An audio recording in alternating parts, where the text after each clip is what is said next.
Introduction.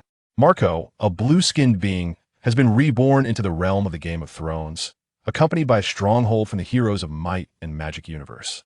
Let us observe the tempest he shall unleash upon the continent of Westeros. Chapter 1. The Castle on Skaggos Island. Skaggos Island lies on the northern coast of Westeros, belonging to the north, and is a significant island at the mouth of Seal Bay, adjacent to the Shivering Sea.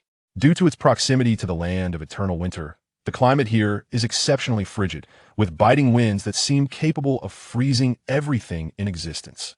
Marco stands atop his castle, gazing out at the distant mountains, his mind awash with myriad thoughts. It has been over a week since he arrived in this world. Each day brings the monotony of an unchanging environment, and Marco feels on the brink of madness. Yet his castle offers a glimmer of hope. For this fortress is none other than the human stronghold from Heroes of Might and Magic 5, albeit currently limited to this single castle. However, Marco is confident that in the near future, he will construct all the necessary buildings and summon a formidable army of soldiers. As he concentrates, his consciousness shifts to his forehead, revealing a panel visible only to him. City ownership. Unnamed.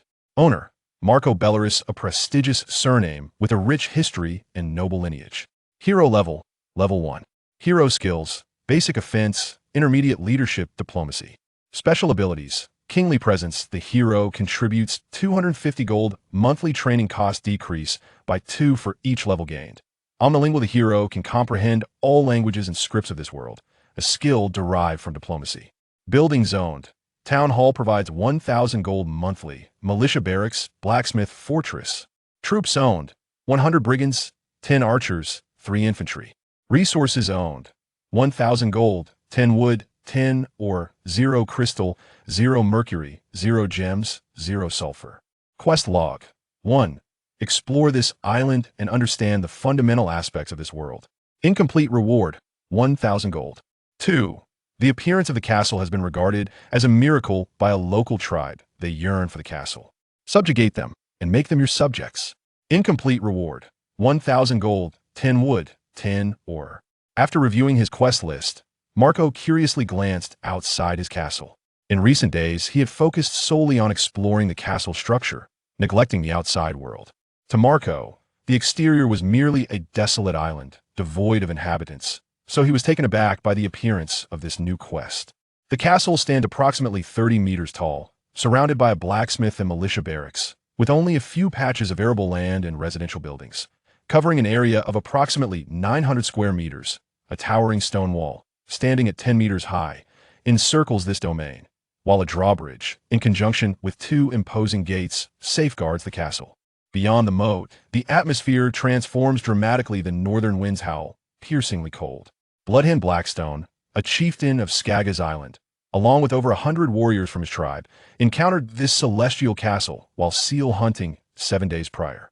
Since then, he has led more than 500 tribe members to this newfound refuge. The moat's waters are both pristine and warm, and many tribesfolk, having tasted its waters, have vowed never to depart from this place again. Some have contemplated venturing into the castle to explore, yet the elders of the tribe have firmly dissuaded them. To many within the tribe, this is a divine miracle, as the castle has manifested near the sacred tree. The elder of the tribe, who bears the spirit of the wolf, asserts that the castle harbors immense power, and that their companions are utterly incapable of entering its confines. As the tribe's people marvel at this miraculous sight, in a small valley over 300 meters from the castle, a majestic tree stands silently amidst the biting wind, its blood-red leaves juxtaposed with faces of bleeding men upon its trunk, offering a rather chilling spectacle. Were Marco present, he would undoubtedly recognize this as the peculiar tree from a television series he had once watched in a previous life.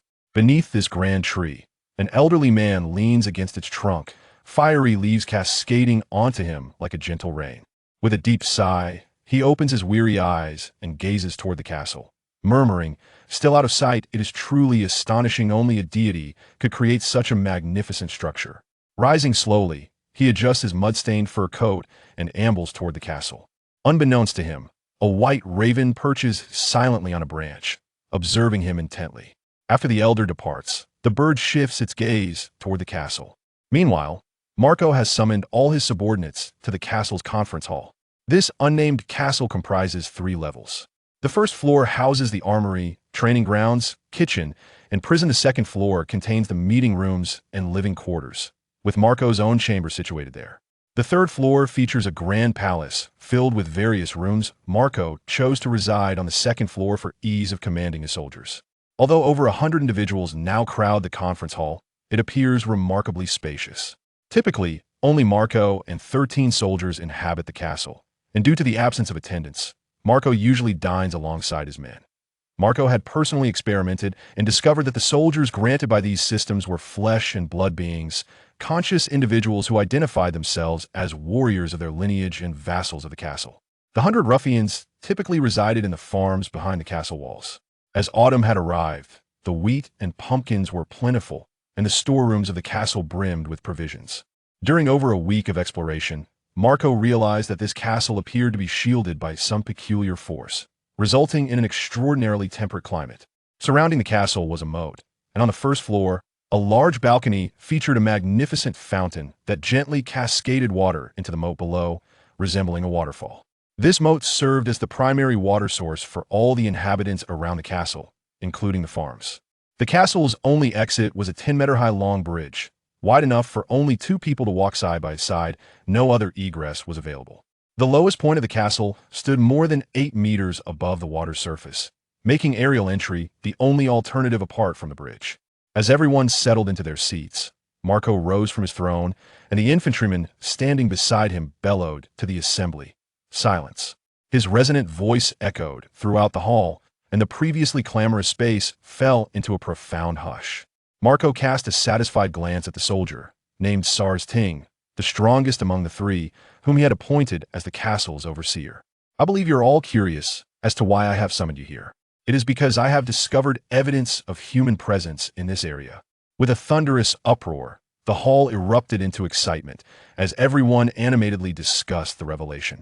Initially, they had shared Marco's assumption that this location was desolate.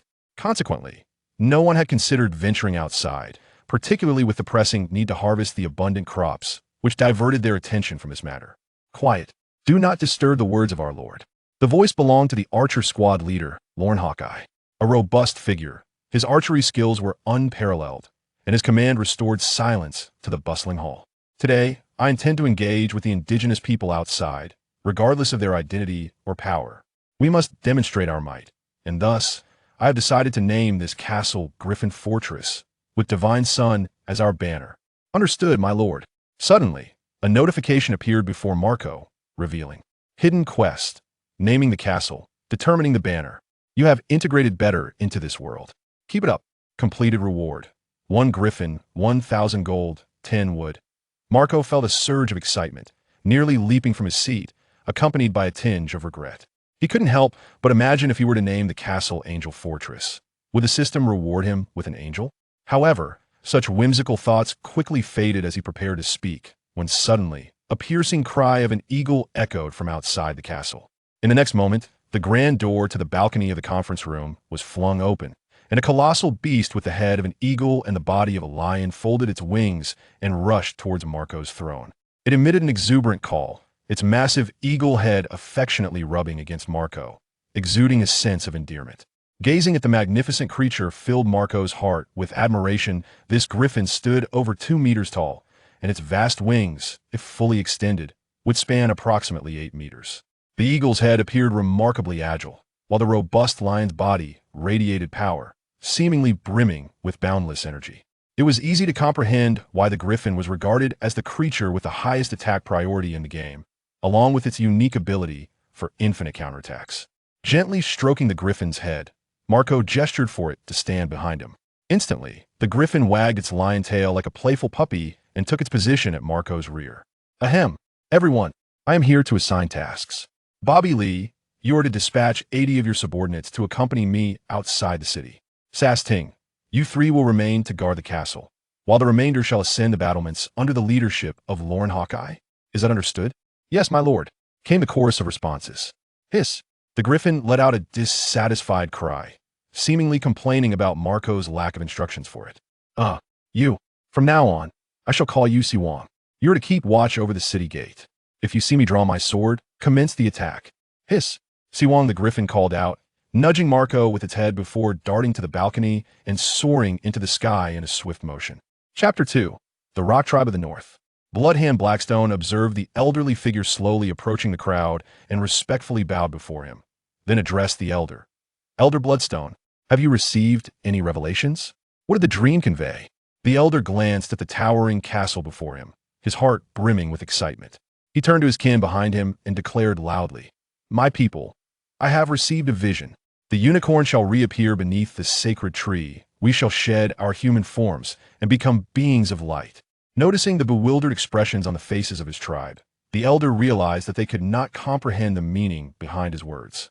"You all, crank, crank." At that moment, a cacophony of grinding gears resonated from the suspended bridge opposite them, and soldiers gradually became visible atop the castle walls, their arrows gleaming ominously as they emerged from the shooting slits in the gate. With a resounding crash, the bridge's planks fell to the ground, and the castle gate began to open slowly as a row of soldiers emerged, marching in unison. These warriors donned imposing black helmets, wielding peculiar serrated spears, clad in rudimentary scale armor, and wearing simple leather boots. In contrast to the plump and round figures from Heroes of Might and Magic V, these level 1 soldiers were robust European men, standing at a standard height of 1.7 meters.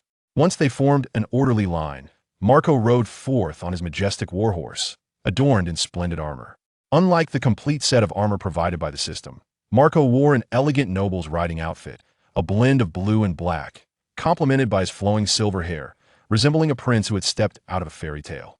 Marco's current physique surpassed 2 meters in height, his hair an unusual silver, paired with violet eyes and an alluring visage, evoking a sense of familiarity.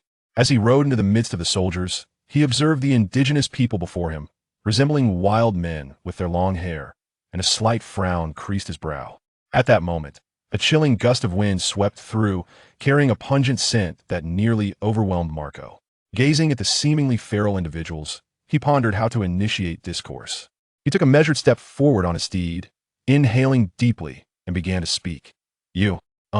Suddenly, Marco's eyes rolled back, and he felt his consciousness plunge into a bizarre realm. Before him stood a one-eyed elder cloaked in black, who upon opening his mouth to speak, was seized by terror as he glanced behind Marco. A magnificent dragon, adorned with resplendent golden scales, materialized behind him, emanating a gentle glow. Strangely, its wings were not of draconic origin, but rather resembled those of a swan. The dragon glared furiously at the elder, and in an instant, its eyes emitted blinding beams of light, striking the elder, who let out a scream before disintegrating into a swarm of crows. Ah, the Green Prophet, the three-eyed raven.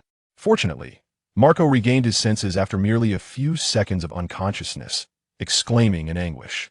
With Marco's resounding roar, an overwhelming aura radiated from him, and a spectral golden dragon materialized before the castle. Witnessing this extraordinary spectacle, Bloodhand and Blackstone, along with the others, fell prostrate, fervently reciting prayers. As Marco gradually regained his composure, his mind was a tumult of chaos, and a deafening ringing in his ears obscured his vision. Yet, through sheer force of will, he clung tightly to his horse's belly, preventing himself from tumbling to the ground. Approximately 10 seconds later, Marco gradually regained his composure, shaking his head to suppress the excitement within him. He mused silently, "I never anticipated that I would find myself in this world. It is indeed fascinating. Could it be that the radiant dragon of Ashen has transported me here? I am uncertain whether this realm is that of Game of Thrones or a Song of Ice and Fire. What, I wonder, does the three-eyed raven intend for me? Nevertheless, he thought, what does it matter? To live again, if I do not embark on a grand and fervent adventure, how could I possibly honor my identity as a traveler from Blue Star?" At that very moment, in a cave located in the far northern reaches of Westeros, the three-eyed raven, ensnared by the roots of the weirwood, let out a dreadful scream, blood seeping from all 7 of its orifices. This startled the leaves nearby, and they looked at the bloodied raven with concern, asking, "Green Prophet, are you all right? What has happened? Did you not say you were going to investigate the anomalies at Skaggos?" The course of the world has become increasingly enigmatic. I can sense the power of the divine. Yet are not the dragons nearly extinct? How could such a formidable dragon emerge? What? Prophet? A dragon? Are they not all extinct? You must exercise caution. It is best not to venture there. I require rest. We shall converse further once I have recuperated. Cough, cough. With that, he closed his eyes and fell into a deep slumber upon his vine chair. The leaves, filled with curiosity and astonishment, felt compelled to heed the prophet's words, thus suppressing their thoughts and quietly departing the hall. Meanwhile, Marco observed the bewildered wildlings before him, their expressions a mix of reverence and confusion. He addressed the prostrate crowd, saying, who is your leader? You may rise, there is no need for such supplication.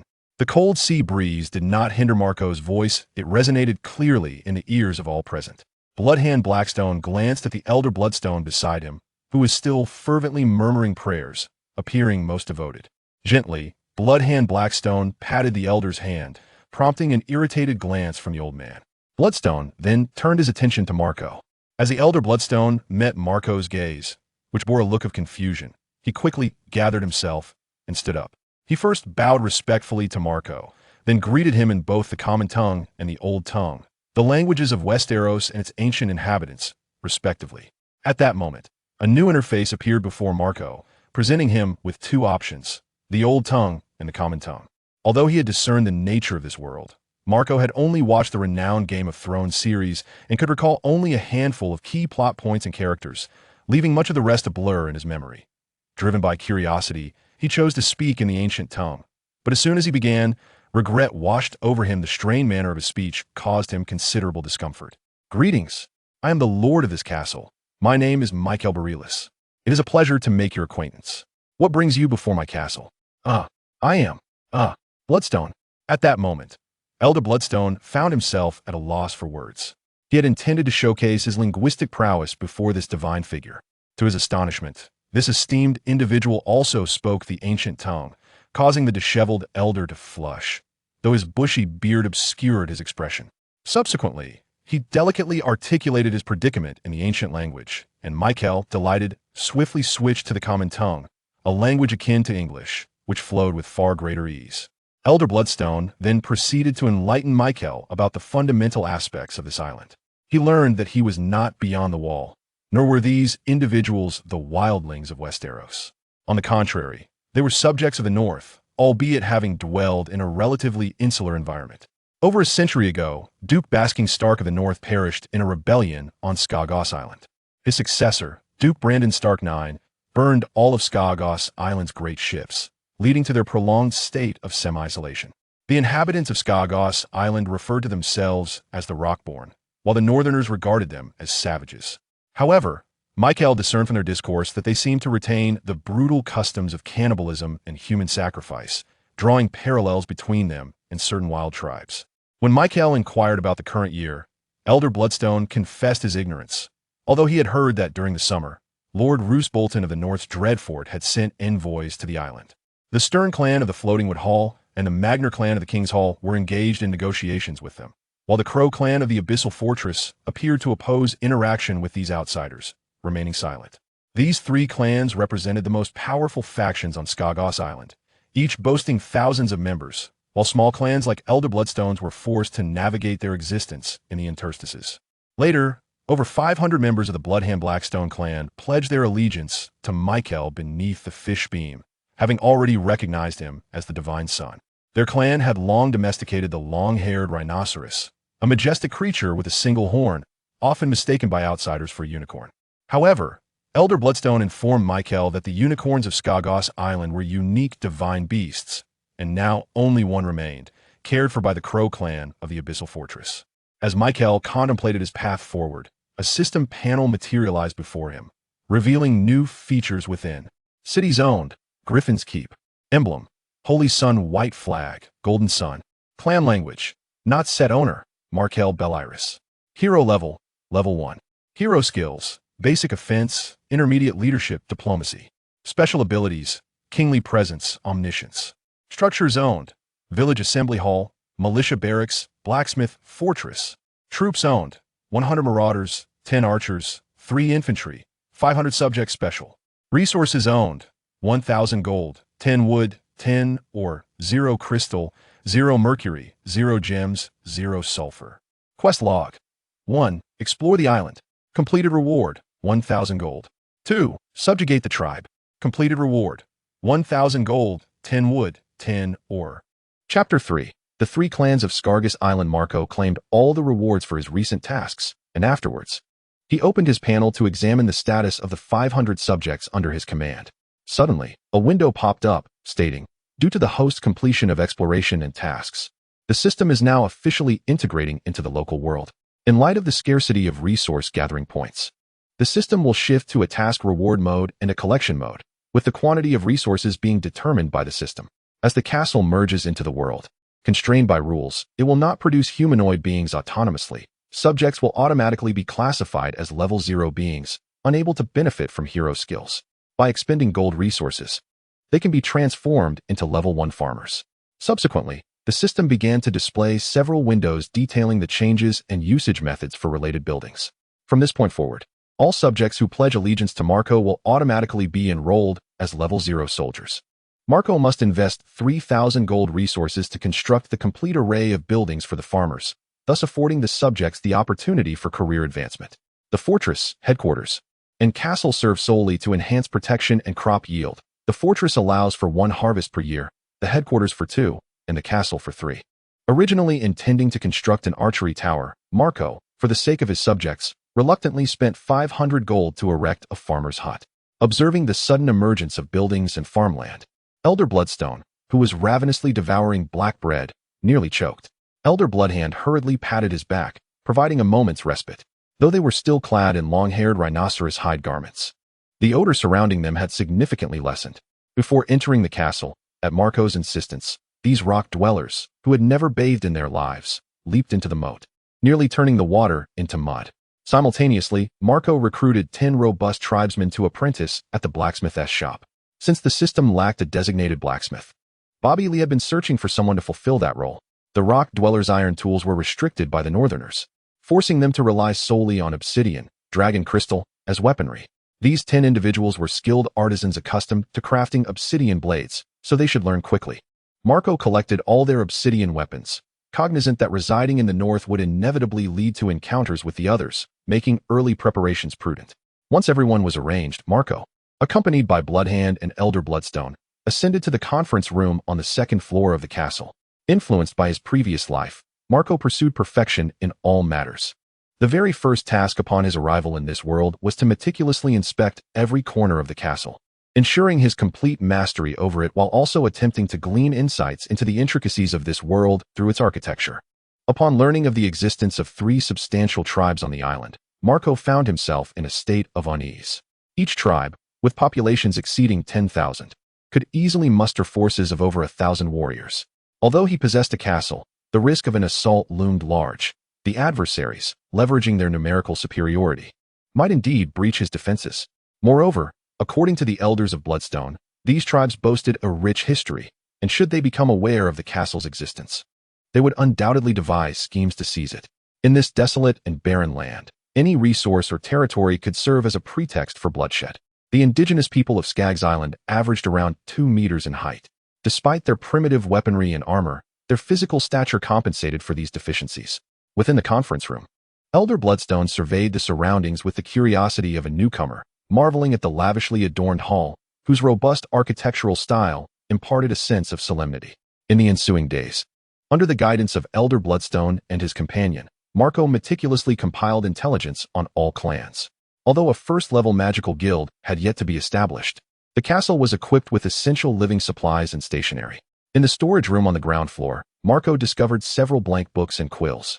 He subsequently dedicated approximately a day to documenting the castle's structure and functions, employing Chinese characters for the utmost security.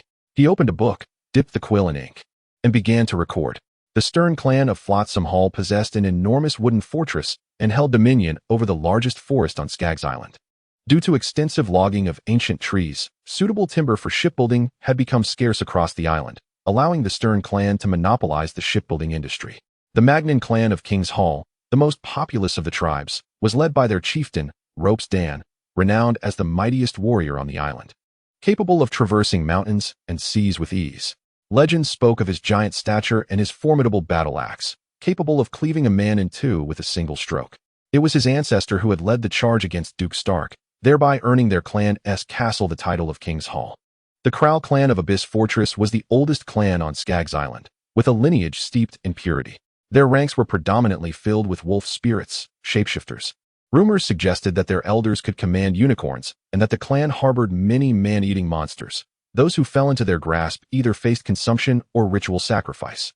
As Marco penned these thoughts, a rudimentary plan began to take shape in his mind. First and foremost, the Abyss Fortress would undoubtedly refrain from aligning with the other two clans, allowing him to address them as a priority.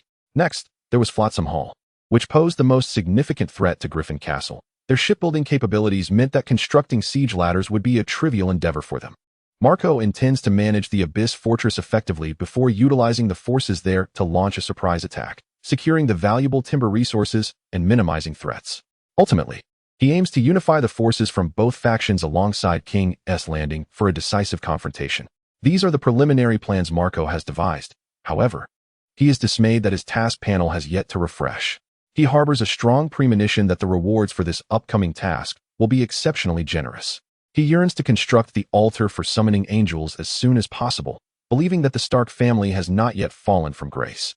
The Boltons still hold the title of Count, yet Marco suspects that the onset of the main plot is fast approaching. At that juncture, without angels, they would stand little chance against the White Walkers and Daenerys Targaryen with her 3 dragons. At that moment, a sharp cry of an eagle echoed from the balcony, and the Griffin Siwong burst through the door, clutching a deceased seal in its beak.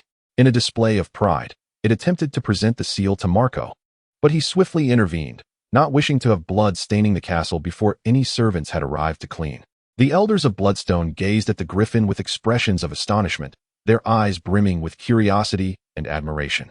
The awe it inspired was rivaled only by the sight of a unicorn. Once Marco had recorded the necessary information, Elder Bloodstone took hold of the still-dazed Bloodhand and bid farewell, as they needed to allocate housing for their kin.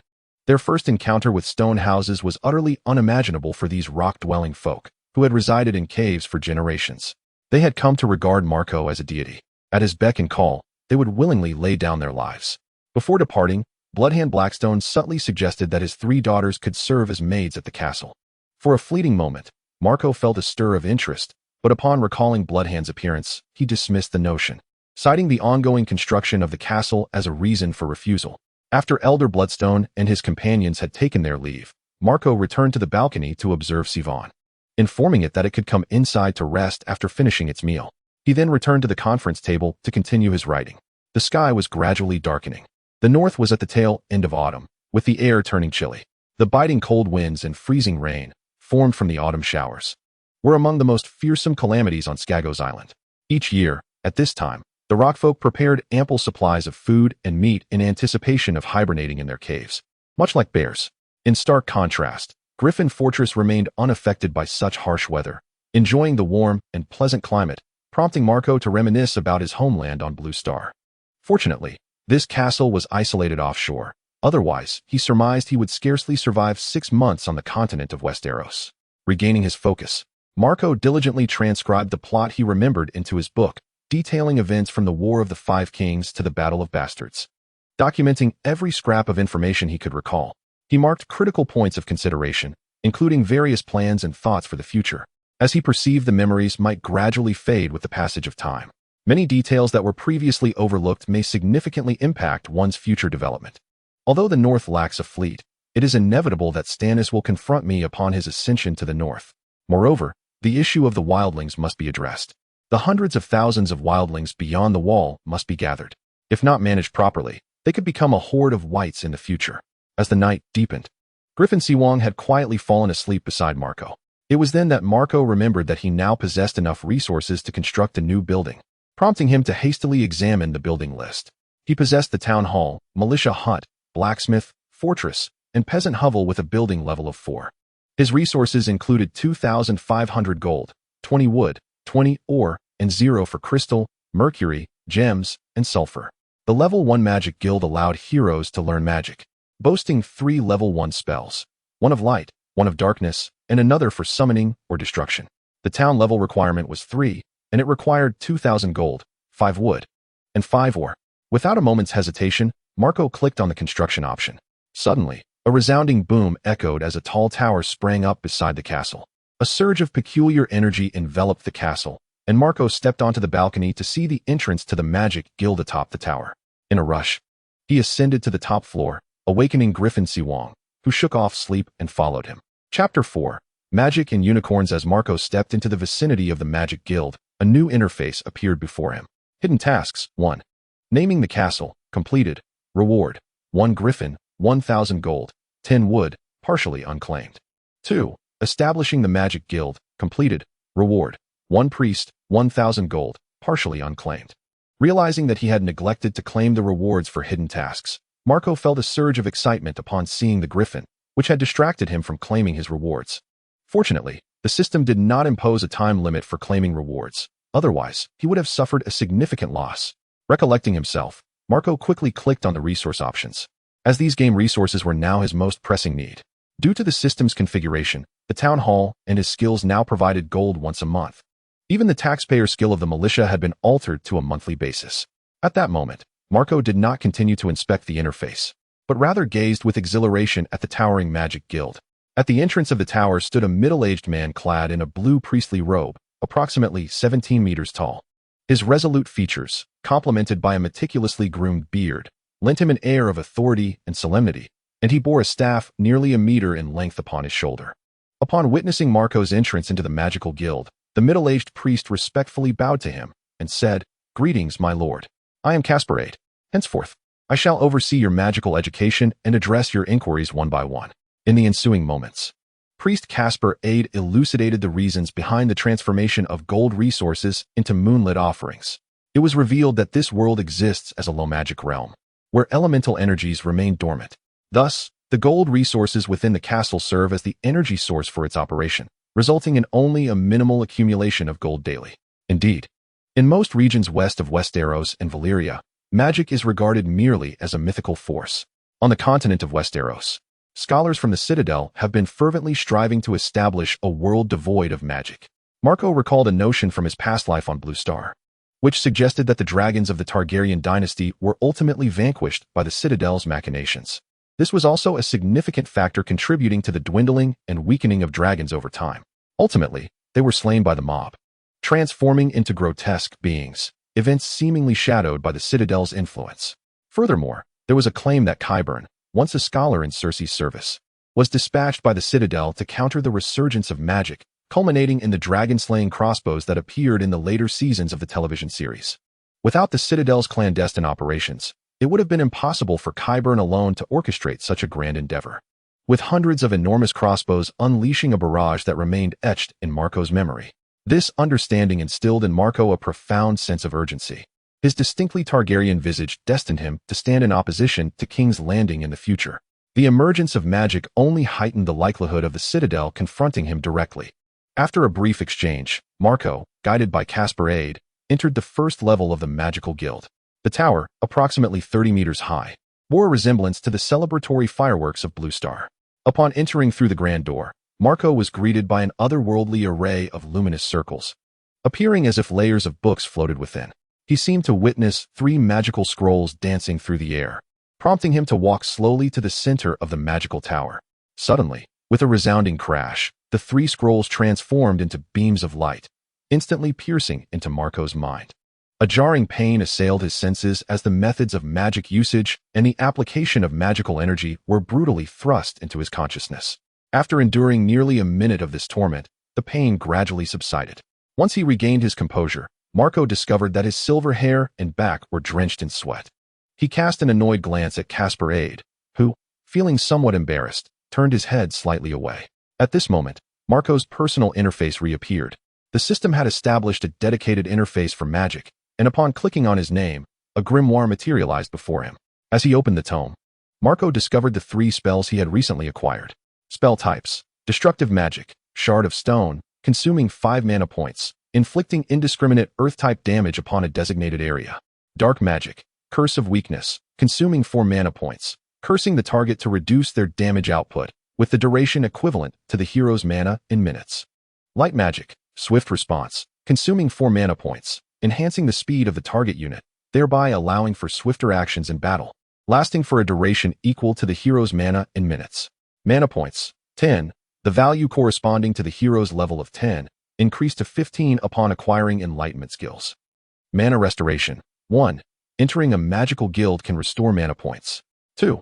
Acquiring magical items can absorb and restore mana points. Subject to world rules.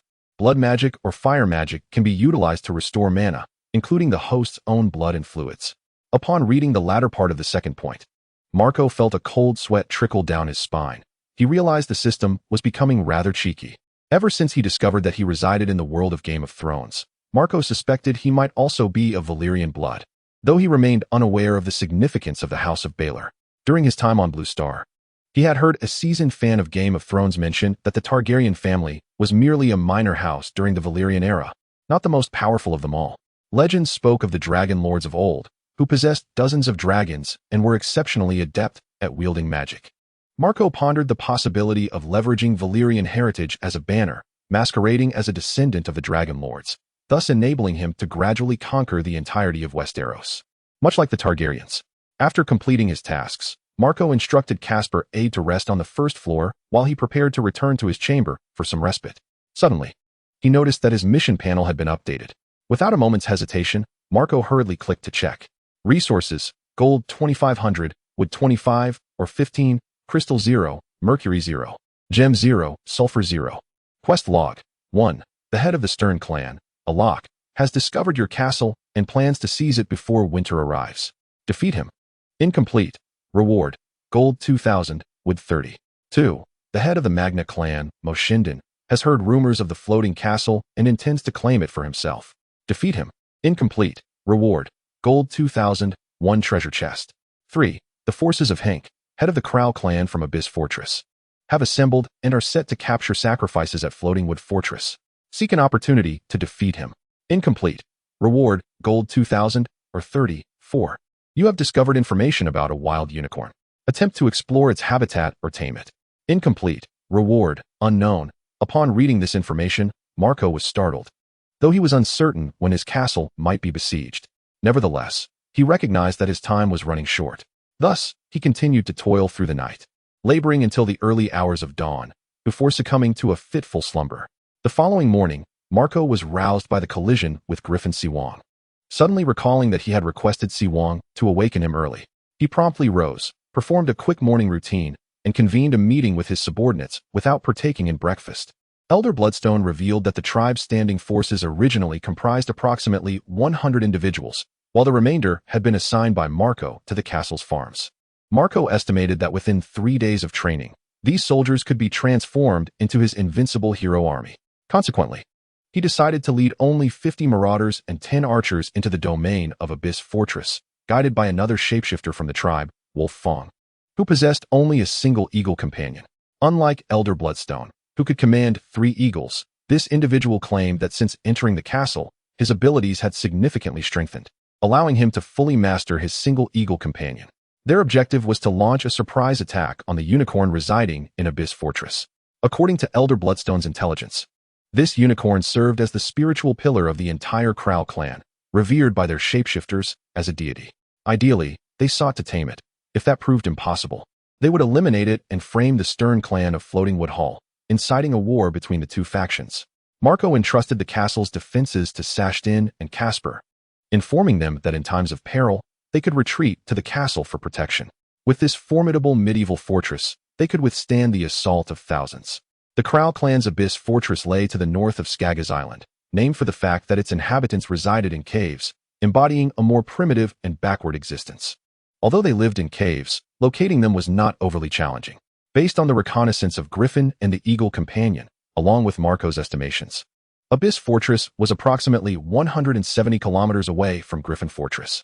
Given that the snow cover was not yet too thick, Marco and his crew had a fair chance of concluding this assault within 10 days. Along their journey, Marco and his companions paused intermittently, consuming dried provisions. When hunger became unbearable, they resorted to using the Marauder's helm-shaped pots to prepare black bread and meat stew. All were clad in the furs of rock species, and as it was their first time engaging in combat amidst winter-esque snow, the soldiers endured considerable strain. Under the influence of Marco's offensive skills and leadership prowess, the soldiers exhibited remarkable determination and endurance. The efficiency of their march and their unyielding spirit left the native wolf Tooth utterly astonished. He had anticipated that this endeavor would take at least an additional day, yet they arrived at their destination in merely 4 days. Chapter 5. The Battle of Abyss Fortress in an unknown distorted space. A crimson rift spanned the heavens, rendering the entire realm as if it had been torn apart by some dreadful force. The surrounding dark clouds loomed ominously, making it difficult to breathe. Red lightning flickered incessantly, evoking a sense of impending doom that filled the heart with sorrow and despair. Marco opened his eyes to find himself floating in midair, the sensation of wings flapping behind him revealing that he possessed a pair of wings. Before he could fully grasp this astonishing revelation, a throng of angels surged from behind, carrying him before a seraph. This seraph, clad in a red and white robe adorned with golden trim, wielded a sword of flaming holy judgment, and his blood-red wings radiated a chilling aura of lethal intent, as if on the verge of dripping with blood. Addressing the assembly of angels, he proclaimed, "Servants of the light dragon, the war horn has sounded.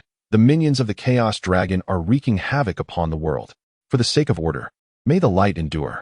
No sooner had he finished speaking than he unfurled his wings and soared towards a distant one-way portal.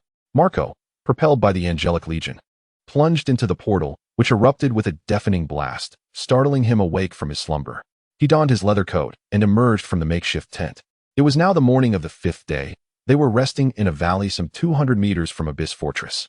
Upon seeing Marco awake, Captain Lauren Hawkeye of the Archers offered him a bowl of hot soup, a concoction of venison and dark bread. Due to the lack of spices, the soup carried a strong gamey odor, which Marco bravely endured as he consumed it. In the days of their march, he had taught everyone to use a smokeless stove, so in the evenings, they had taken to preparing warm meals. Turning his gaze, Marco observed the soldiers gradually emerging from their pits and tents to prepare food. He dispatched griffins and wolf teeth to scout the area, intending to launch an assault once the situation was ascertained. After determining the appropriate distance, Marco began to assign tasks to his subordinates. The plan involved Marco launching a surprise attack on the unicorn, followed by the soldiers providing support and ambushing any pursuing enemies. With everything arranged, Marco mounted his griffin, Siwong, and soared into the sky. The cave housing Abyss Fortress was a natural limestone cavern, with a large fish tree standing majestically at its apex. Beneath this tree lay a silver unicorn, its coat radiating a luminous, sacred aura, and its enormous spiraled horn bore a striking resemblance to the narwhal Marco had encountered by the sea. It is no wonder that Elder Bloodstone remarked that merchants frequently come to this place to collect the horns of narwhals for sale on the mainland, as the resemblance between the two is truly uncanny. The unicorn had just finished the offerings of food provided by humans, consisting mainly of apples and grass. And after all these years, it had grown weary of such fare. It had always contemplated venturing outside. However, the human capable of conversing with it warned that the humans outside would hunt unicorns, asserting that only the abyssal fortress genuinely safeguarded it. Although the unicorn harbored doubts about this claim, it had grown accustomed to a life of ease, where its needs were met without effort, and thus resigned itself to remaining. Suddenly, the unicorn's keen sense of smell detected 2 distinct scents. It glanced around, but found no creatures that matched the aromas. Just then, its ears perked up, and upon lifting its head, it beheld a griffin descending from the sky, followed by a silver-haired human who leapt from the beast and appeared before it. Startled by the presence of the human, the unicorn quickly turned and assumed a defensive posture, gazing warily at the stranger. Marco, observing the unicorn before him, noted its striking resemblance to the sacred unicorns of the Forest Alliance, albeit much smaller and somewhat unkempt. Addressing the wary yet beautiful creature with a smile, Marco introduced himself. "Greetings, unicorn. I am Marco Barreliris, the master of a castle. May I invite you to become my companion? I can offer you a better life, with clean food and fresh spring water." As soon as he spoke, a panel appeared before Marco, displaying diplomacy skill activated. "Your eloquent persuasion has convinced a wild unicorn to join your party, but you must spend 800 gold. Will you proceed?" Without hesitation, Marco confirmed his choice, and the gold resources instantly diminished by 800 points. Yet, he felt no regret, for the success of this endeavor promised greater rewards. In a dazzling flash of golden light, the unicorn transformed, becoming more magnificent and towering. It turned to examine its own form, and in excitement, nuzzled Marco affectionately. He gently patted it, mounted its back, and declared, "From now on, you shall be called Silver Flash. Let us depart this place together." With a triumphant cry, Silver Flash bounded toward the entrance of the abyssal fortress, pausing to emit a few calls to the members of the Crow clan, seemingly bidding them farewell. Jarl 3, a scout of the abyssal fortress, was tasked today along with 5 other clan members, with the protection of the sacred tree and the unicorn. Moments ago, a sudden and intense radiance had erupted near the sacred tree, followed by the sight of a silver-haired youth riding an even grander unicorn arriving at the tribal gates. Marco, observing the flustered warriors of the Crow clan, smiled faintly and, in ancient tongue, proclaimed, "Divine beast, you belong to me. Your clan is weak." Ha! After speaking, he directed the unicorn to charge into the mountains. The warriors of the Crow clan, initially taken aback by the scene, soon rallied and surged toward Marco. Marco guided the unicorn towards the valley where his forces were concealed, and soon, over 1,000 warriors emerged from the tribe. Among them were both men and women, wielding a variety of obsidian weapons as they advanced toward Marco. After running approximately 300 meters, Marco led them into the ambush zone. Upon reaching the trap, Marco suddenly shouted, prompting the unicorn to leap over 5 meters into the air. He then commanded it to halt and dismounted. As the Crow warriors closed in, Marco cleverly concealed himself behind the unicorn, bracing for the onslaught of obsidian arrows. The 30-odd warriors at the forefront, upon seeing Marco come to a stop, charged toward him without a second thought, only to tumble into a deep pit with a resounding crash. Immediately, bundles of smoldering thatch were tossed into the pit, leading to a cacophony of violent coughing from within. At the center of the half-dry, half-wet thatch was a dry pine log coated in whale oil, which ignited rapidly due to its flammable nature. The thatch, being less combustible, produced a thick cloud of smoke. The tribal warriors, who had rushed up to assist, were thrown into disarray by the massive logs rolling down the slopes on either side of the valley. Shortly thereafter, another dozen bundles of smoking thatch were hurled down, while the Griffin, Siwong, screeched and flapped its enormous wings, attempting to disperse the choking smoke. In less than 3 minutes, Marco's assault had caught the nearly 1,000-strong force completely off guard. The clan warriors scrambled toward the sides of the valley, only to discover thorny vines lined along the slope, which appeared to be smeared with poison. Warriors who cut their palms on the thorns would feel an immediate numbness, rendering them unable to grip their weapons within minutes. This poison, concocted by Elder Bloodstone, was often used by the tribe for hunting whales and seals. Its effects were not long-lasting, typically dissipating within 20 minutes. Thus, under Marco's strategic maneuvering, the Crow clan's formidable force was decisively overwhelmed. The captured warriors were administered poison, bound with logs, and lined up in groups of 20, being marched toward the Abyss Fortress. At that moment, the fortress was filled with the elderly, weak, women, and children, who, fearing that the smoke might suffocate those inside, watched as Marco took an additional 10 minutes to deal with the remaining warriors. According to the captives, Chief Hank had been away for over 10 days and was expected to return to the tribe by tomorrow evening at the latest. At this moment, the captured warriors were all despondent. In the eyes of the Crow clan, they had always been the sovereigns of Skaggos Island, never imagining they could be defeated by a mere 100 outsiders. Marco, speaking in ancient tongue, declared himself the master of the unicorn, asserting that the Crow clan of Abyss Fortress must submit to him. The unicorn, in perfect timing, let out a clarion neigh, radiating a brilliant light. It had now fully transformed into the divine unicorn of heroic lore. Marco surmised that the golden resources had played a role in this transformation, for the unicorn now appeared infinitely more splendid than it had at the outset, its strength having magnified. A formidable aura emanated from it, compelling all Crow clansmen to retreat. Marco gently patted its head in encouragement, and the unicorn, Silver Flash, responded with a satisfied snort, narrowing its eyes in delight. Witnessing this, all the clansmen turned their gaze towards a tall, muscular figure, brimming with explosive power.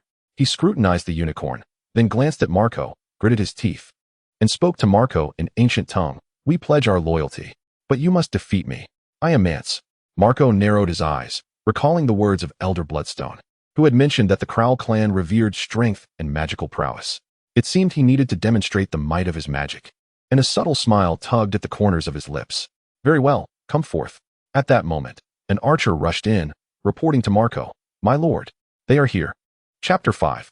The Battle of Abyss Fortress. In an unknown, twisted realm, a crimson fissure spanned the heavens, the entire space appearing as though it had been rent asunder by some dreadful force. Black clouds loomed ominously around the crack, suffocating the air. Red lightning flickered incessantly, evoking an apocalyptic atmosphere that filled hearts with sorrow and despair. Marco opened his eyes, realizing he was floating in midair, the sensation of wings flapping behind him revealing their presence. Before he could fully grasp this revelation, he was swept away by a throng of angels, brought before a seraph clad in a red and white robe adorned with golden trim. In his grasp was the sword of divine judgment, ablaze with holy flames, and his blood-red wings exuded a chilling aura of lethal intent, seemingly on the verge of spilling blood. He addressed all the angels, servants of the light dragon. The call to battle has been sounded. The minions of the chaos dragon are wreaking havoc upon the world. For the sake of order, may the light endure. As his words resounded, he unfurled his wings and soared towards a distant one-way portal. Marco followed the angelic legion into the portal, and with a resounding boom, it exploded, jolting Marco awake from his slumber. He donned his leather cloak and crawled out from his makeshift tent. At dawn on the 5th day, they rested in a valley over 200 meters from Abyss Fortress. Upon seeing Marco awaken, the archer captain, Lauren Hawkeye, presented him with a wooden bowl filled with a steaming concoction, an unseasoned broth made from venison and dark bread, which bore a pungent odor. Despite the unpleasant scent, Marco steeled himself and drank it down. During the march, he had taught everyone to use the smokeless stove, allowing them to prepare warm meals each evening. Turning his gaze, Marco observed soldiers emerging from their earthen pits and tents, busily preparing food. He had dispatched his Griffin and Wolfhound to scout the area, intending to launch a surprise attack once the situation was assessed. After determining the appropriate distance, Marco began to assign tasks to his subordinates. The mission involved a stealthy assault on the unicorn, followed by an ambush of pursuing foes. Once everything was arranged, Marco mounted his Griffin, Shaun, and soared into the sky. The cave housing Abyss Fortress was a natural limestone cavern, crowned by a magnificent fishbeam tree, under which lay a silver unicorn. Its coat shimmered with a radiant glow, exuding an aura of sanctity, and its spiraled horn bore a striking resemblance to the narwhals Marco had seen by the sea. It was no wonder Elder Bloodstone claimed that merchants frequently ventured here to collect narwhal horns for trade on the mainland, for the likeness was uncanny.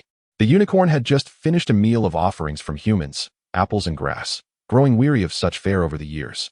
It had long wished to venture outside. Yet the human who could communicate with it had warned that humans would hunt unicorns, asserting that Abyss Fortress was its true sanctuary. Though the unicorn harbored doubts about this claim, it had grown accustomed to a life of ease, resigned to its fate. Suddenly, its keen sense of smell detected two distinct scents. It scanned the surroundings, but found no creatures matching the aromas. Then, its ears perked up, and raising its head, it beheld a griffin descending from the sky, from which a silver-haired human swiftly leaped into its presence. Startled by the appearance of the human before it, the unicorn quickly turned, its expression wary. Marco, observing the unicorn, noted its resemblance to the sacred unicorns of the forest faction, albeit smaller and somewhat unkempt. Smiling at the apprehensive creature, Marco spoke gently, "Greetings, unicorn. I am Marco Barreliris, the lord of a castle. May I invite you to become my companion? I can offer you a better life, with clean food and fresh spring water." As soon as the words left his lips, a screen materialized before Marco, displaying the message, "Diplomatic skill activated. You have eloquently persuaded a wild unicorn to join your ranks, but it will cost you 1,800 gold. Will you proceed?" Without a moment's hesitation, Marco chose to affirm, and the precious resource of 1,800 gold instantly vanished. Yet, he felt no regret. The success of this endeavor promised far greater rewards. In a dazzling flash of golden light, the unicorn transformed, becoming even more magnificent and towering. It turned to admire its own form and, with palpable excitement, nudged Marco affectionately. Gently, he patted its flank and climbed onto its back, declaring, "From now on, you shall be called Silver Flash. Let us depart from this place together." With a resounding cry to the heavens, the unicorn, Silver Flash, bounded forward. Leaping a few times before arriving at the entrance of the Abyss Fortress, it emitted a series of calls towards the members of the Crow clan, seemingly bidding them farewell. Jarl III, a scout of the Abyss Fortress, was tasked today with safeguarding the sacred tree and the unicorn alongside 5 other clan members. Just moments ago, an intense radiance had erupted near the sacred tree, revealing a silver-haired youth astride an even larger unicorn charging towards the tribal entrance. Observing the flustered Crow warriors, Marco smiled faintly and proclaimed in ancient tongue, "The divine beast belongs to me. Your clan is weak." Ha ha. With that, he commanded the unicorn to dash into the mountains. The Crow warriors, initially taken aback, soon rallied and charged after Marco, guiding Silver Flash towards the valley where his troops lay concealed. Marco saw thousands of warriors emerging from the tribe, both men and women, wielding an array of obsidian weapons in pursuit. After running over 300 meters, Marco led them into an ambush. As he reached the trap, Marco shouted abruptly. Upon hearing his command, the unicorn leapt over 5 meters into the air, and Marco instructed it to halt before dismounting. When the Crow warriors surged forward, Marco cleverly concealed himself behind the unicorn, bracing for the onslaught of obsidian arrows. The 30-odd warriors at the forefront, seeing Marco stop, rushed towards him with reckless abandon, only to tumble into a deep pit with a resounding thud. Almost immediately, bundles of smoldering straw were tossed into the pit, and violent coughing erupted from within. The damp straw, interspersed with a stick of dry pine coated in whale oil, ignited swiftly, while the straw's poor combustibility produced a dense cloud of smoke. Before the advancing tribal warriors could mount a rescue, they were thrown into disarray by the massive logs rolling down from either side of the valley. Moments later, several bundles of straw, billowing with thick smoke, were cast down. The Griffin, Siwong, screeched as it fanned its enormous wings, suppressing the smoke. In less than 3 minutes, this contingent of nearly 1,000 soldiers found themselves caught off guard by Marco's sudden assault. The clan warriors fled towards the valleys on either side, only to discover thorny vines strewn across the hillside, insidiously coated with poison. Those whose palms were lacerated felt an immediate numbness within mere moments. They would find it impossible to grasp their weapons. This was a toxin concocted by Elder Shuesher, frequently employed by the tribesmen for hunting whales and seals. The effects were typically transient, lasting no more than 20 minutes, after which the paralysis would gradually dissipate. Thus, under Marco's strategic maneuvering, the nearly 1,000-strong force of the Deep Abyss Crawl clan was ensnared entirely.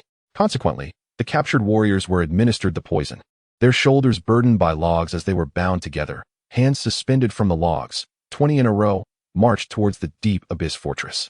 Inside the fortress, only the elderly, women, and children remained, fearful that the smoke from the straw might suffocate everyone within. Therefore, Marco took an additional 10 minutes to neutralize the remaining warriors. According to the captives, Chief Hank had been away for over 10 days, expected to return to the tribe by tomorrow evening at the latest. At this moment, the captured warriors were utterly dejected.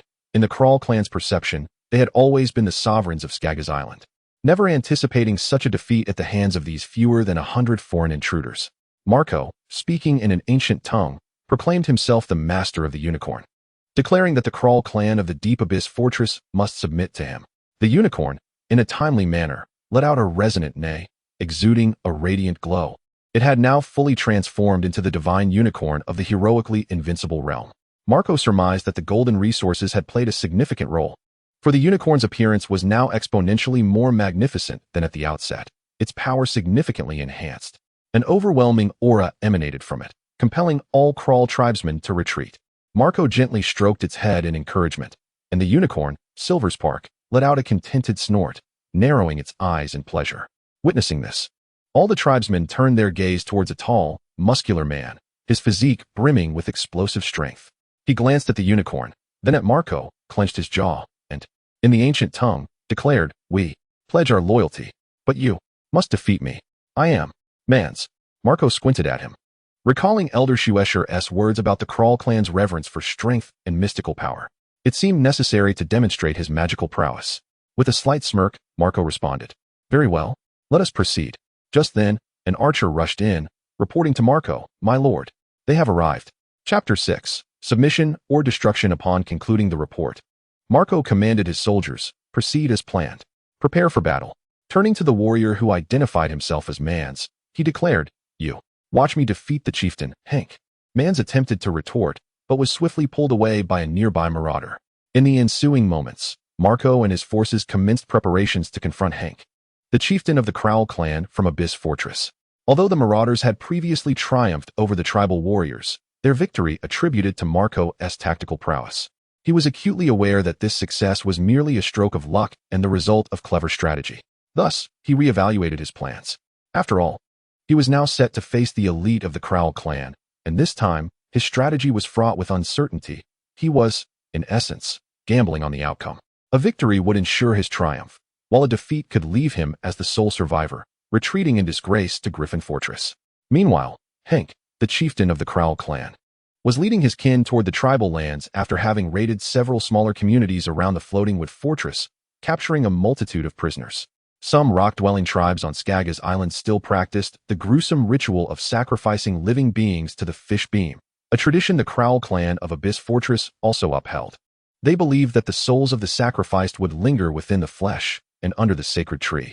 They could partake in a communion to gain the power and wisdom of the offering. Long ago, in the northwest of Skaggos Island, there existed a small isle named Skane, inhabited by those who had migrated from the north.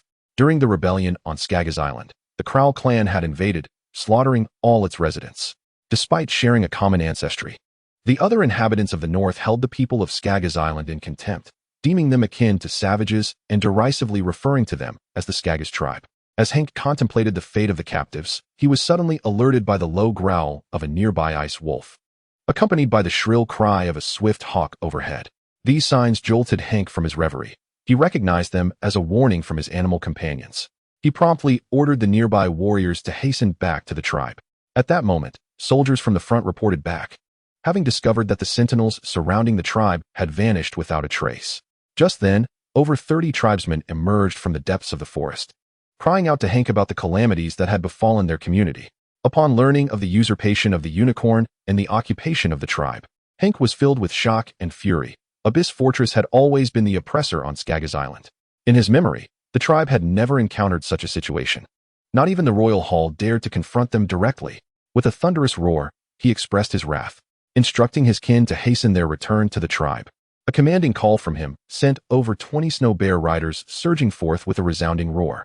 The shapeshifters of Abyss Fortress had long sustained these animal companions with a diet of meat, and after several generations of nurturing, these creatures exhibited an exceptional synergy with the warriors of Abyss Fortress, particularly the snow bears, whose combat prowess was formidable.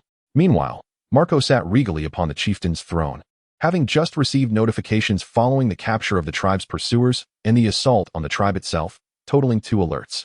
Marco surmised these messages pertained to a battle summary, as every skirmish, regardless of its magnitude, yielded experience points within the game, though he was unaware of the precise amount earned from these 2 encounters. Thus, he opened his information panel. You have achieved a glorious victory. The enemy has been vanquished. You have gained 220 experience points. Enemy losses, 50. Civilian losses, 3. You gained 440 experience points. Enemy losses, 100. Civilian losses, 7. Archer losses, 1. Gazing at the progress bar, which indicated he needed just over 300 points to level up, Marco began contemplating how to enhance his skills. As a chorus of beastly roars echoed around him, he refocused, shouting to those nearby, "Prepare yourselves." Leading the charge were over 10 snow bears and 3 ice wolves. Just as the riders prepared to strike, a thunderous crash resounded. A series of wooden frames had been erected by the marauders, forming a barrier within a 10-meter radius at the entrance, totaling 6 frames. Constructed from logs, sharpened at the front and secured to the ground at the back, these frames served as supports. Taken by surprise, the snow bear riders collided forcefully with the wooden structures, causing chaos among the tribal warriors at the entrance. Meanwhile, the 3 ice wolves sought any gaps, darting toward Marco in the Great Hall. The passage from the entrance to the throne was narrowed, completely isolated by the wooden frames. However, the ice wolves met their demise at the hands of the captain of the archers, Lauren Hawkeye, whose exceptional skill ensured that each wolf fell with a single arrow. As the tribal warriors surged into the hall, witnessing the carnage at the entrance, their hearts sank. In the ensuing moments, these warriors proceeded with utmost caution. While Hank approached within 10 meters of Marco, flanked by his kin, the tribe's warriors raised their bows, aiming at Marco, yet none dared to release their arrows. For standing beside him was a unicorn. Although the unicorn appeared taller and more resplendent than before, the years of familiarity allowed many of the tribal warriors to recognize it at first glance. Hank addressed Marco in the tongue of Westeros. "From whence do you hail? Why have you come to Abyss Fortress? What means did you employ to command the unicorn's obedience? Speak. Have you resorted to poison?" As he spoke, a gesture was made behind his back, while 2 archers in the crowd stealthily retrieved iron arrows from their quivers. Marco, amused, glanced at him and keenly sensed the 2 individuals targeting him. With a smile, he grasped the hilt of his sword and declared, "I shall employ this." No sooner had the words left his lips than Marco unsheathed his knightly broadsword, pointing it forward. A brilliant burst of energy illuminated the surroundings, and instantly, a row of stone spikes over 30 centimeters high erupted behind Hank. Over 20 warriors found their feet brutally pierced by this sudden assault, clutching their injured limbs in agony as they collapsed to the ground, startling nearby tribesmen. Hank, sensing the disturbance behind him, turned in a fluster, shouting in an ancient tongue, "Calm down. What is happening?" Yet, the surrounding tribesmen were equally bewildered. with only a few wounded warriors managing to endure the pain long enough to explain that their feet had been pierced by stones that had sprouted from the ground. At that moment, Marco's voice rang out, tinged with arrogance. "Did you not see clearly? Allow me to grant you a better view." With that, he directed his sword at Hank and, expending the last remnants of his magical energy, cast a dark curse of weakness. A sinister glow of black and purple flashed, and Hank noticed his tribesmen gazing at him in terror.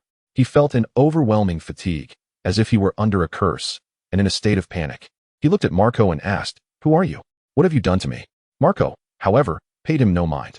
Instead, he addressed a warrior being escorted by the thugs, speaking in an ancient tongue. "Did you witness this? This is my power. Do you wish to test it?" Mans gulped nervously, glancing at Marco before shifting his gaze to the trembling figure of Chief Hank in the distance. When he looked towards the unicorn, he observed it radiating a brilliant golden light, while Marco stood majestically upon the throne. Subsequently, under the thug's direction, the torches within the tribal hall were ignited, and flames surged high, filling the chamber with light. Marco bellowed in the ancient tongue, "I am the descendant of the Dragon King, the Lord of Griffin Fortress. Will you submit, or will you choose annihilation?" Having delivered this grand proclamation, Marco aimed his broadsword at everyone present. In his mind, he pondered whether he should, like Daenerys Targaryen, find a devoted herald to announce his grandeur, enhancing the spectacle.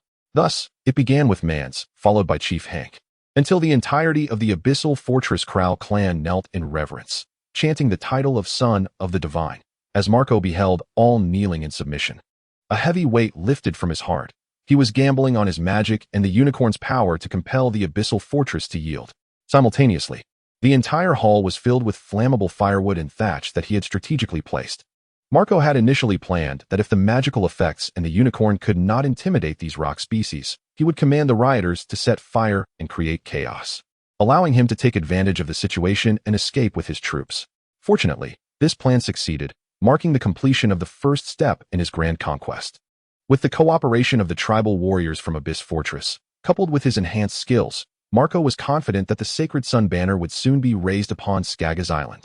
3 days later, after gathering all the items from the tribe, Chief Hank arrived at the hall with 4 of his warriors to meet Marco. At that moment, Marco was surrounded by 4 young maidens from the Crow clan, who were eager to serve him. These 4 maidens appeared robust and majestic, reputed to be the most beautiful girls of the entire tribe. Despite Marco's repeated refusals, Hank seemed determined to retaliate for the humiliation Marco had caused him in front of the tribesmen, insisting that these maidens attend to Marco, which rendered him utterly miserable over the past 3 days. He barely had time to collect experience and rewards. Upon seeing Hank and his companions enter, the 4 maidens discreetly stowed away their fruit platters and beverages, retreating behind the throne. Chapter 6. Submission or Annihilation. After listening to the report, Marco commanded his soldiers, "Proceed according to plan. Prepare for battle." Turning to a warrior who introduced himself as Mans, he declared, "You, watch. I shall defeat Chief Hank." Mans, contemplating a rebuttal, was swiftly pulled down by a nearby rioter. In the ensuing time, Marco and his forces began to prepare for their confrontation with Hank, the chief of the Crow clan. Although the rioters had managed to rout the tribal warriors in the previous battle, bolstered by Marco's offensive skills, he recognized that their success was merely a stroke of luck and a result of cunning strategy. Thus, he devised a new plan. After all, he was now facing the elite of the Crow clan, and this time his strategy was fraught with uncertainties. One might say he was engaging in a high-stakes gamble. A victory would bring him unparalleled success, while a defeat could leave him a solitary figure fleeing back to Griffin Fortress. Meanwhile, Chief Hank was leading his clansmen towards the direction of the tribe, having recently attacked several small villages surrounding Driftwood Fortress, capturing a significant number of prisoners. Some rock tribes on Skaggos Island still practiced the ancient ritual of sacrificing living blood to the fish beams, a tradition upheld by the Crow clan of Abyss Fortress.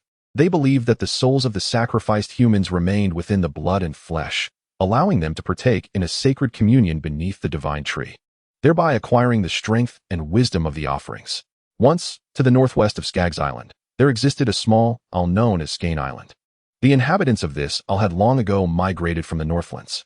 During the initial rebellion on Skaggos Island, the Crow clan from Abyssal Fortress launched an assault, pillaging and exterminating all its residents. Although they shared ancestry as descendants of the first men, the other inhabitants of the Northlands held the people of Skaggos Island in contempt, deeming them no different from savages, derisively referring to them as the Skaggos tribe. As Hank contemplated how to deal with the captives, he was suddenly alerted by the low growl of a dire wolf nearby, accompanied by the shrill cry of a swift hawk overhead. These signs jolted Hank from his thoughts. He recognized the warning of his animal companions. Something was amiss in the tribe. He hastily commanded the surrounding warriors to hasten towards the tribe. At that moment, soldiers at the front rushed back to report that all the sentinels guarding the tribe had vanished without a trace. Just then, over 30 tribespeople emerged from the depths of the forest, crying out to Hank about the tribe's plight. Upon hearing the news of the unicorn changing hands and the tribe being overrun, Hank felt a surge of shock and fury. It had always been an abyssal fortress that oppressed others on Skaggos Island. In Hank's memory, the tribe had never faced such a situation. Even the royal hall had refrained from confronting them head-on. With a fierce roar, he commanded his people to hasten back to the tribe. At his command, over 20 snow bear knights surged forward with a resounding cry. The shapeshifters of Abyssal Fortress had long been nurturing these animal companions with a carnivorous diet, and after generations of training, these beasts coordinated exceptionally well with the warriors, especially the snow bears, known for their formidable combat prowess. Meanwhile, Marco sat regally upon the chieftain's throne in the tribe, having recently received 2 notifications after capturing the pursuing tribesmen and assaulting the tribe itself. Marco surmised that these messages pertained to battle summaries, as every skirmish, regardless of its magnitude, garnered experience points in the game. However, he was uncertain about the experience accrued from these 2 encounters. He opened his information panel. You have achieved a glorious victory. The enemy has been vanquished. Experience gained, 220 points. Enemy losses, 50 men. Rebel losses, 3 men. You. Experience gained, 440 points. Enemy losses, 100 men. Rebel losses, 7 men. Archer, 1 man. Gazing at the experience progress bar, which indicated he was just over 300 points away from leveling up, Marco began devising strategies to enhance his skills. As a chorus of beastly roars echoed around him, Marco regained his focus and shouted to those nearby, "Prepare." Leading the charge were over 10 snow bears and 3 dire wolves. Just as the knights braced to attack, a series of thunderous crashes resounded. A row of wooden barricades was erected by the rioters, forming 6 structures within a 10-meter radius at the entrance. The wooden frame is constructed from a series of round logs, sharpened at the front, with a row of wooden stakes driven into the ground at the back, serving as the pivot point for the structure. Suddenly, the snow bear knights collided violently with the wooden frame, causing the tribal warriors at the entrance to descend into chaos. Meanwhile, the 3 Arctic wolves sought out gaps and surged towards Marco in the main hall, with only a narrow passage remaining from the entrance to the throne room, completely segregated by the wooden structure. However, the 3 Arctic wolves were swiftly dispatched by Lauren, the captain of the archers, who skillfully felled them with a single arrow each. As the tribal warriors rushed into the hall, the sight at the entrance made their hearts constrict with dread. In the ensuing moments, these warriors proceeded with utmost caution, and Hank, surrounded by his kin, approached within 10 meters of Marco. The tribal warriors raised their bows, aiming at Marco, yet hesitated to shoot, for beside him stood a unicorn. Though the unicorn had become taller and more elegant over the years, many of the tribal warriors recognized it instantly due to their long-standing acquaintance. Hank addressed Marco in the common tongue of Westeros. "Where do you hail from? Why have you come to the Abyss Fortress? What sorcery did you employ to compel the unicorn to obey you? Speak. Have you poisoned it?" While uttering these words, he discreetly gestured behind his back, prompting 2 archers within the crowd to quietly draw iron arrows from their quivers. Marco, amused, glanced at him and, keenly aware of the 2 individuals targeting him, grasped the hilt of his sword with a smile, declaring, "I used this." No sooner had he spoken than Marco unsheathed his knightly sword and pointed it forward, unleashing a brilliant surge of energy. In an instant, a row of stone spikes, each over 30 centimeters tall, erupted behind Hank, inflicting gruesome injuries upon the feet of more than 20 warriors, who screamed in agony as they collapsed to the ground, startling their fellow tribesmen nearby. Feeling the disturbance behind him, Hank turned around, panic evident as he shouted in the ancient tongue, "Calm down. What is happening?" Yet, the surrounding tribesmen were equally bewildered, with only a few injured warriors managing to stammer that their feet had been pierced by the stones that had sprung from the ground. At that moment, Marco's voice rang out, tinged with arrogance. "Did you not see clearly? Allow me to ensure you have a proper view." With that, he directed his sword at Hank, utilizing the scant remnants of his magical energy to invoke a dark spell of weakness. Following a flash of eerie black and purple light, Hank beheld the horrified gazes of his tribesmen fixed upon him. He felt an overwhelming soreness coursing through his body, rendering him incapable of exerting his full strength. As if cursed, With a face of sheer panic, he looked at Marco and implored, "Who are you? What have you done to me?" At this moment, Marco disregarded him and instead turned to a soldier being escorted by the rioters, asking in an ancient tongue, Did you witness this?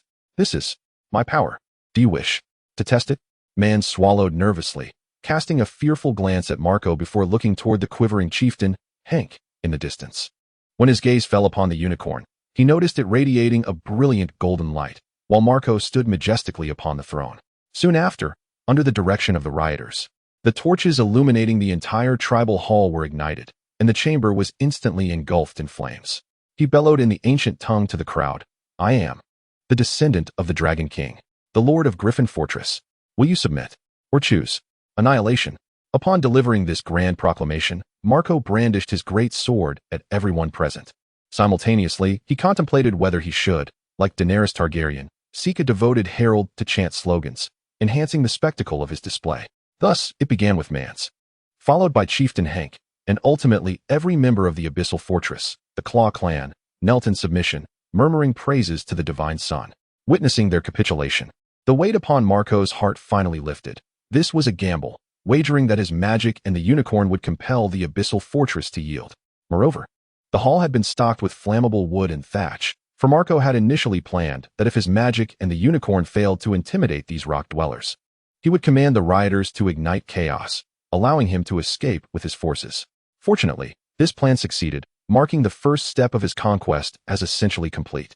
With the cooperation of the tribal warriors of the Abyssal Fortress and his own enhancements, Marco believed that soon, the sacred banner of the sun would proudly wave over Skaggos Island. 3 days later, after packing all the belongings of the tribe, Chieftain Hank arrived at the hall with 4 warriors to present himself before Marco. At that moment, Marco was surrounded by 4 eager maidens from the Claw clan, who were said to be the most beautiful girls in the entire tribe. Despite Marco's repeated refusals, Hank, seemingly seeking revenge for the embarrassment Marco had caused him in front of the tribesmen, insisted on having the 4 girls attend to Marco, which had rendered his last 3 days quite torturous. He scarcely found a moment to collect experience and rewards. Upon seeing Hank and his companions enter, the 4 maidens withdrew the fruit platters and beverages, retreating behind the throne. Chapter 7. The Fall of the Log Hall. As Hank entered the hall, he respectfully bowed to Marco upon the throne. The rock dwellers of Skaggos Island did not possess the free-thinking mentality of savages. The reverence for the strong had been preserved since ancient times, and Marco's mastery of magic and the submission of the unicorn had elevated his prestige within the Abyssal Fortress to unprecedented heights. Hank spoke with palpable excitement. "My lord, the clan members are prepared. We shall embark shortly." "Excellent. You have done remarkably well. It is time for a transformation at Abyss Fortress. I shall ensure that all can enjoy ample sustenance, comfortable shelter, and fine attire, and then conquer the entirety of Skaggos Island." "Indeed, my lord. Long life." The unicorn and Griffin accompanying Marco let out timely cries, seemingly responding to his proclamation. Thus, Marco and his entourage spent another 6 days returning to a valley near Griffin Fortress, with an additional 2 days required due to their larger company. Now, only about 1 kilometer remained to Griffin Fortress, so Marco felt no urgency. Instead, he leisurely sat upon the unicorn's back. During this time, Marco also took a moment to collect his battle rewards. However, this particular skirmish yielded only a few dozen experience points, leaving him over 300 points shy of leveling up. Nevertheless, having completed the tasks of taming the unicorn and conquering Abyss Fortress, his resources surged significantly. Marco opened his interface to assess his recent gains. Some details omitted: resources, gold 2700, with 25 or 45, crystal 0, mercury 0, gem 0, sulfur 0. Task log 1. Floating Timber Hall. Incomplete. Reward, gold 2000, with 32. King's Hall. Incomplete. Reward, gold 2000, 1 treasure chest 3. Abyss Fortress. Completed. Reward, gold 2000, or 34. You have discovered information about wild unicorns. Attempt to explore their territory or tame them. Completed. Reward, 1 magic wand. As Marco rode upon the unicorn, a delicate magic wand materialized in his hand. This was the wand of the magic arrow, usable 5 times. The moment the wand appeared, it transformed into strands of luminous energy and entered Marco's mind. He seemed to anticipate this and promptly accessed his spellbook interface. At that moment, he discovered that the page for destruction magic now prominently displayed the option for magic arrow, though it did not indicate any magical cost, only a display of 55. This remarkable display left Henke, who was accompanying him, utterly astonished, elevating Marco's stature in his eyes. However, at that moment, the griffin in the sky suddenly cried out loudly, and the animal companions of the tribe began to restlessly rumble. Marco and Henke exchanged glances, sensing something amiss. Marco nodded toward Henke, who immediately signaled for the main force to halt.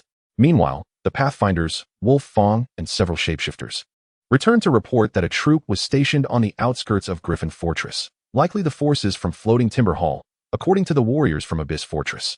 Marco promptly convened a meeting, during which the clan leader, Henk, asserted that with a greater number of warriors at his disposal, an immediate offensive could annihilate the forces of the Floating Wood Hall.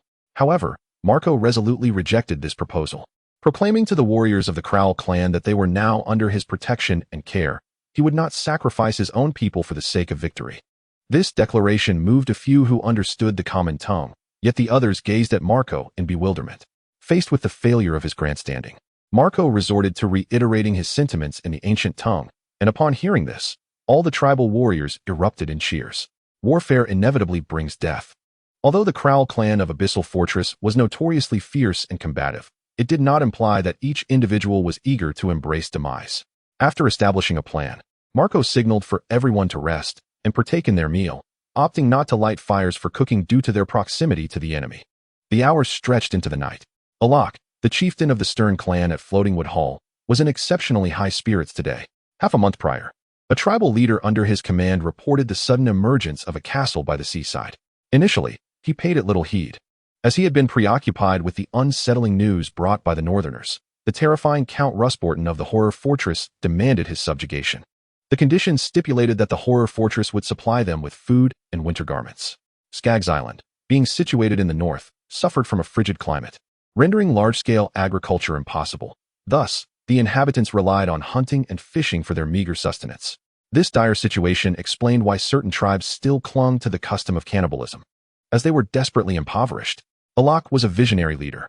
Since his ascension, he had constructed a small port adjacent to the clan fort, engaging in trade with merchants and whalers using timber, meat, and pelts. Through these exchanges, he acquired advanced knowledge unattainable on Skaggs Island.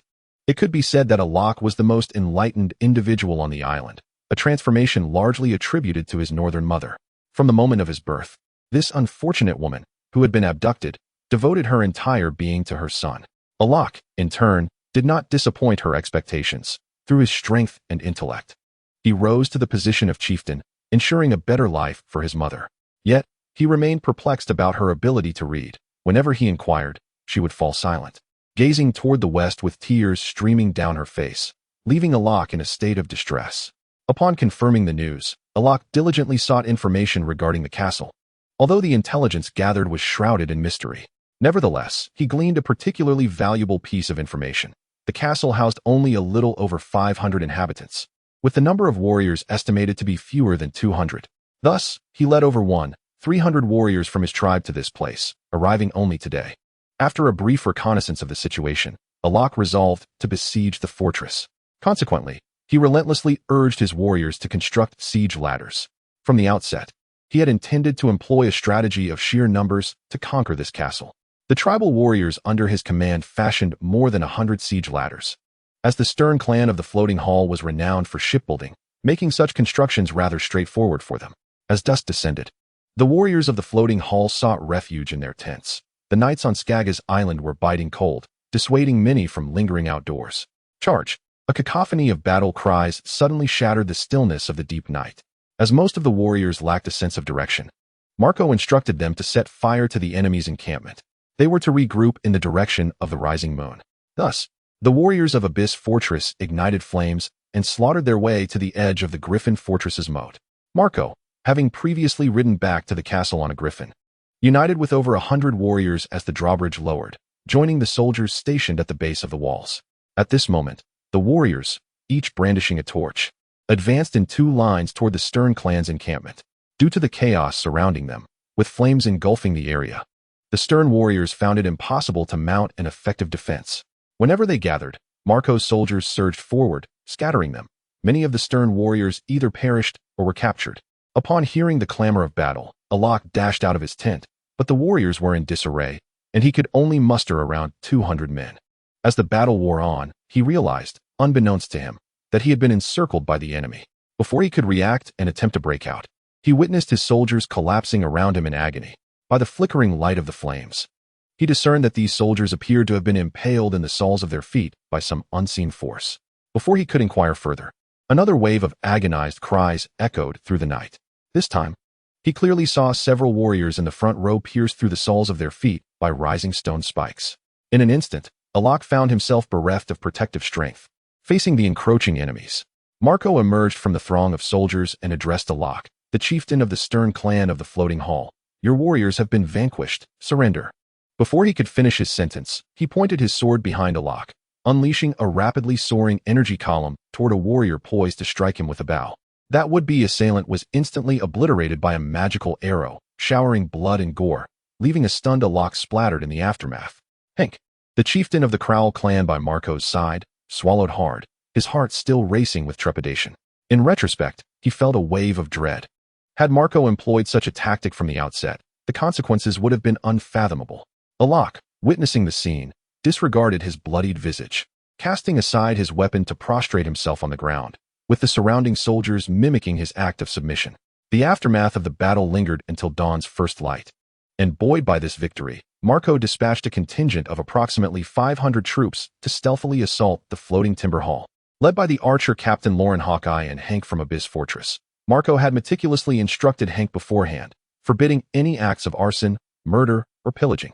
He emphasized that the populace of Skaggs Island belonged solely to him, Marco Baloris, and that no one was permitted to wreak havoc upon them. The floating timber hall lay merely 3 days' journey from Griffin Fortress, with a clear path ahead, had it not been for the approaching autumn and winter. With preparations for the cold season underway, Marco would have likely faced assaults from the 3 major tribes multiple times by now. Chapter 7. The fall of the floating timber hall. Hank entered the grand hall and respectfully bowed before Marco seated upon the throne. The rock dwellers of Skaggs Island lacked the free-thinking nature of savages. The reverence for the powerful has persisted since ancient times, and Marco's mastery of magic and the submission of the unicorn had elevated his prestige within Abyss Fortress to its zenith. Hank, filled with excitement, declared, "My lord, the clansmen are ready. We can depart at once." "Indeed. Well done. It is high time for Abyss Fortress to undergo a transformation. I intend to ensure that everyone has ample food, comfortable shelter, and fine clothing, and then conquer the entirety of Skaggs Island." "Yes, my lord. Long life." The unicorns and griffins beside Marco responded in kind with their resonant cries, echoing Marco's proclamation. Thus, it took Marco and his entourage 6 additional days to return to a valley near Griffin Fortress, as the journey was prolonged by 2 days due to their large company. At this point, they were still roughly 1 kilometer from Griffin Fortress, so Marco felt no urgency, instead reclining comfortably upon the unicorn's back. During this time, Marco also seized the opportunity to claim his battle rewards, though this skirmish had only yielded a modest increase of a few dozen experience points, leaving him still over 300 points shy of leveling up. However, due to the successful completion of the tasks involving the subjugation of the unicorn and Abyss Fortress, his resource points surged dramatically. Marco opened his interface to assess his recent gains. Some details omitted: resources, gold 2700, with 25 or 45, crystal 0, mercury 0, gem 0, sulfur 0. Quest log 1, floating timber hall, incomplete. Reward, gold 2000, with 32. King S Hall, incomplete. Reward, gold 2000, 1 treasure chest 3. Abyss Fortress, completed. Reward, 2000 gold, 30 or 4. You have discovered information about a wild unicorn. Attempt to explore its habitat or tame it. Completed. Reward, 1 magic wand. As Marco rode upon the unicorn, a delicate magic wand suddenly materialized in his hand. This wand belonged to the enchanted arrow, capable of being used 5 times. However, at the moment of its appearance, it transformed into a stream of radiant light that surged into Marco's mind. He seemed to grasp this notion and promptly opened his spellbook interface. At that moment, he discovered the page depicting the destruction spell, where the option for the enchanted arrow prominently appeared, yet it did not indicate any magical cost, merely displaying a value of 55. Marco's extraordinary maneuver left Hank, who accompanied him, utterly astonished. In his eyes, Marco's stature was elevated yet again. Just then, the griffin in the sky suddenly let out a loud cry, causing the animal companions in the tribe to grow restless and emit low growls. Marco and Hank exchanged a knowing glance, sensing something amiss. Marco nodded at Hank, who immediately relayed a command for the main force to halt. At that moment, the path-clearing wolf Fong and several shapeshifters returned to the center of the troop, reporting that a unit had stationed itself at the perimeter of Griffin Fortress. According to the warriors from Abyss Fortress, these beings were likely troops from the Floating Wood Hall. Marco promptly convened a meeting. Chief Hink asserted that his side had more warriors, and if they seized the moment to attack, they could surely annihilate the forces of the Floating Wood Hall. However, Marco resolutely rejected his proposal, addressing the warriors of the Crowl clan, stating that they were now his subordinates, under his protection, and he would not sacrifice his people for the sake of victory. This declaration stirred only a few of the tribesmen who spoke the common tongue, while the others gazed at Marco in bewilderment. Faced with the failure of his display, Marco resorted to restating his previous words in simpler ancient language, after which all the tribal warriors erupted in cheers. Warfare brings death. Although the Crowl clan from Abyss Fortress had always been fierce and warlike, it did not imply that each individual yearned for demise. After devising a plan, Marco signaled for everyone to rest and dine. Given the proximity to the enemy, he refrained from allowing them to light a fire for cooking. Time passed until nightfall. Ilak, the chief of the Stern clan from Floating Wood Hall, was in a remarkably spirited and joyful mood today. Half a month prior, one of his subordinate tribal leaders had reported to him that a castle had suddenly appeared by the seaside. Initially, he dismissed it, as he had been preoccupied with considerations regarding the northern folk's news. The fearsome Count Lusburton of the Terrifying Fortress demanded his submission. The condition was that the Terrifying Fortress would provide them with food and winter clothing, for Skaggos Island, being close to the north, faced a frigid climate that rendered large-scale crop cultivation impossible, forcing them to rely on hunting and fishing to barely sustain their existence. This explains why certain tribes continue to uphold the gruesome custom of cannibalism. Their poverty is so profound. Ilak, the chieftain of the Stern clan in the Driftwood Hall, is a man of vision. Since his ascension to leadership, he has constructed a modest harbor beside the clan stronghold, engaging in trade with merchants and whalers using timber, meat, and furs. Through these interactions, he has also acquired knowledge unattainable on Skaggos Island. Indeed, Ilak stands as one of the most enlightened individuals on the entire island, a transformation greatly influenced by his northern mother. Since Ilak's birth, this unfortunate woman, abducted from her homeland, devoted all her energy to nurturing her son. Ilak, in turn, has not disappointed her expectations. Through his strength and intellect, he has risen to the position of chieftain, ensuring a better life for his mother.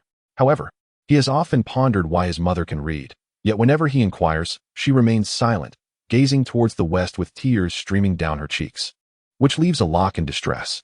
After confirming the news, he has diligently sought information about the castle, albeit most of it being cryptic.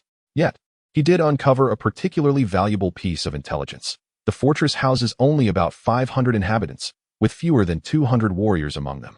Consequently, he led over 300 warriors from the tribe to this location, arriving only today. After a brief reconnaissance, Ilak resolved to lay siege to the castle and has since urged his warriors to construct siege ladders.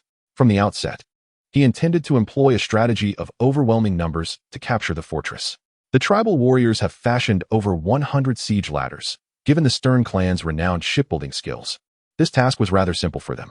As night descended, the warriors of Driftwood Hall retreated to their tents, for the nights on Skaggos Island are bitterly cold, dissuading many from remaining outdoors. Suddenly, the stillness of the night was shattered by the battle cries of charge. Most of the warriors lacked a sense of direction, prompting Marco to instruct them to set fire to the enemy's encampment. They were to regroup in the direction of the rising moon. Thus, the warriors of the Abyss Fortress blazed a trail of fire and slaughter, advancing toward the moat of the Griffin Fortress. Marco, having mounted his Griffin, returned to the castle ahead of his men.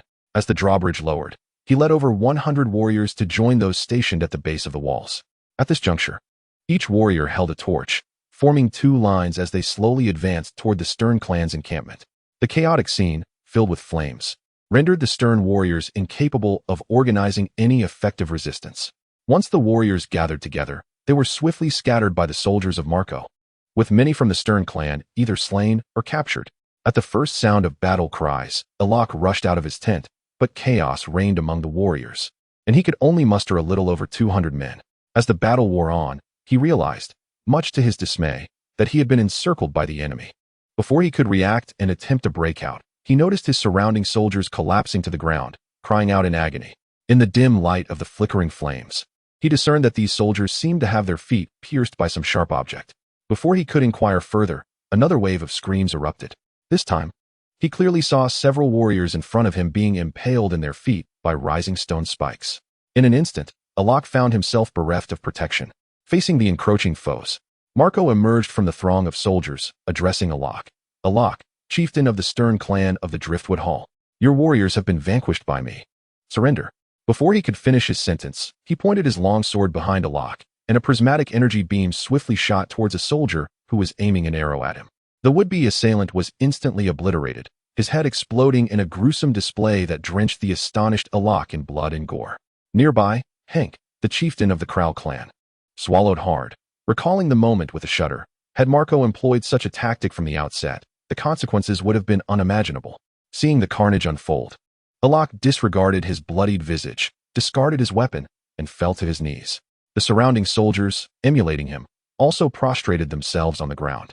The aftermath of the battle continued until the first light of dawn began to break, and buoyed by this victory, Marco dispatched a force of approximately 500 men to launch a surprise attack on the Driftwood Hall.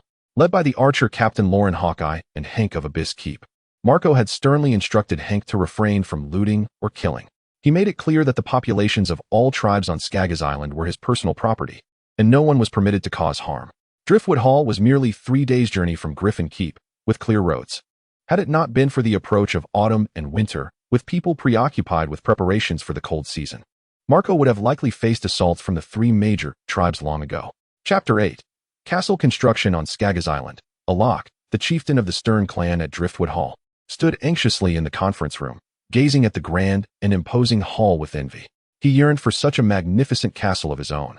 But he quickly came to terms with his circumstances, lowering his head in humility. As the first rays of morning sunlight streamed through the windows, the entire conference room was illuminated, transforming it into a realm of brilliance. The grand doors were suddenly flung open, and a battalion of soldiers brandishing peculiar long spears, led by 3 armored warriors, entered the conference room. Once they took their positions, Marco, adorned in a splendid court attire, made his entrance into the hall, accompanied by the cleric Caspariad. Following him were several key figures from Marco's retinue. Among them were the Elder Bloodstone and Bloodhand Blackstone, the indigenous leaders of Skaggos Island, Bobby Lee, the leader of the Marauders, and Hank, the chieftain of the Crowl clan from Abyss Fortress, who had pledged allegiance just days prior. They sequentially took their seats at the long table in the conference room. Once all were present, Marco addressed the assembly. Let us commence with the first agenda. Alok, chieftain of the Floating Wood Hall. Greetings. I would like to formally introduce myself. I am Marco Beliris, the master of this castle. As you can observe, my lineage hails from Valyria, and I am a descendant of the Dragon Kings. Although my family has lost the great dragons, the power of magic has been a legacy that has endured through the ages. Thus, as the future ruler of Skaggos Island, I solemnly inquire, are you willing to pledge your fealty to me? Alok, already a man of considerable experience, harbored suspicions upon beholding Marco's distinctive silver hair and violet eyes. After witnessing the unicorn and Griffin, he was filled with a sense of awe and curiosity towards this remarkable lord. He was also aware that Marco had dispatched troops to besiege his Floating Wood Hall, rendering any further resistance futile. Therefore, he boldly proclaimed his name and knelt an oath within the hall, choosing to kneel on one knee, hands resting on his knee, bowing his head in solemn pledge. Subsequently, Marco arranged for him to sit at the long table and continued to organize the clansmen from Abyss Fortress. As the main base had yet to be established and the territory of Griffin Fortress was limited, Marco intended to construct an additional peasant hut. With markets and taverns still unestablished, he needed to reserve land for these constructions. Given the scarcity of resources, he had to meticulously calculate consumption. The output from 3 magical farmlands and the peasant huts, coupled with game meat, could provide basic sustenance for approximately 20,000 individuals. Once the main base was erected, he could potentially acquire more than double the land and structures. However, the crux of the matter remained: a lack of gold resources and a small army, compounded by the absence of substantial gains from recent expeditions, filled Marco with a sense of helplessness. Meanwhile, Alok, the chieftain of Floating Wood Hall, expressed a desire to relocate his kin, but Marco did not acquiesce. He had his own considerations. Both the King's Hall and Floating Wood Hall were modest fortresses. While not as advanced as the castles on the continent of Westeros, they did possess basic facilities and farmlands. Marco planned to relocate the children and elderly from both tribes to Griffin Fortress. allowing the remaining clans to continue expanding their territories and alleviating the overall logistical strain on Griffin Fortress. Although Marco was not a scholar of great renown, the abundant dragon crystal mines on Skaggos Island hinted at its volcanic past. The presence of a volcano suggested the potential for precious minerals such as gold and silver. Unfortunately, these resources had remained undiscovered for various reasons. Marco had experimented with the dragon crystals, which he had heard were materials for spellcasting in a past life. He speculated that they might be connected to dragons, and for now, he could only store them, awaiting the arrival of Daenerys' 3 dragons, which might herald change. After discussing these matters, Marco dismissed everyone.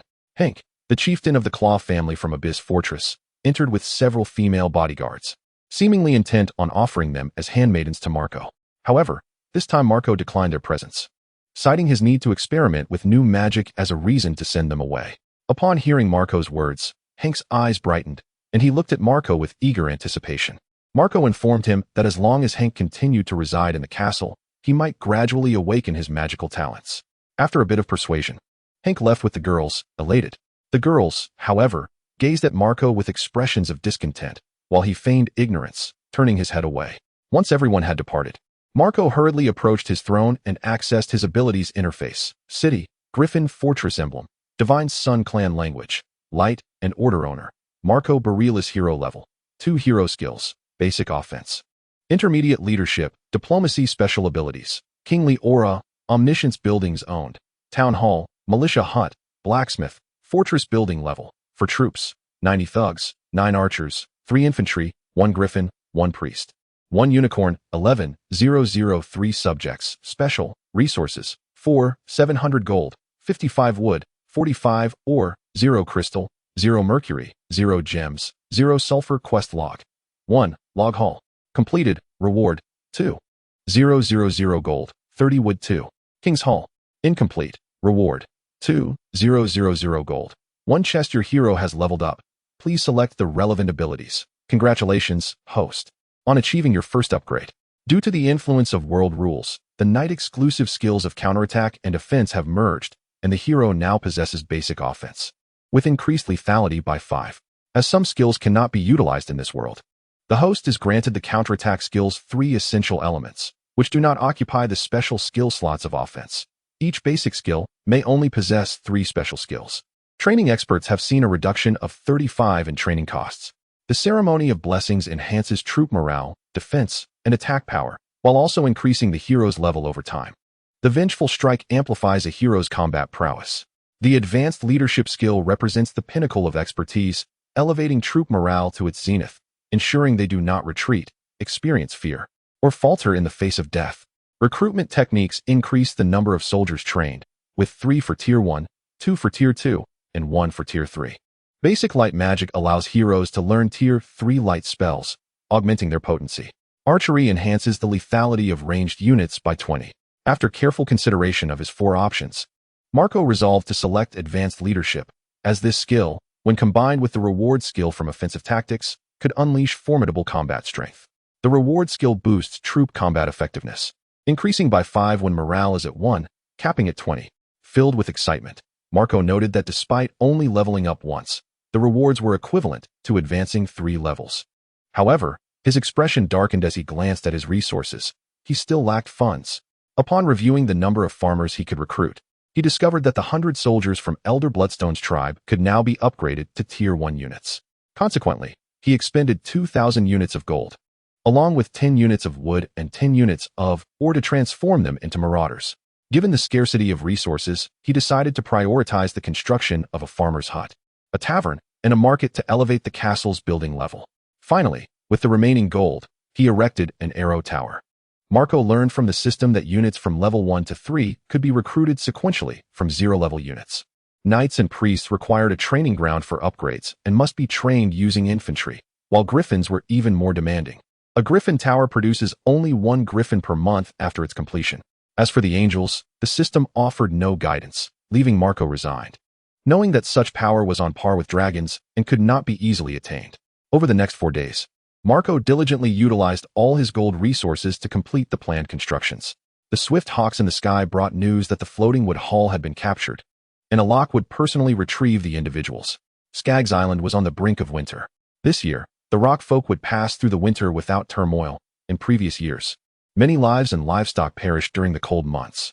However, with the stable water source and climate provided by the Griffin fortress, these issues would be resolved. Marco seized the opportunity to visit the tavern, blacksmith, and market within the city. As the end of the month approached, he eagerly anticipated the gold resources that would be awarded during the month-end settlement. Although the number is merely around 1,400, it is quite commendable for Marco. While contemplating the construction of the castle, Marco unwittingly arrived at the tavern's entrance, only to be halted in his tracks by the timely intervention of Priest Caspid. During his time at Griffin Fortress, Marco was consistently protected by Sustin and his two companions, alongside Caspid. To outsiders, this appeared to be an ordinary tavern. Yet within Marco's system panel, it was a confluence of unique structures such as a refugee camp, tavern, thieves' den, and prophet's abode. According to the system's description, one could summon heroes and human troops here, gather intelligence, or embark on treasure quests, all of which required a monetary investment. Casting a glance at the large zero in his gold resources, Marco quelled his urge to enter and explore. The blacksmith shop had seen a significant boost in productivity due to the 10 craftsmen Marco had dispatched, and the system graciously provided 2 masters, one specializing in the crafting and repairing of weapons and armor, and the other in the creation of siege weaponry.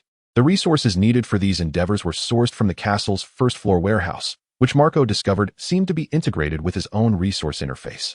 The market was no longer the bustling bazaar it once resembled, now reduced to a singular humble structure akin to the tavern, where clan leaders occasionally visited to procure ale. However, it was mostly deserted, and the overseer informed Marco that it would offer architectural blueprints from other races' main cities. In a moment of impulsiveness, Marco perused the list, only to quickly retreat in dismay. Chapter 8. Castle Construction on Skaggos Island. Alok, the chieftain of the Stern clan in the log hall, stood in the conference room, feeling somewhat anxious as he gazed upon the grand and imposing hall, filled with envy for its magnificence. He wished fervently to possess such an impressive castle, but soon came to terms with his circumstances, bowing his head in humility. As the first rays of sunlight streamed through the windows, the conference room was instantly illuminated.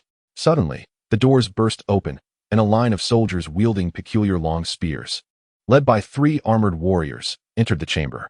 Once they had taken their positions, Marco appeared in the hall, clad in a courtly robe, accompanied by Priest Caspid and followed by several key figures from his ranks. Among them were the earliest loyalists, Elder Bloodstone and Blackstone from the indigenous people of Skaggos Island, Bobby Lee, the leader of the Marauders, and Hank, the chieftain of the Crowl clan from Abyss Fortress, who had pledged allegiance to him just days prior. They took their seats at the long table in the conference room. Once everyone had gathered, Marco declared, "Let us commence with the first agenda item. Greetings to you, Alok, chieftain of the Stern clan in the log hall. I am honored to formally introduce myself. My name is Marco Belleris, the master of this castle. As you can see, my lineage hails from Valeria, and I am indeed a descendant of the Dragon King. Although my family has lost the dragon, the power of magic has continued to be passed down through generations. Thus, as the future ruler of Skaggos Island, I solemnly pose this question to you.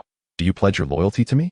Observing Marco's iconic silver hair and violet eyes, Alok, already well-versed in the world, harbored suspicions in his heart. Now, having witnessed the unicorn and the griffin, he was filled with a sense of awe and curiosity towards this extraordinary lord. Furthermore, he was aware that Marco had dispatched troops to assault his floating hall, rendering any further resistance futile. Consequently, he called out his name loudly. Kneeling in the hall to pledge his oath, lacking a longsword, he chose to kneel on one knee, bowing his head with both hands resting on his knee as he swore allegiance.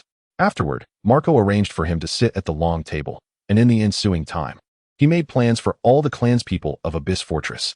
As the main base was yet to be established and the territory of Griffin Fortress was limited, Marco intended to construct another peasant hut. With markets and taverns still unestablished, he had to conserve land for these constructions, necessitating meticulous resource management. The yield from 3 magical farmlands, combined with the meat from game, could essentially provide basic sustenance for around 20,000 individuals. Once the main base was established, he could acquire more than double the land and buildings. However, the crux of the matter lay in the scarcity of gold resources and the limited number of soldiers. Moreover, this expedition yielded little in terms of resources from the wild, filling Marco with a sense of helplessness regarding the situation. At that moment, the leader of the Stern clan from the floating hall expressed a desire to relocate his people, yet Marco did not acquiesce. He had his own plans. Both the King's Hall and the floating hall were small fortifications, Although they lacked the advanced structures of the castles on Westeros, they did possess basic facilities and farmlands. Marco intended to relocate the children and elderly from both tribes to Griffin Fortress, allowing the other two clans to continue expanding their territories, thereby alleviating the overall logistical pressure on Griffin Fortress. While Marco was not a scholar of great renown, the abundant dragon crystal mines on Skaggos Island hinted at its volcanic origins. If a volcano existed, it was plausible that precious metals such as gold and silver might also be found. Yet, for various reasons, these treasures had remained undiscovered. Marco had experimented with dragon crystals, finding them to be of little resource value, having heard in a former life that they served as material for spellcasting. He speculated that they might be connected to the dragons and could only stockpile them in preparation for the arrival of Daenerys and her 3 dragons, which might herald a change. However, that was a matter for the future. After discussing these matters, Marco dismissed the assembly. Shortly thereafter, Hank, the leader of the Clow clan from Abyss Fortress, entered with several female bodyguards, seemingly intent on offering them as handmaidens to Marco. However, this time Marco declined their request, citing his need to experiment with new magic as the reason for dismissing them. Upon hearing Marco's words, Hank's eyes sparkled with excitement as he looked eagerly at Marco. Marco assured him that as long as he continued to reside in the castle, there was a possibility he might awaken his magical talent. After a bit of persuasion, Hank left the room, elated, accompanied by several young ladies. The girls, however, gazed at Marco with expressions of discontent, while he feigned ignorance, turning his head away. Once everyone had departed, Marco hurriedly made his way to his throne and accessed his abilities interface. Possessions, city, Griffin Fortress, emblem, sacred sun, language, light, and order, owner, Marco Belliris, hero level, 2. Hero skills, basic offense, intermediate leadership, diplomacy, special abilities, royal bearing, understanding of all things, structures owned, town hall, militia hut, blacksmith, fortress, building level, for troops, mob, 90, archers, 9, infantry, 3, griffin, 1, priest, 1, unicorn, 1 subjects, 11, 003, special, resources, gold, 4, 700, wood, 55, or 45, crystal, 0, mercury, 0, gem, 0, sulfur, 0, quest log, 1, floating wood hall, completed, reward, gold 2, 000, wood 32, King S hall, incomplete, reward, gold 2, 000, 1 treasure chest. Your hero has leveled up. Please select the corresponding ability. Congratulations, host, on completing your first upgrade. Due to the influence of world rules, the Knight-exclusive skill counterattack has merged with offense, resulting in the hero now possessing basic offense with an increased damage output of 5. As certain skills are not applicable in this world, the host receives supplementary counterattack skill elements, not occupying the special skill slot for offense. Each basic skill can only possess 3 special skills. 1. Training Expert reduces training costs by 35. 2. Blessing Ritual boosts troop morale, defense, and attack for a duration based on hero level in minutes. 3. Vengeful Strike enhances hero combat power, skills available for selection. 1. Advanced Leadership, the pinnacle equivalent to expert level, boosts troop morale to maximum, ensuring they do not retreat. Basic 1. Do not fear, intermediate 2, and are fearless in battle, advanced 3. 2. Recruitment Technique increases soldier training numbers, 3 for tier 1, 2 for tier 2, 1 for tier 3. 3. Basic Light Magic permits the hero to learn tier 3 light magic and enhances its potency. 4. Archery increases ranged troop damage output by 20. After contemplating his 4 options, Marco ultimately chose Advanced Leadership, as this skill, when combined with the reward skill from offense, could yield formidable combat prowess. Marco gazed at the skills he had selected alongside the newly emerged trio of abilities, his heart brimming with exhilaration. Despite having ascended only 1 level, the rewards he received felt equivalent to that of a 3-level increase.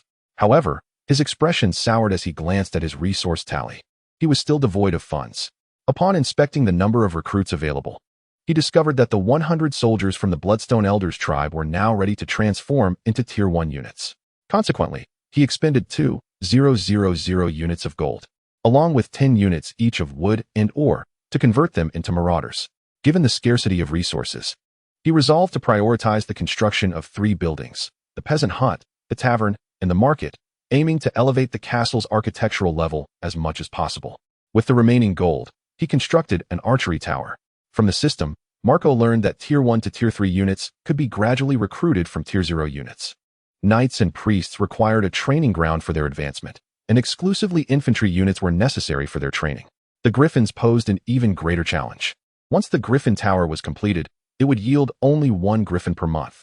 Marco was particularly concerned about the angels, yet the system provided no guidance on this matter, leaving him to ponder in silence. After all, such formidable forces, akin to dragons, could not be acquired with ease. Over the next 4 days, Marco diligently expended all of his gold resources, successfully erecting the planned structures. The swift hawk in the sky brought news that the floating log hall had been captured, and Alok would personally retrieve the individuals involved. Skaggos Island was on the brink of entering winter. This year, the rock folk would navigate the season smoothly. Unlike previous winters that witnessed the demise of numerous people and livestock, the stable water sources and climate provided by the Griffin Fortress would alleviate these issues. Marco also found time to survey the tavern, blacksmith shop, and market within the town as the end of the month drew near. At that time, he would be able to receive the gold resources from the monthly settlement. Although it amounted to merely around 1 for 100, it was a substantial sum for Marco. While planning the castle's development, he unwittingly arrived at the tavern's entrance, where he was fortuitously halted by Priest Casparade. During Marco's time at the Griffin Fortress, he had been safeguarded by Sustine and the other two alongside Casparade. To outsiders, it appeared to be an ordinary tavern, yet on Marco's system panel, it was a confluence of refugee camps, taverns, thieves' hideouts, and prophet abodes. According to the system's description, this location allowed for the summoning of heroes and human units, as well as the gathering of intelligence or the acquisition of treasure-seeking quests, albeit at a cost. Observing the conspicuous zero in his gold resources, Marco abandoned the impulse to venture inside.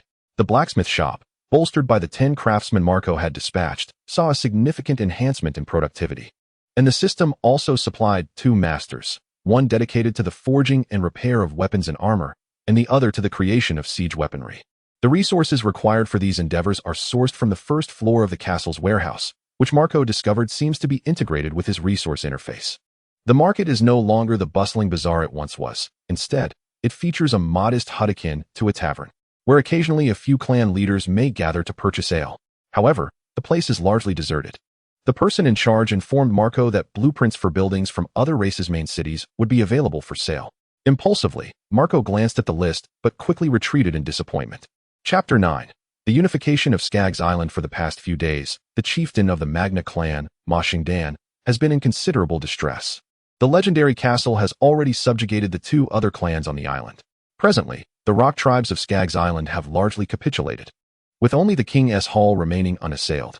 3 days ago, a self-proclaimed envoy from Griffin Castle arrived in the tribe, claiming that they were now under the protection of Lord Marco Belarus. The envoy presented an ultimatum to the Magna clan, proposing that in 5 days, both sides could mobilize 500 warriors for a decisive battle in the Beheading Valley near the King's Hall. Moreover, the envoy asserted that the Lord of Griffin Castle believes that the rock tribes of Skaggos Island will ultimately become his subjects, suggesting that to minimize casualties, Chieftain Ma Xingdan could opt for a one-on-one duel with the Lord, thereby proving who the true ruler is. Ma Xingdan stands approximately 24 meters tall and weighs around 160 kilograms, resembling the formidable mountain from Westeros. After learning about his background and attributes, Marco found himself quite impressed. A warrior of such immense strength, once properly trained, could become a god of slaughter on the battlefield. 2 days later, in the Beheading Valley, located about 50 kilometers from the King's Hall, the terrain is flat with entrances on either side, making it an ideal location for the decisive clash. Among the 3 major clans of Skaggos Island, Abyss Castle is the farthest from Griffin Castle, approximately 170 kilometers away, while Floatingwood Hall is the closest at around 80 kilometers, with King's Hall situated 140 kilometers distant. The Magna clan of King's Hall is the largest and most historically significant tribe on Skaggos Island, with a population of around 15,000 and an army of over 1,600, controlling the best land and harbor on the island. It is no wonder that Chieftain Ma Xingdan harbors a sense of complacency and is reluctant to surrender. Marco had assembled his forces here a day prior, leading a contingent of 140 marauders and tribal warriors, forming a total of 500 soldiers. In the jungle on the opposite side of the valley, he arranged for approximately 300 archers, led by the captain, Lauren Hawkeye, who are the finest hunters from the 2 clans. The foundation of Marco's future archery battalion also lies in this conflict. Following this battle, Marco must allocate resources to construct barracks. Only through training infantry will he possess the strength to challenge the north. Though the north of Westeros is the most impoverished among the Seven Kingdoms, this does not imply that its soldiers are merely farmers wielding pitchforks. The Undulls of Westeros possess the most formidable iron smelting techniques and horse training skills of their time, while the Northerners are akin to the medieval Bears of Earth, lacking any organized cavalry. Thus, even with his formidable troops, Marco does not underestimate the Northern Lords. Some of these families have ruled the land for centuries, and they are not easily shaken by an outsider like him. Furthermore, the Targaryen family's conquest of the Seven Kingdoms was not solely reliant on dragons. Strategy and compromise comprised half of the narrative of their conquest. Suddenly, while lost in thought, Marco felt a gentle tap from Sustin beside him. Turning to follow Sustin's gaze, he beheld a robust man riding a shaggy rhinoceros, leading a contingent of approximately 500 warriors toward him. The warriors of the Magrana clan were draped in thick fur coats, clad in simple leather armor that bore an air of formality. Each grasped an obsidian spear and bore an obsidian sword at their waist. Their chieftain, Masho Dan, donned a tattered half-scale armor that appeared quite ancient, with leather bracers and greaves adorning his limbs. He wielded a crudely forged iron battle axe, leading Marco to surmise that all of the tribe's iron tools were likely in his possession. As Masho Dan rode his shaggy rhinoceros into the heart of the valley, Marco approached on his unicorn, which elicited gasps of astonishment from the warriors of the King's Hall. Soon after, a piercing cry echoed through the sky, as a griffin swooped down and landed beside Marco. The sight of this extraordinary beast incited further commotion among the King's Hall warriors, prompting Masho Dan to bellow at them with ferocity. His thunderous roar reverberated throughout the valley, causing all present to tremble and involuntarily turn their gaze toward him. Yet Marco remained remarkably calm, slowly advancing to stand before Masho Dan, addressing him with respect. "Greetings, Chieftain Masho Dan of the Magrana clan. I am Marco Belleris. Since you have arrived here, may I inquire about your choice?" The Griffin, in a display of cooperation, let out a shrill cry, unsettling Masho Dan's shaggy rhinoceros, which reacted as if it might be attacked. Masho Dan, with a rough strike to the beast's head, quelled its agitation and then directed his attention back to Marco, stating, "I have heard tales that you can summon thunder and stone spikes, and that you can transform into a creature with the head of an eagle. If you wish to make me submit, you must defeat me with force. I will not tolerate that kind of power against me." Upon hearing this, two clan leaders from the Marco faction began to curse, declaring that Mashington was unworthy to be called a rock-type warrior, and soon rode in on their long-haired rhinoceroses. In their eyes, Marco was merely a mysterious sorcerer, whose close combat skills were likely mediocre, incapable of overcoming the mightiest warrior on Skaggos Island, Mashington. Yet, amidst their jeers, Marco acquiesced, prompting the two clan leaders to rush over, urging him to reconsider. They believed Marco was simply youthful and eager to showcase his valor. But Mashington was a fearsome opponent. They wished to protect their lord from injury or death. After all, their prosperous days had only just begun, and having experienced the comforts of abundance, they had no desire to leave Griffin Fortress. Their time spent together had allowed them to gain a deeper understanding of Marco and the castle's wonders, though at times they could not help but covet its splendor. However, the astute priest Caspade had privately hinted to them that the castle's enchantment relied entirely on Marco's magical prowess. Should anything befall him, the fortress might well vanish. Although the rock types were crude and brutish, their reverence for strength and fear of the unknown rendered them deeply respectful of Marco. Marco gestured for them to remain calm. After leveling up, he acquired a skill called Vengeful Strike. Due to system modifications, it had transformed into a combat-related ability. Once activated, if Marco were attacked, his combat prowess would surge instantaneously. This time, he intended to employ the spell, Swift Response, which would enhance his speed, allowing him to exhaust Mashington, a warrior known for his strength, through agility. Seizing a moment amidst Alok's insults, Marco quietly cast the spell. Thanks to the unicorn's innate traits, the magic took effect upon him. Two gusts of magical wind swept from behind Marco, making him feel significantly lighter, while the spell's potency was amplified by the unicorn's racial gifts. The unicorn, Silverflash, glanced back at Marco with a curious expression, sensing her master's subtle maneuver, and snorted. Prepared, Marco drew his knight's great sword and dismounted. Alok and the others, witnessing Marco's advance, reluctantly ceased their protests, yet they exchanged knowing glances with the two guards behind them, seemingly preparing for something. Mashington looked at Marco in surprise. He had only intended to use this as a pretext for negotiation, not expecting Marco to agree so readily. For a moment, Ma Xingdan found himself in a predicament, feeling as though he were riding a tiger, unable to dismount. With a complex array of emotions, he dismounted his steed. It was then that Marco launched the first attack. In his previous life, he was merely an ordinary inhabitant of Blue Star, having learned swordsmanship from Sustin and his two companions. The various combat units in the world of Heroes and Invincible had inherited some battle memories from the Aeson realm, and the warriors of the Griffin Empire possessed a universal, knightly sword technique. Although Marco lacked any innate talent for swordsmanship, he was able to barely hold his own against Ma Xingdan, bolstered by his skills and magic. Conversely, Ma Xingdan hesitated, unable to unleash his full strength, leaving the distant warriors of the Magana clan in a state of disbelief, mistakenly believing Marco to be a formidable powerhouse. Marco exploited his speed to continuously sap Ma Xingdan's stamina, causing his attacks to miss repeatedly. As Ma Xingdan observed Marco, clad in armor yet remarkably agile, he was filled with astonishment. Although he was unaware of the material of Marco's armor, a warrior's instinct told him that it bore considerable weight, indicating a high level of energy expenditure in battle. Yet, after several exchanges, Marco remained unfazed and composed. Suddenly, in a moment of distraction, Ma Xingdan inadvertently allowed Marco to slice his arm, the blood and pain igniting a fiery rage within him. Overwhelmed by confusion and a sense of defeat regarding the future, he lost all semblance of reason, consumed by the urge to vent his fury. With a primal roar, Ma Xingdan gripped his polished giant axe and swung it towards Marco's head, causing a jolt of concern among Alak and the others behind him. Marco, seizing the moment, attempted to deflect the blow with finesse, hoping to dissipate the force of the axe strike. However, due to his inexperience, he was still rattled by Ma Xingdan's formidable strike, causing his hands to tremble from the impact. Chapter 9. The Unification of Skaggos Island in the Royal Hall. Ma Xingdan, the chieftain of the Magana clan, had been troubled in recent days. The legendary castle had already conquered the other two clan tribes on the island. Now, the rock beings of Skaggos Island had largely submitted, with only the Royal Hall remaining unassailed. 3 days prior, an individual claiming to be a messenger from Griffin Castle arrived at the tribe.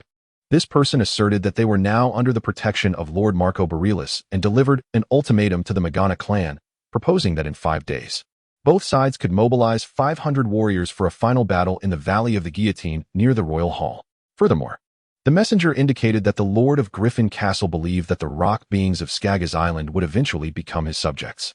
To minimize casualties on both sides, Ma Xingdan, the chieftain of the Magana clan, could also opt for a one-on-one duel with the Lord, thereby proving who the true king was.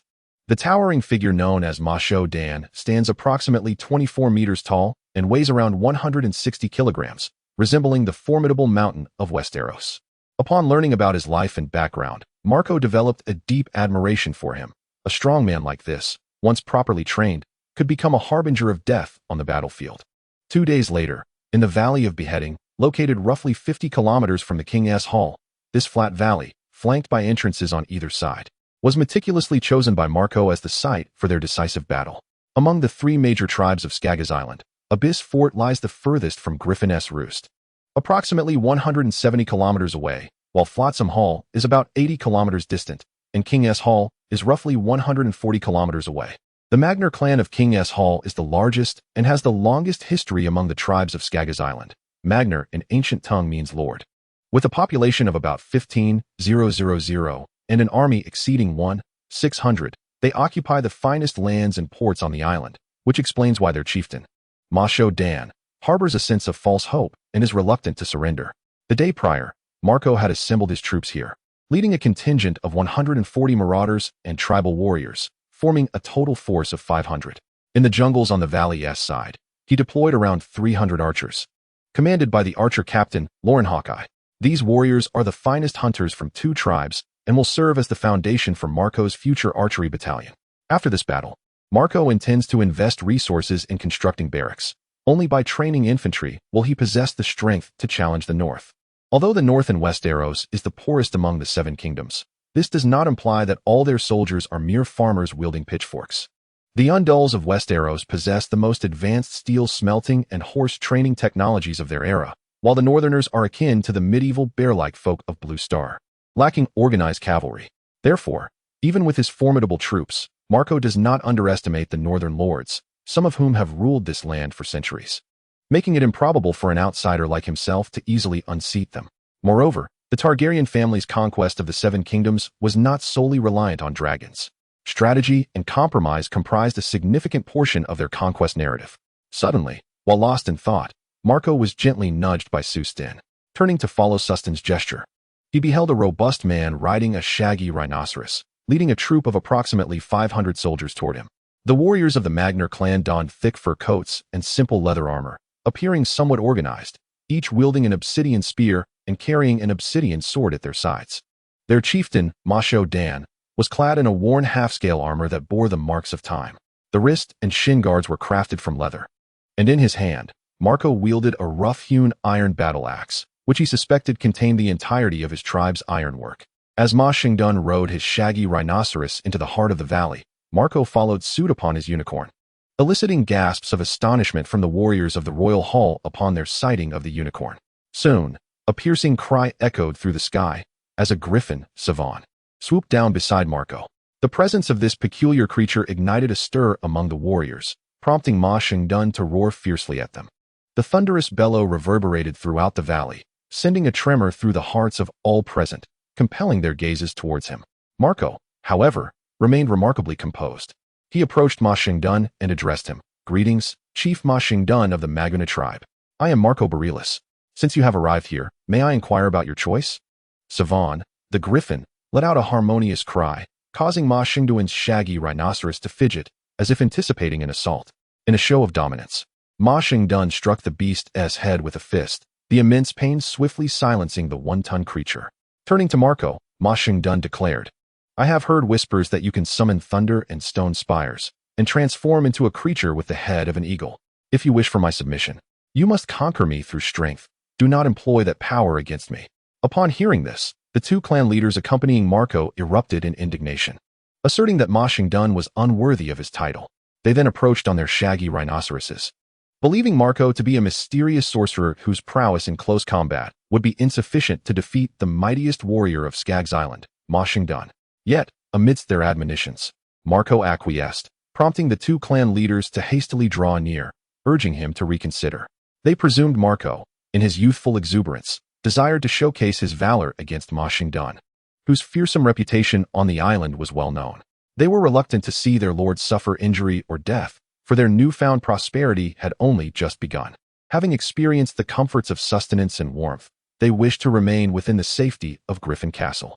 Their time spent together allowed them to glean the extraordinary nature of Marco and Griffin Castle, though at times they found themselves envious of its grandeur. However, the shrewd priest, Caspar Ed, had privately suggested to them that the castle's remarkable qualities were entirely reliant on Marco's magical prowess. Should any misfortune befall him, the castle might very well vanish. Despite the rock dwellers' brutish demeanor, their reverence for strength and trepidation of the unknown compelled them to hold Marco in high esteem. Marco gestured for them to remain calm. After his recent upgrade, he had acquired a skill for revenge strikes, which, due to system modifications, had transformed into a combat-like ability. Once activated, this skill would instantaneously enhance his combat prowess upon receiving an attack. This time, Marco intended to utilize this rapid response magic, allowing him to increase his speed significantly. For a warrior like Mashadan, who excelled in brute strength, leveraging speed to wear him down proved to be the most effective strategy. Seizing the opportunity while Alok and his companions were engaged in insults, Marco discreetly cast the spell. Thanks to the inherent traits of the unicorn Silver Flash, the magic took effect on him as well. Two currents of magical wind swept past Marco's back, rendering his body remarkably lighter, while the magical effect on Silver Flash intensified due to its racial talents.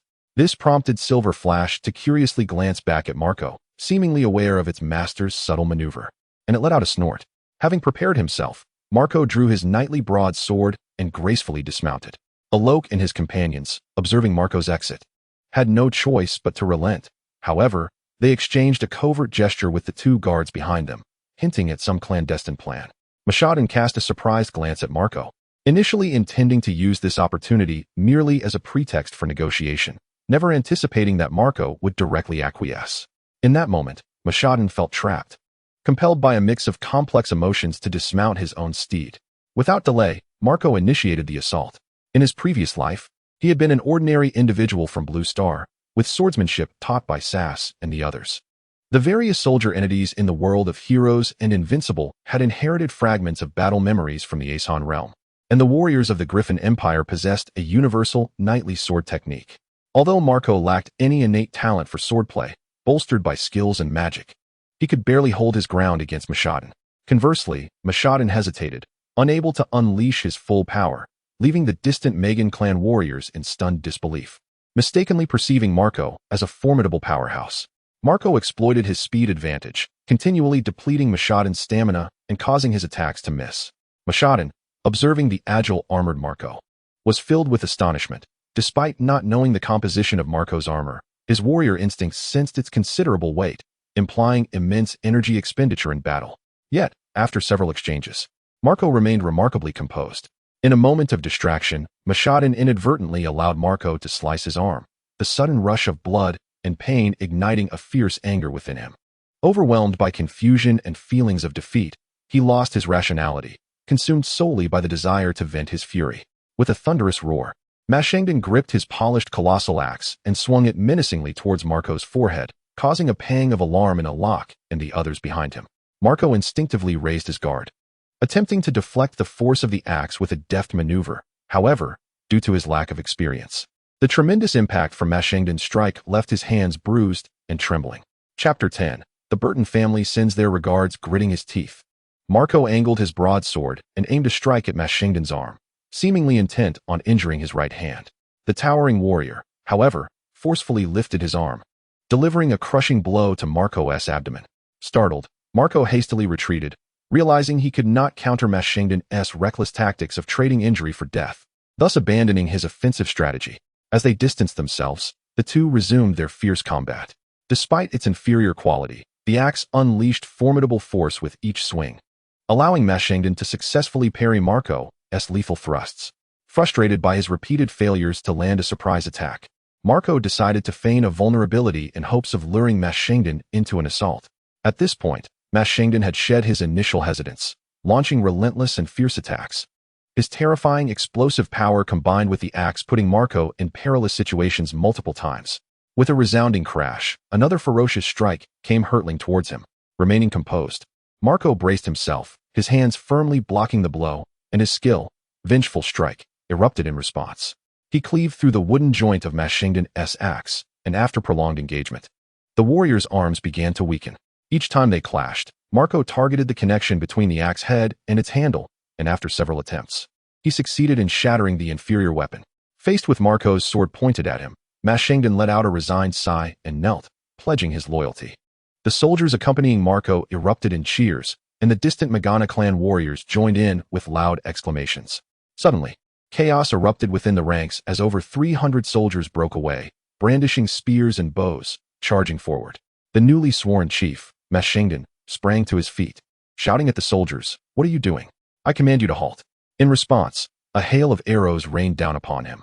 Enraged, Mashadan seized the broken axe from the ground, preparing to retaliate. Marco called out to him, initially astonished by the turn of events. Upon witnessing Mashadan's reaction, he began to understand the underlying issue. Almost as if to validate his thoughts, a youth resembling Mashadan appeared at the entrance of the valley. Behind him stood an overwhelming array of tribal warriors, estimated to number around 500. At his command, several massive woolly rhinoceroses, laden with heavy skins, were driven towards the entrance. As their heart-wrenching cries echoed through the air, these typically docile giants charged toward Marco and his companions. Long spears were thrust into their hindquarters, and their bodies were set ablaze with torches. It appeared that whale oil had been sprinkled upon their fur, igniting them rapidly. The ensuing chaos transformed the entire valley into a tumultuous scene. Concurrently, over 300 soldiers surged forward, drawing small leather pouches from their waists. After slashing them open with daggers, they hurled the contents toward Marco and his group. Recognizing their intent, Marco swiftly ordered a retreat. Simultaneously, archers on the mountainside, under Alok's command, unleashed a torrent of arrows that felled a significant number of the rebellious Megan clan, momentarily stalling their oil-throwing actions. Soon after, soldiers from outside the valley launched a volley of fire arrows, igniting the area where Marco stood in a furious blaze. The dry autumn grasses and patches of lingering snow quickly generated thick clouds of smoke. Coupled with the flaming woolly rhinoceroses, the valley descended into utter chaos. Fortunately, The unruly soldiers under Marco's command managed to subdue the panicking clan warriors. Observing this turmoil, Marco invoked his blessing ritual, with his sword raised skyward. An angelic apparition materialized above him. This extraordinary sight captivated everyone in the valley. While it could not bolster the clan warriors, the miraculous vision helped to restore a semblance of calm among the scattered fighters. Thus, Marco first commanded Mashi Dan to gather his troops, and subsequently ordered Griffin Siwong and Unicorn Fan to engage the 5 remaining rampaging woolly rhinoceroses. Once all forces were consolidated, Marco gradually led his soldiers out of the chaotic valley. Despite the disorder, he managed to clear a smoke-free area with the assistance of Griffin Siwong. Before departing, Marco witnessed the Megan clan's 300 warriors completely ensnared in the inferno. At this moment, Mashi Dan and the few remaining warriors under his command were encircled by Hanky's men. Upon seeing this situation, Marco furrowed his brow in displeasure and shouted at them. "What are you doing? These warriors are now your brethren. Step aside. Lord, Mashi Dan has just sworn fealty and immediately sent men to attack us. Such a person does not deserve to be called a rockborn. He is a traitor. He must not be spared. Indeed, he is a traitor. Enough. I have spoken. This matter does not concern him. Stand down. Sustin. Rogue forces. Assemble. Boom. Whoosh. Whoosh." Upon hearing the command, all the ruffians instantly stood at attention, orderly aligning themselves to one side, appearing remarkably spirited. Mashadan observed these soldiers, who adhered to orders, and a flicker of fervor passed through his eyes. Upon noticing Marco's gaze upon him, he felt a twinge of embarrassment and lowered his head. Marco signaled for him to first reassure the tribal warriors, after which he proceeded to account for the soldiers under his command. To his astonishment, this assault had resulted in the loss of over 100 tribal warriors and more than 50 archers, most of whom perished either from smoke inhalation or trampling. He silently breathed a sigh of relief, realizing that had it not been for his invincible army, any ordinary tribal warriors would have likely met their demise by now. A hint of trepidation arose within him towards the instigator of the rebellion. The rock dwellers of Skaggos Island were, after all, still entrenched in a primitive era. It was unfathomable that such a scheme, such a heartless maneuver, could originate from the hands of a native. To Marco, it bore the hallmarks of a noble from the southern lands of Westeros. As Marco pondered the enemy's actions, Mashadan gradually approached from behind and offered a slight bow. Marco waved his hand dismissively, indicating that no formalities were necessary, and inquired, "Pray tell, what is the essence of this situation? Is there someone in your tribe beyond your control?" With a hint of blush, Mashadan replied, "My lord, that individual is my cousin Mandy's. He is the adopted son of the Earl of House Bolton from the Dreadfort. 2 years ago, he returned to Skaggos Island and shared his experiences, asserting that the rock dwellers were far too backward and must embrace the civilized governance of the North, adopting their advanced systems to transform the entire King's Hall into a true noble court." According to Mashadan, Mandy's was a staunch reformist who had spent more than a year promoting his ideals and systems within the tribe. However, he had been defeated by Mashadan in the chieftaincy contest 6 months prior and subsequently faded into obscurity. Mashadan had assumed he had relinquished his ambitions until a month ago when Mandy's arrived, accompanied by an envoy from the Dreadfort. It was then that Mashadan realized his cousin had not abandoned his aspirations. Furthermore, this time, House Bolton's offer was exceedingly generous, promising provisions and weaponry for the King's Hall. In return, the King's Hall was tasked with persuading or subjugating the other 2 tribes to pledge their loyalty to him, while also permitting the Northmen to traverse Skaggos Island freely. It is worth noting that since the rebellion's failure over a century ago, ships and weapons had been confiscated by House Stark, leaving merely a few fishing vessels, with iron and trade severely restricted. For a century thereafter, House Bolton had engaged in both overt and covert interactions with Skaggos Island, initially through the trade of common goods, later delving into the clandestine trafficking of people. Mandy's cousin, Mardandan, was secretly captured and sold during that period. Later, Count Luspatin of the Terror Fortress personally returned the child to the King's Hall. After conversing and negotiating with the old patriarch, who was also Mardandan's grandfather, Luspatin adopted Mardandan as his son. It was only later that Mardandan discovered that his grandfather had exchanged his cousin for 5 barrels of wine. Reflecting on this, Mardandan felt a deep bitterness. This brother was now his only remaining kin, and he never expected such a betrayal today. However, Marco gleaned much useful information from his account, though he was surprised at how swiftly he encountered the Northerners. Nevertheless, he felt a sense of admiration. Luspatin had evidently been orchestrating his plans in the north for quite some time, as evidenced by the geological formations he encountered on Skaggos Island. The family's ruthless nature was apparent, and it seemed that the adopted son on Skaggos Island had learned well. Mardandon mentioned he was only 15, and if this continued, he would likely become another skilled torturer. After a brief respite, Marco commanded his troops to advance towards the king's hall, while Mardandon led 2 warriors to Marco's side. He informed Marco that these warriors had observed another troop hidden in the valley during their recent retreat. Before he could finish his sentence, the 2 warriors suddenly drew steel daggers and lunged at Marco.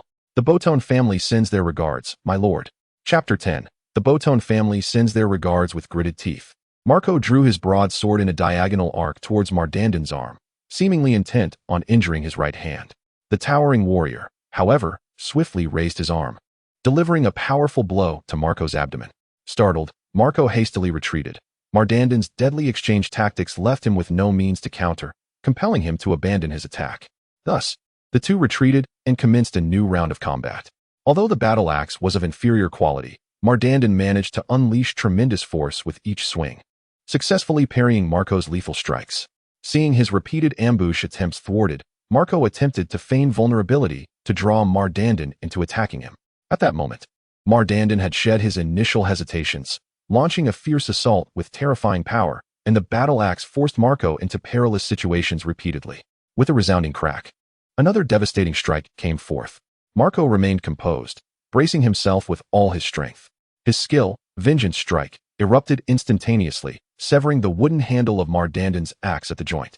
After prolonged wrestling, Mardandon's arm began to tire, while Marco, in every confrontation, sensed the balance of power shifting. All attention was focused on the junction of the axe and the wooden handle, and after several attempts, this inferior battle axe was shattered by Marco. Observing Marco, who was pointing a colossal sword at him, the chieftain Masongdon sighed helplessly, then knelt down and pledged his allegiance to Marco. Upon witnessing this act, Marco's soldiers erupted in cheers, and the distant warriors of the Magnan clan joined in loud shouts of approval. Suddenly, the ranks of these warriors became chaotic, with over 300 of them breaking away, brandishing spears and bows as they charged forward. The newly sworn chieftain Masongdon immediately stood up, shouting at the soldiers, "What are you doing? I command you to halt." In response, a rain of arrows descended upon him, igniting his fury. He seized the broken axe from the ground, ready to retaliate. However, Marco called out to him, his heart filled with astonishment upon witnessing the scene. Recognizing the underlying issue after observing Masongdon's reaction, he was soon validated in his thoughts when a youth, resembling Masongdon by 7 or 8 parts, appeared at the entrance of the valley. Behind him surged a throng of tribal warriors, estimated at around 500, and at his command, several long-haired rhinoceroses, burdened with heavy skins, were driven towards the entrance. With their heart-wrenching cries echoing, these ordinarily docile giants charged towards Marco and his men, spears protruding from their hindquarters and their bodies ablaze, seemingly doused in whale oil. Igniting rapidly, as they rampaged, the entire valley descended into chaos. Meanwhile, the group of over 300 soldiers drew small leather pouches from their waists, slashing them open with daggers before hurling them towards Marco's side. Realizing their intentions, Marco quickly ordered his men to retreat. Simultaneously, archers on the hill, under Alok's command, launched their assault, unleashing a torrent of arrows that felled a multitude of the Magnan clan's traitors, delaying their incendiary actions. Soon after, soldiers outside the valley unleashed a volley of fire arrows, igniting a fierce blaze in the area where Marco and his men stood, sending plumes of smoke rising from the autumn-dry grass and a thin layer of snow. Coupled with the flames engulfing the long-haired rhinoceroses, the valley was thrown into utter disorder. Fortunately, Marco's riotous soldiers managed to subdue the clan warriors, who had begun to scatter in panic. At this moment, Marco activated his blessing ritual. With his sword pointed skyward, an ethereal angelic figure materialized above him. The inhabitants of the valley were captivated by this spectacle, although it could not bestow strength upon the clan warriors. The miraculous sight served to calm the scattered fighters. Thus, Marco first commanded Mashodin to gather his subordinates, then ordered Griffin Siwong and Unicorn Infan to launch an assault on the 5 still leaping, long-haired rhinos. Once all the troops were assembled, Marco gradually led his soldiers out of the chaotic valley. Despite the tumult within, he managed, with the assistance of Griffin Siwong, to clear a smoke-free area. Before departing the valley, Marco observed that the 300 warriors of the Magnan clan had become completely ensnared in the inferno. At that moment, Mashodin and the remaining warriors under his command found themselves encircled by Hanki's men. Upon witnessing the situation, Marco furrowed his brow slightly in displeasure and called out to them. What are you doing? These warriors are now your brethren. What are you two up to? Stand aside.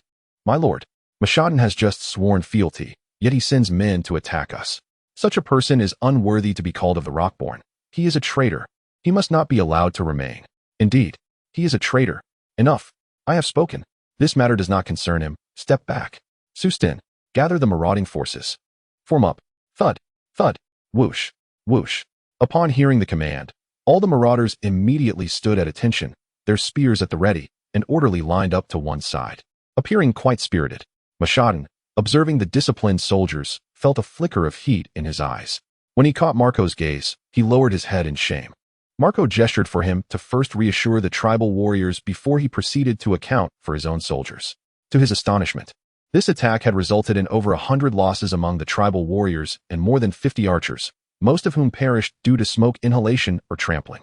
He silently exhaled a sigh of relief, realizing that had it not been for his indomitable army of heroes, a typical tribal warrior might have met their demise by now.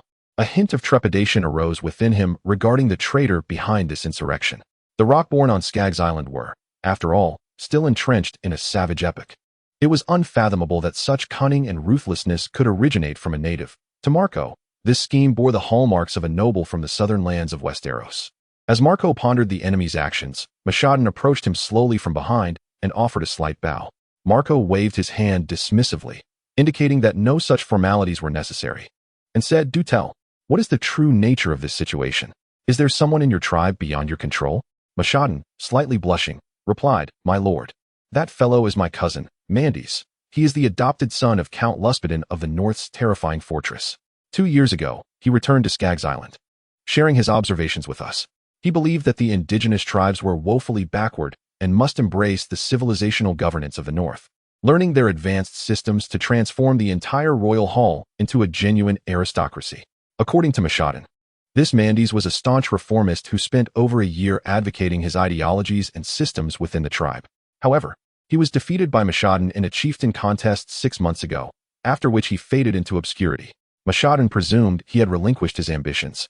Yet it was not until a month ago, when he arrived with an envoy from Terror Fortress, that Mashadan realized his cousin had not abandoned his convictions.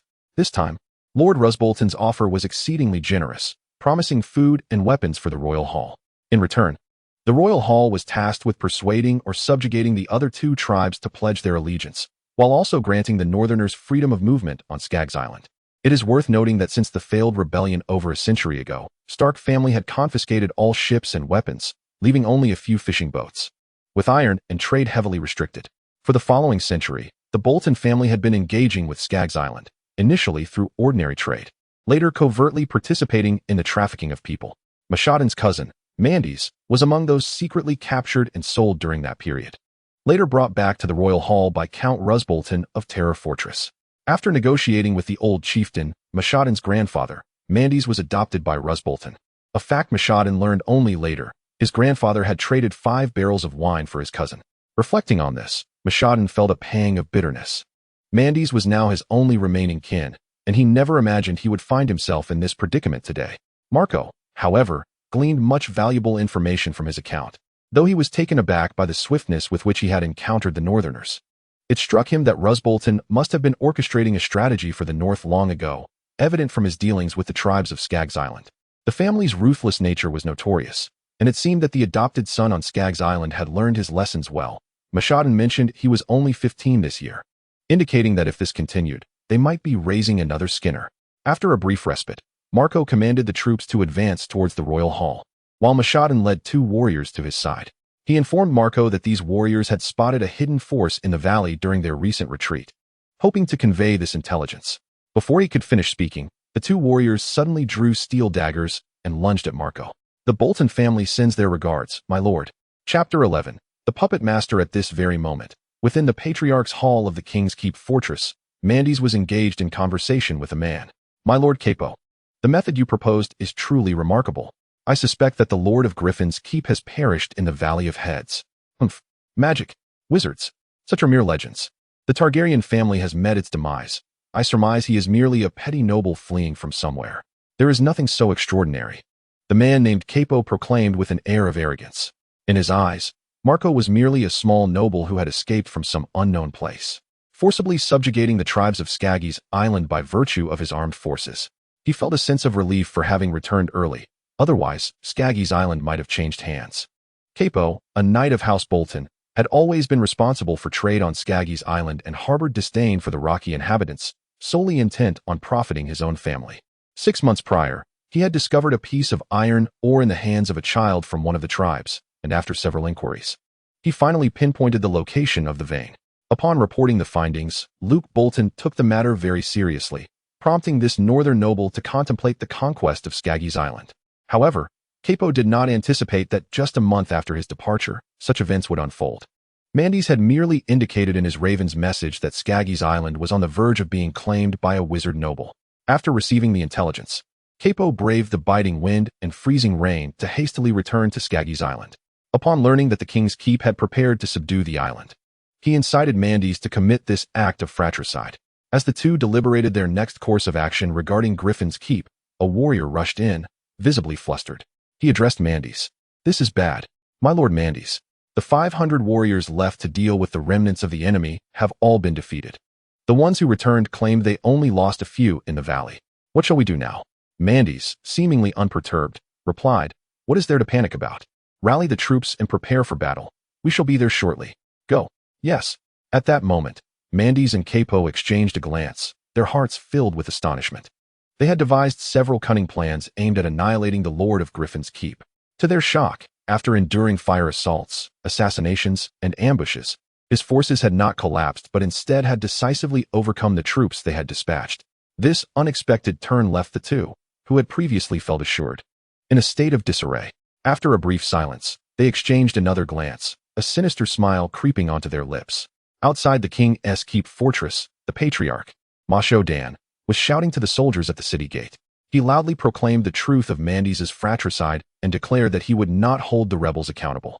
Observing the soldiers behind the wooden palisade beginning to stir, Masho Dan smiled with satisfaction. Suddenly, he noticed wisps of smoke rising from certain corners of the tribe, swiftly followed by flickering flames. Masho Dan hurriedly commanded his warriors to open the gates to extinguish the fire, for he seemed to hear the sounds of a struggle emanating from within. The massive wooden barrier was soon breached, and Masho Dan, accompanied by his soldiers, rushed in with urgency. However, Marco quickly called out to him, dispatching a portion of his own troops to join the effort, instructing him to ensure that all members of the tribe disarmed themselves beforehand. He warned that those found wielding weapons would face dire consequences, leaving Masho Dan bewildered. Yet he chose to heed Marco's counsel. Meanwhile, above the royal fortress, Griffin Siwong and several hawks were surveying the area. After conquering Abyss Fortress and Driftwood Hall, Marco summoned all shapeshifters under his command to form a special unit. He named this group the Wolf Spirit Squad, dedicated to reconnaissance and intelligence gathering, with plans to further develop and expand their ranks in the future. As a citizen of Blue Star, he was acutely aware of the pivotal role information plays in warfare. Understanding why the likes of the octopus spider Varys and Littlefinger Baelish could manipulate the tides of power across Westeros. Their strength lay in their intelligence resources, which allowed them to prepare in advance and secure maximum advantage. The shapeshifters excelled at discreetly gathering intelligence on adversaries, remaining unnoticed by the unassuming populace. Mantis and Capo were no exception. They commanded their remaining soldiers to sow chaos within the fortress, while they stealthily led their guards towards the northern borders. Just as they were about to board their vessel, a piercing eagle's cry echoed from above, followed by a loud rip as the sail of their small boat was torn open. They soon beheld a griffin, its talons shredding their sail, the fabric cascading down and ensnaring several guards beneath its weight. With a shriek, Griffin Siwong dove, propelling the unfortunate guards into the sea, causing Mantis to drop to the ground in alarm. He hastily ordered the remaining soldiers to engage in combat, bolstered by the trust placed in him by Roose Bolton, which had afforded him numerous weapons upon his return, including several military crossbows. The threat of their bolts deterred the Griffin from attacking for the moment, as Capo directed the remaining warriors to board the ship and prepare to row. At that instant, a barrage of arrows fell from the sky, striking several unfortunate souls who cried out in agony as they fell upon the deck. Upon witnessing the mass of archers nearby, Capo and Mantis resigned themselves, discarding their weapons and raising their hands high in surrender. The chieftain of the Growler clan, Hank, swiftly encircled the area with his men, capturing all the soldiers present. Hank cast a cold glance at the captured Mandes, baring his teeth as he spoke. You. I remember you. You were the one who deliberately set fire to us. Weren't you? Ha ha ha. If it weren't for the Lord's decree forbidding us from consuming human flesh, you would have been disemboweled by now. After uttering these words, he even licked Mandys's face, seemingly savoring the taste and texture of his flesh, a revolting gesture that sent a shiver through Mandys. It suddenly dawned on him that the denizens of the abyssal fortress were indeed cannibals, surrounded by several warriors who were eagerly swallowing. Mandys lost his usual composure and began to curse loudly, hoping for a swift demise. Hank, on the other hand, let out a cruel laugh and ordered his subordinates to escort them back to the fortress hall, where many soldiers from Griffin Fortress had gathered. Clan leader Magner was directing his men to clean the hall, still stained with blood from the recent chaos. Marco sat upon the throne, outwardly composed, yet inwardly reveling in his fortune. Hero level, 3 hero skills: basic offense, advanced leadership, diplomacy, omitted, special abilities, regal presence, understanding of all. Buildings: town hall, militia barracks, blacksmith, fortress, tavern, market, archery tower. Building level, 7 troops, 190 outlaws, 9 archers, 3 infantry, 1 griffin, 1 priest, 1 unicorn, 22, 113 citizens, special. Resources: 2,000 gold, 30 wood, 35 ore, 0 crystal, 0 mercury, 0 gems, 0 sulfur. Quest log: 1 King's Hall. Completed. Reward: 2,000 gold, 1 treasure chest. Ding. Congratulations on completion of the hidden quest. New arrival. Having fully claimed a territory uniquely yours. Reward: Elemental Bracelet. Allows the hero to cast summoning spells for elemental beings, with a duration parameter of 4 minutes based on the hero's magical capacity. Ding. Due to acquiring a territory uniquely yours, the Regal Presence skill has leveled up. The hero contributes 250 gold every 15 days, and training costs decrease by 2 for each level gained. Ding. Congratulations on achieving a glorious victory, rewarding 3,000 experience points. As this campaign was conducted 3 times, a cumulative reward is granted. Ding. Your hero has leveled up. Please select a corresponding ability. 1. Warmonger. Increases soldiers' combat strength. 2. Recruitment. Increases training capacity for soldiers. 3 for Tier 1, 2 for Tier 2, and 1 for Tier 3. Due to world rules, when transforming into native soldiers, the gifted troop types are 100 for Tier 1, 50 for Tier 2, and 10 for Tier 3. 3. Basic Summoning Magic. Allows the hero to learn Tier 3 summoning magic and enhances its potency. 4. Archery. Increases the lethality of ranged troops by 20. Marco, without a moment's hesitation, activated the War Maniac skill, significantly enhancing the combat prowess of his soldiers, as he contemplated experimenting with elemental summoning. Hank entered the room accompanied by Mandys and Capo. The two were visibly trembling, too fearful to utter a word, as Hank had been relentlessly discussing how he intended to consume them throughout their journey. He informed them that he intended to spare their lives, but would first devour their limbs, roasting them before their very eyes. By the time they had traversed the 200 meters, Mandys had already soiled himself twice in fright. Observing their trepidation, Marco addressed them. Speak. Who has sent you to ambush me? In an instant, both men fell to their knees, exclaiming in unison, My lord, what do you wish to know? Please, do not eat us. Following their desperate plea, they began to bow their heads fervently. Marco shot a reproachful glance at Hank, who, with a sigh of resignation, replied, My lord, I merely intended to frighten them. However, once you have dealt with them, may I have their remains? Chapter 11. The Hidden Hand. Meanwhile, in the Grand Hall of the King's Keep, Mandys was engaged in conversation with a man. Lord Capo, the method you proposed is truly remarkable. I suspect that the Lord of Griffin's fortress has likely perished in the Valley of Heads. Humph. Magic and sorcery are mere legends, the man named Capo proclaimed with an air of arrogance. In his eyes, Marco was merely a small noble who had fled from some distant land. He believed that Marco, with the support of his soldiers, had forcibly conquered the tribes of Skaggos Island. Capo felt a sense of relief at having returned early. Otherwise, Skaggos Island might have changed hands. Capo was a knight of the Bolton family, tasked with overseeing trade on Skaggos Island. He had always looked down upon the rock-dwelling inhabitants, solely focused on benefiting his own family. 6 months prior, he had discovered a vein of iron ore in the possession of a child from one of the tribes. After several investigations, he pinpointed the location of the mine. Reporting this to Luke Bolton, the matter was met with great importance, prompting the northern noble to consider subjugating Skaggos Island. Little did Capo expect that mere weeks after his departure, chaos would ensue. Mandy's had merely informed him through a raven's message that Skaggos Island was on the verge of being claimed by a sorceress noble. Upon receiving the news, Capo braved the bitter winds and freezing rain to hasten back to Skaggos Island. Upon learning that the King's Keep was preparing to surrender, he urged Mandy's to commit the act of regicide. As the two plotted their next move against Griffin's fortress, a frantic warrior burst into the room, exclaiming to Mandy's, "This is bad, my lord Mandy's." The remaining 500 warriors tasked with clearing the remnants of the army were all defeated. The few who returned claimed that they had only suffered minor losses in the valley. "What now?" Mandy's, with an air of nonchalance, replied, "What is there to panic about? Gather the troops and prepare for battle. We shall be there shortly. Go." At that moment, Mandy's and Cabo exchanged a glance, their hearts filled with astonishment. They had devised several lethal strategies aimed at annihilating the lord of Griffin Fortress. To their dismay, after enduring a fiery assault, assassination attempts, and ambushes, the enemy's forces had not crumbled but instead had captured their own troops in a decisive blow. This unexpected turn of events left the two, who had previously felt so assured, flustered. After a brief silence, they looked at each other again, a sinister smile creeping onto their lips. Outside the castle of the King's Hall, the chieftain, Mashing Dan, was shouting at the soldiers manning the city gates. He boldly proclaimed the truth of Mandy's regicide and assured that he would not hold the rebels accountable. Observing the soldiers behind the wooden barricade beginning to waver, a smile spread across Mashing Dan's face. Suddenly, he noticed smoke rising from various corners of the tribe, followed by flickers of flames. Urgently, he ordered the soldiers to open the gates to extinguish the fire, as he could also hear the sounds of combat from within. In no time, the massive wooden gates swung open, and Mashing Dan, along with his warriors, rushed inside with great haste.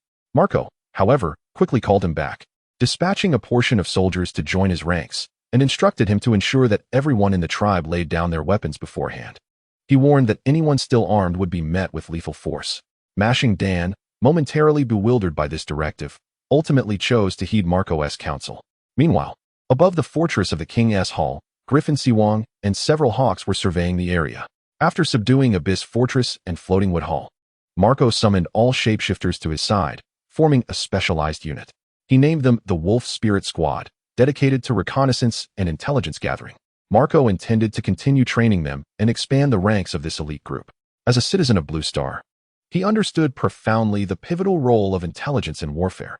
Just as the octopus spider Varys and Littlefinger Baelish wielded power across Westeros through their information networks, such resources ensured they could prepare in advance, securing the greatest advantages for themselves. The shapeshifters were invaluable for gathering intelligence unnoticed, blending seamlessly into the everyday life of the realm, often overlooked by those surrounding them. Mandy's and Cabo, on the other hand, commanded their remaining soldiers to sow chaos within the fortress through pillaging and destruction, while they stealthily led their guards in a bid to escape to the north. As they were preparing to board the vessel, a sudden cry of an eagle echoed from above, followed by a sharp sound as the sail of their small boat was violently torn apart. Immediately, they beheld a monstrous creature with the head of an eagle ripping through their sail, the fabric of the over 4-meter-long ship cascading down and ensnaring several of the guards.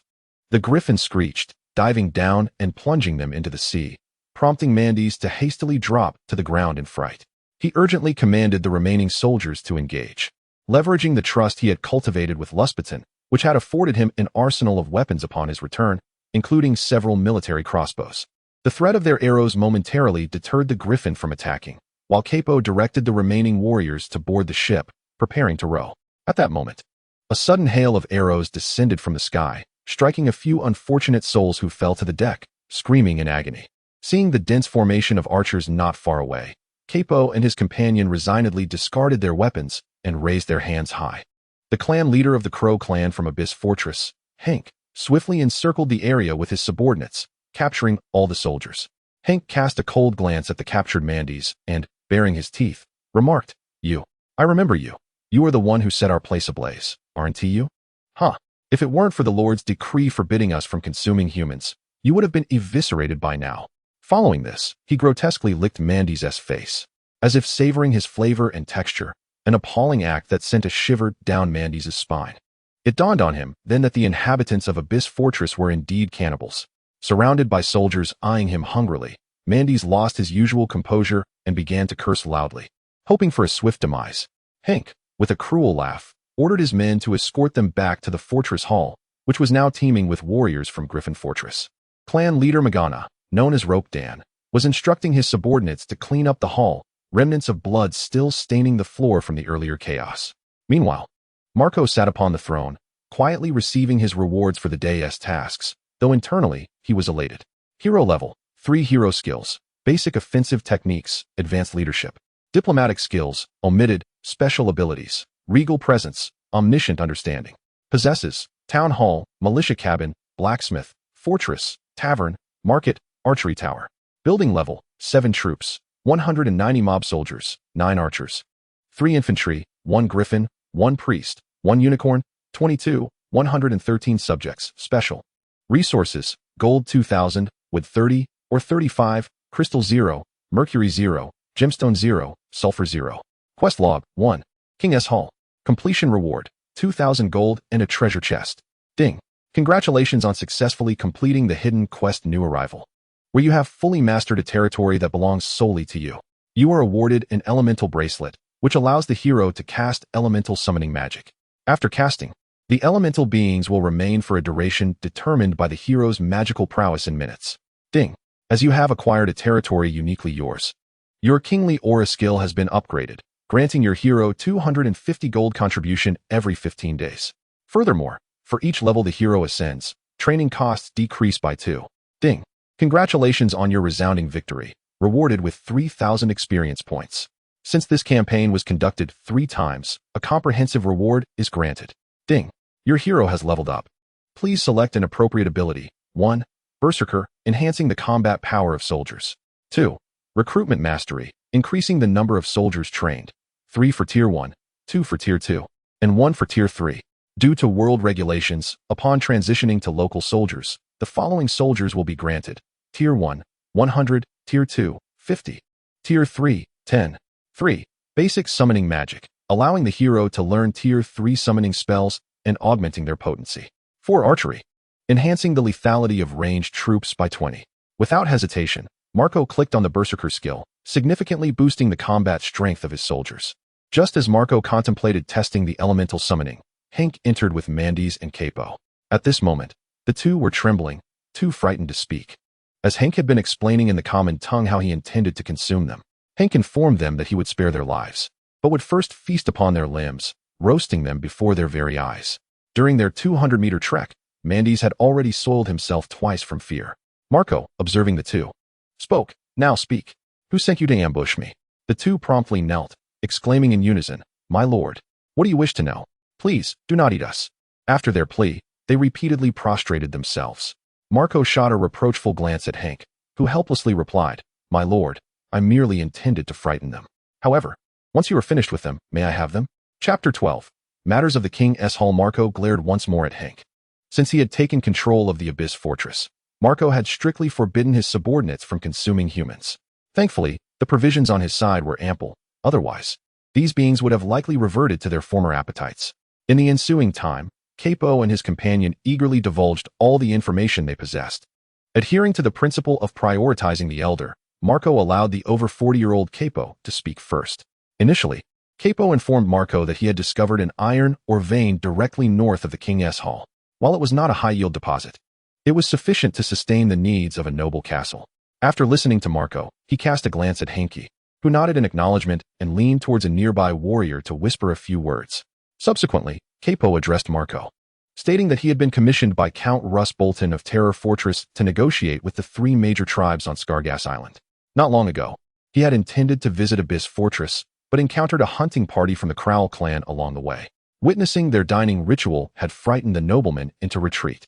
He further revealed that he had a stronghold at Seal Bay, defended by a contingent of approximately 30 soldiers, along with a rowing warship belonging to the Bolton family. During early summer, they would come to Skaggos Island to hunt slaves, and once they captured a sufficient number of prey, they would send a message to Terror Fortress. At that juncture, a merchant ship would arrive to collect the goods while delivering food and supplies, and they would also conduct a change of garrison with the soldiers. Finally, he divulged a chilling truth. The deaths of Mashington's father and grandfather were, in fact, orchestrated by Terror Fortress. According to Capo's recollection, the wine sent by Russ Bolton had been laced with a slow-acting poison, insidiously effective as it would only manifest after more than 2 years, leaving no apparent signs of poisoning at the time of death. Upon hearing this, Mashington seized his massive axe, bellowing his desire to cleave Capo in two, but was restrained by a fellow tribesman. In his frustration, he brought his battle axe down upon the uneven stone floor of the chieftain's hall, sending sparks flying. Seeing Mashington on the verge of losing control, Marco quickly intervened to calm him. He assured everyone present that he would provide Mashington with the opportunity to resolve his familial grievances personally. Upon hearing Marco's words, Mashington gradually regained his composure. Fully aware of his own limitations, he understood that even if he had a ship, he could not defeat this formidable noble from the north.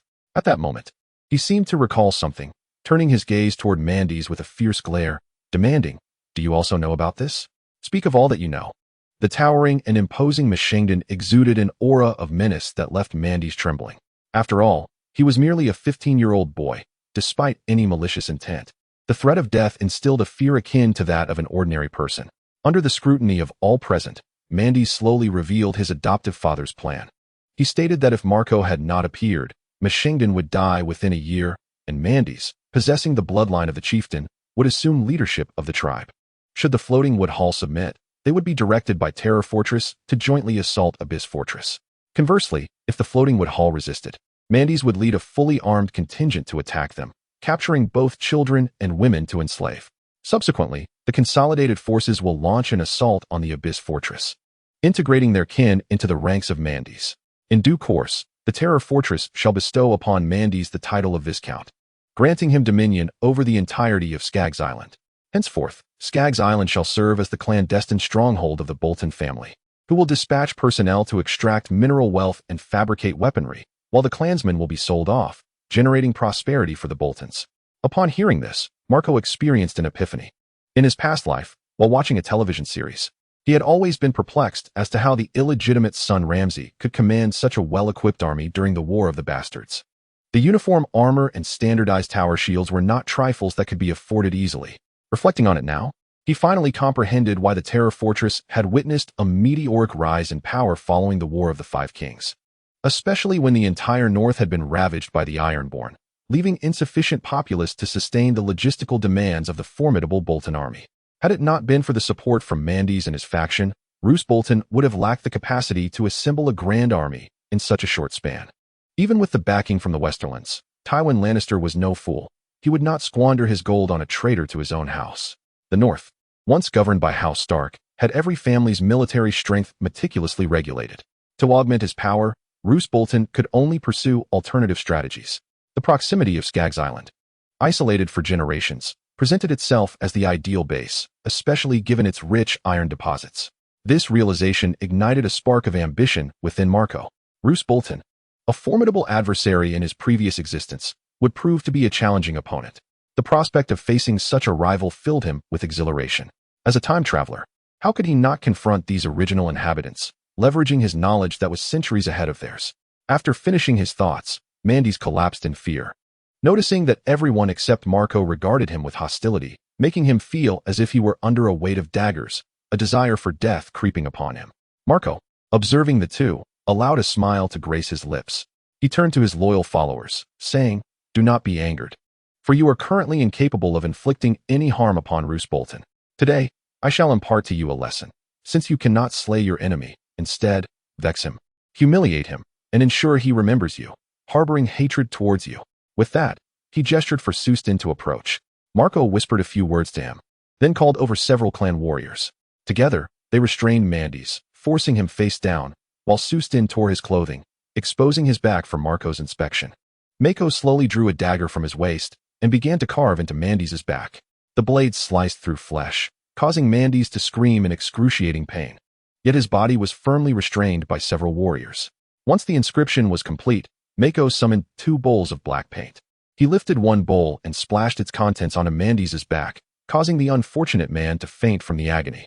Shortly thereafter, Kapu met a similar fate, his heart-wrenching cries echoing before he too succumbed to unconsciousness.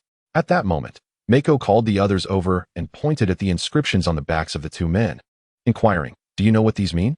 The onlookers, gazing at the bloodied flesh, shook their heads in confusion. Mako, with a smile, explained, "The phrase on Kapu's back is the family motto of the Bolton clan.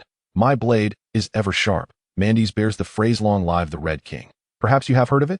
The ancestors of the Bolton family were once known as the Red King, a royal lineage that, like the Stark family, has ruled the North since time immemorial. Seeing the bewilderment on the faces of the three men, Mako burst into laughter. Fear not. In due time, you shall come to understand their significance. Ha ha. Now, take them away. When spring arrives, return them to the North. I shall also prepare a gift for Lord Russ Bolton. Since they inquired of me, I shall reciprocate. For the Bellaris family values mutual exchange. A fine adage indeed. I wonder if the tongue of Westeros can truly capture such sentiment. Afterward, Mako instructed Hank to ensure their well-being, forbidding any notion of allowing them to perish, emphasizing the need for them to be returned in good health. Initially, Mako had contemplated inscribing the proverb, "Naked men seldom possess secrets, but those flayed have none," but the backs of these two were not ample enough, and his skills were not yet refined. He feared that an errant stroke might lead to their demise. After all, this was his first encounter with Russ Bolton, and prudence seemed the better part of valor. As evening fell, Chief Masho Dan organized a grand bonfire celebration to welcome Mako. With plans to winter at Griffin's Roost this year, he generously provided a substantial amount of firewood, originally intending to ignite a colossal blaze. However, Mako intervened, directing him to divide the firewood into over 20 portions, allowing the gathered assembly to roast meat in teams. Fearing potential issues with the tribal liquor, Masho Dan refrained from serving any drinks, and the alcohol from the floating wood hall had long since been consumed. Thus, a group of men feasted on roasted meat, drinking only boiled snow water. Mako glanced at the murky liquid and shook his head, for as winter approached, the island's water sources had largely frozen, compelling the tribe to rely on melted snow for drinking water. This prompted Marco to reflect deeply, recalling his previous life, where he too struggled painfully within society. Much like the rock creatures before him, he then rose to address everyone, proclaiming that following the Griffin fortress would ensure an abundance of food, water, and wine. All the rock creatures inhabiting Skaggos Island would become his subjects. He vowed to provide for all, ensuring they would no longer be looked down upon. Chapter 12. Affairs of the King's Hall. Marco cast a fierce glare at Hank. Ever since he had subdued the Abyss Fortress, Marco had strictly forbidden these creatures from resorting to cannibalism.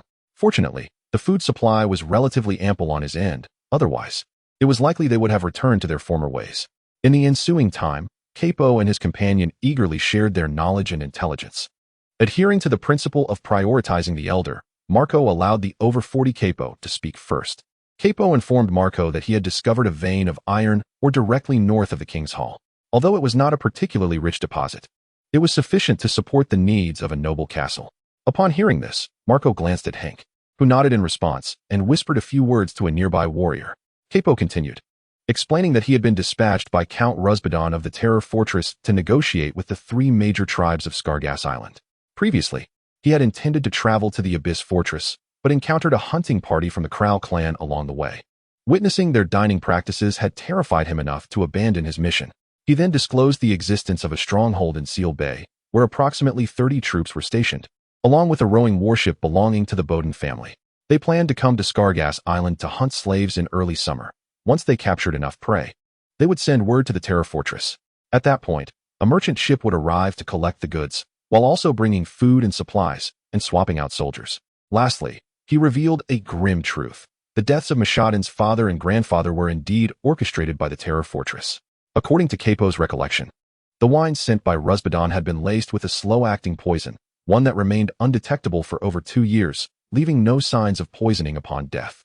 After Capo finished speaking, Mashadan seized his massive axe, shouting his intent to cleave Capo in two. Fortunately, his kinsman restrained him, though in his frustration, he struck the ground with his battle axe. The uneven stone floor of the chief's hall sparked from the impact, prompting Marco to swiftly intervene and soothe the agitated Mashadan.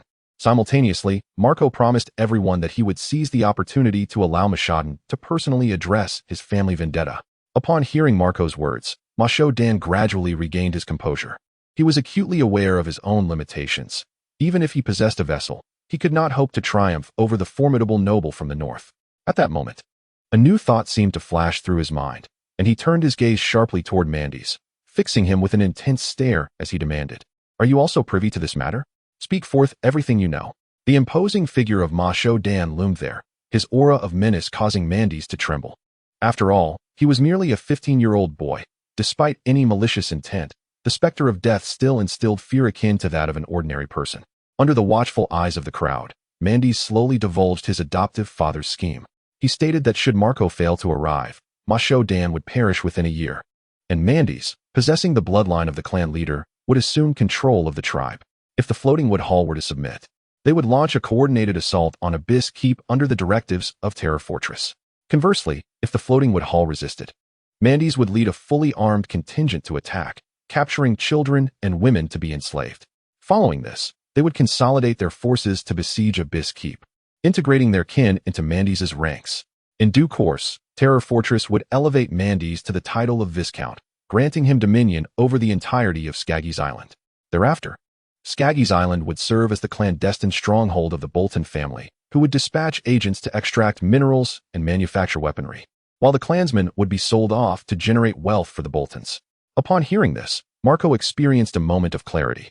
In his previous life, while watching a television series, he had often wondered why the illegitimate son Ramsay possessed such a well-equipped army during the War of the Five Kings.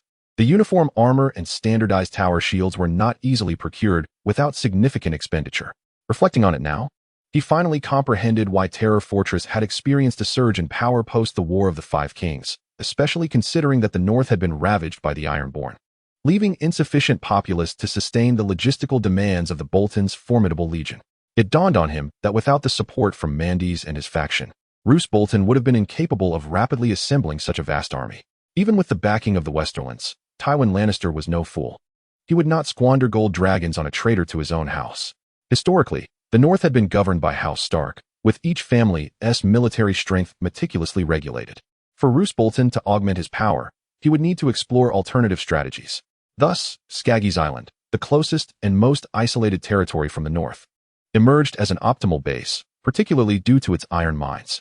Contemplating this, Marco felt a surge of anticipation. In his previous existence, Roose Bolton was an exceedingly formidable adversary, and the prospect of facing such a rival stirred an unbidden excitement within him. As a time traveler, how could one justify their advanced knowledge, spanning centuries ahead of these indigenous people, if they did not assert their dominance? After voicing this thought, Mandes collapsed in fear, realizing that aside from Marco, everyone else was glaring at him with hostility, making him feel as though he were walking on a bed of nails, his desire for death intensifying. Marco, observing the two, wore a faint smile as he addressed his loyal followers. Do not be angered, for you are currently incapable of inflicting any harm upon Roose Bolton.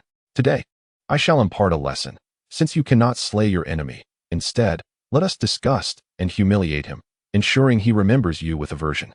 With that, he signaled to Sustin, who approached after exchanging a few whispered words with Marco. Sustin then summoned several clan warriors, who proceeded to restrain Mandes, pressing him face down.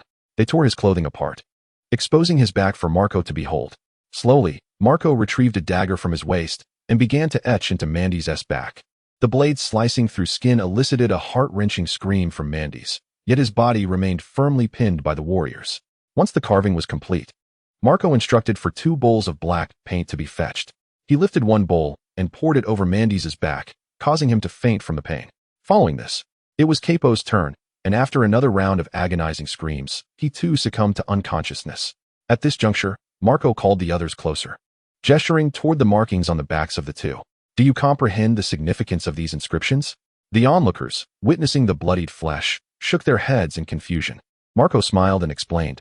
The phrase on Capo's back is in the language of the Bolton family. My blade is sharp. Mandes bears the words Long live the Red King. Perhaps you have heard of it? The ancestor of the Bolton family was indeed a figure known as the Red King, and like the Stark family, they have historically been the royal bloodline of the North. Seeing the bewildered expressions on the faces of the three, Marco burst into laughter. Fear not. In due time, you shall understand the meaning of this. Ha ha. Now, take them away. When spring arrives, return them to the North, and I will prepare a gift for Roose Bolton. Since he has inquired of me, I shall reciprocate.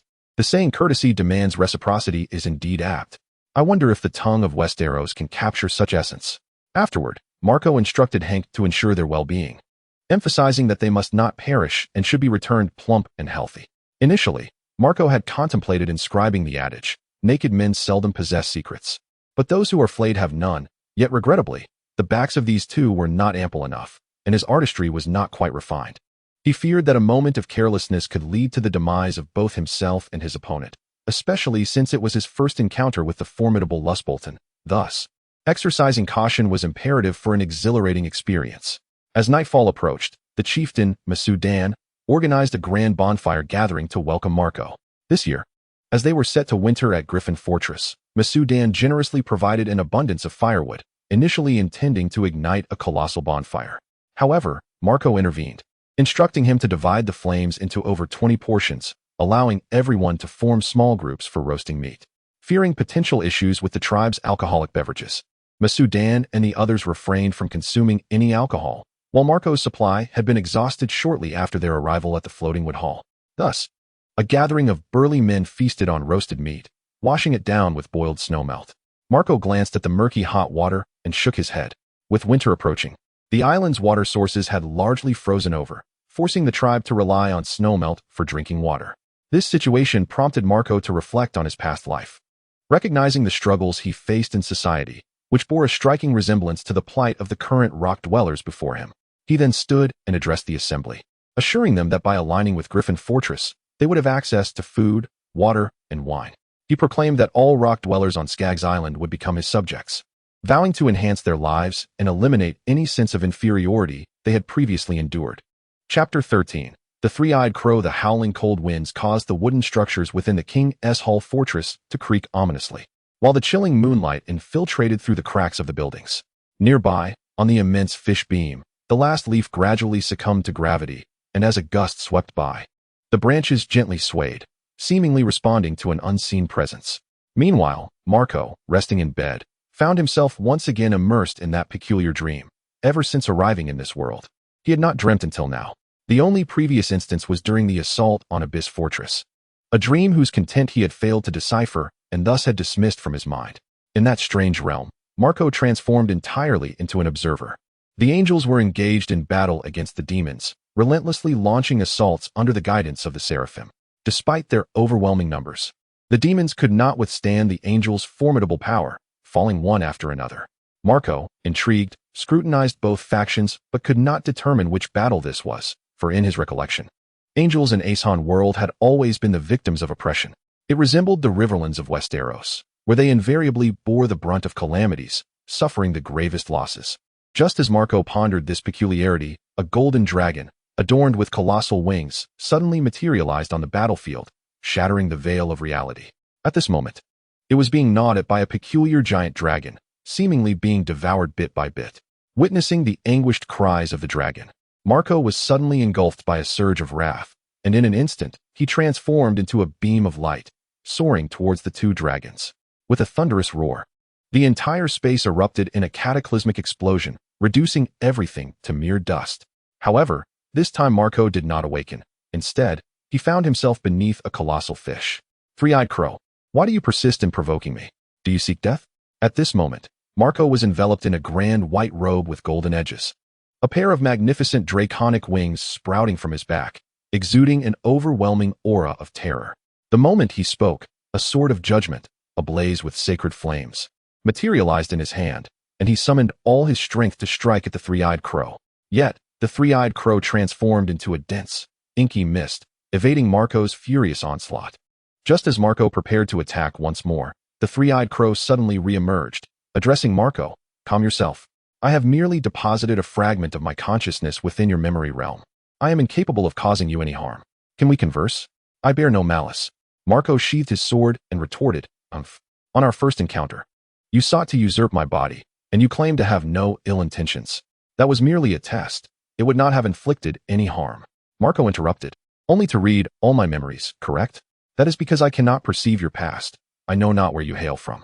Your presence has rendered the future all the more chaotic, and I must preserve the stability of this world. Marco regarded him with an impassive expression and slowly replied. You represent nothing. Blindin River. You do not even know who you are, do you?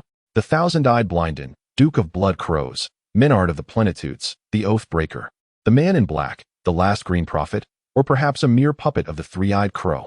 Upon hearing this, the Three-Eyed Crow's perpetually morose countenance revealed a hint of astonishment. He gazed at Marco and inquired, How do you know this? No, that cannot be. It must be your deity who has informed you, correct?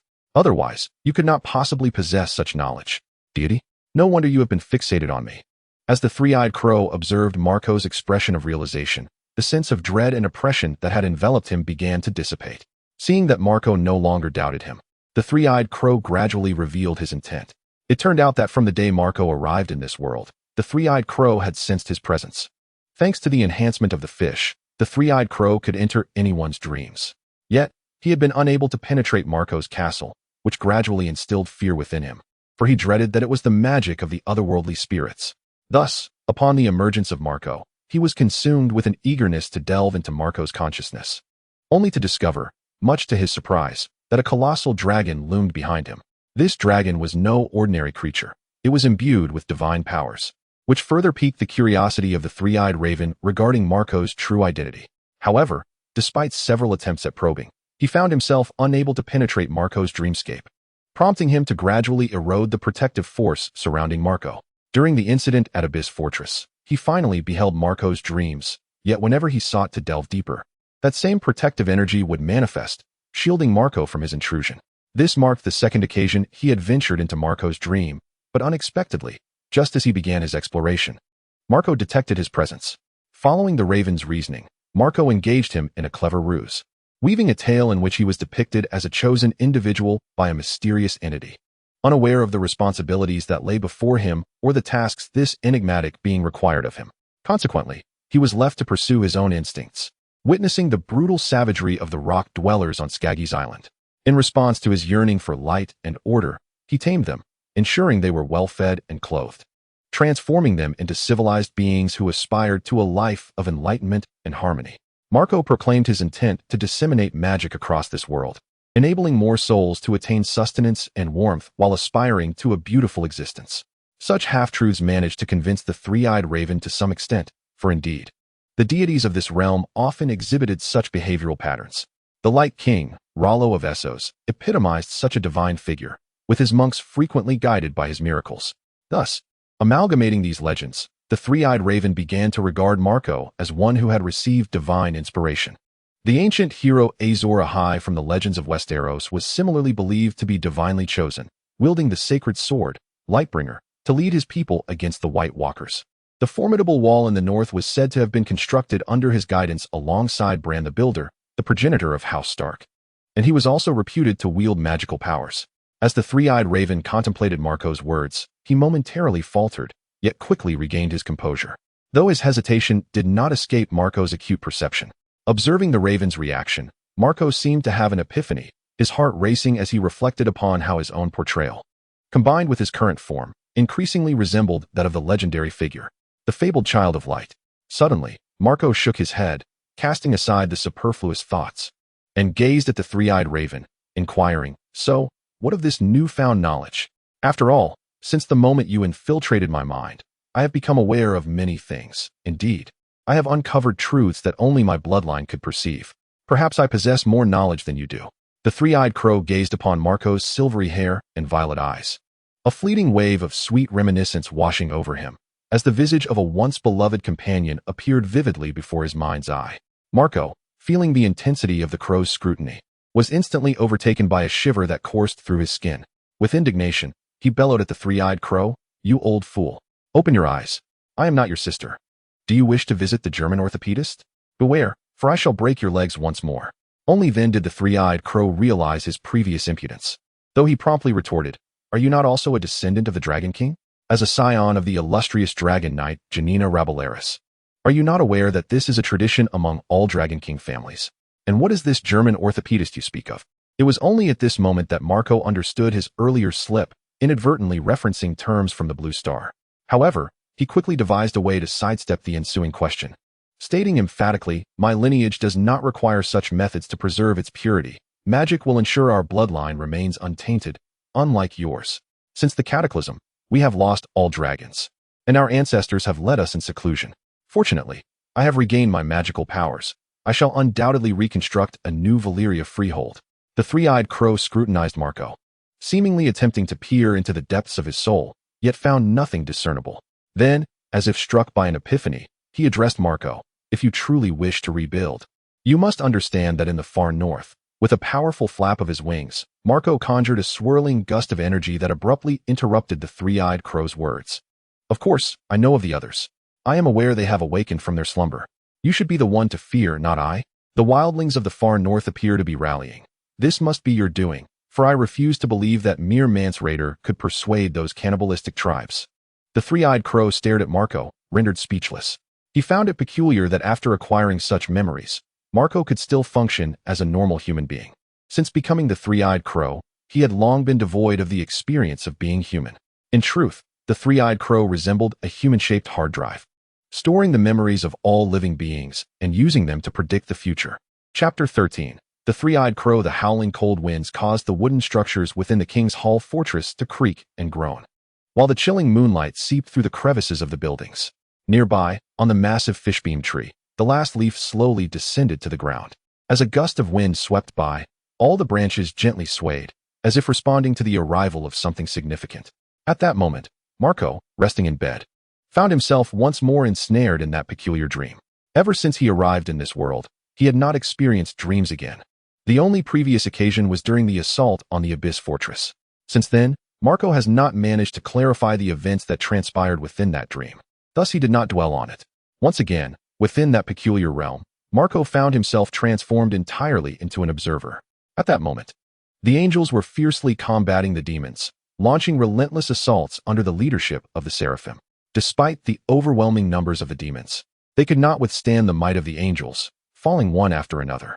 Marco observed the conflict between the two factions with a sense of bewilderment. He could not discern which battle this was, as his memory held that in the realm of Ashen, angels were perpetually the oppressed. Much like the riverlands of Westeros, they were invariably the first to be crushed whenever a significant event unfolded, suffering the gravest losses. As Marco pondered this, a colossal golden dragon with immense wings suddenly ruptured the void, making its entrance onto the battlefield. At that moment, it was being savagely bitten by a bizarre dragon, seemingly being consumed bit by bit. Witnessing the anguished cries of the dragon stirred an unexpected fury within Marco in an instant. He transformed into a radiant beam of light and soared towards the two dragons. With a thunderous explosion, the entire space erupted, disintegrating into dust. Yet this time, Marco did not awaken. Instead, he found himself beneath a massive fishleaf tree. Three-eyed crow, why do you incessantly provoke me? Do you seek death? Marco was enveloped in a grand white robe adorned with golden edges, large draconic wings sprouting from his back, exuding an aura of formidable power. As he spoke, a sword of judgment, ablaze with holy flames, materialized in his grasp, and he summoned all his strength to strike at the three-eyed crow. In an instant, the crow transformed into a swirling mass of dark mist, evading Marco's furious blow. Just as Marco prepared to attack again, the three-eyed crow re-emerged, addressing him. Calm yourself. I have merely deposited a fragment of my consciousness within your memory realm. I pose no threat to you. Can we converse? I harbor no ill intentions. Marco sheathed his sword and retorted, You attempt to usurp my body upon our first meeting, yet you claim to bear no malice. It was merely a test, one that would not inflict harm. Marco interjected, only to read all my memories, correct? That is because I cannot glimpse your past. I know not whence you come. Your presence has rendered the future all the more chaotic, and I must safeguard the stability of this world. Marco regarded him with an impassive expression before slowly responding. You represent nothing, Brynden Rivers. You do not even know who you are, do you? The three-eyed crow, the blood raven, Maynard Plum, the oath breaker, the man in black. The last green prophet, or perhaps the puppet of the three-eyed crow. Upon hearing these words, a flicker of astonishment broke the perennial grimace of the three-eyed crow, as he gazed at Marco and inquired, How did you come to know this? No, that cannot be right.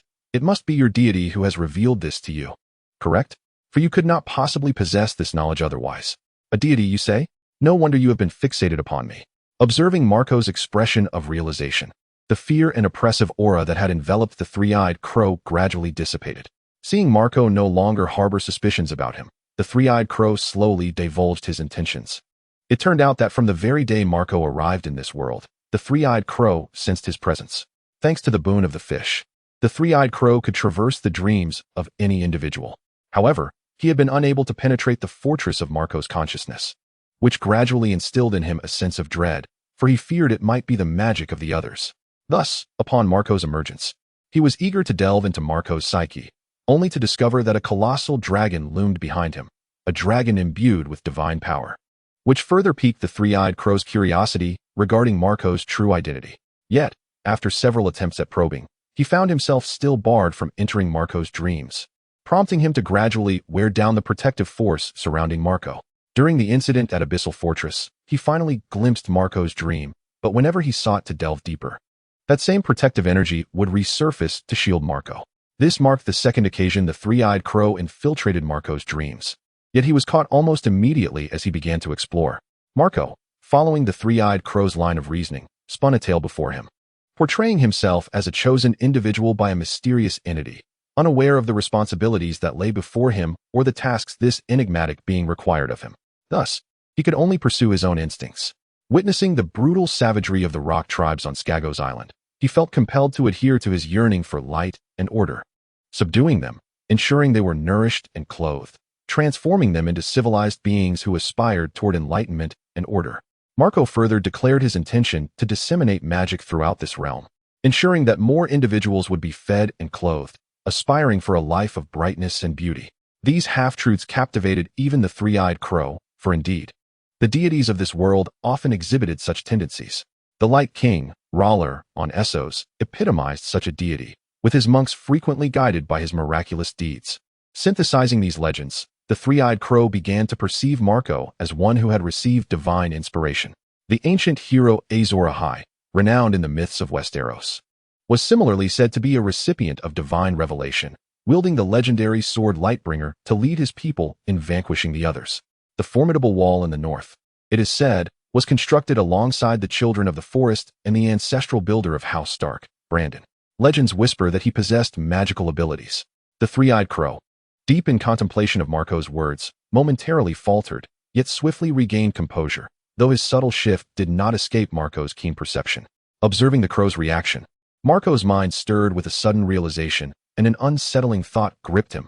Upon reflection, he recognized that his own description, coupled with his current appearance, increasingly mirrored that of the fabled figure, the Child of Light. Suddenly shaking his head to dispel the unhelpful thoughts, Marco turned to the three-eyed crow and inquired, "So, what has this knowledge changed for you? Ever since you invaded my mind, I have become acutely aware of many things, including aspects that only my bloodline could perceive. Perhaps I possess knowledge that surpasses yours." The three-eyed crow regarded Marco's silver hair and violet eyes, and a fleeting memory of a beloved figure surfaced in his mind. The beauty of that past love vividly close. Marco, sensing the crow's gaze, felt an involuntary shiver run down his spine, and he angrily shouted, "Old man, look closely. I am not your sister. Do you wish to visit the orthopedic surgeon in Germany? Beware, for I may shatter your legs once more." Only then did the three-eyed crow realize his previous indiscretion, but he quickly retorted, "Are you not also a descendant of the Dragon Kings? As the offspring of the great Dragon Knight, Janina Rabelaris, do you not recognize this as a tradition among all Dragon King families? And what, pray tell, is this German orthopedics?" Marco, realizing that his excitement had led him to mention an earthly term, quickly devised a way to sidestep the question. "My lineage does not require such methods to maintain its purity. Magic will ensure our bloodline remains untainted, unlike yours. After the cataclysm, we lost all dragons and have since lived in seclusion under the guidance of our ancestors. Fortunately, I have reclaimed magical power, and I shall undoubtedly rebuild a new Valyrian freehold." The three-eyed crow cast a penetrating glance at Marco, as if attempting to peer into the depths of his soul, yet found himself unable to discern anything. Then, as if struck by a thought, he addressed Marco, "If you truly wish to reconstruct it, you must understand that in the far north, with a flap of his wings, Marco conjured a whirlwind of energy, abruptly interrupting the three-eyed crow's words. I am well aware of the White Walkers. In fact, I know they have awakened from their slumber. Shouldn't you be the one to fear more than I? It appears the wildlings of the far north have begun to gather, and I suspect this is also your doing, is it not? I can scarcely believe that merely man's reed could persuade the cannibal tribes of the far north." The three-eyed crow gazed at Marco, rendered speechless for a prolonged moment, perplexed as to how Marco could maintain his humanity even after acquiring such a plethora of memories. Since his transformation into the three-eyed crow, he had not experienced the sensation of being human for an extended period. The three-eyed crow resembled more of a humanoid hard drive, storing the memories of all living beings in the world, utilizing these recollections to prophesy the future. Chapter 14. Becoming allies. Observing the three-eyed crow's despondent demeanor, Marco seemed to intuit his thoughts and smiled as he spoke. "Such is the power of magic.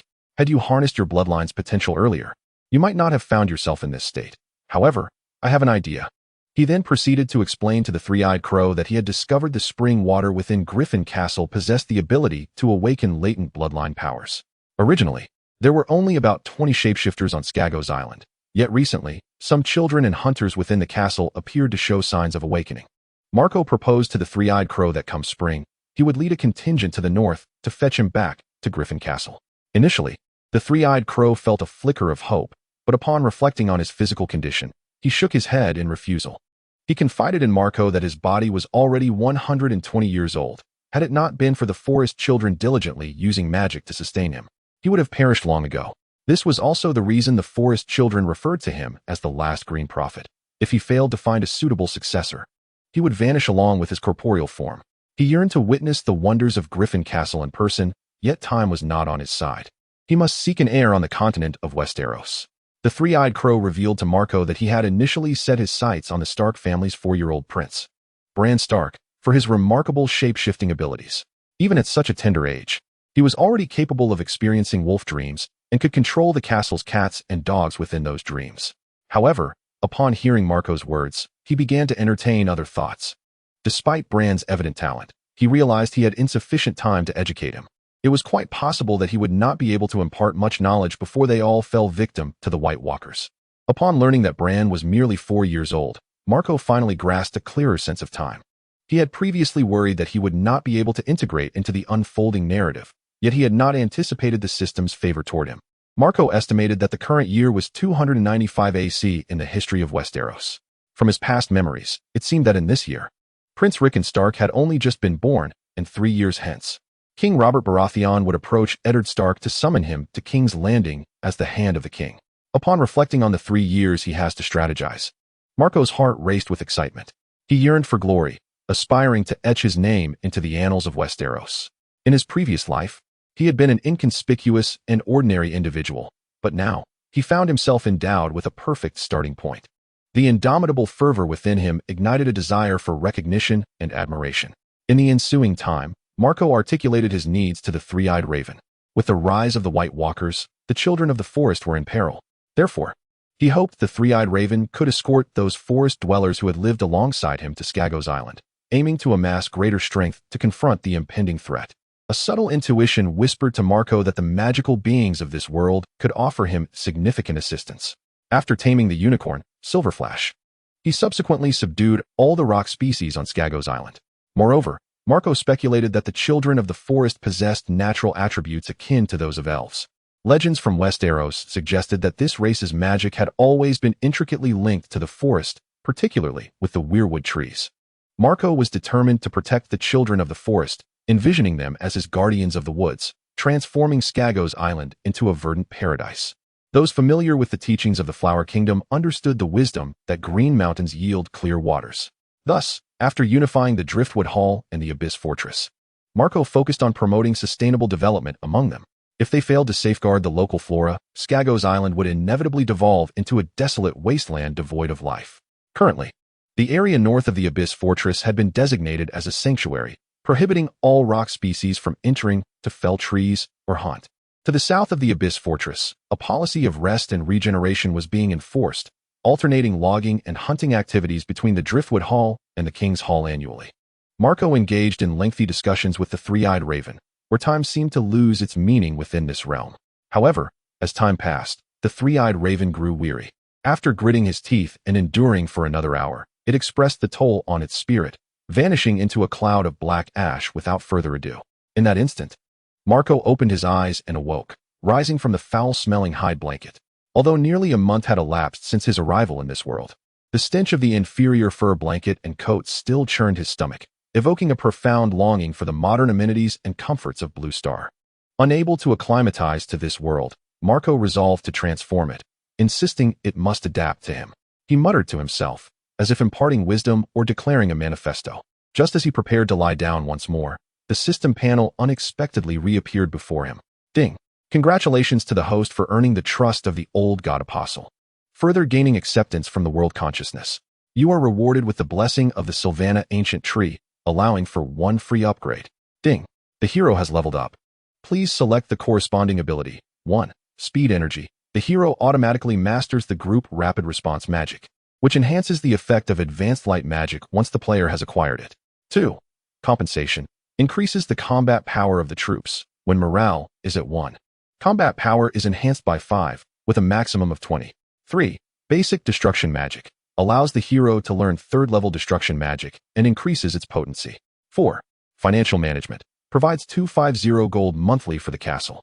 Note, this can be integrated into the hero's special abilities, enhancing the kingly demeanor effect to 500. Upon reading the last option, Marco's heart skipped a beat.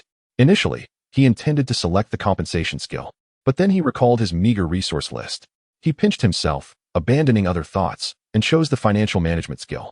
Who would have thought that a skill, once overlooked during gameplay, would now become his most vital asset? With only a few days left until the month's end, coupled with the final task rewards, Marco contemplated completing the barracks before constructing the Griffin Tower. Before the dragon's arrival, the Griffins would firmly hold the heir superiority over Westeros, albeit 1 per month. However, with the Griffin Tower, their numbers would increase, and time was something Marco had in abundance. A few days later, at Griffin Fortress. Today marked a significant occasion. With winter's arrival, the rock tribes of Skaggos Island had gathered here. Due to the lack of expansion at Griffin Fortress, living space was limited, prompting Marco to arrange for everyone to exchange residences. All adults aged 16 and above, excluding children and the elderly, were required to reside away for half a season.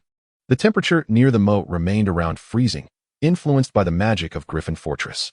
The rock tribesmen, naturally more resilient to the cold, erected numerous tents in the area, ensuring warmth with straw and furs for a peaceful night as sleep. They no longer had to worry about freezing to death as they slept, which earned Marco their gratitude.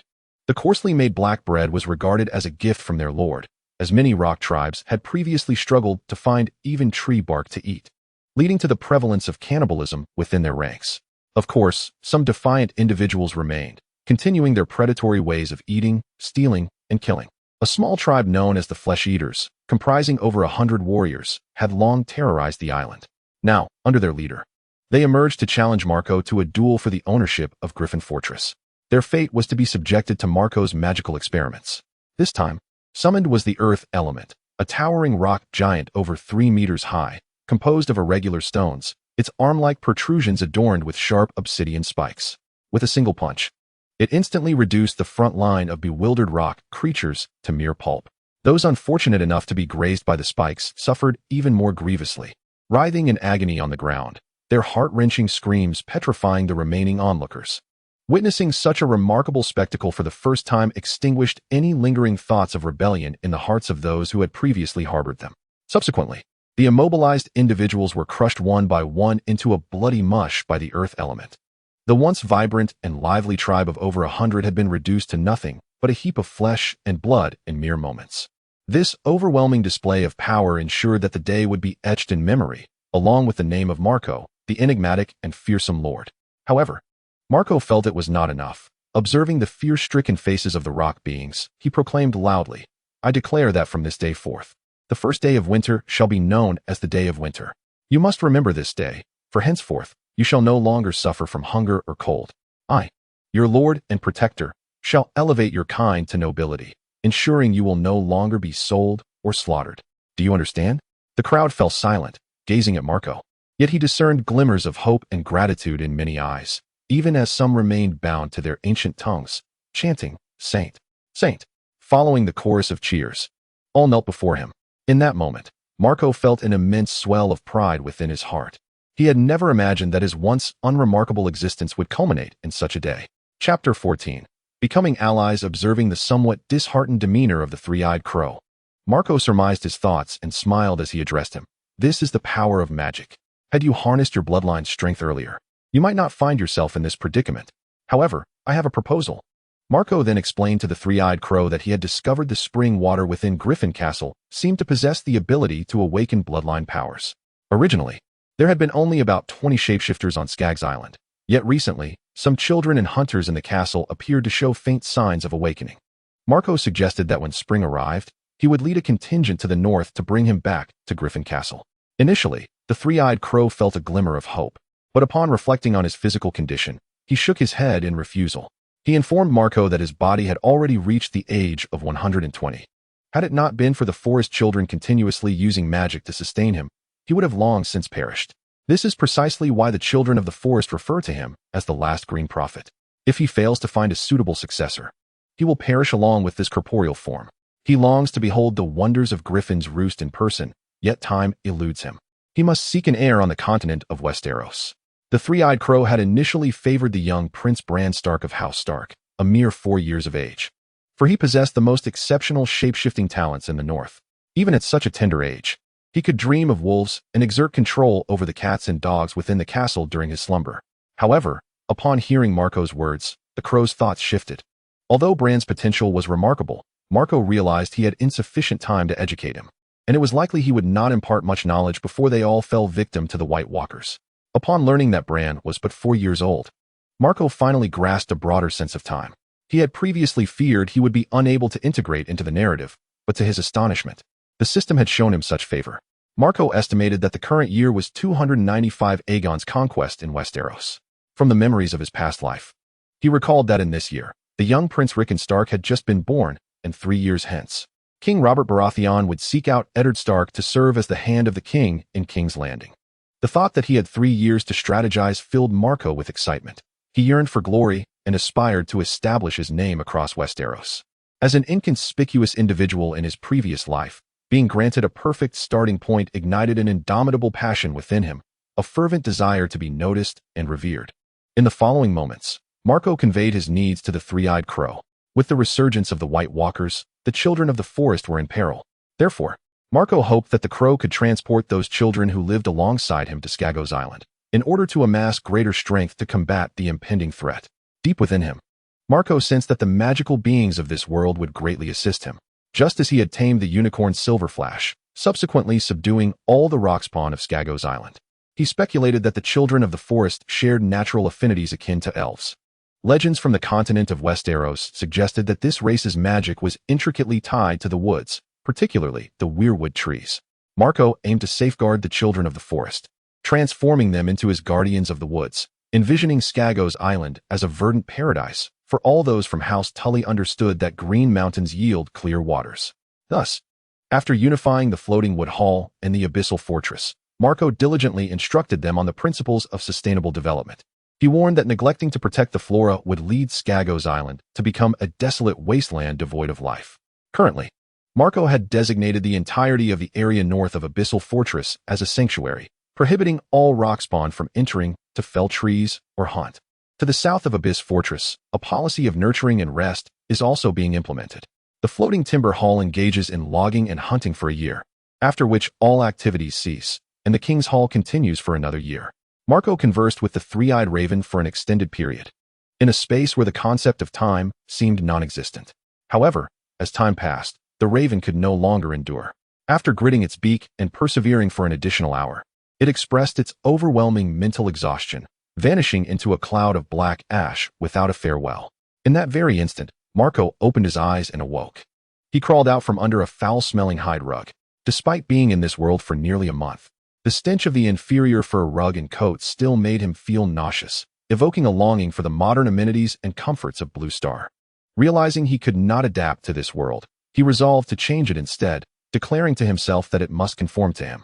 Just as he prepared to recline again, the system panel suddenly materialized before him. Ding! Congratulations, host, for gaining the trust of the old god's apostle. You have been further accepted by the world's consciousness. Reward: 1 blessing from the ancient Sylvan tree, free upgrade. Ding! The hero has leveled up. Please choose an ability. 1. Speed energy. The hero automatically masters the group rapid response magic, which enhances the effect of advanced light magic upon mastering it. 2. Compensation. Increases the combat strength of troops. When morale is at 1, combat strength rises by 5, with a maximum of 20. 3. Basic destruction magic. Allows the hero to learn tier 3 destruction magic and amplifies its power. 4. Financial management. Provides 250 gold to the castle each month. Note: can be augmented by the hero's special abilities, increasing the royal demeanor effect to 500. Upon seeing the last option, Marco's heart skipped a beat. He had initially intended to select the compensation skill, but then he recalled his meager resource list. Pinching himself to dismiss other thoughts, he chose the financial management skill instead. Who would have thought that a skill he had once overlooked would become his most crucial asset? With only a few days remaining until the month's end, Marco contemplated that with the final task reward, He could complete the barracks and then construct the Griffin Tower. Before the dragon's arrival, the Griffins would secure the air superiority over Westeros. Though only one would arrive each month, the establishment of the Griffin Tower would ensure their numbers would grow, and time was something Marco had in abundance. A few days later, at Griffin Fortress. It was a significant day. With winter's arrival, most of the rock species on Skaggos Island had gathered here. Due to the lack of expansion at Griffin Fortress and limited living space, Marco decided to have everyone exchange their residences, except for children and the elderly. All adults over the age of 16 are required to reside outdoors for half a season. The temperature by the moat remains consistently around 0 degrees due to the magical influence of Griffin Castle. The rock dwellers on Skaggos Island are naturally resilient to the cold. Thus, they have erected numerous tents in this area, furnished with warm straw and fur, allowing them to sleep soundly without the fear of succumbing to the cold as they did in the past. This has engendered a sense of gratitude among some of the rock dwellers towards Marco. The coarse black bread, in their view, has become a blessing from their lord, especially considering that many of them once struggled to find even tree bark to eat, leading to a prevalence of cannibalism within their community. Of course, there remain some rebellious individuals who disregard orders, continuing their barbaric practices of cannibalism, pillaging, and murder. This tribe, known as the Man-Eaters, boasts over 100 warriors and has long been a scourge upon the island. Now, under the leadership of their chieftain, they have emerged to challenge Marco in a duel for the ownership of Griffin Castle. Their fate, however, is sealed as Marco summons forth a formidable earth elemental for his experimentation in magic.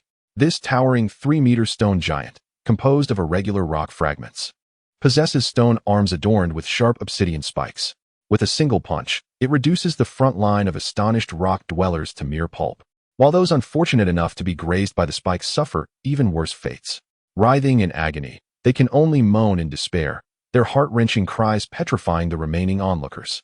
Witnessing such a miraculous spectacle extinguishes any lingering rebellious thoughts among those who were previously restless. One by one, the immobilized individuals are smashed into a bloody mush by the earth elemental. Just 10 minutes earlier, the Man-Eaters, a vibrant tribe of over 100, are now reduced to a gruesome heap. This overwhelming display of power ensures that this day will be remembered, along with the enigmatic and fearsome Lord, Marco. Yet Marco feels it is not enough. Observing the fearful and apprehensive faces of the rock dwellers, he proclaims loudly, "I hereby declare that from this day forth, the first day of winter shall be known as the day of winter's wrath. Remember this day, for from now on, you shall no longer suffer from hunger or the cold. I, your lord and protector, shall elevate your race to nobility, ensuring you will no longer be sold into slavery or slaughtered. Do you understand?" The crowd remains silent, gazing at Marco. Yet he perceives hope and gratitude in the eyes of many, although a portion still clings to their ancient tongue, chanting, Holy Sun, as the cheers resonate. All present kneel to the ground. In that moment, Marco feels an overwhelming sense of pride. He never imagined that his once obscure existence would culminate in such a momentous day. Chapter 15, The Winter Festival. All right. Everyone, please rise. You are all my subjects. It is my duty to protect you. Marco swiftly reined in his errant thoughts and addressed the assembly with a steady and commanding voice. He subsequently commanded Bobby Lee, the leader of the Marauders, to bring forth all the wine stored within the castle, as he intended to declare this day a festival in celebration of the unification of Skaggos Island. While there exists a harvest festival on the continent of Westeros, Marco had no desire to partake in such an occasion. He wished for all the people of the Rock to remember this day, which would not only enhance his prestige but also immortalize his achievements, transforming this day into a national holiday to be commemorated. In doing so, the people of the Rock would foster greater unity and serve him with unwavering loyalty. Wine had long been a mere figment of legend in the minds of the Rock's inhabitants, with many witnessing it for the first time this evening. As they observed the three chieftains fervently consuming the wine, a sense of curiosity enveloped the crowd. Following the tentative sip of a young man, one by one, others began to indulge in the drink. The wine's distinctive fruity aroma quickly captivated all present, and the warmth that followed ignited a newfound affection for this sensation among the Rock people. In just 2 hours, the more than 100 barrels of wine were completely depleted, and many who had not yet quenched their thirst cast eager glances at Marco. He gestured dismissively, indicating that all stock had been consumed, yet reassured them that next year would bring even better and more plentiful libations. As spring approached, Marco planned to open the ports for trade with outside merchants, promising a bounty of resources. The gathering continued around the fire, where they chatted and sang until the deep hours of the night. However, Marco remarked that the ancient songs sung were indeed unpleasant, their peculiar intonations reminiscent of a saw cutting through metal. Upon returning to his chamber, Marco eagerly accessed his profile panel. He had learned earlier that his gold resources had been credited, and the system informed him that the golden reward for his skills was calculated at 500. Furthermore, beginning this month, his skills would yield 500 gold every half month. Hero level, 4 hero skills, basic offensive tactics, advanced leadership, diplomacy, omitted, special abilities, royal charisma, omniscience buildings, town hall, militia hut, blacksmith, fortress, tavern, market, archery tower building level, 7 troops, marauders, 190, archers, 9, infantry, 3, griffin, 1, priest, 1, unicorn, 1, subjects, 34. 223, special, resources, gold, 4, 690, wood, 30, or 35, crystal, 0, mercury, 0, gem, 0, sulfur, 0. At this moment, Marco recalled the task reward from the King's Hall, a treasure chest. Upon opening it, he was astonished to discover a magical scroll within, a rare item that could bestow the power of magic upon a hero. Upon closer examination, he realized that this particular spell was a level 2 light magic known as Vitality Regeneration. Light magic, Vitality Regeneration, consumes 8 mana points, can be used on non-undead, mechanical, or elemental beings, capable of healing injuries, if the target is not deceased. Recovery will occur according to the level of the light magic. Original, the target's recovery time is 7 minutes. Beginner, the target's recovery time is 5 minutes. Intermediate, the target's recovery time is 3 minutes. Advanced, the target's recovery time is 1 minute. Upon witnessing this spell, Marco felt a surge of exhilaration. In the Heroes of Might and Magic series, spells that restore life are exceedingly rare. Aside from the spells of resurrection and certain unit abilities, healing magic is lamentably scarce. Although this scarcity is rooted in game mechanics, it caused Marco considerable distress in reality. He had initially presumed that he would have to wait until he amassed wealth to purchase artifacts or trained a paladin before encountering such magic. To his surprise, he had learned this spell at merely level 4. If he played his cards right, avoiding reckless behavior or poisoning, he could essentially claim immortality on the continent of Westeros. After regaining his composure, Marco shifted his attention to the list of buildings. Barracks town level requirement, 3 construction prerequisite, blacksmith resource requirements, gold 1500, wood 10, or 10 Griffin Tower town level requirement, 6 resource requirements, gold 2500, wood 10, or 10. Mercury 5. As he contemplated the 5 units of mercury required for the Griffin Tower, Marco fell into deep thought, realizing that these rare resources were precisely what he lacked. Feeling helpless, he opted to proceed with the construction of the barracks, cognizant that he must expedite the building of the Griffin Tower before the end of the month. Otherwise, his plans for the spring would be hindered. Facing an insurmountable situation, Marco decided to abandon his concerns and retire to his chamber for rest. Tomorrow, he needed to rise early to bestow titles upon the 3 clan leaders under his command. He intended to emulate the customs of Westeros by ennobling them as his knightly lords, thus elevating them to the status of landed knights. Given his relatively modest power, he could only be regarded as a count in the presence of these northern nobles, necessitating a cautious approach to his development. Marco aspired to transform his force of over 3,000 troops within 3 years, with the minimum expectation being that they all would evolve into marauders. However, his acute lack of resources compelled him to decide that after the ennoblement ceremony tomorrow, he would venture to the tavern in search of fortune. Meanwhile, gather intelligence on Skaggos Island. Marco is a man who despises engaging in unprepared battles. Now that he has become the lord of this island, he must familiarize himself with every aspect of it. He certainly does not wish to meet a fate akin to that of Emperor Joe, who was inexplicably vanquished. Although Skaggos Island is secluded, merchants and whaling ships still arrive for trade. Everything Marco has undertaken on the island has surely attracted the attention of certain observant individuals. One cannot overlook the fact that rogue, Bolton, has long coveted this place. On the following morning, Marco arose early once more. After waking, he proceeded to construct the farm, an auxiliary building to the militia's quarters.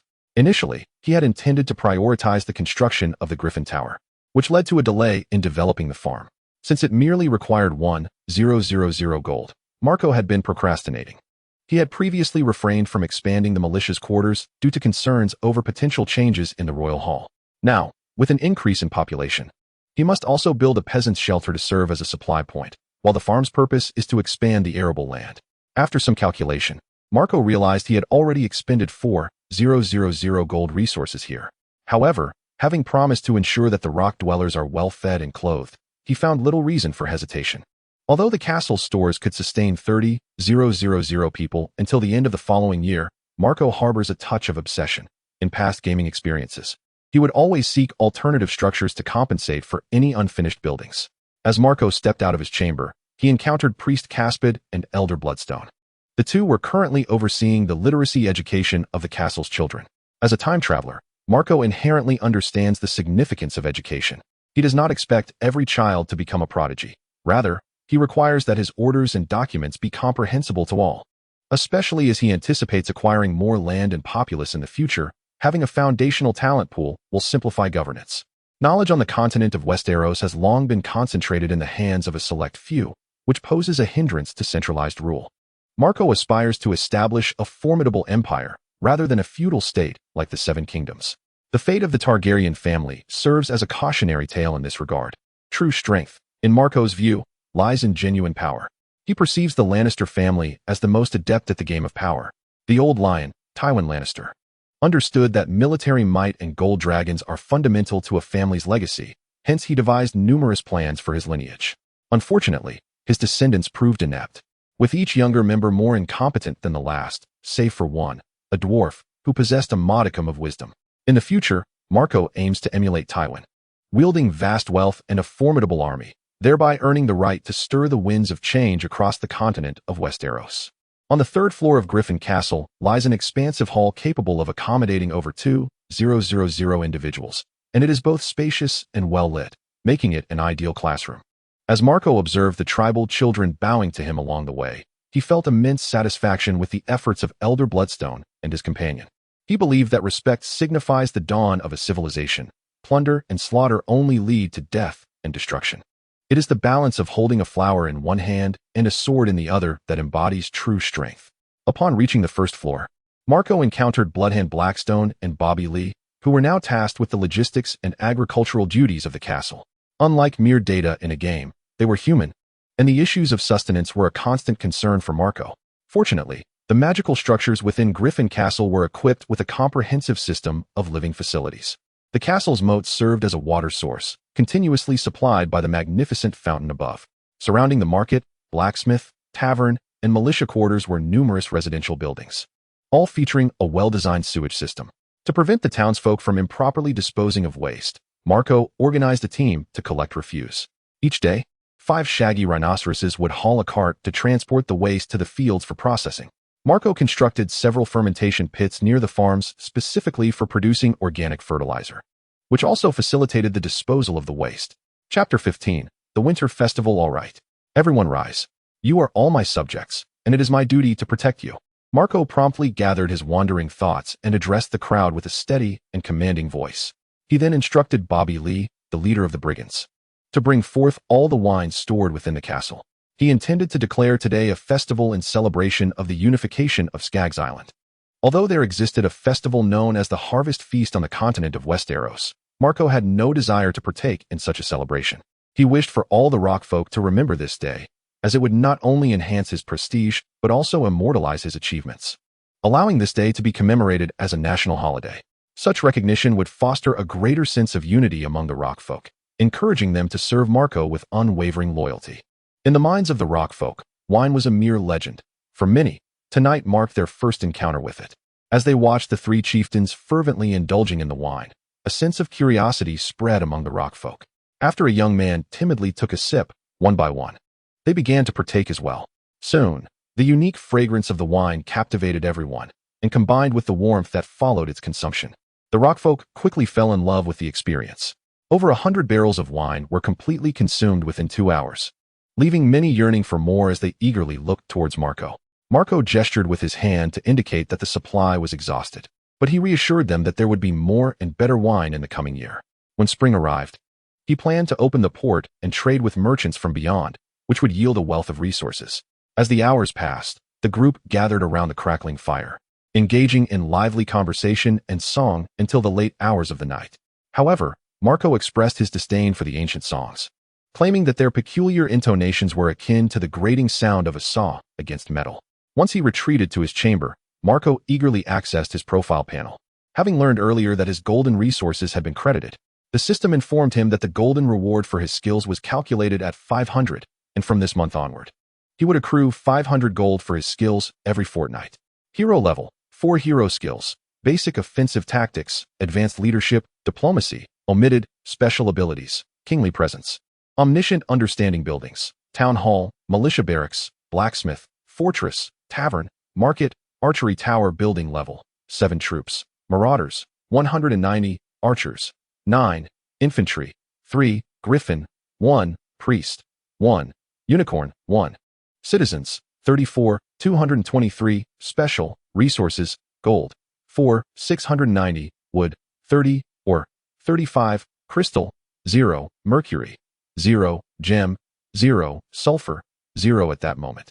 Marco also accessed the quest reward from the King's Hall, revealing a treasure chest. Upon opening it, he discovered a magical scroll, which could bestow magical abilities upon a hero.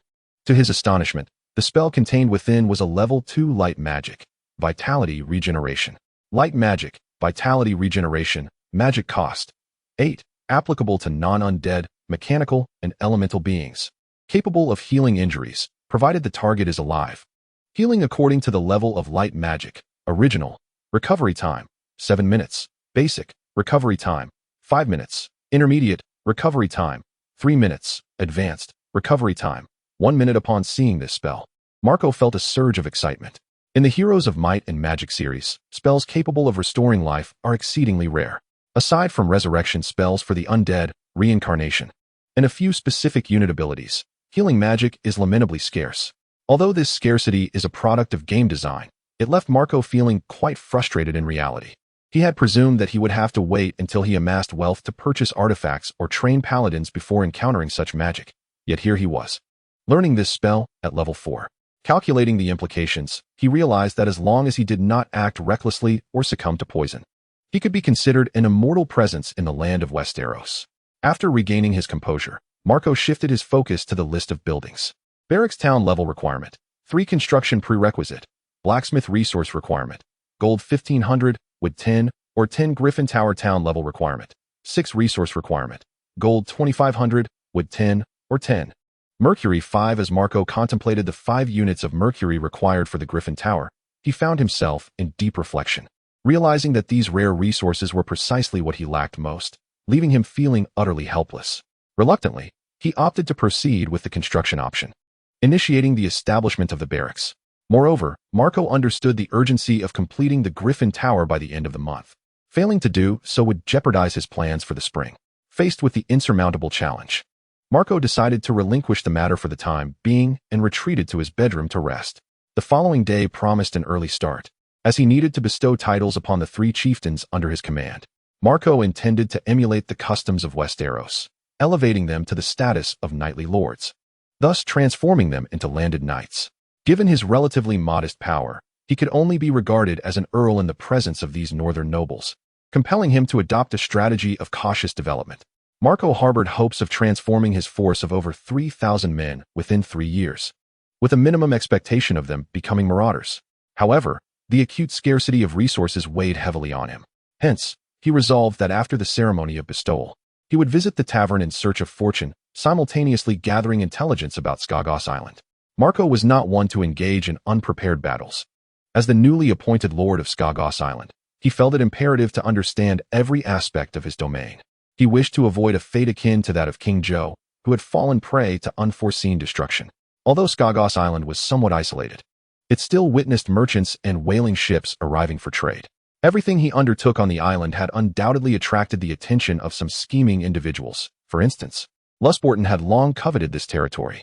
The following morning, Marco rose early once more. After awakening, he promptly constructed the farm, an ancillary building to the militia's quarters. Initially, he had prioritized the establishment of the Griffin Tower, causing the farm to remain unbuilt due to its requirement of only 1,000 gold. His reluctance stemmed from fears of potential changes in the King's Hall, which had delayed the expansion of the militia's facilities. Now, with an increasing population, he needed to erect an additional peasant shed to serve as a supply point, while the farm would facilitate the expansion of agricultural land. Upon reviewing his expenditures, Marco realized he had already invested 4,000 gold in this venture. However, having committed to ensuring that the settlers were well fed and clothed, he found little cause for concern. Although the castle's stores are sufficient to sustain 30,000 people until the end of next year, Marco possesses a certain compulsive nature. In his past gaming experiences, he would tirelessly seek alternative constructions for any unbuilt structures. As Marco departed from his chamber, he encountered the priest Caspid and Elder Bloodstone, who are currently overseeing the literacy education of the children within the castle. As a time traveler, Marco inherently understands the significance of education. He does not aspire for every individual to become a prodigy. Rather, he requires that his orders and documents be comprehensible to all. Especially considering that he will soon govern more lands and populations, having a foundation of educated individuals will facilitate his rule. In the continent of Westeros, knowledge has long been confined to a select few, which is detrimental to centralized governance. Marco's ambition is to establish a formidable empire, not merely a collection of feudal states like the Seven Kingdoms, as evidenced by the downfall of House Targaryen. Marco has always believed that true strength lies in genuine power. In his perspective, House Lannister excels in the game of power. The old lion, Tywin Lannister, understood that military might and gold are fundamental to a family's legacy, prompting him to devise extensive plans for his lineage. Regrettably, the subsequent generation proved ineffectual, with the young members of the family being disappointingly incompetent, save for one, who happened to be a dwarf. Marco intends to emulate Tywin, amassing considerable wealth and military strength, thereby earning the right to stir the tides of Westeros. On the third floor of Griffin's Roost, there exists an expansive hall capable of accommodating over 2,000 individuals, bright and spacious enough to function as a classroom. Observing the tribal children who respectfully bowed to him along the way, Marco felt immense satisfaction with the endeavors of Elder Bloodstone and his companion. He believes that etiquette signifies the dawn of a civilization. Plunder and slaughter ultimately lead only to death and destruction. To wield both a flower and a sword embodies true strength. Upon reaching the first floor, Marco encountered Bloodhand Blackstone and Bobby Lee, who are responsible for the castle's logistical and agricultural operations. Unlike mere data in a game, they are human beings, and the challenges of sustenance have long been a concern for Marco. Fortunately, the magical edifices within Griffin's Roost are equipped with a comprehensive array of living facilities. The moat surrounding the castle serves as a water source, continuously replenished by the remarkable fountain atop the castle. The market, blacksmith, tavern, and militia quarters are accompanied by a plethora of residential buildings, all of which boast an efficient drainage system to prevent the inhabitants from indiscriminately disposing of their refuse. Marco has appointed individuals to systematically collect these materials. 5 long-haired rhinoceroses are employed daily to transport a cart laden with waste to the fields for processing. Near the farmland, Marco constructed several fermentation pits specifically for producing organic fertilizer, simultaneously addressing the disposal of refuse. Chapter 16. The Coronation Ceremony. The feudal system was introduced to the continent of Westeros by the Andalusians. It serves as the foundation of the Seven Kingdoms and is their greatest claim to civilization. The feudal structure of Westeros is characterized by a strict social hierarchy, comprising various kings, lords, and commoners. Nobility governs the populace through a complex system of loyalty and oaths, wherein each commoner bears an obligation to serve. In return, the lords pledge to grant them land, protection, and employment. Vassals are the subordinate families that swear allegiance to their liege lords. They possess their own military forces and are both protected by and beholden to their lords for coordination and governance among the vassals. In times of war, vassals are compelled to provide military support and obey their lord's commands upon summons, which elucidates why Robb Stark's Raven could summon such a multitude of northern reinforcements during the War of the Five Kings. In order to integrate into this world, Marco must adhere to the traditional coronation ceremony of Westeros.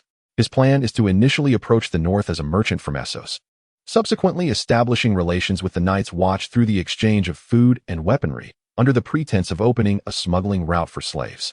Even if they disapprove, Marco intends to cultivate goodwill with them, for he believes that these thieves and criminals, united in a unique organization, exhibit a greater chivalric spirit than the lords of the South. Moreover, Marco feels a sense of assurance regarding this undertaking, given the increasingly dire circumstances at the Wall in recent years. Since the ascendance of King Robert, life has grown ever more decadent. He believes that as long as he has the North's support, all will be well, thus leading to the further decline of the Night's Watch. Worse than during the Targaryen era, Marco is quite attentive to his subordinates. To that end, he has designed a family crest for them. The heraldic culture in Westeros, a hallmark of the Andalusian feudal system, serves as a source of pride for many families, embodying their legacies that have endured for centuries. As noon approached, the hall on the third floor was filled with attendees who had gathered after lunch, with rows of unruly soldiers standing orderly beside the long benches. At this moment, Marco sat regally upon his grand throne, while standing before him were Lord Henk of House Crowell from Deepwood Motte, Lord Alok of House Stern from Floatingwood Hall, and Lord Magda of House Rope from the King's Hall. All three were clad in pristine fur cloaks, their once unkempt beards and hair now thoroughly groomed, presenting themselves with an air of nobility. To Marco's astonishment, after their transformation, these three individuals appeared to be of a similar stature to him. Henk, the eldest among them, appeared to be around 40 years of age.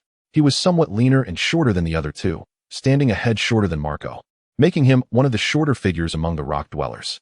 Beneath his black curls lay a pair of slanted, squinting eyes that gave an impression of a formidable character. His prominent hooked nose added a further air of ruthlessness, while a dark mole on his pointed chin was a habit he often touched, evoking the image of a cunning strategist.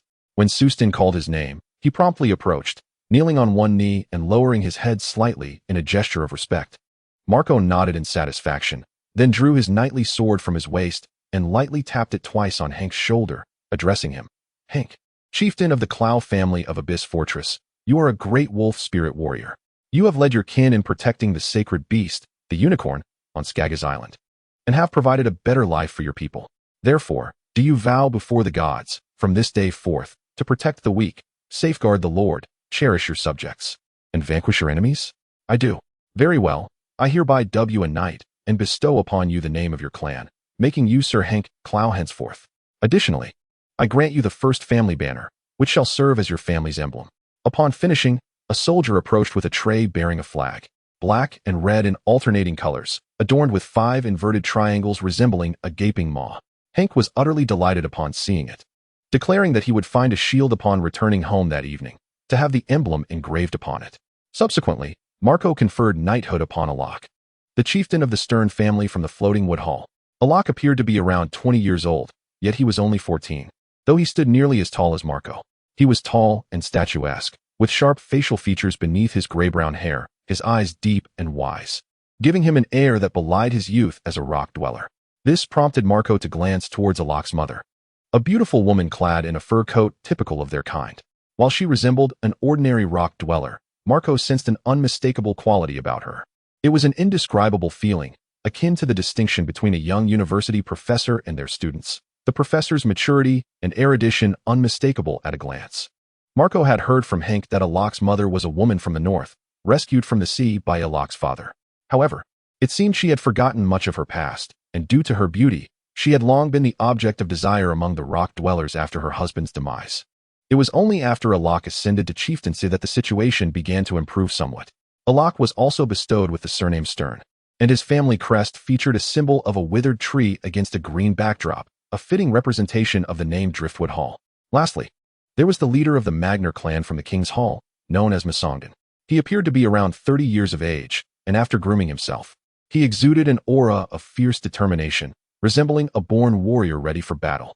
His towering stature was reminiscent of the formidable European strongmen from a past life, and Marco felt he could easily crush an opponent's skull, much like the legendary mountain. Marco named him Masongdan Magner, and he designed their family emblem to feature 2 symmetrical golden crowns against a blue background, which he believed captured the essence of the King's Hall. However, Masongdan insisted that his deceased father had already crafted an emblem 3 years prior, though he had never utilized it. Upon inspecting the emblem, a green lobster set against a white background, clutching a black harpoon in its claws, Marco remarked that it lacked depth, favoring his own design instead. Nevertheless, Masongdan stubbornly insisted on honoring his father's wishes. Ultimately, Marco had no choice but to retract his own design, conceding that it did not align with the true significance of the King's Hall. Masongdan declared that only Marco was worthy of being called king on Skaggos Island, and he was merely his vassal. Yet, Marco couldn't shake the feeling that many families across Westeros favored animals as their heraldic symbols. Once the more meaningful creatures had been claimed, the lesser families resorted to peculiar animals for their crests. Marco recalled a family in the southern part of Westeros that used a sea turtle as their emblem. After the feudal ceremony was completed, Marco instructed Bloodhand Blackstone and the others to prepare for a celebratory feast, while he discreetly pulled Alok aside. He briefly shared his thoughts, suggesting that Alok's mother, hailing from the north, likely belonged to a noble family. Alok expressed that despite various attempts since becoming the clan leader, his mother could not recall her past. During moments of emotional turmoil, she would silently weep while gazing at the sea to the west. This situation troubled Alok deeply, and his initiative to open the sea and ports was driven by the hope of gathering information to reunite his mother with her family.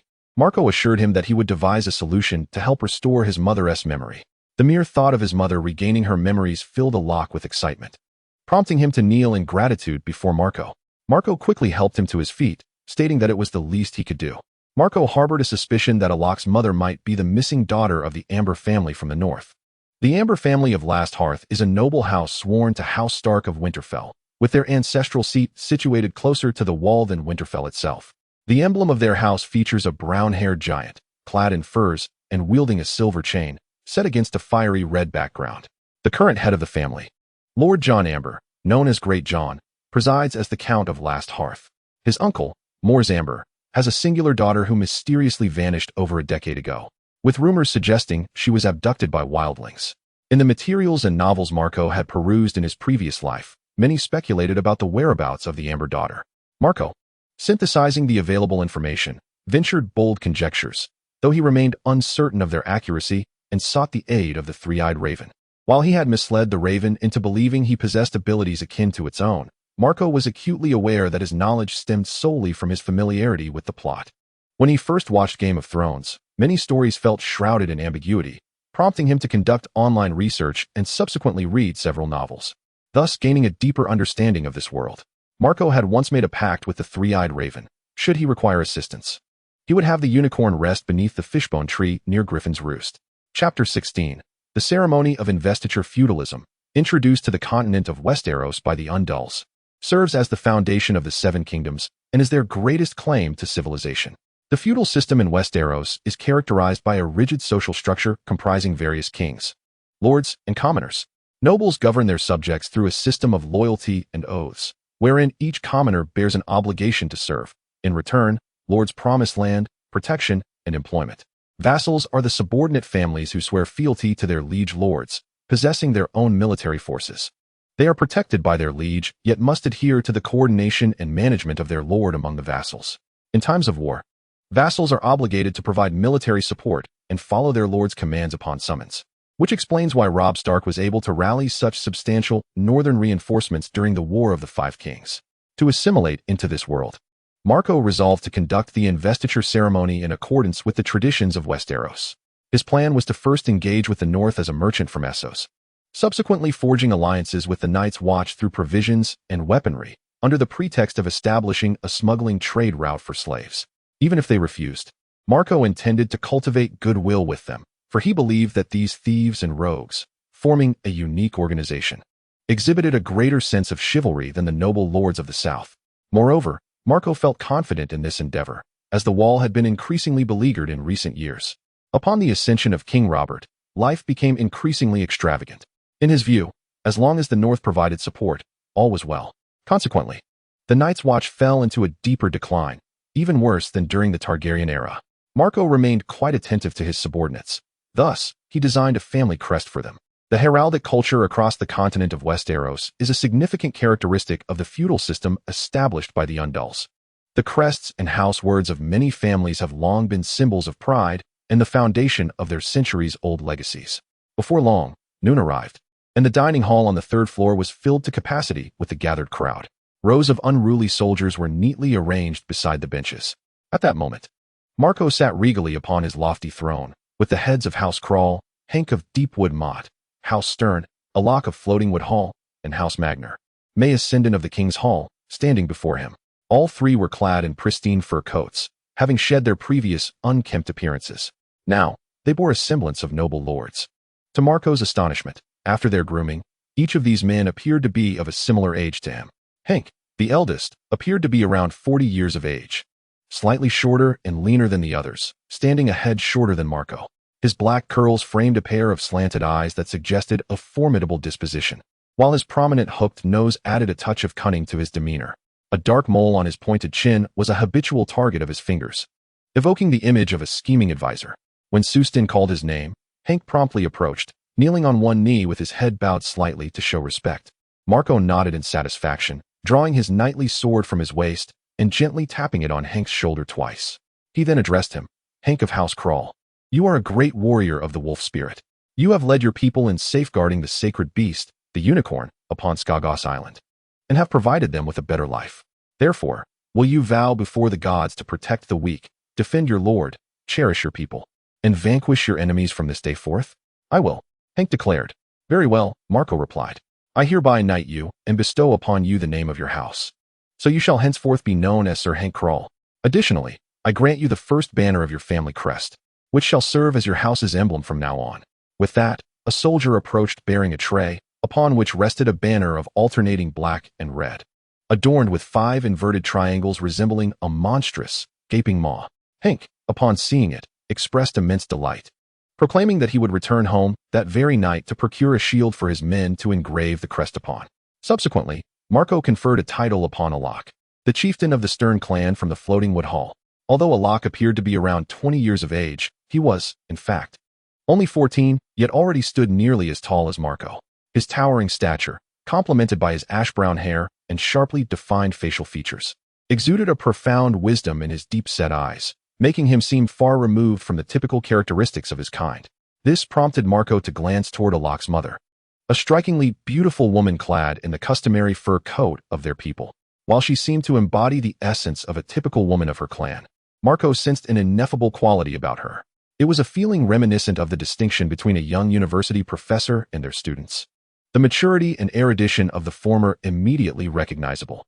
Hank had once informed Marco that Alok's mother was a woman from the north, rescued from the sea by Alok's father. However, she appeared to have forgotten her past.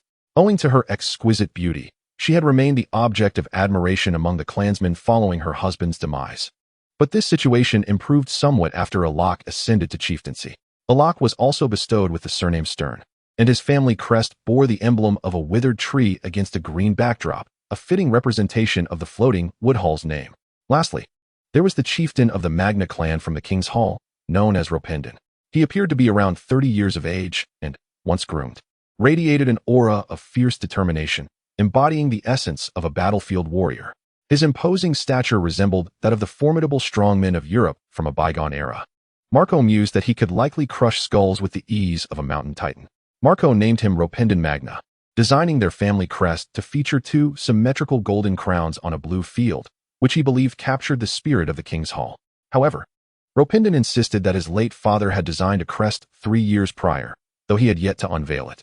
Upon observing the crest adorned with a green lobster set against a white background, clutching a black harpoon in its claws, Marco remarked that it lacked depth and sophistication, favoring his own design instead. Nevertheless, Ropendon stubbornly expressed his desire to honor his father's wishes. Ultimately, Marco had to retract his own design, conceding that it did not align with the significance of the King's Hall.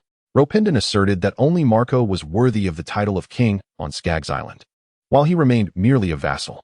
Yet, perhaps it was merely Marco's perception, but he noticed that many families on the continent of Westeros favored animals as their heraldic symbols. Once the more profound creatures had been claimed, the lesser families resorted to peculiar animals for their crests. Marco recalled a family in the southern part of Westeros that adopted a sea turtle as their emblem. After the completion of the Coronation Ceremony, Marco commanded Bloodhand Blackstone and his companions to prepare a celebratory feast, while he discreetly led Alok to a secluded area. He briefly shared his insights, expressing his belief that Alok's mother, a woman from the north, might hail from a noble family in that region. Alok responded, revealing that despite his efforts to uncover his mother's past after assuming the role of chieftain, she seemed unable to recall any memories. In moments of heightened emotion, she would silently weep while gazing at the western sea, a sight that deeply troubled Alok. His intent in opening the seas and ports was to gather information that might one day lead him to his mother's family. Marco assured him that he would find a way to address this issue, restoring Alok's mother's memories. Overwhelmed with hope at the prospect of his mother's recovery, Alok knelt in gratitude before Marco. Marco quickly assisted him to his feet, stating that it was his duty to help. Marco harbored a theory that Alok's mother might be the missing daughter of the Amber family from the north. The Amber family of Last Hearth was a noble house loyal to House Stark of Winterfell, with their ancestral seat located in Last Hearth, closer to the wall than Winterfell. Their family crest depicted a roaring giant with brown hair, clad in animal skins, wielding a silver chain against a crimson background. The current head of the family, John Amber, known as Great John, is the Earl of Last Hearth, while his uncle, Mors Amber, has a daughter who vanished over a decade ago, rumored to have been abducted by wildlings. Marco had encountered various theories regarding the whereabouts of this Amber daughter in literature and historical accounts he had perused in a previous life. By synthesizing the information at hand, he made a bold conjecture, though he could not ascertain its veracity without the aid of the three-eyed raven. Although he had misled the raven into believing he possessed similar abilities, Marco was acutely aware that his insights stemmed from his familiarity with the storyline. During his initial viewing of Game of Thrones, many narratives had felt obscured to him, prompting him to seek information online. After reading several novels, he gained a deeper understanding of certain aspects of this world. He had previously agreed with the three-eyed raven that should he require assistance, he would have the unicorn, Silverflash, rest beneath the weirwood tree near Griffin's Roost. Chapter 17. The unveiled history. The banquet following the coronation ceremony continued into the late hours of the night. Yet Marco remained mindful of his own affairs. Therefore, he instructed Silverflash to rest beneath the weirwood tree ahead of schedule. The three-eyed raven had once mentioned that the unicorn harbored a unique energy, one that would alert the raven upon its proximity to the weirwood. Once, Marco was curious about the fish and sought the wisdom of the three-eyed crow. The crow revealed that the fish possessed a remarkable ability to absorb the life energy of deceased beings. In this realm, all living entities are imbued with a unique life force, which dissipates upon their demise. Initially, this energy is partially consumed by carrion crows, drawn to it as bees are attracted to nectar, explaining their penchant for feasting upon the dead. The residual energy then returns to the earth, where it is absorbed by the fish, allowing it to flourish. Thus, apart from external destructive forces, the fish exists as an immortal entity on the continent of Westeros. Revered as a deity by the ancients, this reverence explains why crows favor nesting and dwelling upon the fish. They are irresistibly drawn to its vibrant life energy. Similarly, humans exude a rich life force, which endears them to the crows, prompting a harmonious coexistence and the crows' diligent service in delivering messages. Moreover, these crows, having absorbed life energy, may retain fragments of human memories, with some exceptional specimens even capable of articulating human speech and comprehending our intentions. It is this uniqueness of the crows that enables them to master the old tongue, a language known only to the children of the forest, facilitating effective communication between the two. Speaking of the children of the forest, they are the most adept users of life energy across the vast expanse of Westeros. To them, the fish serves as the wellspring of their magical essence and faith. The children can harness the life energy stored in the fish with remarkable ease, incurring no significant cost. However, the only drawback is the sluggish recovery of this energy. During their initial conflict with the First Men, the children of the forest exhausted a millennium's worth of accumulated life energy in the southern lands of Westeros to thwart the First Men's incursion through the Arm of Dorne. The immense life force instantaneously shattered the land, transforming the once lush Dorne into a desolate expanse of sand, a process of restoration that would take thousands of years, resulting in the decimation of many fish at the hands of the First Men. Ultimately, the children of the forest were compelled to retreat to the Central Lands, where they utilized the remaining life energy to create the Night King. However, for reasons unknown, this creation spiraled out of control, nearly annihilating the children. Fortunately, a prophetic figure emerged among the First Men, the ancient hero Azor Ahai, a powerful sorcerer who united the First Men and the children of the forest in a concerted effort against the Night King. After driving the others to the farthest reaches of the north, Azor Ahai and the children of the forest employed their unique magic to establish the foundation of the wall. Bran Stark, the ancestor of House Stark and its builder, gradually piled the wall with immense blocks of ice and gravel. The construction of the wall drained the last vestiges of life energy from the north, and having witnessed the formidable power of magic, the Stark family began to worship the weirwood trees with the same reverence as the children of the forest. However, after depleting all the weirwood, the children could only retreat to the lands north of the wall to recuperate, yet the toll of war against the others had nearly exhausted their life energy as well. This depletion hindered their ability to sustain their race, contributing to their dwindling numbers. In truth, the three-eyed raven had informed Bran that the awakening of the wolf spirit within some of their ancestors was influenced by the weirwood's subtle effects. Furthermore, a significant reason for the numerous skin changers among House Craycall was their adherence to the ancient tradition of blood sacrifice. which allowed the life energy within them to be effectively absorbed by the weirwood. The energy emitted was also assimilated by the clan members who frequently performed the sacrifices, ultimately enabling House Craighall to awaken a multitude of skin changers and ascend as the northern dominators of Skaggos Island. This night, Bran sought to meet the three-eyed raven early, retiring to sleep at an unusually early hour. As anticipated, scarcely had he drifted into slumber when the three-eyed raven materialized in his mind. The raven retained his perpetually sorrowful demeanor, provoking Bran to suppress the urge to inquire about the price of bitter melons. "Bran, what brings you to me so soon? Has something transpired?" "Oh no, I merely seek your assistance with a matter." Without delay, Bran recounted the predicament he faced, hoping to ascertain whether Alok's mother was indeed a daughter of House Amber from the north.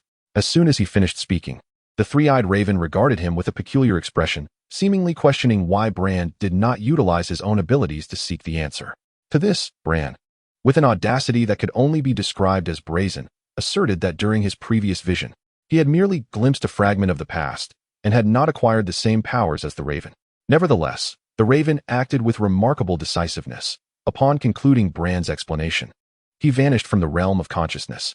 Simultaneously, in a chamber far away within House Amber in the north, an elderly one-eyed man was ensnared in a nightmare.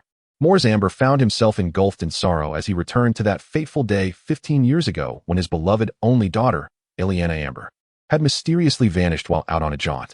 Mors Amber and his kin searched diligently within their ancestral lands for an extended period, yet yielded no results. Subsequently, some subjects who had escaped from the direction of the wall relayed that they had been captured by savages from the sea on that fateful day. At this juncture, verifiable information also surfaced within the territory, confirming that Arryn Amber had indeed been taken by the wild men from the ocean. Just as the Amber family prepared to traverse the coastline in search of her, news arrived of the massacre of Lord Stark and his heir. In despair, the Amber family was compelled to join the newly appointed Duke Eddard Stark in the south to confront the Targaryen family. During this tumultuous period, Mors Amber's two sons perished valiantly in battle. This series of calamities left Mors Amber in a state of despondency, gradually leading him into a downward spiral, drowning his sorrows in alcohol and living in a drunken stupor. That night, he once again experienced the anguish of losing his daughter, her image etched vividly in his mind. Abruptly awakened from a nightmare, the elderly man rose from his bed, discovering that tears and sweat had soaked his blanket and beard. Yet, in his melancholy, he paid them no heed. He sighed, carelessly wiped his face, and then seized the liquor jug from the bedside, taking a deep swig. The icy liquid coursed down his throat into his stomach, providing a slight alleviation to his torment. He drained the remaining contents of the jug, and upon realizing it was empty, angrily cast it aside before collapsing back into slumber. Meanwhile, in the family's garden, a colossal fish beam would trembled slightly, as if bidding farewell to someone. In a guest room on the second floor of Griffin's Roost, Alok's mother was also ensnared in a terrifying dream. Following the submission of the three tribes, Marco had relocated to the third floor of Griffin's Roost, allowing the second floor rooms to be occupied by Alok and his family, facilitating Marco's discussions with them. Suddenly, Alok's mother found herself dreaming of her childhood, living in a grand castle, leading a carefree life. However, the nightmares began on that fateful day when, at the age of 14, she and a friend ventured out, only to encounter savages in the forest near their castle. The two were captured, taken aboard a small vessel that, while navigating the East Sea, was beset by a fierce storm and towering waves, casting everyone into the sea. She alone was struck on the head by a mast, rendering her amnesiac, until she was rescued by the man who would become her husband, despite her never having consented to marry him. Undeterred by her objections, he consumed her under the sacred tree of the tribe, and a year later, she bore their child. Alok. Slowly, Alok's mother, or rather Arryn Amber, rose from her bed, reflecting on the tragic events of the past decade, her heart heavy with sorrow, and she found herself weeping once more. Alok, who resided in the adjacent room, was troubled and found himself unable to sleep. Upon hearing his mother's weeping, he rushed to her side. Upon seeing her tall and formidable son, Ariamba involuntarily recalled her brother and father, and her sobs grew even louder. Alok, flustered, hurried to console his mother. After approximately 3 minutes, Ariamba lifted her swollen eyes and spoke to him. "My child, I have finally remembered. I recall your grandfather and uncles." "Is it true, mother? How wonderful. The Lord has not deceived me. He truly possesses a way. It is indeed miraculous. Truly the son of a god. The Lord?" Chapter 17. The untold history of the banquet following the coronation ceremony extended into the late hours of the night, yet Marco remained mindful of his own affairs. Thus, he instructed his unicorn, Silver Flash, to rest beneath the fishbone tree. The three-eyed raven had previously mentioned that the unicorn emanated a unique energy. Whenever it approached the vicinity of the fishbone tree, the raven would sense its presence through the tree. Marco had once been curious about the fishbone tree and had inquired about it from the raven, which revealed that the tree possessed a remarkable ability to absorb the life energy of deceased beings. In this world, every living entity harbored a distinct life energy, which dissipated upon death. This energy would initially be partially absorbed by scavenging crows, as they too possessed a special capacity for such absorption. Upon encountering this life energy, the crows, drawn to it like bees to nectar, would disregard everything else. This was also the reason for their preference for carrion. The remaining energy would then return to the earth, a portion of which would be absorbed by the fishbone tree, enabling it to thrive.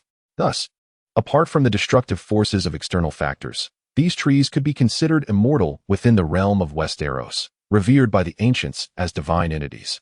This also explains why crows favored living and nesting in the fishbone tree, as they were particularly attracted to things radiating abundant life energy. Similarly, the life energy within humans was remarkably rich. Consequently, crows delighted in cohabiting with humans, accepting their domestication, and diligently delivering messages on their behalf. Moreover, those crows that had absorbed life energy might preserve remnants of human memories, with some particularly unique crows even capable of speech and comprehension of human intent. It was precisely due to the distinct qualities of crows that they mastered the ancient tongue, which only the children of the forest could wield effectively, allowing for seamless communication between them. Speaking of the children of the forest, they were the most adept at harnessing life energy across all of Westeros. For them, the fishbone tree was the source of their magic and their faith. Furthermore, the children of the forest find it remarkably simple to harness the life energy stored within the weirwood trees, incurring little to no cost. However, the sole drawback of this energy is its exceedingly slow replenishment. During the First War against the First Men, the children of the forest expended the vast reserves of life energy accumulated in the southern regions of Westeros over millennia to thwart the First Men's incursion via the Arm of Dorne. This potent life energy instantaneously shattered the land, transforming the once lush Dorne into a desolate expanse of sand, a process that took thousands of years to recover even slightly, resulting in the decimation of many weirwoods by the First Men. Subsequently, the children of the forest were compelled to retreat to the central part of the continent, where they again employed that life energy to create the Night King, though, for reasons unknown, he soon spiraled out of control, nearly resulting in the annihilation of the children. Fortunately, a prophetic figure emerged among the First Men, the ancient hero Azor Ahai. This magical champion united the First Men and the children of the forest to confront the threat of the White Walkers. After driving the creatures to the far north, Azor Ahai and the children collaborated to lay the foundation of the wall using their unique magic, while Bran Stark, the ancestor of House Stark known as the Builder, meticulously constructed the wall with massive blocks of ice and rubble. The creation of the wall depleted the last vestiges of life energy in the north, and having witnessed the formidable power of magic, House Stark began to venerate the weirwoods with the same reverence as the children of the forest. Once they had exhausted all the weirwoods, the children of the forest could only retreat to the lands north of the wall to recuperate. Yet due to the toll of war against the White Walkers, this life energy was nearly depleted as well. The loss of this energy rendered the children incapable of even basic reproduction, contributing to their dwindling numbers. In truth, the three-eyed raven had informed Bran that the awakening of wolf spirits among the First Men was largely a subtle influence of the weirwoods. Meanwhile, the prevalence of skin changers among the Crow family of the Nightfort is significantly attributed to their adherence to ancient blood sacrifice traditions, which allow the life energy within their bodies to be effectively absorbed by the weirwoods. The energy emitted is also absorbed by the clan members who frequently perform blood sacrifices, ultimately leading to the awakening of numerous skin changers, establishing the Crow family as the northern dominators of Skaggos. Tonight, Bran, eager to meet the three-eyed raven, retired early. And as fate would have it, no sooner had he drifted into slumber than the three-eyed raven manifested in his mind. The raven bore his perennial expression of despair, prompting Bran, upon seeing him, to suppress the urge to inquire about the price of bitter melons. "Bran, what brings you here so quickly? Has something happened?" "Oh no. I merely seek your assistance with a matter." Immediately, Marco recounted the dilemma he faced to the three-eyed raven, hoping he could assist in confirming whether Alok's mother was indeed the daughter of House Amber from the north. As soon as he finished speaking, the three-eyed raven regarded Marco with a peculiar expression, suggesting that Marco might utilize his own abilities to seek the truth. In response, Marco, with a rather thick skin, insisted that during his last experience, he had merely glimpsed a multitude of past memories and had not acquired the same powers as the raven. Nevertheless, the three-eyed raven acted decisively. Upon hearing Marco's explanation, he promptly vanished from the realm of consciousness. Simultaneously, in a chamber far away within the Amber family estate, an elderly man with a single eye was tormented by nightmares. Mors Amber found himself engulfed in sorrow, once again transported to that heart-wrenching day 15 years prior when his beloved only daughter, Arryn Amber, went missing during an outing. Mors and his kin searched the family lands for an extended period without any leads, until some villagers fleeing from the direction of the wall reported that they had been captured by savages arriving from the sea on that fateful day. At this moment, the estate received confirmation that Arryn Amber had indeed been taken by these marauders. Just as the Amber family prepared to search along the coastline towards the East Sea, news arrived of the Stark patriarch and his heir being slain. Reluctantly, the Amber family joined the newly appointed Duke Eddard Stark in his campaign against the Targaryens, during which Mors's two sons also perished in battle.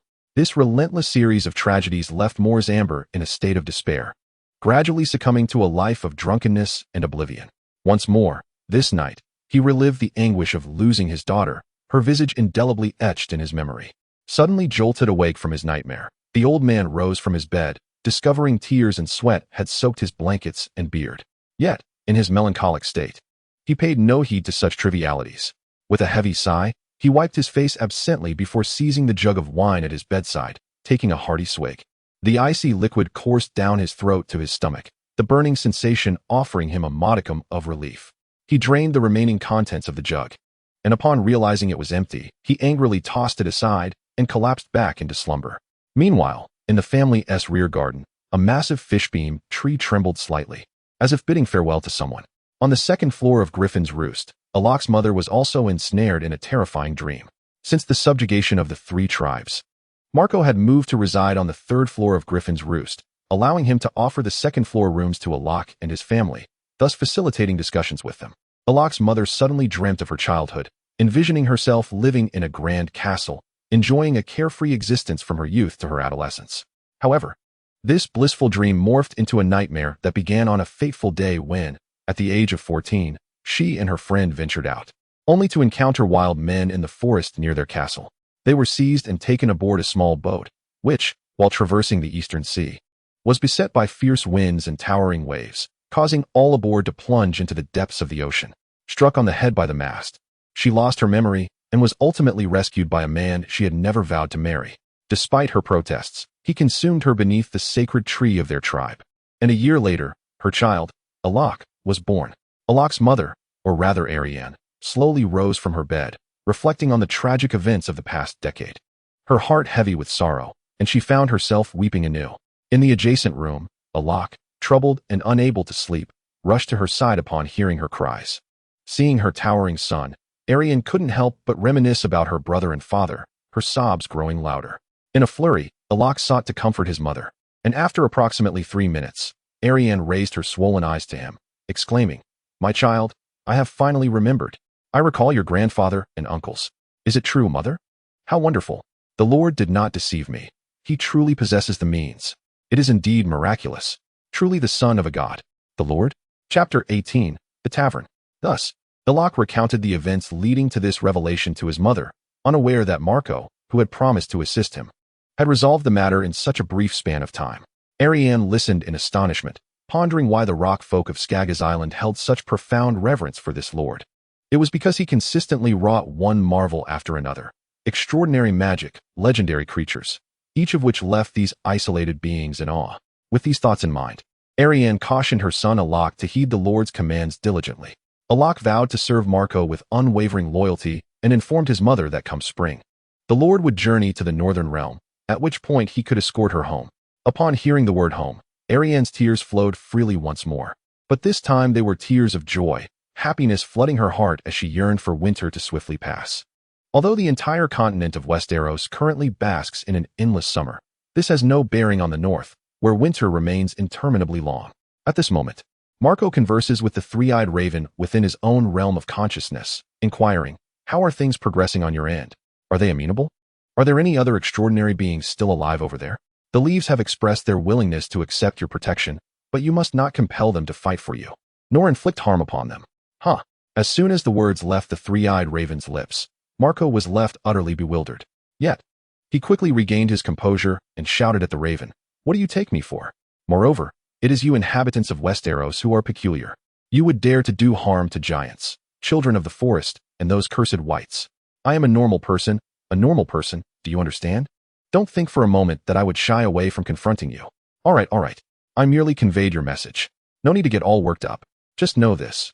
You had best be prepared. The icy waters north of Hardhome are fraught with icebergs, making navigation impossible. Are you planning to come over from the wall?" Perhaps it was a trick of the light, but Marco felt a hint of amusement at the corner of the raven's mouth. However, consumed by his anger, he did not dwell on it. By the way, roughly 50 giants are willing to join the children of the forest. 2 days ago, we fought against the whites, and one of the giant tribes along with over 10 of our forest kin departed from us forever. Some matters are better discussed when you arrive. Before he could finish, he transformed into a cloud of ash and vanished. The next morning, Marco rose early, gazing at the dwindling gold resources with a deepening resentment towards the tavern. After a brief tidying up, he descended to breakfast, only to encounter Alok and his son at the staircase. Arianne immediately knelt on one knee, wishing to express her gratitude. Marco swiftly gestured for Alok to assist her in standing and offered her words of comfort, assuring her of his intention to venture to the north and encouraging her to be patient. After relaying a few more instructions, Marco invited them to join him for breakfast in the dining hall, where they were served barley porridge and 2 slices of dark bread, accompanied by ham and a touch of onion. Taking advantage of the mealtime, Marco constructed the third peasant hut, while Bloodhand Blackstone emerged from the kitchen, presenting 2 wooden cups of the brew they had crafted from pumpkins and wheat. Given the limited grain supply at Griffin's Roost, only about 2 barrels had been produced this time. Marco had never been one to indulge in alcohol. After attempting a sip, he promptly passed the drink to Alok, who had barely grasped the cup when it was snatched away by Arianne, seated beside him. The former noblewoman of the north admonished her son with fervor, exclaiming, "You have a year until you reach adulthood. No drinking." At this, Marco, who had just sampled the ale, erupted in laughter, inadvertently spraying it onto the observing Bloodhand Blackstone. Apologizing profusely, Marco was met with Blackstone's jovial response, who chuckled heartily and remarked, "Alok is already the clan leader. What is there to restrict him from drinking? As long as they can fight on the battlefield, the rock folk are considered adults. There are no rigid rules." Marco added, "Madam, it's truly inconsequential. Besides, he has been a leader for 6 months now. I dare say he has experienced everything an adult can." Arianne then realized that her thoughts were influenced by her past memories, as remnants of her noble upbringing surged forth. Despite her amnesia, the habits instilled in her since childhood persisted, leading her to impart knowledge to her son that many of the rock folk were unacquainted with. These skills proved invaluable in a tribe with a less developed civilization, enabling Alok, at such a tender age, to ascend as a leader. After breakfast and a taste of the ale, Marco, filled with excitement, made his way to the tavern for the first time. Previously, due to limited resources, he had hesitated to visit, fearing his heart could not withstand the experience. The establishment stood approximately 3 stories tall, shaped like a concave letter, with a restaurant on the first floor, an inn on the second, and an office and lounge on the third. As Sustin and his companions pushed open the door, the once boisterous tavern fell silent. Upon seeing Marco, every patron rose to greet him with bows. Marco responded with a slight nod to either side, acknowledging their respect. Most of them were among the first rock folk to enter Griffin Fortress, belonging to Bloodhand Blackstone's clan. Influenced by Marco's teachings on etiquette, these rock folk exhibited a level of civility surpassing that of the other 3 clans, leading Marco to speculate that this phenomenon was somehow linked to the mysterious powers of Griffin Fortress. After exchanging pleasantries with the crowd, Marco ascended the stairs to the 3rd floor, taking note of the tavern's staff list as he climbed. The establishment employed a total of 18 staff members, 10 on the 1st floor, 5 on the 2nd, and 3 on the 3rd. Regrettably, all 18 were male. There were no anticipated tavern maidens or female receptionists, only a cadre of young men in their 20s.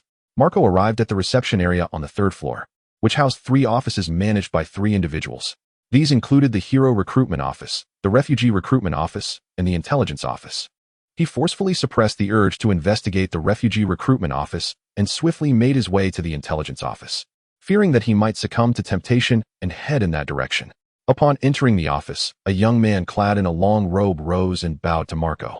Marco acknowledged him with a nod and inquired, "So, what can I obtain here? Is there a price I must pay?"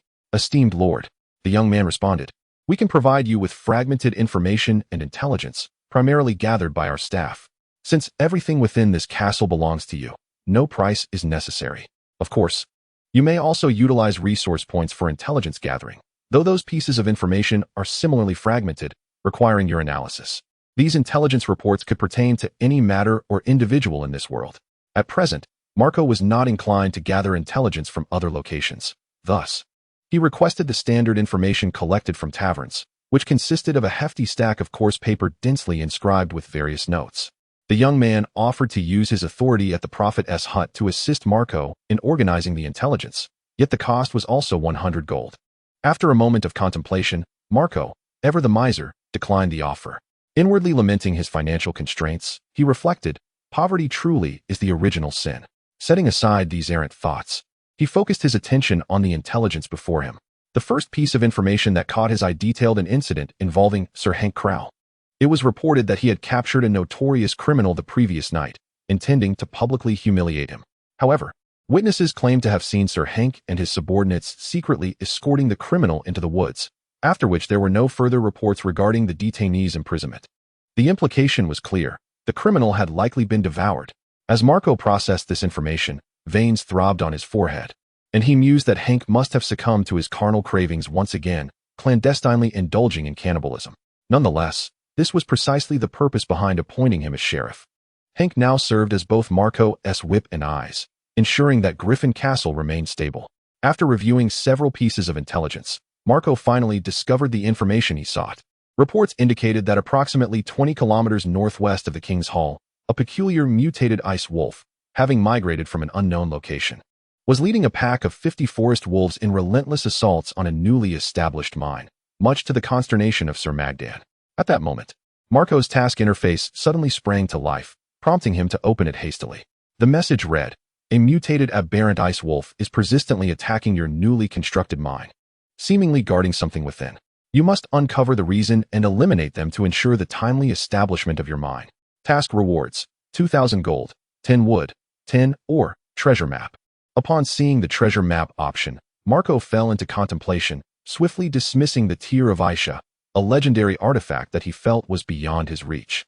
The command from Saston was relayed to me. Chapter 18, The Tavern.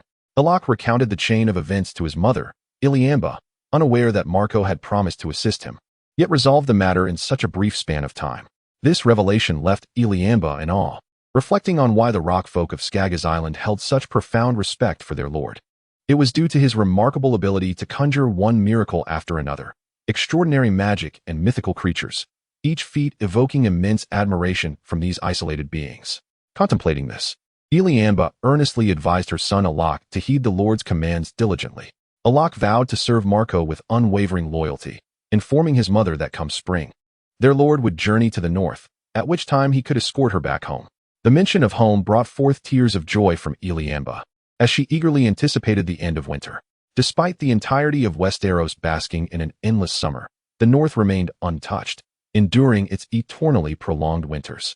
Meanwhile, Marco conversed with the three-eyed raven within his consciousness, inquiring about the current situation. How goes it on your end? Are they willing? What other wondrous creatures still exist there? They have expressed their willingness to accept your protection, but you must not coerce them into battle, nor commit any harm against them. The raven's words left Marco utterly perplexed. Yet, he quickly regained his composure, exclaiming in indignation, "What do you take me for? It is you inhabitants of Westeros who behave strangely, committing misdeeds against giants, the children of the forest, and even the damned White Walkers. I am a normal person. Do you understand? Do not presume I would shy away from confronting you. All right. I am merely conveying the message. No need to be so agitated. Just be prepared. The waters north of the Hard Home are fraught with icebergs, making navigation impossible. Are you planning to cross the wall?" For a fleeting moment, Marco sensed a hint of amusement at the raven's corner, but in his current state of agitation, he chose to dismiss the notion. By the way, approximately 50 individuals from the giant side are willing to join the forest children. 2 days ago, we engaged in a battle with the whites, and a tribe of giants along with over 10 of our forest children comrades departed from us forever. Some matters are best discussed upon your arrival. As the words left his lips, he transformed into a cloud of black ash and swiftly vanished. The following day, at the break of dawn, Marco rose from his bed, gazing at the dwindling gold resources once more, deepening his resentment towards visiting the tavern. After a brief tidying up, he descended the stairs for breakfast, where he encountered Alok and his mother, Arianne. Arianne immediately knelt on one knee, wishing to express her gratitude to Marco. He quickly gestured for Alok to assist her up and comforted her, assuring her that he would indeed venture to the north and urging her to wait patiently. After discussing a few matters, Marco invited them to join him for breakfast in the dining hall, where they were served barley porridge accompanied by 2 slices of dark bread, garnished with ham and a hint of onion. During the meal, Marco seized the opportunity to construct the 3rd farmer's hut. At that moment, Bloodhand Blackstone emerged from the kitchen, presenting 2 wooden cups of ale before Marco. This was the ale Marco had instructed them to brew using pumpkins and wheat, given the scarcity of grains at Griffin's Keep. They had only managed to produce about 2 barrels. Marco was never one to indulge in drinking. After tasting a sip, he passed the cup to Alok, who had just taken hold of it when Arianne snatched it away. This former noblewoman of the north exclaimed to her son, "You still have a year until adulthood. No drinking allowed."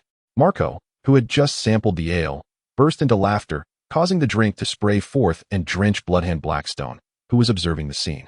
Marco quickly rose to apologize, but Bloodhand merely chuckled heartily, replying, "Alok is already a chieftain.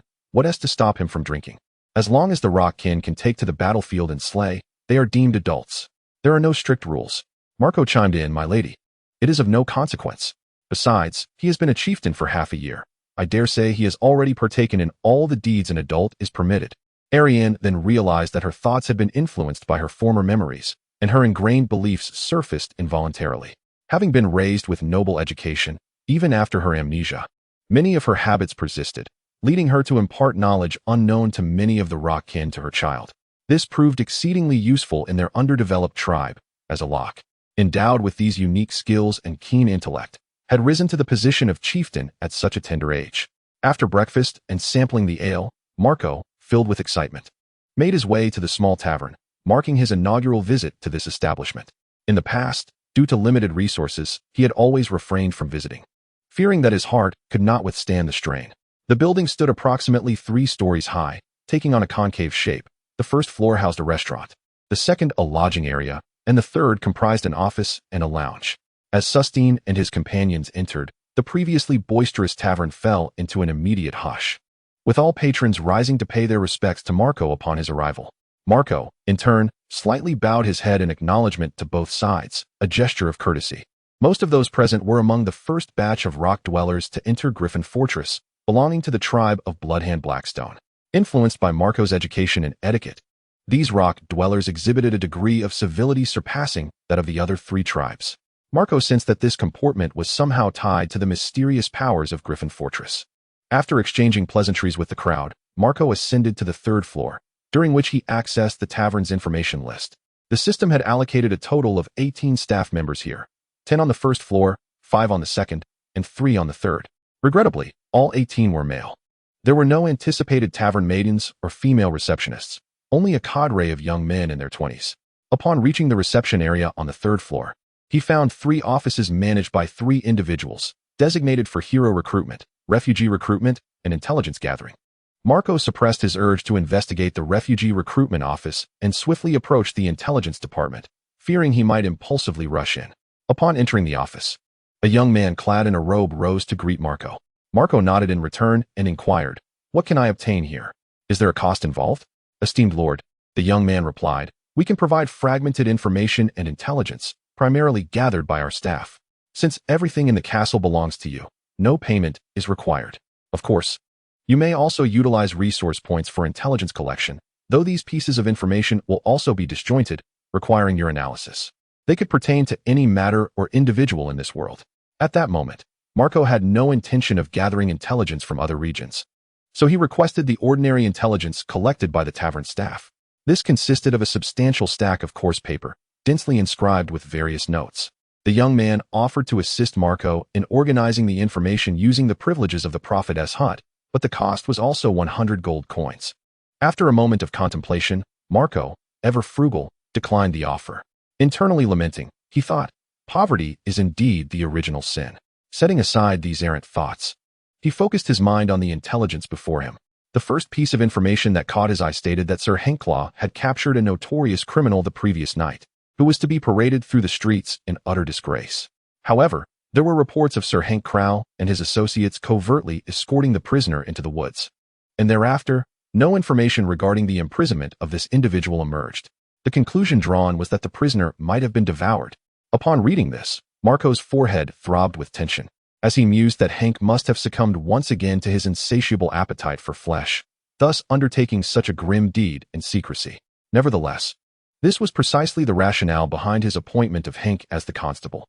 Hank now served as both his whip and his watchful eye, ensuring a steady governance over Griffin Fortress. After perusing several intelligence reports, Marco finally unearthed the information he sought.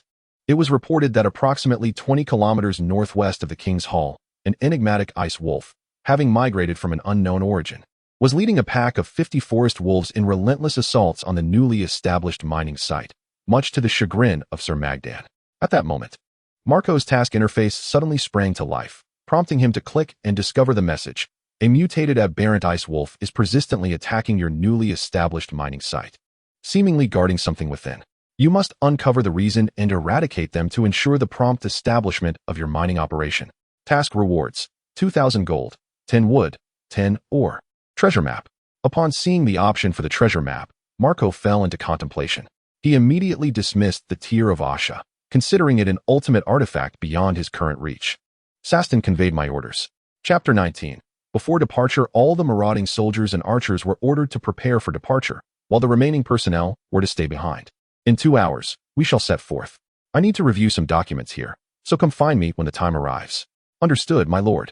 Saston left upon receiving his orders, while Marco set aside the unfinished documents in his hand, eager to proceed to the 2 adjacent offices. With the knowledge of his new task, Marco was increasingly inclined to examine the information at the other 2 recruitment posts, as he found himself in dire need of higher-tier troops. Moreover, he was curious to see how the special building capable of randomly summoning level 46 units would mutate upon his arrival in this world. Additionally, he pondered whether he could summon a hero, as he greatly needed a champion to lead his forces and manage the castle. If, in the future, he ventured forth to conquer the lands of Westeros and was successfully ambushed by enemies, all his efforts would be in vain. The terrifying scenario of Daenerys being ambushed lingered in his thoughts, instilling a sense of dread within him. He possessed no dragon, and even the remarkable Griffin Fortress could not withstand an assault from hundreds of warships. Thus, despite his modest resources, Marco yearned to gain insight into the situation, and it would be even better if he could summon a beautiful heroine. Yet, all these inquiries would have to wait until he entered the premises, where he would discover the answers. With a heart full of excitement, he stepped into the office of the Refugee Recruitment Center. The individual in charge was a young man with a head of chestnut hair. Upon seeing Marco enter, he promptly rose and bowed respectfully, addressing him. "Esteemed Lord, greetings. I knew you would arrive, as our intelligence indicated. However, due to the influence of the world's rules, many circumstances have changed. Nevertheless, you may take a look."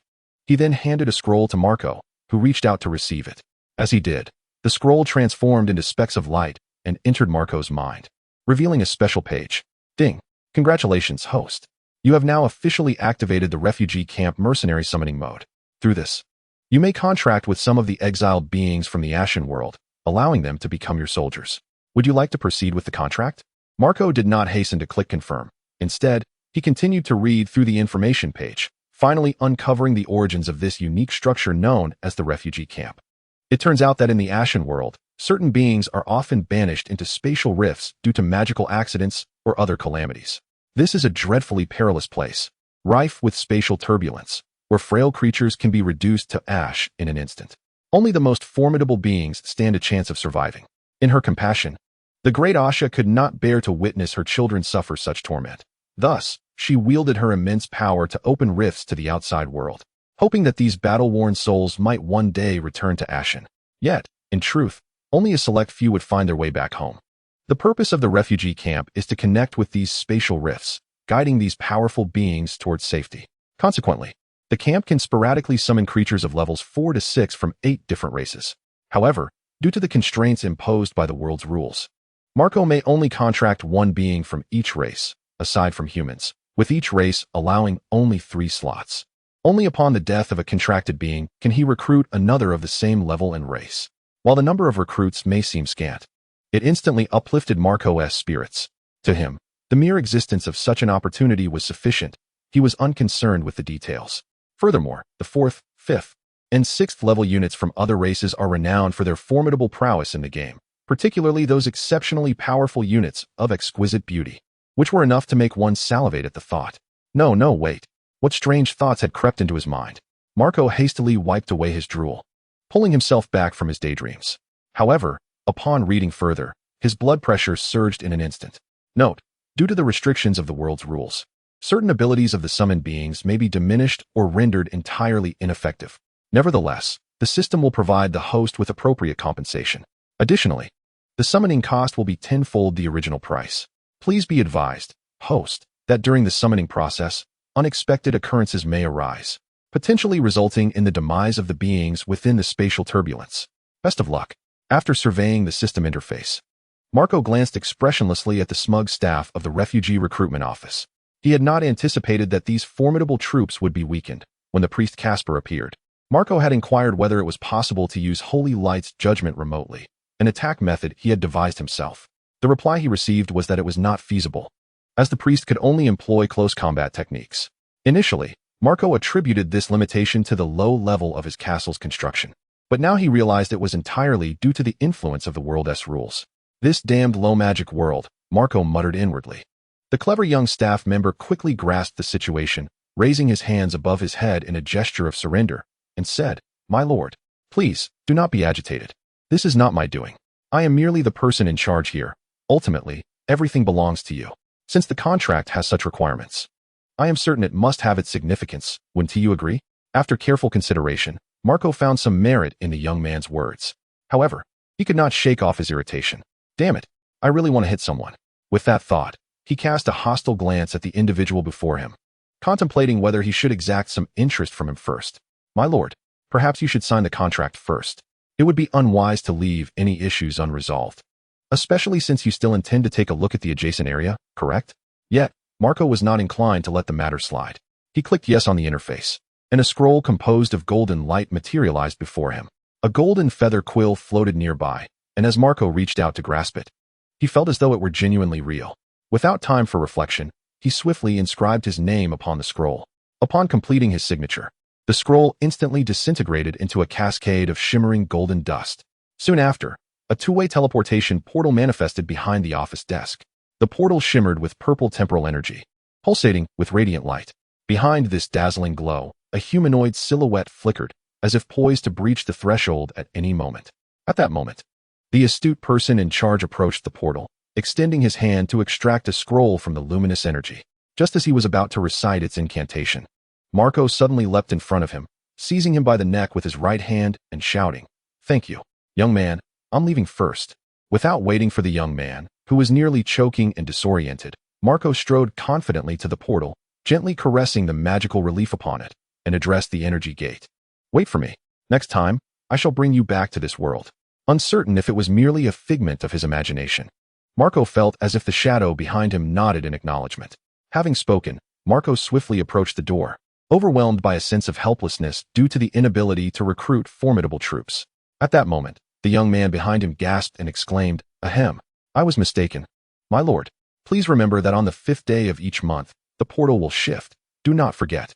Marco waved his hand dismissively, signaling that he had heard, and then moved to the side of the hero recruitment area.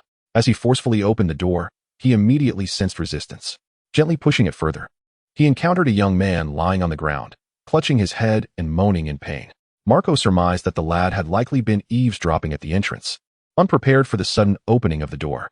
Upon noticing Marco's gaze upon him, the young man hastily rose to his feet and bowed, addressing Marco, "My lord, Harold sends his greetings. Have you come to inquire about the hero recruitment?" Marco slightly inclined his head and replied, "Indeed. By the way, I regret not asking for your names earlier. It was quite impolite of me amidst the day's numerous matters." Harold promptly responded, "My lord, the head of the refugee recruitment office is Southgate, and the head of the intelligence office is Bond." In the following moments, the young man named Harold meticulously explained the pertinent details and operational methods of the hero recruitment office. Firstly, He clarified that the heroes within the game would not manifest in this world, and due to the restrictions of the World's rules, they would lose the opportunity to learn level 3 magic. Harold speculated that this might be attributed to the scarcity of magical elements, and these heroes would merely serve as subordinates to Marco, incapable of evolving to his level. Secondly, he elucidated that the heroes provided by the recruitment office functioned similarly to items, capable of awakening special abilities in Marco's sworn followers. Naturally, they also had the potential to level up, with their upgraded skills being directly managed by Marco himself. Lastly, Harold informed Marco that he could only select heroes from the same racial faction, with the sole advantage of maintaining a consistent price. Each hero statue costs 500 gold, and upon their appearance, they would automatically acquire knight-level skills, comprehend basic offensive techniques, and gain their unique abilities. This was the most promising news Marco had received that day. However, he still lamented, but alas, there is a shortage of funds. Just as he contemplated further inquiries, Sustin galloped up to the 3rd floor, saluted Marco, and announced, "My lord, we are ready to depart." Chapter 19. Pre-departure. All the ruffian soldiers and archers prepared for departure, while the remainder would remain here. In 2 hours, we shall set out. I need to review some documents here. Please come to find me when the time arrives. As you command, my lord, Sustin replied, departing promptly. Marco then set aside the unfinished documents in his hands, eagerly striding toward the 2 nearby offices. Upon receiving his new assignment, Marco felt an overwhelming urge to explore the information from the other recruitment centers. For what he lacked most were high-tier troops. He was also curious to discover how the special structure capable of randomly summoning level 46 units would mutate upon his arrival in this world. Moreover, he pondered whether he could summon a hero, as he desperately needed a champion to lead his forces and manage his castle. If, in the future, he ventured to conquer the lands of Westeros and his enemies successfully raided his home, all his efforts would be in vain. The terrifying scenario of Daenerys being raided haunted him, and he felt a twinge of fear. After all, he did not possess a dragon, and even the miraculous Griffin's roost could not withstand the assault of hundreds of warships.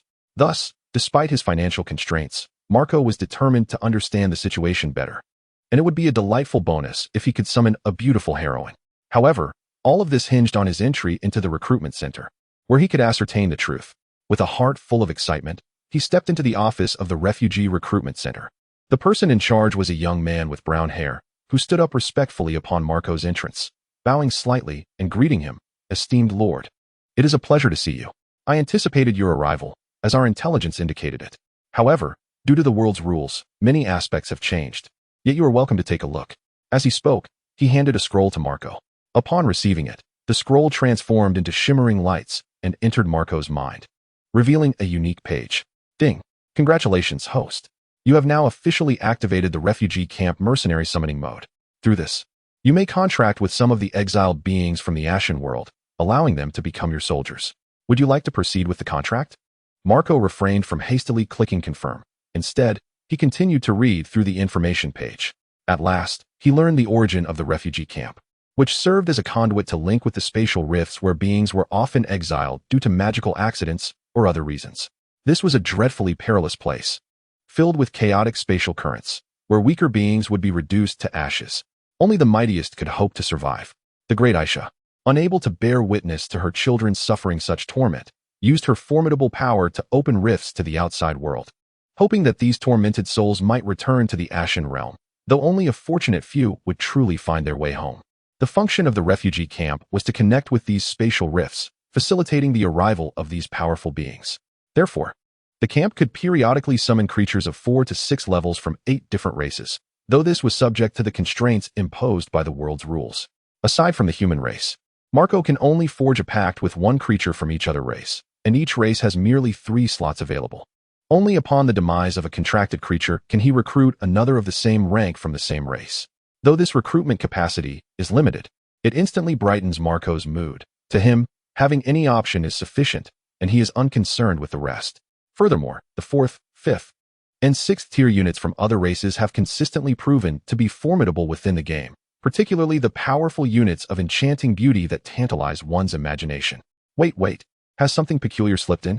Marco hastily wiped away his drool, pulling his wandering thoughts back to the present. However, upon glancing at the subsequent details, his blood pressure surged. Note: due to the constraints of world regulations, certain abilities of creatures will be diminished or entirely nullified. Nevertheless, the system will provide the host with appropriate compensation, and the cost of summoning a creature will be 10 times the standard fee. Additionally, the host is advised that unforeseen incidents may occur during the summoning process, potentially resulting in the creature's demise amidst spatial turbulence. Good luck. After reviewing the system interface, Marco cast a blank expression towards the smug staff member at the refugee recruitment center. He had not anticipated that these powerful units would be weakened as well. When the priest Casper aid had first appeared, Marco inquired whether he could utilize Holy Light Judgment, a personal ranged attack method devised by the priest. The reply he received was that it was impossible. The priest could only employ melee attacks. At the time, Marco had assumed it was due to the low level of his castle's construction, but now he realized it was all a consequence of the world's regulations. This damned low magic world, Marco grumbled inwardly. The young man at the recruitment center was quite astute and quickly grasped the situation, raising his hands above his head in a gesture of surrender. My lord, please, do not be agitated. This is not my doing. I am merely the person in charge here. Ultimately, everything here belongs to you. Given the requirements of the contract, I am certain there is a reason for its existence. Wouldn't you agree? Upon reflection, Marco found some merit in the young man's words. Yet, he couldn't shake off a lingering irritation. He felt a strong urge to strike someone. With that thought, he directed a piercing gaze towards the young man, contemplating whether to extract some interest from him first. My lord, perhaps it would be best to sign this contract now. Otherwise, any issues that arise could be troublesome, and you do wish to take a look next door, don't you? However, Marco was unwilling to let him off the hook. He clicked yes on the interface, and a scroll composed of golden light materialized before him. A golden quill floated nearby, and as Marco gently grasped it, he felt as though it were real. With no time for sentiments, he swiftly inscribed his name upon the scroll, and upon completing the signature, the scroll instantly disintegrated into a shower of sparkling light. Immediately, Marco noticed a two-way teleportation portal materializing behind the desk in the room. Within the portal, purple temporal energy pulsated with a radiant glow. Behind this dazzling light, a shadowy figure flickered, seemingly on the verge of breaching the threshold and appearing on this side. At that moment, the astute supervisor approached the portal, extending his hand to extract a scroll from the shimmering energy. Just as he prepared to recite its contents, Marco leapt in front of him, wrapping his right arm around the young man's neck and bellowing, "Thank you. Thank you. I'm leaving first." Without a moment's hesitation, he disregarded the young man, who was nearly gasping for air and whose ears were ringing, and strode confidently towards the portal. Gently caressing the magical engravings on the portal, he declared, "Wait for me. Next time, I will surely bring you back to this world." For reasons unknown, Marco sensed that the shadow behind him nodded in acknowledgement.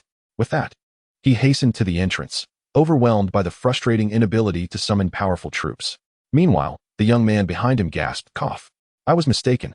My lord, remember, on the 5th day of each month, the portal will shift. Do not forget." Marco waved his hand to indicate he had heard, then approached the hero recruitment area. As he forcefully opened the door, he felt a noticeable resistance. Gently pushing it open, he spotted a young man sprawled on the ground, clutching his head and moaning in pain. Marco surmised he had likely been eavesdropping at the doorway, caught off guard by the sudden opening. Upon seeing Marco's gaze shift toward him, the young man quickly scrambled to his feet, bowing and greeting, "My lord, Harold sends his regards. Have you come to inquire about the hero recruitment?"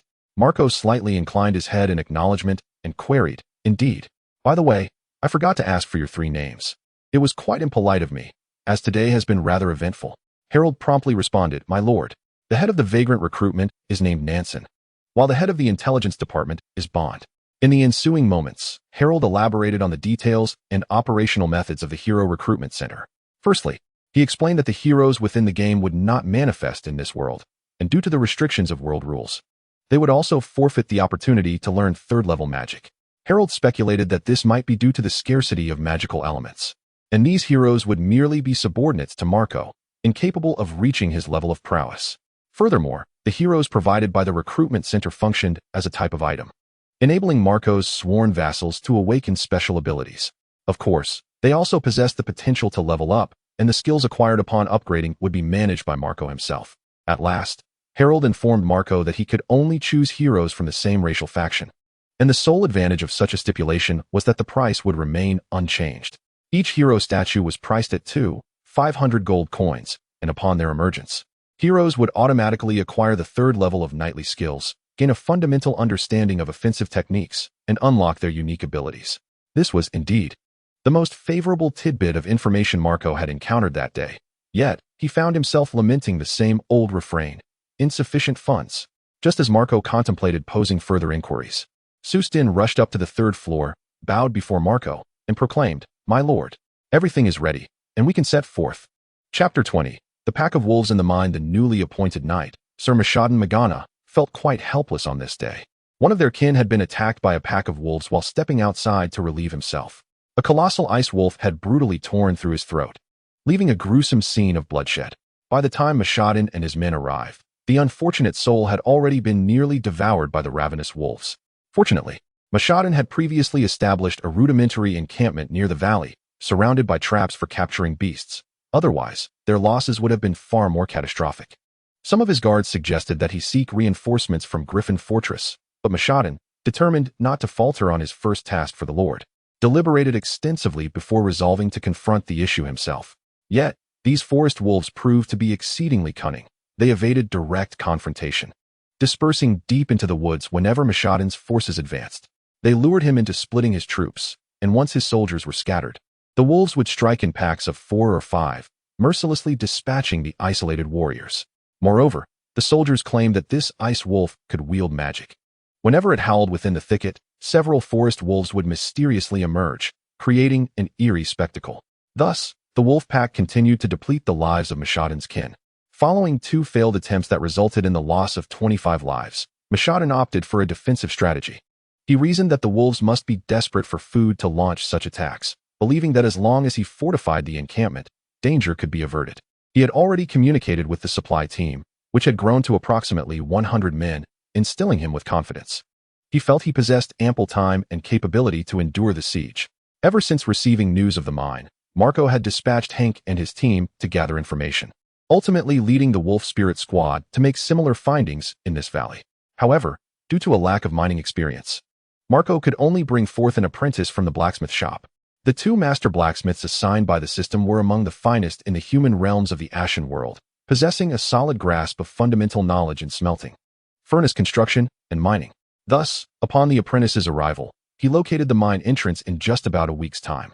The incessant harassment by the wolf pack has compelled many engineering projects to come to a standstill, a predicament that has long plagued Masha Dan Magna. He increasingly suspects that this pack of wolves is targeting him specifically, for the northern forests abound with elk, ensuring that food is not a concern for them. After several days of calculations, Masha Dan estimates that there are no fewer than 40 forest wolves in the vicinity. Having been ensnared in traps on a few occasions, the wolves have become more prudent, refraining from direct assaults on the camp and opting instead to ambush warriors who venture out or stray from the group. Just as Masha Dan was preparing to write a letter for the Raven to deliver, a cacophony of battle cries echoed from outside the valley. Upon realizing the situation, he promptly commanded the shapeshifter, Wolf Fong, to investigate. Approximately 2 minutes later, Wolf Fong, having reverted to his original form, reported, "My lord, the Lord has arrived. They are engaged in combat with the wolves, and it appears they are close to resolving the confrontation." An hour earlier, Marco had set out and had been urging his soldiers to march forth. This time, Marco was exceptionally well prepared, equipping his troops in specially designed winter attire. Inspired by the garments of wild tribes depicted in television shows, the thick pelts were meticulously stitched to ensure a windproof fit, with trousers and jackets sewn together. This design allowed for some convenience in the field, addressing issues of rest and moisture during sleep, rendering it a remarkable asset for short-distance combat. To facilitate ease of use, Marco fashioned the connection at the crotch into a shoelace style. While somewhat cumbersome, this significantly conserved the pelt's usage. Complemented by white hooded cloaks, the attire maximized cold resistance, avoiding the cumbersome and soiled traditional winter wear that had hindered many of the unruly soldiers in previous skirmishes. Consequently, Marco reached the Iron Mine Valley in just about 2 days. First, he instructed the accompanying shapeshifter to scout the enemy's movements. Once they identified the wolves' territory, he led a group of over 20 men to act as bait, enticing the wolves to attack. Meanwhile, the remaining soldiers retrieved their flasks of oil, meticulously arranging a fiery trap on the ground, combining fire oil, firewood, and straw with whale oil to mask the scent from the wolves. Marco had the soldiers collect animal droppings along the way, adding them around the oil trap. Observing the prepared ambush, Marco allowed a satisfied smile to grace his lips. After assembling the remaining troops in position, he set off with his bait team. At that moment, A polar wolf patrolling the valley's perimeter twitched its nose, sensing an unfamiliar odor, humans and various animals. Suddenly, the wolf pack became agitated, having caught the scent of blood from their kin. At that precise moment, Marco had just employed a magical arrow to eliminate a forest wolf on the periphery. In less than a minute, the surrounding forest echoed with the furious howls of wolves, revealing their palpable anger. Marco commanded Lauren to unleash a free attack on the wolf pack. As two more of their kind fell, the remaining wolves, driven by primal instincts, charged wildly towards Marco and his companions. At that moment, a piercing eagle's cry resonated through the sky. Glancing sideways, Marco noticed that, unbeknownst to him, the Arctic wolf had stealthily positioned itself behind his troops. Seizing the opportunity, Marco unleashed a magical arrow, yet the Arctic wolf nimbly evaded the attack, causing Marco to regard it with newfound respect. Though the magical arrow was of a lower grade, its speed was undeniably swift.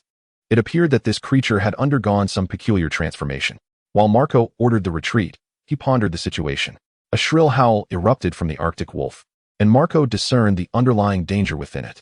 However, many forest wolves had already infiltrated the encirclement, with only a few reaching the Arctic wolf's side.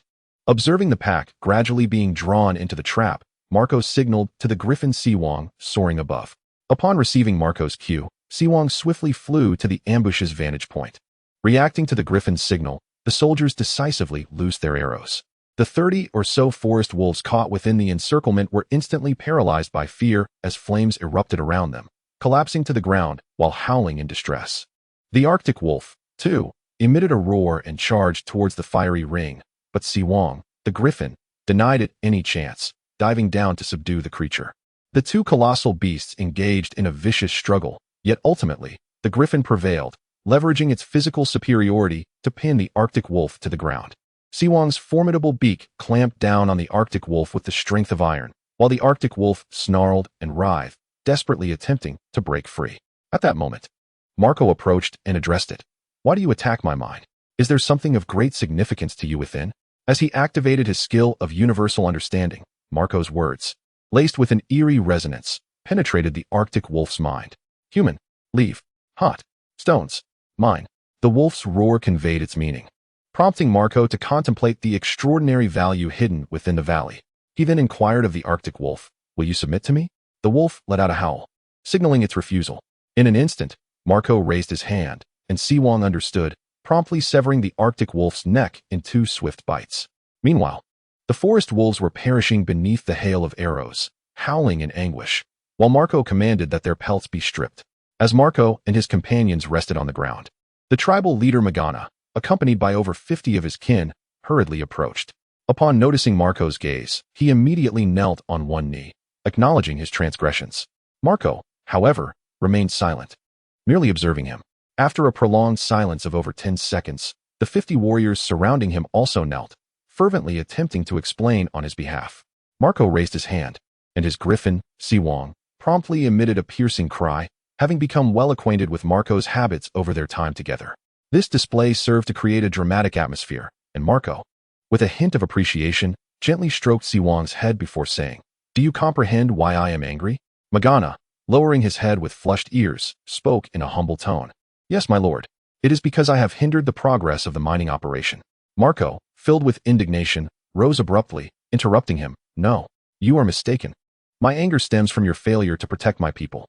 I have stated that the rock dwellers of Skaggos Island are all my subjects. I entrusted them to you not to lead them here to be devoured by wolves. A mine can be rebuilt, and ore can be extracted anew. What shall you use to replace my people? Can you justify their trust in you? Do you intend to wait until half of them are lost before seeking reinforcements?" After hearing Marco's words, Magana bowed his head almost to his chest, filled with regret. Noticing his silence, Marco inquired once more, "Do you understand now?" "Yes, my lord. I comprehend. I shall never repeat such a mistake." Chapter 20. The wolves of the mine. The newly appointed knight, Sir Magana, found himself in a state of despair today, as one of their tribesmen was once again attacked by a pack of wolves while attending to nature's call. The enormous Ice Plains wolf had savagely torn through his throat, blood spilling profusely. By the time Magana and his men arrived, the unfortunate soul had already been nearly devoured by the wolves. Fortunately, Magana had previously established a rudimentary camp near the valley, surrounded by traps for beasts. Otherwise, their losses would have been far more grievous. Several of his guards suggested retrieving reinforcements from Griffin Fortress. But Morgana believed that as this was his first assignment to aid his lord, he did not wish to falter. After much contemplation, he resolved to tackle the issue himself. However, these forest wolves proved to be exceedingly cunning, refusing to engage in direct confrontation. Each time Morgana's main force launched an assault, they would retreat deep into the woods, luring him to divide his troops. Once the soldiers dispersed, the wolves would strike in packs of 4 or 5, mercilessly taking down the isolated warriors. Moreover, the soldiers spoke of the Ice Plains wolf possessing magical abilities. Whenever it howled in the thicket, several forest wolves would suddenly emerge, creating a most eerie spectacle. The wolf pack relentlessly consumed the lives of the subordinates under Masho Dan. After enduring 2 failures and losing 25 lives, Masho Dan opted for a defensive stance. He believed that the wolves must be lacking food to attack them, and thus, as long as he secured the camp, no danger would arise. He had already communicated with the supply team, which had grown to approximately 100 members, so he felt no fear. He was confident in his time and ability to withstand the wolves' onslaught. Since the news of the mine had reached him, Marco dispatched Hank and his team to gather information, ultimately leading the Wolf Spirit Squad to discover a similar description in this valley. However, due to their lack of mining experience, Marco could only bring out an apprentice from the blacksmith shop. The 2 master blacksmiths assigned by the system were among the finest in the human nations of the Ashen world. They possessed a solid grasp of foundational knowledge in smelting, furnace construction, and mineral exploration. Consequently, upon the apprentice's arrival, he found the mine entrance within approximately a week. Unfortunately, disturbances from the wolf pack forced many engineering processes to come to a standstill, a source of persistent frustration for Masho Dan. Moreover, he increasingly suspected that this pack of wolves was targeting him specifically, as the northern forests were teeming with elk, leaving the wolves with no shortage of food. After several days of calculations, Masho Dan estimated that there were at least 40 forest wolves in the vicinity, having fallen into traps a few times. The wolf pack had learned their lesson and refrained from attacking the camp indiscriminately. Instead, they opted for ambushes against warriors who ventured out or strayed alone.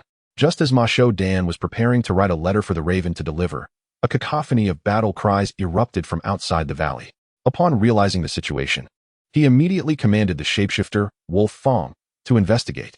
Approximately 2 minutes later, Wolf Fong, having reverted from his shapeshifter form, reported, "My lord, the Lord has arrived, and they are engaged in battle with the wolves, seemingly on the verge of victory." An hour earlier, Marco had set out, commanding his soldiers to march forth. This time, he was exceptionally well prepared, ensuring that the soldiers donned specially designed cold weather gear. This attire was inspired by the clothing of wild tribes depicted in television shows, featuring thick furs meticulously sewn together to ensure warmth. The pants and jacket were connected, allowing for practicality during outdoor maneuvers, addressing soldiers' rest needs and the issue of dampness during sleep, making it a veritable boon for short-distance combat. To facilitate ease of use for restroom needs, Marco fashioned the junction of the pants and the bodice to resemble shoelaces. While somewhat cumbersome, this design significantly reduced the amount of fur used. Coupled with white hooded cloaks, the ensemble maximized cold resistance. Unlike the previous instance where they had to fight in heavy, soiled traditional cold weather gear, which had hindered many unruly soldiers from performing effectively. In a mere 2 days, Marco arrived at the Iron Mine Valley. He first instructed the shapeshifters accompanying him to scout the enemy's movements. Upon discovering the wolves' territory, he led a contingent of over 20 men, preparing to serve as bait to lure the wolves into an ambush. The remaining soldiers retrieved their oil pouches and arranged a fiery trap on the ground, stacking firewood with thatch and adding some whale oil for good measure. To mask their scent from the wolves, Marco had his men collect animal droppings along the way, placing them around the perimeter of the fire trap. Observing the meticulously prepared snare, Marco smiled with satisfaction. After assembling the remaining troops in ambush, he set off with his bait team. Meanwhile, on the outskirts of the valley, a tundra wolf twitched its nose, seemingly detecting an unfamiliar scent, humans and various animals. At that moment, the wolf pack suddenly became agitated. Having caught the scent of blood from their kin, Marco had just dispatched a patrolling forest wolf with his magical arrow. Within a minute, the forest echoed with a chorus of enraged howls. Marco commanded Lauren, the eagle-eyed sharpshooter, to unleash a free attack on the wolves. Witnessing 2 more of their kind fall, the pack succumbed to primal fury and charged towards Marco and his men. Suddenly, a piercing eagle's cry resonated through the sky. As Marco turned to the side, he realized that the tundra wolf had stealthily maneuvered to the rear flank of his troops. Seizing the moment, he aimed a magical arrow at it. But the agile wolf dodged with remarkable swiftness, earning Marco's respect. Though the magical arrow was of a lower tier, its speed was not to be underestimated. It appeared that this creature had undergone some extraordinary transformation. As he ordered his men to retreat, Marco pondered the situation. A sharp howl erupted from the tundra wolf, and Marco sensed the imminent danger. However, many forest wolves had already breached the perimeter, with only a few gathering near the tundra wolf. Observing the wolves being gradually lured into the trap, Marco signaled to the Griffin, Siwong, soaring above. Upon receiving Marco's cue, Siwong swiftly flew to the ambusher's position. Seeing the Griffin's signal, the soldiers promptly unleashed their fire arrows. The 30-odd forest wolves that had entered the trap were instantly engulfed in flames, collapsing to the ground in anguished howls, while the tundra wolf roared in response, charging towards the fiery circle. Yet, the Griffin Siwong gave it no chance, diving down to tackle the tundra wolf to the ground. The two colossal beasts engaged in a fierce struggle, but ultimately, Siwong's physical superiority prevailed, pinning the tundra wolf beneath its weight. The enormous beak, akin to an iron claw, firmly pinned the Arctic wolf to the ground, while the wolf bared its teeth and writhed in an attempt to break free. At that moment, Marco approached and addressed the creature. "Why have you attacked my mind? Is there something of great importance to you within?" As the skill of universal comprehension activated, Marco's words, imbued with an eerie tone, echoed in the wolf's mind. "Human. Leave. Hot. Stones. Mine." Upon hearing this, Marco discerned its meaning and contemplated. It appears there is something extraordinary hidden within this valley. He then inquired of the Arctic wolf, "Are you willing to submit to me?" The wolf let out a growl, signifying its refusal. In an instant, Marco raised his hand, and Siwong understood the cue, swiftly biting through the wolf's neck. Meanwhile, the forest wolves gathered around the fire howled in despair as they fell beneath a rain of arrows, and Marco ordered their skins to be stripped. As Marco and his companions rested on the ground, Mashiong Damigo arrived, accompanied by over 50 tribesmen. Upon seeing Marco's gaze, he immediately knelt on one knee, confessing his mistakes. Marco, however, remained silent, simply observing him. After more than 10 seconds, the 50 warriors beside him also knelt, fervently explaining his situation. Marco raised his hand, prompting Siwong to let out a compliant screech. After spending considerable time together, Siwong had become well acquainted with Marco's behavior. Thus, it readily assisted in creating a commanding atmosphere. Marco, in an appreciative gesture, patted Siwong's head and then spoke. "Do you understand why I am angry?" Mashiong Dan lowered his head, his ears flushed with emotion, yet humbly replied, "Yes, my lord. It is because I have hindered the construction progress of the mine." Marco, filled with rage, stood up abruptly, interrupting him. "No, you are mistaken. I am angry because you did not safeguard my people. I have stated that the rock dwellers of Skaggs Island are all my subjects. I entrusted them to you not to bring them here as fodder for wolves. Mines can be rebuilt, ores can be re-extracted, but my people are irreplaceable. How can you justify their trust in you? Are you planning to wait until half of them are dead before seeking reinforcements?" After hearing Marco's words, Mashiong Dan nearly pressed his forehead against his chest, filled with regret. Noticing his silence, Marco asked again, "Now do you understand?" "Yes, my lord. I comprehend. I shall never make such a mistake again." Chapter 21. The treasure house. Approximately 20 minutes later, Marco and his group returned to the mine's encampment. At that moment, the unicorn Silver Flash and the Griffin Siwong unexpectedly appeared in the rear of the troops, with Siwong carrying a lifeless wolf in its beak. It turned out that after Marco had slain the pack of wolves, the system did not indicate the completion of the task, prompting him to order Silver Flash, who was lying in ambush deep within the forest, to launch an attack on the remaining forest wolves. Marco then patted their heads in a gesture of praise, signaling them to stand guard outside while he entered the wooden cabin with his men. The wooden cabin had been constructed a few days prior, and Marco's soldiers were currently collaborating with the station warriors to clear the surrounding traps. Now that the wolf pack had been eradicated, these traps had become redundant. Meanwhile, another group was busy kindling a fire to cook the wolf meat, excluding the charred remains of the forest wolves. Marco had harvested a total of 24 wolf pelts along with a substantial quantity of wolf meat. Since Skaggs Island is a large island, salt was not in short supply here. The locals had previously boiled fish using seawater for consumption. Fortunately, Marco later taught them to use clay pots to boil seawater and extract coarse salt. However, due to the climatic conditions in the northern territories, the sun-drying method for salt had yet to be employed. Once coarse salt became available, Marco also educated them on the processes of curing meat and salting fish, ensuring that even in areas far from the coast, the people could enjoy some meat and replenish their salt intake. Recently, the warriors had been subsisting on dark bread and dried salted fish, having not savored fresh meat for a considerable time. Thus, when they beheld the crimson wolf meat, their mouths watered in anticipation. A few greedy individuals even resorted to consuming it raw, only to be sternly reprimanded by Masha Dan, who chastised them with a whip. Since unifying Skaggos Island, Marco had continually encouraged the populace to increase their vegetable intake. Having observed that many of the locals developed night blindness due to prolonged abstinence from vegetables and fruits, for the sake of the ongoing mining operations, Marco had specifically instructed Masha Dan to bring a batch of pumpkins and carrots in advance to thoroughly address the issue of night blindness, facilitating future work in the mines. Fortunately, the Griffin fortress had never lacked these long storable vegetables, which were varieties from the mountainous regions of Asia, easy to cultivate, high-yielding, and with extended shelf lives. Once this season had passed, Marco planned to experiment with growing these vegetables on Skaggos Island, though he was uncertain about their yield. The island had proven unsuitable for large-scale wheat cultivation, leaving him uncertain about the prospects for other vegetables. In the years to come, as the long summer waned and the bitter winter approached, it was highly likely that the northern territories would face significant reductions, or even a halt, in production. Marco was determined to stockpile food supplies.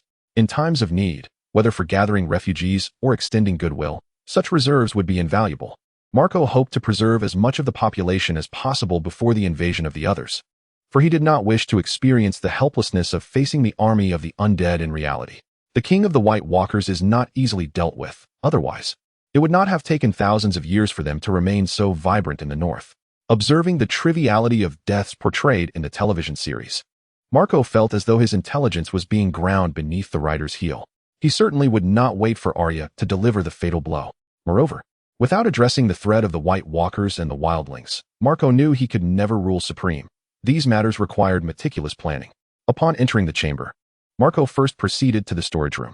Noticing the pumpkins and carrots had remained largely untouched, he dragged out the rope-bound Dan and gave him a thorough reprimand. To intimidate these vegetable-averse beings, Marco feigned an incantation before the large cauldron, mumbling a few phrases in an archaic tongue and asserting to everyone that he was casting a spell. He warned that if anyone refused to consume their vegetables, the meat and fish they ingested would turn foul, leading to persistent discomfort until they finally embraced the greens. The rockfolk revered Marco as a deity. Thus, they took his words to heart. Even those who had recently consumed raw flesh began gnawing on carrots. Marco watched this scene, somewhat baffled. As a scion of a nation that cherished its principles, he felt little fondness for these cannibalistic beings. In the minds of his compatriots, humanity ought to embody virtues such as propriety and honor. Although some of the rockfolk resorted to cannibalism out of desperation, the modern mindset still influenced Marco. Consequently, when confronting certain recalcitrant tribes that engaged in heinous acts, he displayed a ruthless demeanor, extinguishing those who refused to change. However, since imposing a strict prohibition against cannibalism, many had adhered to his command, save for a few incorrigible individuals. Yet, as long as there was no indiscriminate slaughter or vile acts, Marco turned a blind eye to some of their behaviors. Furthermore, they did not resist his cultural teachings. Many who spoke only the ancient tongue were fervently learning, which significantly altered Marco's perception of them. At that moment, Dan entered with a group, addressing Marco, "My lord, you must come and see. We seem to have discovered what you mentioned. It is not far from here." Upon hearing this, Marco followed him outside. It appeared they had unearthed the heated stones spoken of by the ice wolves. Yet, their true nature remained a mystery. Near the encampment, Marco beheld the red stone radiating warmth as described by Dan. Dan explained that they had searched for quite some time before finding it nestled within a slightly loose rock. The stone resembled a piece of red crystal, protruding from the crevice of the rock, its hue reminiscent of blood about to drip. Marco stepped forward and gently caressed the surface, discovering it emanated a terrifying elemental energy. Just as he was pondering this, an interface suddenly appeared before him, indicating that he stood before an elemental reactor guarded by formidable sentinels, harboring vast treasures within. Would he dare to challenge the sentinels? Startled, Marco quickly withdrew his hand. In the past, while playing games on Blue Star, he would eagerly assault such vaults for treasures and resources. Yet each time, the powerful guardians within would exact a heavy toll on his forces. Especially now, he lacked any advanced troops and feared the prospect of venturing forth only to face annihilation. For a moment, Marco found himself transfixed by the crystalline stone, enveloped in a profound dilemma. His most pressing need was resources, yet he was equally bereft of manpower. Furthermore, the acquisition of such wealth would inevitably come at the cost of lives. leaving Marco in a state of deep conflict and uncertainty. Observing the myriad expressions flitting across Marco's face, excitement, despair, and sighs, Mason felt a swell of concern and ventured to inquire, "My lord, are you well? Is something troubling you?" Marco, jolted back to reality by the question, replied with a hint of resignation, "Mason, do you think I am being hypocritical? Just moments ago, I lamented your inability to protect your people, yet now I am torn over whether to make some sacrifices myself. If others were to witness my actions, they would surely scorn me. As a lord, I ought to preserve my reputation and benefits for myself while allowing my subjects to bleed and suffer." Upon hearing Marco's words, Mason became animated, frantically gesturing as though to prevent Marco from continuing. No, my lord, you must not speak of yourself in such a manner. The rockfolk of Skaggos Island will only be grateful to you. It is our honor to sacrifice for you." After a moment of realization, he corrected himself, recalling the need for respect, and continued, "My lord, I believe in you. Every action you take is purposeful. If you were to encounter those wolves here, I am certain you would minimize losses. I have heard from my father that some southern nobles are akin to wild dogs, engaged in breeding incessantly, even allowing males to participate at times. You, however, are different. You have united our 3 clans, ensuring that our elders and children do not perish from hunger during the coldest days."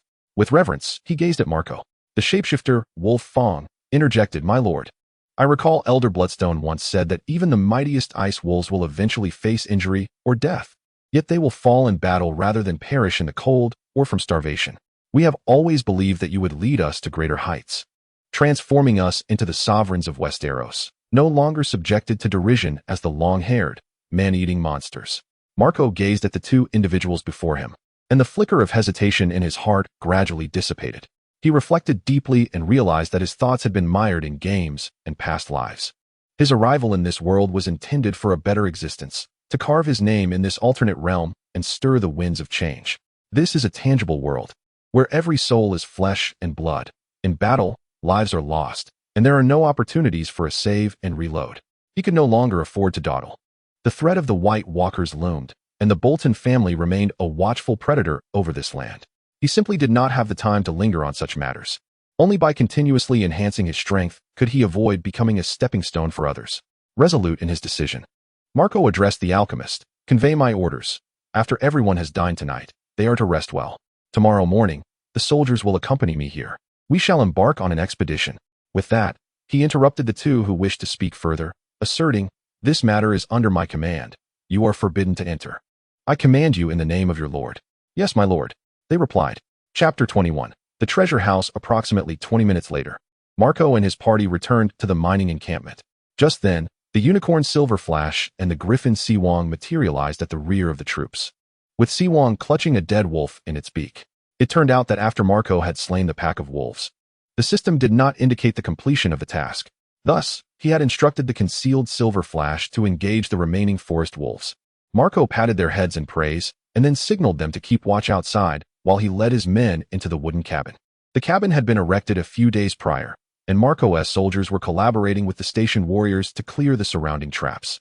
With the wolf pack annihilated, these traps were rendered unnecessary. Another group was busy kindling a fire to roast the wolf meat. Excluding those charred forest wolves, Marco had amassed a total of 24 wolf pelts and a significant quantity of wolf meat.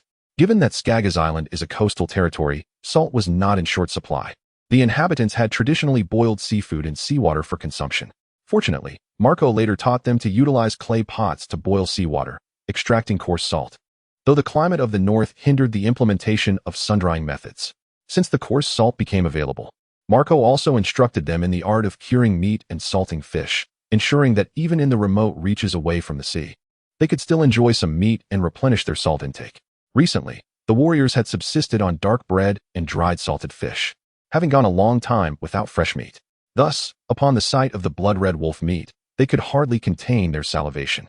A few greedy individuals even resorted to consuming it raw, but they were promptly reprimanded by the alchemist, who raised his whip and delivered a thrashing to a few of them. Since Marco unified Skaggos Island, he has consistently encouraged the populace to increase their consumption of vegetables. He discovered that many rock folk had developed night blindness due to prolonged abstinence from fruits and vegetables. In preparation for the mining endeavors, Marco arranged for the early delivery of a batch of pumpkins and carrots. with the aim of thoroughly addressing the issue of night blindness and facilitating the community's future work in the mines. Fortunately, Griffin Fortress has never lacked these long-lasting vegetables, which are varieties originating from the Asian world, easy to cultivate, high-yielding, and with an extended shelf life. After the season, Marco plans to experiment with growing these vegetables on Skaggos Island, though he is uncertain about the yield, as large-scale wheat cultivation is not feasible there, and he remains unsure about the performance of other crops. Years later, as summer wanes and winter descends, there is a considerable risk of significant crop failures or even total cessation of production in the north, prompting Marco to contemplate stockpiling more food. At that time, whether to gather the displaced or to extend goodwill, it would prove invaluable. Marco hopes to preserve as much of the population as possible before the White Walkers invade. Otherwise, it would only benefit those malevolent beings. He is unwilling to experience the helplessness faced against the army of the dead in reality. The Night King is not easily vanquished. Otherwise, he would not have thrived in the north for millennia. Watching the trivial deaths depicted in television dramas leaves Marco feeling as if his intelligence is being insulted by the writers. He certainly will not wait for Arya to deliver the final blow. Moreover, without addressing the threat of the White Walkers and the Wildlings, Marco cannot hope to rule effectively. These matters require meticulous planning. Upon entering his chamber, Marco first inspected the storage room, observing that the pumpkins and carrots had barely been touched. Subsequently, he reprimanded Masha Dan harshly. To intimidate those who refused to eat vegetables, Marco pretended to mutter incantations in front of a large pot, declaring to everyone that he had cast a spell. He warned that if anyone neglected to consume their vegetables, the meat and fish they ate would turn foul, resulting in persistent stomach discomfort until they ate their vegetables to restore normalcy. The rock folk have always revered Marco as a deity, so they accepted his words without question. The few who had just consumed raw meat promptly picked up carrots to munch on. Marco observed this scene with a mix of bemusement and exasperation. As a descendant of a nation that cherishes its values, he has always held a negative view towards these cannibalistic beings. In the mindset of his people, one should uphold propriety and integrity. Although some rock folk resort to cannibalism out of necessity, the influence of modern thought weighs heavily on Marco. Therefore, when dealing with certain factions that refuse to change and commit heinous acts, he exhibits a ruthless resolve, unhesitatingly extinguishing those unwilling to reform. However, ever since Marco issued a strict edict forbidding them from resorting to cannibalism, many have diligently adhered to his command, with the exception of one incorrigible individual. Nevertheless, as long as their actions do not involve indiscriminate slaughter or heinous acts of pillaging, Marco turns a blind eye to some of their behaviors. Furthermore, they do not resist Marco's cultural education. Many who could only speak in archaic tongues are fervently striving to learn, which has significantly altered Marco's perception of them. At that moment, Masongdan entered, accompanied by others, and addressed Marco. "My lord, please come and see. It seems we have discovered the very thing you mentioned, just a short distance from here." Upon hearing this, Marco followed him outside. As it appeared, they had found the heat-emitting stones that the ice wolves had spoken of, though their true nature remained a mystery. Near the encampment, Marco beheld the red stone exuding warmth that Masongdan had described. Masongdan mentioned that they had searched for quite some time before locating it on a somewhat loose rock. This stone resembled a piece of crimson crystal, protruding from the crevice of the rock, its vibrant hue almost resembling blood ready to drip. Marco approached and gently caressed it, sensing a terrifying elemental energy radiating from its surface. Just as he pondered this, an interface suddenly materialized before him. You stand before an elemental reactor guarded by formidable sentinels. Within lies a trove of treasures. Will you challenge the sentinels to enter? Startled, Marco quickly withdrew his hand. In his previous experiences on Blue Star, he had often chosen to raid such treasure vaults for the sake of riches and resources. However, each time, the powerful guardians within had inflicted considerable losses upon him, particularly now, when he possessed no elite troops. The fear of entering with no chance of return loomed large. For a moment, Marco found himself entranced by the crystalline stone. Torn between desire and trepidation, resources were his most pressing need, yet manpower was scarce. Moreover, the acquisition of such wealth invariably hinged upon the sacrifice of lives, leaving Marco in a state of profound indecision and confusion. Observing the myriad of emotions flitting across Marco's face, excitement, disappointment, and sighs of contemplation, Masongdan felt a surge of concern. He ventured to inquire, "My lord, are you well? Is there an issue?" Marco, jolted back to reality by the question, responded with a hint of resignation. "Masongdan, do you think me hypocritical? Just moments ago, I lamented your failure to protect your people, yet here I am, torn over whether to make sacrifices myself. If others were to witness my actions, they would surely look down upon me. As a lord, should I hoard honor and profit for myself while allowing my subjects to bleed and suffer? Upon hearing Marco's words, Ma Xingdang was instantly filled with excitement, frantically waving his hands as if to halt Marco. No, my lord, you must not speak of yourself in such a manner. The rock dwellers of Skaggos Island will only be grateful to you. It is our honor to sacrifice ourselves for your sake. After uttering these fervent words, he swallowed hard, realizing he had been too impassioned, neglecting the proper honorifics. He pondered briefly before addressing Marco again. My lord, I have faith in you. Every action you undertake is purposeful. Had you encountered those wolves here, you would certainly minimize the losses.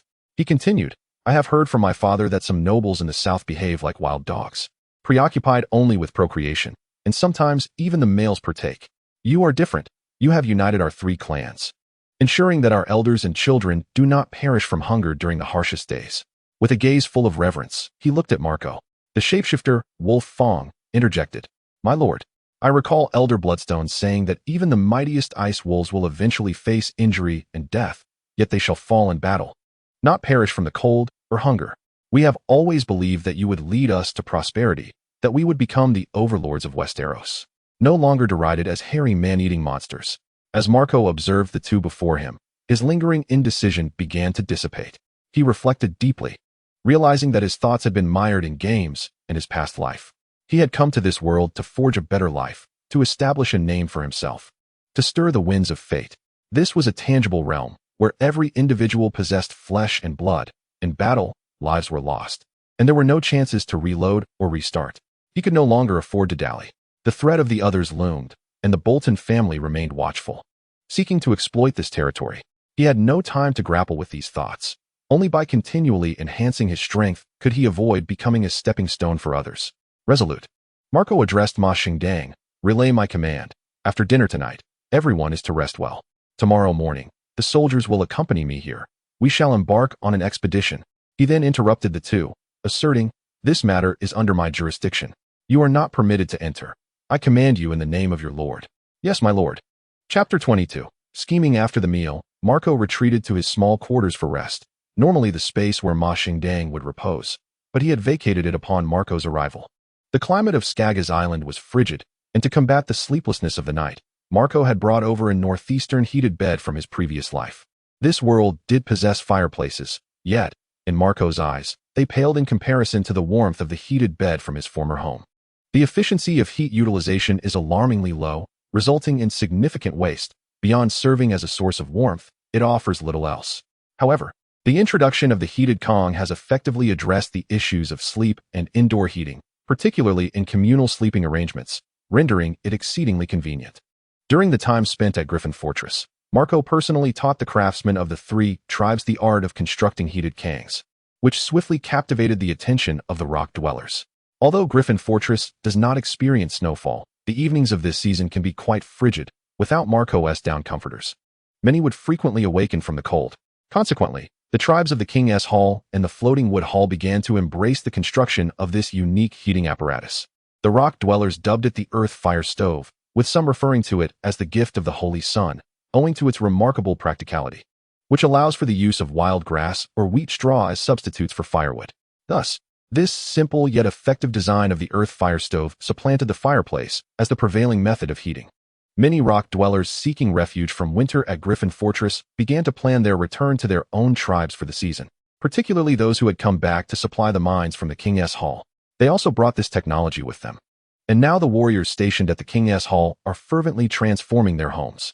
Skaggos Island, being a volcanic accumulation, provided Marco with local materials, enabling him to create rudimentary cement using volcanic ash and lime, thus simplifying the construction of heated Kangs. At this moment, Marco toiled late into the night in his small cabin, extracting his notebook to jot down essential items and pertinent information. The elemental reactor serves as a treasure trove for resource generation within the game, guarded by neutral faction elemental beings. According to the game's mechanics, there is a 30 chance for 5, 10, or 15 guards to appear, and a 10 chance for 20 guards. Marco also recorded relevant data from his previous use of elemental summoning magic, having experimented with the resistances and weaknesses of the 4 elements while at Griffin Fortress. These level 4 creatures possess formidable combat prowess, And with the enhancement of hero skills, Marco's elements exhibit remarkable strength. However, he discovered strategies in subsequent trials. In Marco's assessment, the water element poses the greatest threat and must be prioritized for attack, as they wield high-level magic with devastating power. Therefore, Marco planned to employ rapid response to increase the speed of Griffin Siwong and Unicorn Silver Flash, enabling them to charge at the water elements. Following this, he would target the fire, earth, and wind elements, with a sufficient reserve of whale oil. Marco intended to initiate a fire assault to restrain the melee wind and earth elements. Each year, massive black whaling ships arrive in the trembling sea to hunt whales, with the crew trading fresh water and timber with the rock dwellers of Skaggos Island. Whale oil is an exceptionally useful fuel, particularly on snowy days when firewood becomes damp. A mere drizzle of whale oil ignites it swiftly. After meticulously drafting the subsequent battle plans, Marco succumbed to slumber, while in the realm of dreams. The three-eyed raven quietly appeared before him. Marco seemed to perceive a hint of excitement in the raven's expression and curiously inquired, "What prompted your sudden visit? Has something occurred?" The three-eyed raven gazed at Marco, a tinge of exhilaration in his tone as he replied, "I have sensed a potent life force emanating from this vicinity. Thus I ventured here to investigate. Is there something concealed within the rocky cliffs near your encampment? Why am I unable to penetrate its depths? That area is truly extraordinary. I can feel its energy fluctuations closely resembling life energy, yet distinctly different. How peculiar." Having uttered this, he cast another glance at Marco, seemingly seeking answers within him. Marco, however, expressed his ignorance, claiming he had merely detected magical waves and had come to explore.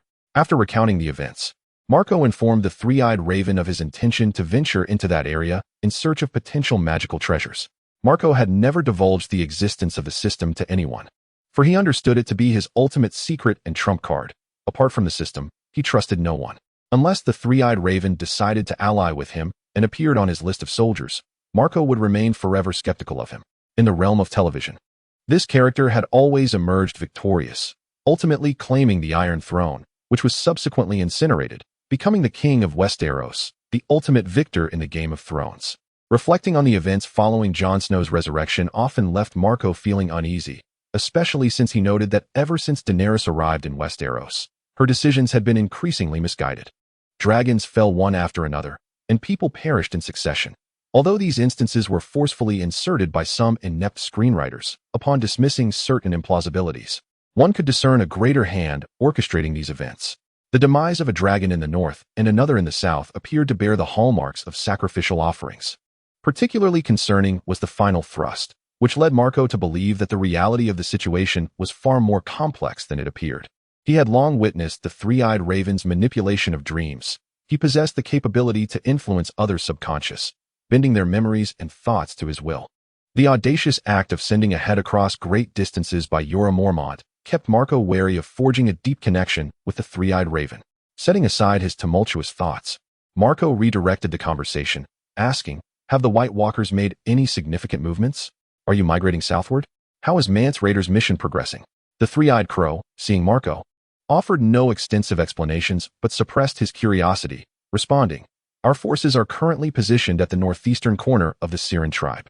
I am still with my old companion, and the heir has already been chosen. He is at the Floating Wood Hall." Marco conversed with him for an extended period until the three-eyed crow could no longer sustain his mental fortitude, at which point their dialogue came to a close. The following morning, Marco gathered his soldiers outside the treasury, gently placing his hand upon the crystal stone. After a flicker of light, the interface reappeared before him. Upon clicking the interface, Marco and his companions' forms began to twist and gradually vanished from the sight of Ma and his comrades, eliciting a gasp from those around them. After a brief moment of dizziness, Marco and his team materialized within an underground cavern. Marco swiftly cast a spell in response to the Griffin Siwong while calling upon the others to inspect their equipment. Seeing that everyone held oil bags, he felt a sense of relief. Yet, before he could ponder further, he beheld 20 elemental beings surging forth from the depths of the cave. Recognizing them as the most rudimentary elemental soldiers, Marco's apprehensions dissipated entirely as he issued an attack order to his troops. With a resounding cry of the eagle and the neighing of horses, the unicorn Silver Flash charged swiftly toward the elemental creatures, outpacing even the Griffin Siwong, and plunged into the throng of elemental beings. Possessing two innate skills, the first was a blinding attack. When it struck, a brilliant light erupted from its body. rendering other beings temporarily incapable of attacking, though they could still move, unlike in a game. Marco later researched this phenomenon and discovered that it was due to a unique secretion from the Holy Unicorn, which reacted with the light magic energy within its body, resulting in an explosion of dazzling brilliance. The second skill, known as the Light Follower, granted the Holy Unicorn a share of the benefits whenever a hero or unit on the battlefield cast a light-enhancing spell, with effects that were of a superior quality. Moreover, even after its demise, it would still respond to resurrection magic, making the Holy Unicorn the most suitable creature for collaboration with human forces in battle. Silver Flash darted swiftly, effortlessly evading an attack from a wind elemental. After a flash of brilliance, it detonated one wind elemental in place. Seizing the opportunity, Marco unleashed a magical arrow upon the water elementals, while the marauders split into 3 teams, each targeting the fire, earth, and wind elementals. With a resounding explosion, 10 massive fire columns surged toward Marco and his soldiers. In response, Marco deftly summoned a wind elemental using his treasured elemental wristband. Empowered by Marco's abilities, the wind elemental violently dispersed 4 fire pillars, rushing forth to engage in battle with 2 incoming wind elementals. As the echoes of anguished screams resonated, Marco, though unable to witness the chaos, instinctively knew that his marauders were under siege by fire elements. A deep desire to assist them surged within him, yet he found himself powerless. With a flick of his wrist, he summoned a magical arrow to vanquish the last water element that was preparing to unleash its spell. At that moment, the piercing cry of Griffin Siwong reached his ears, prompting him to glance in that direction. He beheld Siwong, poised to assault the fire elements, being mercilessly targeted by 6 fiery columns, leaving half of its wing charred and smoldering. Fortunately, 2 other fire elements had been ensnared by the unicorn's silver flash. Otherwise, this concentrated onslaught could have resulted in Siwong's demise.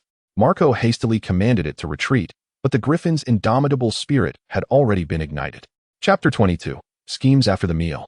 Marco retreated to his small chamber for rest, a space typically reserved for the rest of the hemp rope dan. Upon his arrival, he had graciously vacated it. The climate of Skaggos Island was frigid, and to combat the sleeplessness that often accompanied the night, Marco had brought with him a traditional heated bed from his previous life in the northeastern region of his homeland. This world possessed fireplaces, but, to be candid, Marco found them utterly inadequate compared to the heated bed from his homeland. Their efficiency in heat utilization was abysmally low, and they served little purpose beyond mere warmth. In contrast, the heated bed adeptly addressed both the challenges of sleep and indoor warmth, particularly in communal sleeping arrangements. During his time at Griffin Castle, Marco had personally taught the craftsmen of the 3 tribes to construct these heated beds, and their introduction swiftly captivated the rock tribes. Although Griffin Castle did not experience snowfall, the nights could become quite frigid, and without Marco's down blankets, many would often awaken from the cold. Thus, a trend emerged among the tribes of the King's Hall and the Floating Wood Hall, who eagerly sought to learn the construction of this unique heating apparatus. The rock tribes even named it the Earth Fire Furnace, with some referring to it as the Blessing of the Saint, due to its remarkable utility, which allowed for the use of wild grasses or wheat stalks in place of traditional firewood. In this manner, the straightforward, easily comprehensible design of the Earth Fire Furnace supplanted the fireplace as the prevailing choice. Many rock tribesmen seeking refuge from the winter at Griffin Castle began planning their return to their own kin, particularly those who had come back to supply the mines. They brought this technology with them, and now the warriors stationed at the King's Hall fervently transformed their homes. Given that Skaggos Island was formed from volcanic accumulation, Marco utilized local resources, crafting simple cement from volcanic ash and lime, thereby facilitating the construction of the heated beds. At this moment, Marco was in his small chamber, burning the midnight oil as he retrieved his notebook to jot down his needs and pertinent information. The elemental reactor serves as a veritable treasure trove of resources within the game, guarded by neutral faction entities representing the 4 elements. According to the game's design, there exists a 30 probability for the appearance of 5, 10, or 15 guardians, with a 10 chance of encountering 20. Marco has inscribed relevant data gleaned from his initial use of elemental summoning magic upon its surface. During his time at Griffin Fortress, he also experimented with the elemental resistances and weaknesses. These level 4 beings possess formidable combat prowess. Enhanced by the skills of heroes, their elemental forces become even more potent. Nevertheless, Marco discovered a method through subsequent trials. In his assessment, the water elementals pose the greatest threat and must be prioritized in attacks, as they wield high-level magic with devastating potential. Thus, Marco plans to employ rapid response tactics to boost the speed of Griffin Siwong and Unicorn Silver Flash, enabling them to charge forth and assault the water elementals. Following this, he intends to focus on the fire, earth, and air elementals. With a sufficient stockpile of whale oil remaining, Marco opts to initiate a fiery offensive to restrain the melee-oriented wind and earth elementals. Every year, massive black whaling ships arrive to hunt whales, with crews trading fresh water and timber on Skaggos Island. Whale oil serves as an excellent fuel source, particularly effective during snowy weather. A mere drizzle of whale oil can ignite damp firewood instantly. After meticulously drafting his battle plan, Marco succumbed to slumber, at which point the three-eyed crow quietly manifested before him in the realm of consciousness. From the crow's expression, Marco discerned a hint of excitement and curiously inquired, "What brings you here so suddenly? Has something transpired?" The three-eyed crow, gazing intently at Marco, responded with palpable enthusiasm. "I sensed a potent surge of life energy in this vicinity, compelling me to investigate. Is there something hidden within the rock face near your encampment? Why can I not enter? That area is truly extraordinary. I perceive its energy fluctuations resonate closely with life energy, yet they are distinctly different. How peculiar." After speaking, the crow turned its gaze back to Marco, seemingly seeking answers from him. In response, Marco expressed his own ignorance, stating that he had merely detected magical fluctuations, prompting his investigation. After summarizing the situation, Marco informed the three-eyed crow of his intention to explore the area in search of potential magical treasures. Marco had never disclosed the existence of the system to anyone, for he recognized it as his ultimate secret and trump card. He trusted no one beyond the system itself. Unless the three-eyed crow chose to ally with him and appeared on his soldier roster, Marco would remain ever skeptical of him. In the realm of television, this character ultimately triumphed, ascending to the Iron Throne, which was subsequently consumed by flames, becoming the king of Westeros, the final victor in the game of power. Reflecting upon the events following the resurrection of the peculiar snow, Marco finds himself enveloped in an aura of strangeness. He has observed that ever since Daenerys Targaryen arrived on the continent of Westeros, her decisions have been increasingly misguided. Dragons have perished in succession, and individuals have met their untimely ends one after another. While this may have been orchestrated by inept screenwriters, upon setting aside the illogical elements, one cannot help but sense a greater hand at play behind it all. The death of a dragon in the north and another in the south appears to symbolize a sacrificial motive of sorts. Particularly, the final stab leaves Marco with the unsettling impression that matters are far more complex than they seem. He is well acquainted with the three-eyed raven's ability to manipulate dreams. Possessing the power to influence the subconscious, he can alter a person's memories and thoughts. Witnessing the audacious act of Jojen Reed delivering a head from afar has instilled in Marco a hesitance to form a deeper connection with the three-eyed raven. After dispelling his errant thoughts, Marco shifted the conversation to another matter, inquiring, "Have there been any significant movements from the White Walkers? Are you migrating southward? How is Mance Raider's work progressing?" The three-eyed raven, sensing Marco's reluctance to delve deeper into certain explanations, quelled his curiosity and responded, "Our forces are currently stationed at the northeastern corner of the Then tribe. I remain with my old companion, and we have identified an heir. He is at the Weirwood Hall." Marco engaged in conversation with him for quite some time until the three-eyed raven could no longer sustain the mental strain, prompting the conclusion of their dialogue. The following dawn, Marco assembled his soldiers outside the treasury, gently placing his hand upon the crystal. After a brief flash of light, the interface reappeared before him. Upon clicking the interface, the forms of Marco and his companions began to distort gradually before vanishing before the astonished eyes of those around them. After a momentary bout of dizziness, Marco and his party materialized within an underground cavern. He swiftly cast a spell in response to the Griffin, Shaun, while urging his comrades to check their gear. Observing that everyone held oil flasks, his worries eased. Yet, before he could ponder further, Marco witnessed the emergence of 20 elemental beings from the depths of the cave. Realizing they were merely the most basic elemental soldiers, Marco felt a wave of relief wash over him and commanded his soldiers to engage. With a resounding cry of a hawk and the whinny of a horse, the Unicorn Silver Flash charged towards the elemental beings with remarkable speed, even surpassing that of the Griffin, Shaun, as it dashed into the throng of elemental creatures. Possessing two innate abilities, one being a blinding attack, Silver Flash emitted a brilliant light upon striking, temporarily incapacitating the attack capabilities of other beings, though unlike in games. It did not hinder their movement. Later, Marco conducted a specialized study and discovered that the divine unicorn possesses a unique secretion that reacts with the radiant magical energy within its body. resulting in a dazzling burst of light and a powerful explosion. Another remarkable ability is the Light Follower. Whenever a hero or unit on the battlefield casts a beneficial light spell, the Divine Unicorn also shares in its effects, which are of an advanced nature. Furthermore, even after its demise, it remains responsive to resurrection magic, making the Divine Unicorn an unparalleled companion for human forces in battle. The Unicorn Silver Flash evaded an attack from a wind elemental with remarkable speed, and after a brilliant flash of light, it incapacitated one wind elemental with a stunning explosion. Seizing the moment, Marco unleashed a magical arrow at the water elementals while his marauders divided into 3 groups to assault the fire, earth, and wind elementals. Suddenly, 10 massive flames surged toward Marco and his soldiers.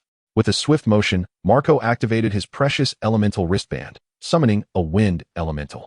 Bolstered by Marco's prowess, the wind elemental violently dispersed 4 fire pillars and charged forward, engaging in combat with 2 approaching wind elementals.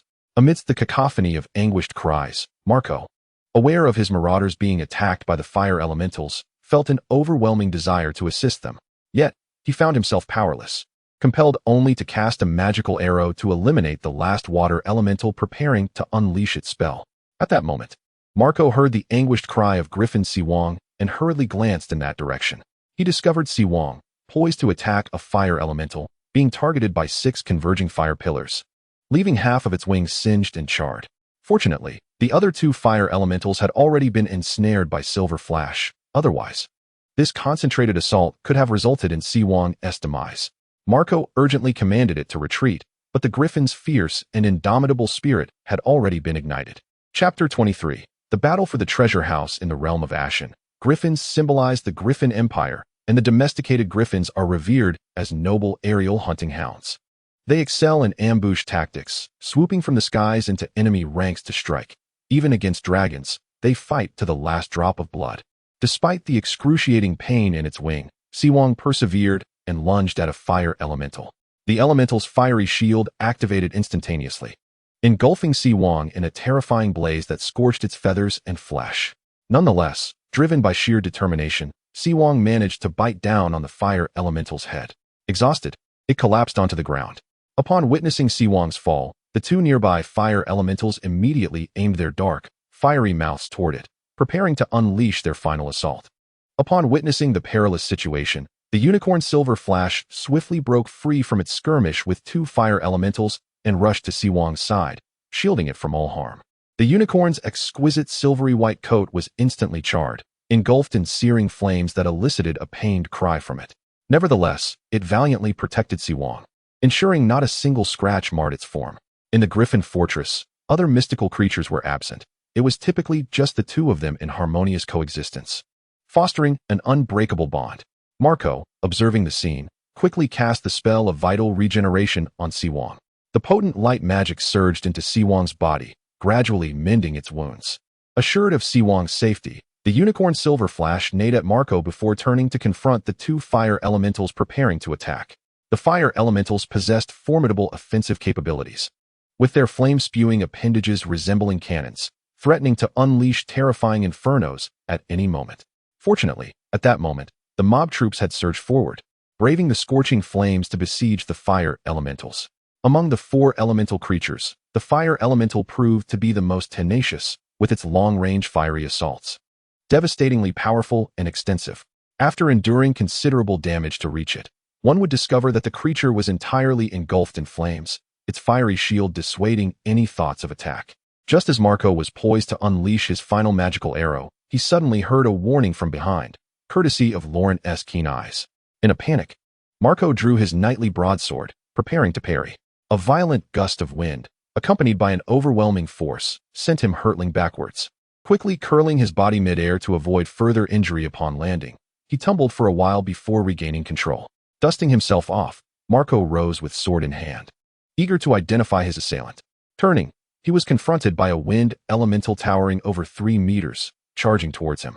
Marco raised his sword in response, and the broadsword cleaved through the left side of the wind elemental's form. It felt as though he had struck mud, encountering an unseen resistance, and the struck wind elemental appeared to fade slightly. It dawned on Marco that, apart from the physically robust earth elemental, The other three elementals were likely manifestations of condensed elemental energy, their vitality gradually depleting with each assault. As Marco prepared to continue his offensive to exhaust the wind elemental's energy, it launched a second wave of attack. With a whoosh and a bang. As Marco swung his sword forward, the wind elemental's powerful strike sent him flying once more. For a fleeting moment, he felt as if he had been swept away by a gale of over 10 levels. Was this the property of not suffering counterattacks? Indeed. Facing this adversary meant only enduring blows. After Marco rose from the ground for the second time, he perceived the wind element within him continuously coalescing energy. Without a moment's hesitation, he charged forward, preparing to launch another attack. This time, he discerned that these elemental creatures, lacking human traits, required considerable time to gather their strength before unleashing an assault. He understood that he must exploit this window of opportunity to strike swiftly, otherwise, he would be gradually worn down by their relentless onslaught, which possessed a formidable explosive power beyond his capacity to withstand. The two powerful wind-based attacks had left Marco with numerous lacerations across his body, blood seeping from the small wounds and mingling with the dirt as he rolled on the ground, creating an unbearable sensation of pain and itchiness. Furthermore, he had no time to cast his magical arrows, as the wind element would relentlessly pursue him after each strike, ready to unleash another attack if it successfully charged its energy. This relentless barrage rendered Marco momentarily helpless, and the soldiers in the distance were unable to provide assistance. Captain Lauren, the archer, repeatedly drew her arrows in an attempt to aid Marco, but the wind element remained tightly attached to him, thwarting any chance of reprieve. Observing the increasingly disordered ranks of his troops, Marco urgently commanded them to continue their assault and declared his intent to personally confront the wind element. Just as Marco was blown away for the third time, he seized a moment of inspiration, embedding his knightly sword into the ground to serve as a pivot. Summoning every ounce of his strength, he braced himself against the impact. The rush of air caused his ears to throb painfully, but he had no time to assess his condition. Instead, he focused his energy and, seizing the opportunity, cleaved the wind element in two with a single stroke. This time, the wind element was effortlessly severed, akin to slicing through tofu, as Marco surmised that its energy had been significantly depleted by his previous attacks. At this moment on the battlefield, the wind element had been all but vanquished, and the wind element he had summoned, along with the unicorn silver flash, was engaged in combat against the last three fire elements. Meanwhile, the 5 earth elements, fortified by their robust defenses, had suffered minimal damage and were relentlessly assaulting the marauders. However, the scorching flames and the barrage of arrows had severely hindered the earth element's attack speed. Their sturdy forms could not withstand the relentless onslaught from the marauding soldiers. Just as they prepared to counterattack after sustaining damage, they found themselves assaulted from the side. Thus, the 5 earth elements were gradually worn down by the marauders employing a kite-flying strategy, methodically depleting their energy and rocky physiques. Marco seized the opportune moment to unleash his final magical arrow, which sent the fire element howling into disarray, scattering sparks across the sky. The potency of the magic was evident, leading Marco to believe that as long as he was well protected in the future, he could serve as a mobile artillery piece, striking wherever he directed. Had it not been for his limited magical energy, today's battle would have resulted in even lesser losses. With advanced destruction and summoning spells, those foes would have been capable of dispatching their enemies with a mere flick of their wrists. One can hardly fathom the devastation that would have ensued had 5 water elementals unleashed their magic simultaneously. Simultaneously, he felt immense relief that he had encountered these novice guards. Otherwise, a complete rout of his forces would have been highly probable. With the furious howls of the wind elementals echoing, one fire elemental perished alongside Marco's wind elemental. Following a resounding cry from the unicorn's silver flash, whose radiant attack illuminated the battlefield, the final fire elemental was reduced to a cascade of embers. At that moment, Marco approached the Griffin Siwong, a valiant creature that had just begun to recover from its wounds, joining the unicorn in a concerted assault against a fire elemental that had dared to attack them. Thanks to its unique characteristics, Silver Flash's vitality regeneration magic had reached an advanced level, allowing it to recover swiftly and remain unaffected by the battle's toll. In contrast, Siwong fared poorly, suffering burns from another fire elemental's fiery shield, which inflicted varying degrees of damage to its other wing. As Siwong caught sight of Marco approaching, fear gripped its heart. Upon seeing Marco gesture towards it, the griffin could only lower its head and limping over to his side. Marco, however, was not inclined to coddle it. He delivered a sharp slap to its head, eliciting a pained cry from Siwong, Yet Marco remained unsatisfied. He scolded, "If you disobey my commands again, you may as well await your demise. For now, stay put. We shall tend to your injuries when we return." Siwong gazed up at Marco with a pitiful expression, emitting a soft whimper, seemingly seeking forgiveness. When Marco arrived, he utilized the remaining magic energy to cast vitality regeneration on 2 severely wounded comrades, leaving himself with only 1 point of magical energy. After eliminating the fire elemental, Silver Flash promptly rushed to support the troops engaged in combat with the earth elementals. With Silver Flash's assistance, the earth elementals began to falter. Approximately 3 minutes later, these towering stone behemoths, each over 3 meters tall, roared and collapsed to the ground, shattering into countless fragments. Ding! Congratulations, host. You have successfully completed your initial treasure house exploration.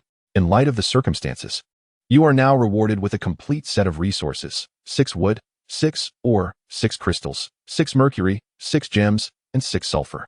Ding! As the exploration has concluded, the treasure house will vanish in 10 minutes.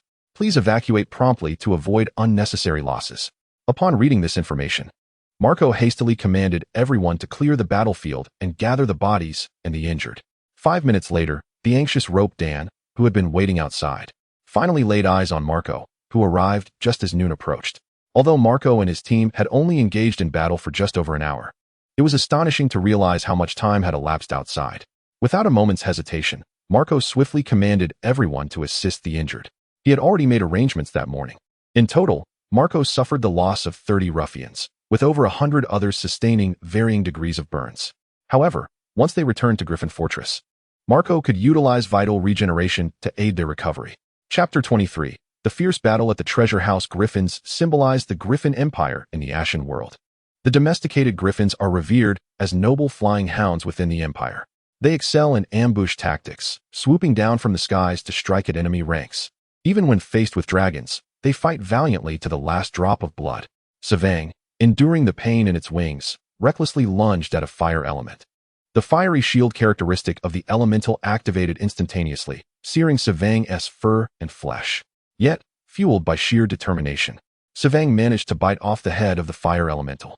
After exhausting its strength, Siwong collapsed onto the ground. Upon witnessing its fall, 2 nearby fire elementals aimed their dark, fiery mouths at it, poised to unleash their final assault. Seeing this dire situation, the unicorn, Silver Flash, hurriedly shoved aside the 2 fire elementals entangled with it and rushed to Siwong's side, shielding it from all harm. Silver Flash's beautiful silver-white coat was soon charred black, and the searing flames caused it to howl in pain. Nonetheless, it resolutely protected Siwong, ensuring that it remained unscathed.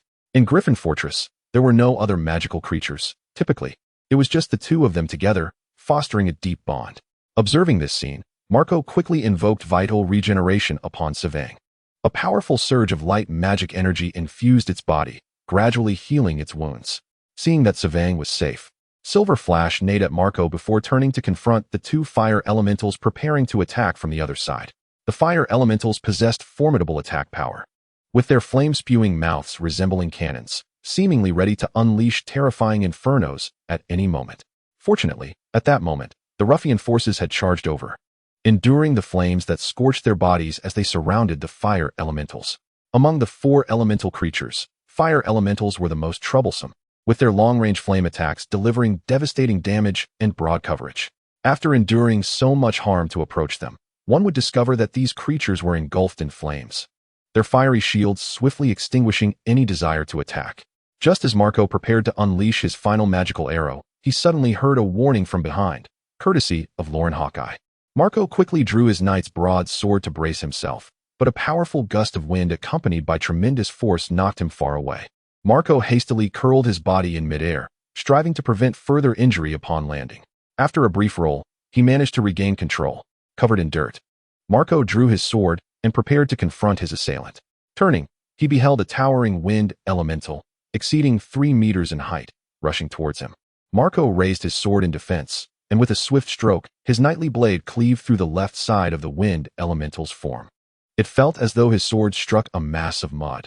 Encountering some unseen resistance, the wind elemental appeared to diminish in intensity as a result.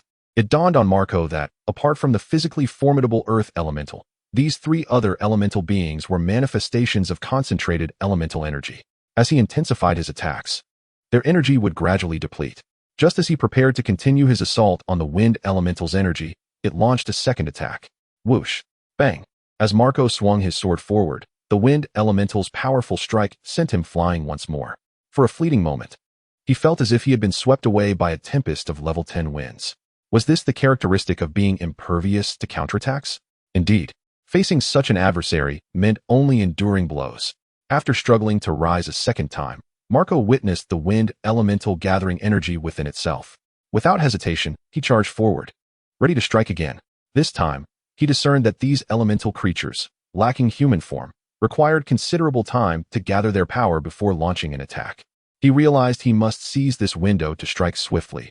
Otherwise, he would be overwhelmed by their relentless onslaught, as the wind elemental's explosive power was insurmountable. The two formidable wind-based attacks had left Marco with numerous lacerations, blood seeping from countless small wounds, mingling with the dirt as he rolled on the ground, creating an agonizing sensation of both pain and itch.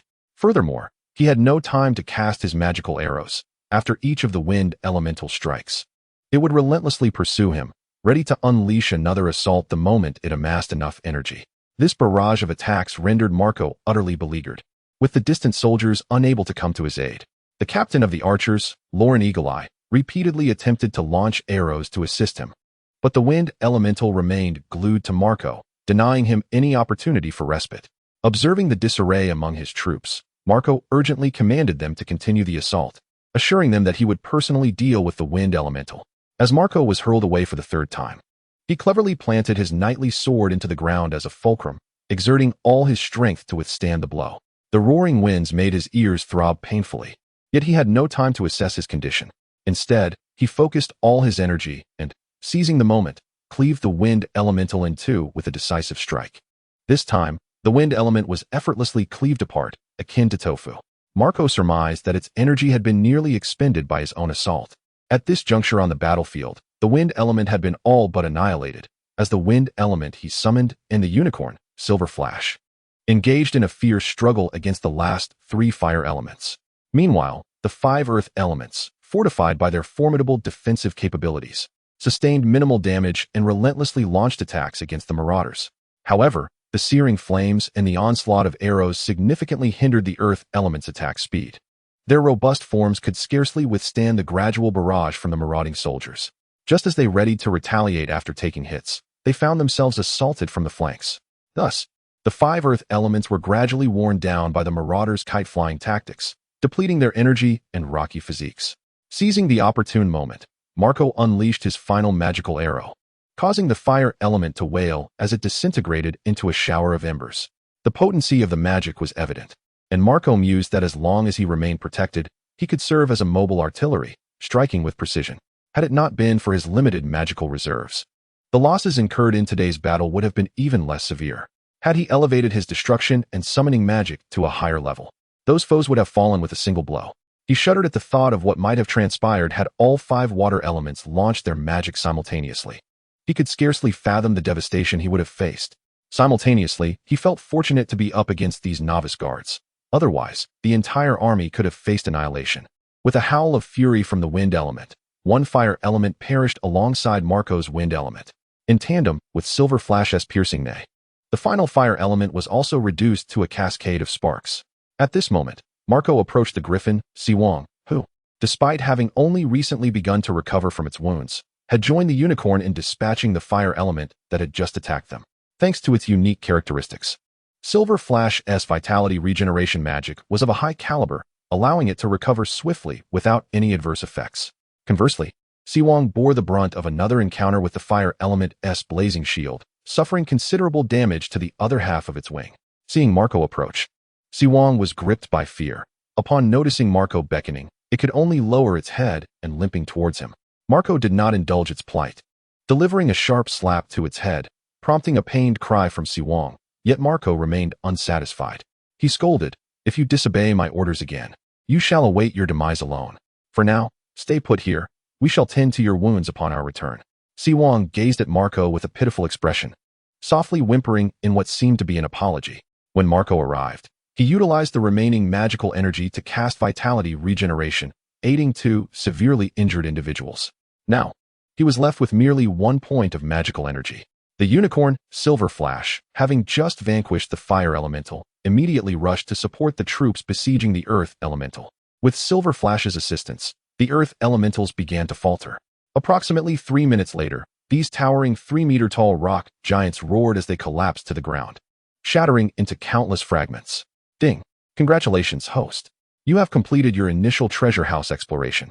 In light of the circumstances, we now reward you with a complete set of resources: 6 units of wood, 6 units of ore, 6 units of crystal, 6 units of mercury, 6 units of gemstones, and 6 units of sulfur.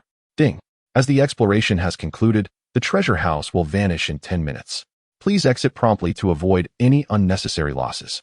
Upon reading this information, Marco hastily commanded everyone to clear the battlefield, gathering the corpses and the wounded.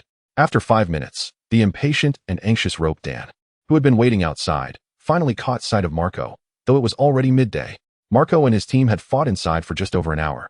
Yet so much time had passed outside. Without a moment to ponder, Marco urgently ordered his men to begin assisting the injured. He had already made preparations prior to entering in the morning. This time, Marco had lost 30 marauders, with over 100 sustaining varying degrees of burns. However, upon returning to Griffin Fortress, he would be able to utilize vitality regeneration to aid their recovery. Chapter 24, Wildfire? In the year 295 of the Egoan calendar, winter. Ever since returning from the mine, Marco had been occupied with tending to the wounded, and his yearning for paladins and angels grew ever stronger. At this moment, he stood atop Griffin Tower, gazing into the distance. This tower was intricately connected to the main structure of the castle, resembling a magical guild. At the pinnacle of the tower was an entrance leading down into a vast chamber, which served as a resting area for the griffins, equipped with several designated exits for their use. Currently, the atmosphere within Griffin Tower felt rather desolate, with only 2 griffins present. One was Siwong, and the other was a new recruit Marco had summoned.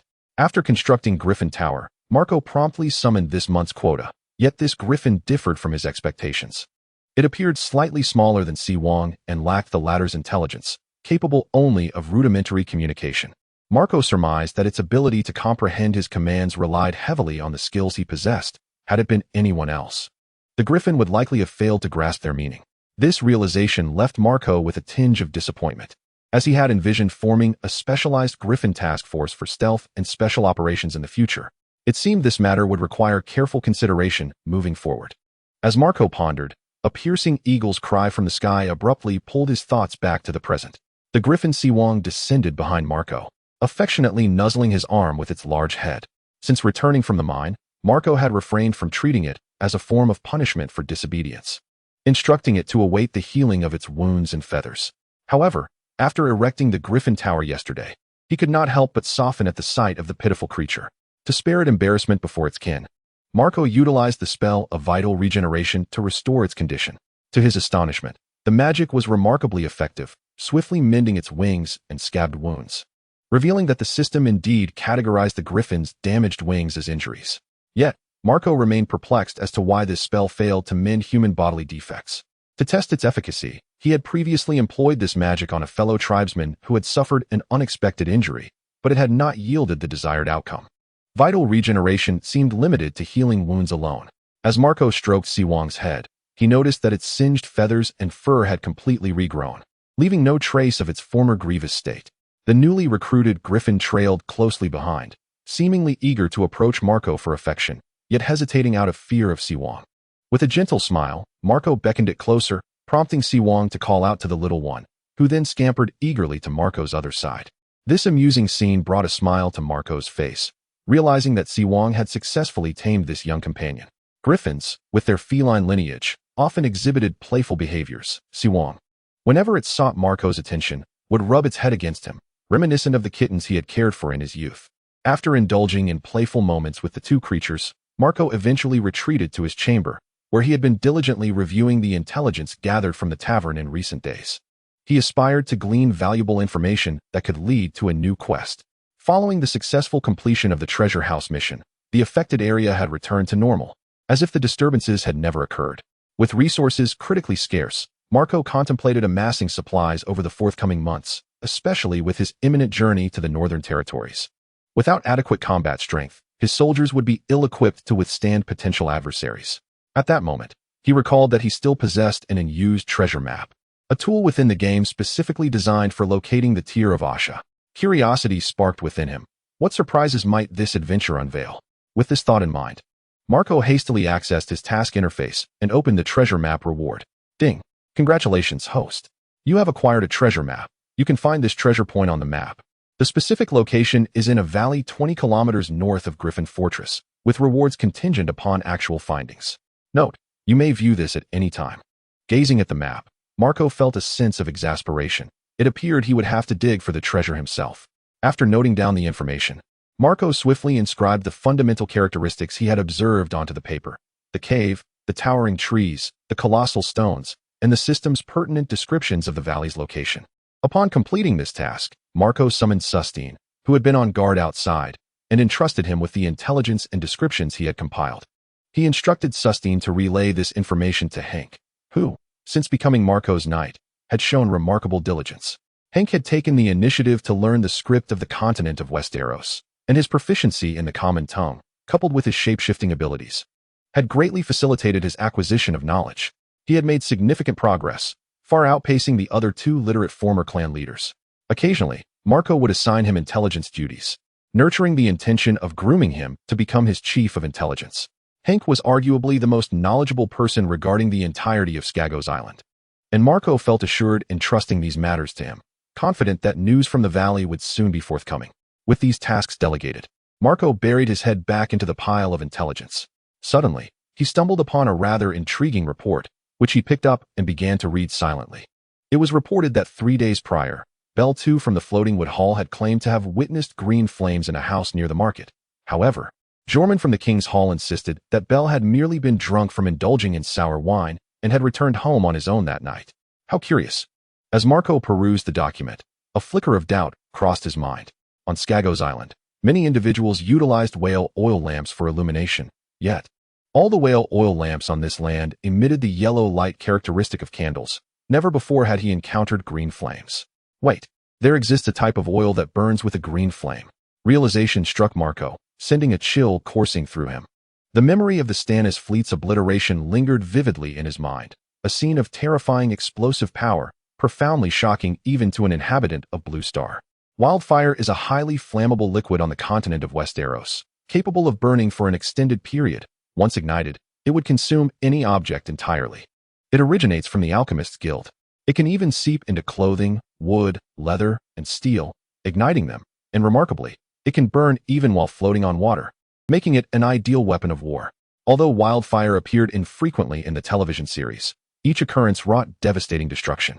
In his previous life, netizens had commented that Cersei Lannister merely wielded wildfire as a political tool, lacking true understanding of its use. However, such matters were not Marco's concern.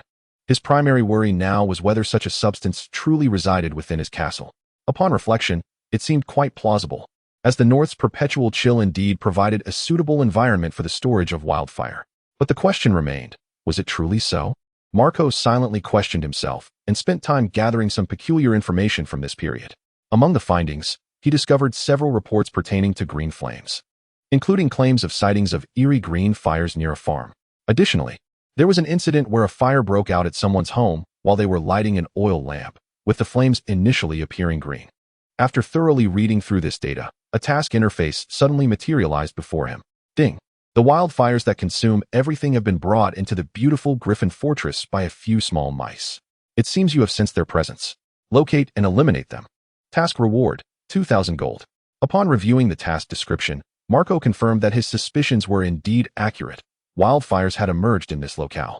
However, this revelation only deepened his perplexity, as wildfires had seldom been mentioned in the television series and had never been depicted in the North. Was it possible that he had become overly reliant on the advantages of the storyline? After all, this was a tangible world. Could it be that numerous significant events had transpired unbeknownst to him? The appearance of wildfires in the North was one such event. Marco mused to himself. He had always structured his plans according to the narrative, never anticipating the potential for unforeseen variables. Yet now he recognized that he had fallen into a trap by neglecting the greatest variable of all, human nature. Every individual is a living, breathing entity capable of thought and action. A single notion harbored by someone today could very well become the catalyst for an apocalyptic future. Marco had been excessively dependent on the plot. Such a mindset was perilous, and it could lead to significant repercussions in the future. Fortunately, he had identified this issue in advance. Otherwise, he might have faced dire consequences. He felt a sense of relief, recalling that he had always maintained a chart delineating entities and events that posed a threat to him, where the wildfires were classified at the same level as his fleet. Currently, Marco recognized that his only known adversary was Count Ruspadden of the Terror Fortress, from whom he had seized the future logistical base. This individual had been scheming for years, and Marco did not believe that he relied solely on the paths of Mandes and Capo. This man excelled at diversifying his bets, lurking in the shadows to emerge as the ultimate victor. Chapter 24, Wildfire? Year 295 of the Age of Yorn, Winter. Since returning from the mines, Marco had been preoccupied with aiding the injured, his yearning for paladins and angels growing stronger. At this moment, he stood atop the Griffin Tower, gazing into the distance. This tower was intricately connected to the main structure of the castle, resembling a magical guild. At the pinnacle, there was an entryway leading down to a vast space, which served as a resting area for the griffins, complete with several designated exits for their use. At this moment, the Griffin Tower appeared rather desolate, inhabited by only 2 griffins, Siwong and a newly recruited one by Marco. Upon completing the tower, Marco promptly summoned this month's quota. Yet the griffin he received diverged from his expectations. It appeared slightly smaller than Siwong and lacked the latter's intelligence, capable only of rudimentary communication. Marco surmised that its ability to comprehend his commands relied heavily on the skills he possessed. Were it someone else, the griffin would likely be incapable of grasping their intent. This realization left Marco with a tinge of disappointment, as he had envisioned forming a special operations squad of griffins for future stealth and special missions. It seemed this matter required careful consideration, he mused, when a sudden hawk's cry from the sky jolted his thoughts back to the present. Siwong landed behind him, affectionately nudging Marco's arm with its large head. Since their return from the mine, Marco had withheld healing from Siwong as a form of punishment for its disobedience, instructing it to wait for its wounds and feathers to heal on their own.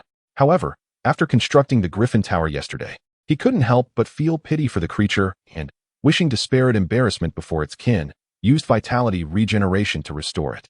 To his astonishment, the spell worked wonders, swiftly mending its wings and scabbed wounds, revealing that the system classified the griffin's damaged wings as injuries. Yet, Marco remained perplexed as to why this magic could not mend human bodily injuries. To test the spell's limits, he had previously employed it on a tribe member who had suffered an accident, but it yielded no desired results. Vitality regeneration seemed solely capable of healing wounds. Marco gently patted Siwong's head and observed that its singed feathers and fur had entirely regrown, leaving no trace of its past injuries.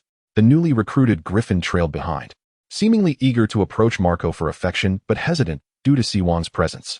Marco chuckled, waving his hand at it, prompting Siwong to call out to the little one, who then scampered over to Marco's side. This scene amused Marco, as it appeared Siwong had already claimed the newcomer as its own. Griffins, being part of the feline family, exhibited similar behavior. Each time Siwong approached Marco, it would nuzzle him, reminiscent of the kittens he had cared for in his youth. After playing with the 2 griffins for a while, Marco eventually returned to his chamber, where he had been diligently reviewing the intelligence gathered from the tavern. He hoped to extract valuable information to generate a new mission. Ever since the completion of the treasure house task, that area had returned to normal, as if nothing had ever transpired. In a state of resource scarcity, Marco was determined to accumulate as many resources as possible during the upcoming months, especially since he was soon to embark on a journey to the north. Without combat-ready soldiers, it would be impossible to fend off any potential enemies that might arise. At that moment, Marco suddenly recalled that he still possessed an unused treasure map, a feature in the game specifically designed for locating the Tears of Asha. What delightful surprises might await him this time? With this thought in mind, Marco hurriedly accessed his task interface and opened the treasure map reward. Ding! Congratulations, host. You have received a treasure map. You can locate this treasure spot on the map. The precise location is in a valley 20 kilometers north of Griffin Fortress, with rewards to be determined upon discovery. Note, you may check this at any time. Gazing at the map, Marco felt a twinge of exasperation. It seemed he was destined to dig for this treasure himself. After recording the information, Marco swiftly jotted down some basic characteristics he observed: a cave, a large tree, a boulder, and the system's description of the valley's location. Once he completed this task, he summoned Sustin, who was keeping watch outside, and handed him the written intelligence and descriptions. Marco instructed him to deliver these details to Hank, who had shown remarkable diligence since becoming Marco's knight. Hank had taken the initiative to learn the script of Westeros, and his proficiency in the common tongue, combined with his shapeshifter abilities, made the acquisition of knowledge particularly seamless. His progress had far outstripped that of the other two literate former clan leaders. At times, Marco entrusted him with intelligence tasks, nurturing the hope that Hank would become his chief of intelligence. After all, Hank was arguably the most knowledgeable individual on the entire Skaggos island, and Marco felt assured that he would soon receive updates regarding the valley. Having delegated these responsibilities, Marco buried himself once more in the pile of intelligence reports. Suddenly, he stumbled upon a rather intriguing piece of information and began to read it silently. It was reported that 3 days prior, Bell 2 from the Driftwood Hall claimed to have seen a green flame in a house near the market. However, Joman from the King's Hall stated that Bell had become intoxicated from consuming leftover mash and had to be escorted home that night. How curious. As Marco perused the document, a flicker of doubt crossed his mind. Many individuals on Skaggos Island utilized whale oil lamps for illumination. Yet, all the whale oil lamps on this land emitted a yellow light akin to candles. A green flame had never been observed. No, wait. There existed a type of oil that produced a green glow. Realizing this, Marco was suddenly drenched in cold sweat. The memory of the Stannis fleet's obliteration still lingered vividly in his mind. The terrifying power, akin to that of explosives, was profoundly shocking, even to one from Blue Star. Wildfire is a highly combustible liquid native to the continent of Westeros, capable of burning for an extended duration. Once ignited, it relentlessly consumes all in its path. This potent substance originates from the Alchemist's Guild. Its remarkable ability to infiltrate fabrics, wood, leather, and even steel allows it to ignite these materials, and it can burn even while floating on water. Such characteristics render it an ideal weapon of war. However, the instances of wildfire depicted in the television series are few. Yet each occurrence inflicts terrifying devastation. In a previous life, an internet user remarked that Cersei Lannister would not utilize wildfire for warfare, but rather for her political machinations. Nevertheless, these concerns were far from Marco's mind. His primary worry was whether such a substance truly resided within his castle. Upon reflection, he realized that the cold climate of the north indeed provided an excellent environment for storing wildfire. But was it truly the case? Marco silently pondered, then dedicated time to unearthing various peculiar reports from recent weeks. Among them, he discovered several documents related to green flames, including claims of sightings of ghostly green fires near farms and reports of accidental household fires that initially burned with green flames. After perusing this information, a task interface suddenly materialized before him. Ding! The wildfire, capable of incinerating everything, has been brought into the majestic Griffin's roost by a few small rodents. You seem to have sensed their presence. Locate and eliminate them. Task reward, 2,000 gold. Upon reading the task description, Marco confirmed his suspicions. Wildfire had indeed manifested in this location. Yet this realization only deepened his perplexity. Wildfire had been scarcely mentioned in the series and had never appeared in the north. Was it possible that he had been overly reliant on the narrative? After all, this was a tangible world. Could it be that significant events had transpired unbeknownst to him? The emergence of wildfire in the north might be one such event. Marco mused, having always strategized according to the plot, never considering the potential for deviation. Now, he recognized he had fallen into a trap by neglecting the most significant variable of all, humanity. Each individual is a living being, capable of thought and action. A single thought from one person today could very well become the catalyst for apocalyptic repercussions in the future. Marco's reliance on the storyline was dangerously misguided, a mindset that could lead to grave misfortune. Fortuitously, he had identified this issue in advance. Otherwise, he might have faced dire consequences. He felt a sense of relief, recalling that he had maintained a chart detailing individuals or matters that could pose a threat to him, wherein wildfire was categorized at the same level as naval fleets. Marco's only adversary, or rather his known foe, is Count Luspaton of the Terror Fortress, who has audaciously usurped his future logistical base.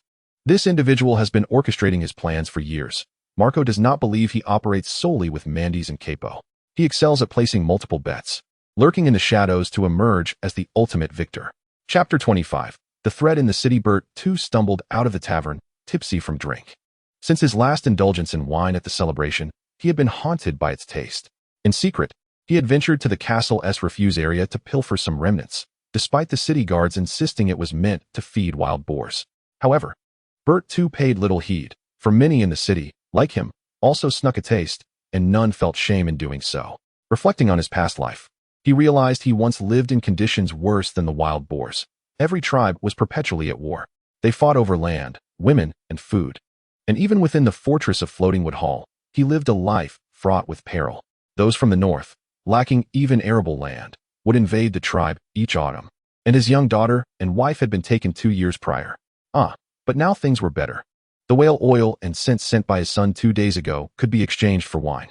By the old gods, may they bless the Lord. He is truly your holy son. As Bert too lamented, he made his way home, his inebriation causing him to shout a remark that roused the inhabitants of the upper floors. Many families retaliated by dousing him with buckets of foot-washing water, forcing the old drunkard to flee in disarray, half awake from the shock. As he approached his home, he noticed the smithy had already closed for the night. Turning to gaze at the moon, he realized he had returned later than intended. This was due to a new acquaintance he had met at the tavern, who had warmly treated him to a couple of strong Alash, and in his merriment, he had lost track of time. Just as he turned to head home, a shadow suddenly obstructed his path. As he opened his mouth to speak, a searing pain gripped his neck. The carotid artery was swiftly pierced by a sharp blade, and blood gushed forth, some of it backflowing into his lungs. Bert too could utter no sound, and he collapsed, convulsing on the ground. In his final moments, he could not comprehend why he was dying or who wished him harm. Do not blame me. Blame only your own eyes for witnessing what should not have been seen. The castle has already begun its inquiries. I cannot let you expose me, the assassin murmured, watching the twitching Bert too before vanishing into the night. The following morning, news of a death in the city reached Marco's ears, causing him to furrow his brow slightly, as if an ominous thought had crossed his mind. Indeed, shortly thereafter, Sustine entered, stating that Captain Mance of the city guard had matters to report. Mance, once the most formidable warrior of the Krall family and a cousin of Hank, was also the first on Skaggos Island to challenge Marco to a duel. This incident had become the subject of much gossip since his appointment, leading him to avoid Marco out of sheer embarrassment. The townsfolk were well aware that Marco was the chosen one, a wielder of magic, and any who dared to confront him ultimately turned to ashes under his extraordinary power. Mance found himself in a state of utter dismay. This morning, while on patrol, an apprentice from the blacksmith shop reported a death, instantly tightening the strings of his nerves. Just a day after their clan leader had departed, such a calamity struck, driving Mance to the brink of madness. Most daunting of all was the impending meeting with the Chosen One, a prospect that filled him with trepidation. Ever since an inebriated subordinate had divulged his challenge to Marco, the common folk had taken to calling him Brave Mance, a title that served more as mockery than praise for his audacity. Yet, Mance dared not elaborate too extensively. For each time he attempted to clarify the incident before an audience, he was met with disdain. As he gazed into the office, now opened by Sustine, Mance swallowed hard, clenched his fists, and stepped inside. Chosen One, my lord. I have come to report a death and an arrest, he stammered. His previously fluent speech now reduced to a series of halting phrases, making him long to burrow into the ground like a groundhog. At that moment, Marco was sipping herbal tea, and upon hearing Mance's disjointed speech and anxious tone, he nearly choked. Observing Mance's mortification, he gently reassured him. Mance, is it? I remember you. No need to be nervous or fearful, just explain the matter clearly. Hank mentioned that your command of the common tongue is quite good. Speak clearly, this is your duty. Upon hearing Marco's words, Mance's body tensed in surprise, his eyes widening in disbelief that Marco would even remember him. Recalling Marco's comforting tone and Hank's parting words, he felt a surge of emotion, which helped quell his underlying anxiety. Taking a deep breath and organizing his thoughts, Mance addressed Marco. My lord, this morning, we discovered a corpse on the street outside the blacksmith shop. Judging by the flesh and rigidity, I estimate the individual has been deceased since midnight. The methods employed by this individual in committing murder are remarkably sophisticated. The bloodshed is meticulously contained, thus mitigating the inherent savor of sanguinity. Forgive me, my lord. It has been an eternity since I last partook of human flesh. Truly, you must believe me. Marco gazed helplessly at Mance, the captain of the city guard, fervently attempting to justify himself before him, feeling a profound sense of exasperation. Simultaneously, he felt a surge of relief for having retained the residents of Abyss Fortress by his side. Otherwise, one could only imagine the chaos that would ensue. These untamed cannibals could only be restrained by the iron chains of his authority. Otherwise, calamity would have surely struck long ago. Enough. I believe you. Have you discovered anything? Are there any suspects? No, my lord. I have already apprehended the murderer. He presumed he had concealed his misdeeds well, yet I have successfully captured him. May I remove his thigh for consumption? I wish to marinate it. Ouch. Mance rambled on about the fruits of his labor. Yet his tone and mannerisms led Marco to ponder that he should never have learned the common tongue, for he resembled a loudspeaker from Blue Star, capable of overwhelming anyone with his incessant noise. However, upon hearing the latter part of Mance's statement, Marco's ire surged, and he seized a nearby book, hurling it towards the towering man, who promptly cowered in response. My lord, I am in the wrong. I shall never again speak of cannibalism. I truly have not consumed human flesh. You need not go. It is a disordered mess there. Let us depart. Lead the way. Show me. You will remain silent from this moment forth. Speak only when prompted. Marco retorted angrily, silencing Mance, who attempted to dissuade him from proceeding. Thus, Marco followed Mance to the vicinity of the blacksmith shop, where a throng of people had gathered at the entrance, all of whom were being held back by soldiers of the city guard wielding obsidian spears. These individuals, well educated by the warriors of Abyss Fortress, did not disturb the scene, merely observing the commotion from a distance. Due to Marco's lack of iron tools, soldiers like those of the city guard continued to utilize their original obsidian weaponry. Upon Marco's arrival, the crowd hastily bowed and greeted him, to which he responded with a courteous nod to either side. Once there, Marco beheld the lifeless body sprawled against the wall of a nearby building, alongside a young man, perhaps around 20 years of age, who bore a striking resemblance to the typical rock dweller. He trembled uncontrollably as several soldiers of the city guard encircled him, deliberating on how best to consume him. Some suggested a stew, others proposed roasting, while a few outright declared their intent to eat him raw. Upon noticing Marco's presence, their discussions ceased. These soldiers were intimidating the suspect, aiming to extract information and a confession from him. Captain Mans of the city guard hurriedly rushed forward, delivering several slaps to the individuals before gesturing towards Marco, seemingly attempting to convey something through sign language. Marco, exasperated by Mans' quirky antics, was taken aback and quickly urged, All right, speak up. Tell me what is happening, and who is this person? My lord, the deceased is an elderly man from the floating timber hall, named Bell II. He lived alone and had a son who worked at the whale oil workshop. This individual, named Joman, hails from the King's Hall and is an apprentice at the fur workshop. He also lives alone, situated about 5 houses away from here. Mans explained to Marco in detail. It turned out that Joman was the one mentioned in the intelligence report who had escorted Bell II home. According to Captain Mans, after Joman last accompanied the elderly man, he discovered the whale oil and whale incense that Bell II had stored, coveting those valuable items for himself. Thus, last night, he seized the opportunity to kill the old man as he returned home. When Mans followed the blood trail to Joman's residence, he found a young man burning clothes and the murder weapon. Furthermore, they discovered whale oil and whale incense hidden beneath Joman's bed. Based on this evidence, Mans concluded that this young man was indeed the culprit. Chapter 25. The threat in the city. Bell II, slightly inebriated, stumbled out of the tavern. Ever since he savored the wine at the last celebration, he had been yearning for that taste. In secret, he had even ventured to the castle's refuse area to sneak a taste, despite the guards claiming it was meant for feeding wild boars. Nonetheless, Bell II paid little heed to such warnings, for many townsfolk, like him, indulged in the same pilfering without shame. However, reflecting on his past life, he realized that he had lived worse than a wild boar. Every tribe was perpetually at war, fighting for land, women, and food. Even residing in the fortress of Floating Timber Hall, he led a life fraught with uncertainty. The northern tribes, lacking arable land, would raid the villages for captives every autumn. His young daughter and wife had been taken 2 years prior. How much better it is now. The whale oil and whale incense sent by his son a few days ago could be exchanged for wine. Old gods above, please bless my lord. He is indeed your holy son. Bell II mused as he ambled towards his home. Having consumed a bit of alcohol, he inadvertently shouted the latter part of his thoughts, awakening the residents living above. Many families retaliated by throwing buckets of foot-washing water at him, causing the old drunkard to flee in disarray, the effects of the wine dissipating rapidly. As he approached his home that day, he noticed the blacksmith shop had already closed its doors for the night. Casting a glance at the moon above, he realized he had returned later than expected. This was due to his encounter with a newfound companion at the tavern, who had enthusiastically invited him to indulge in 2 glasses of potent ale. In his merriment, he lost track of time. Just as he turned to head home, an ominous shadow abruptly obstructed his path. Before he could utter a word, he felt a sharp pain pierce his neck. The carotid artery was swiftly severed by a blade, and blood gushed forth, some of it flowing back into his lungs. Bell II could not emit a sound. He simply convulsed and collapsed to the ground. In his final moments, He remained oblivious to the reason behind his demise or why someone sought to take his life. Do not blame me.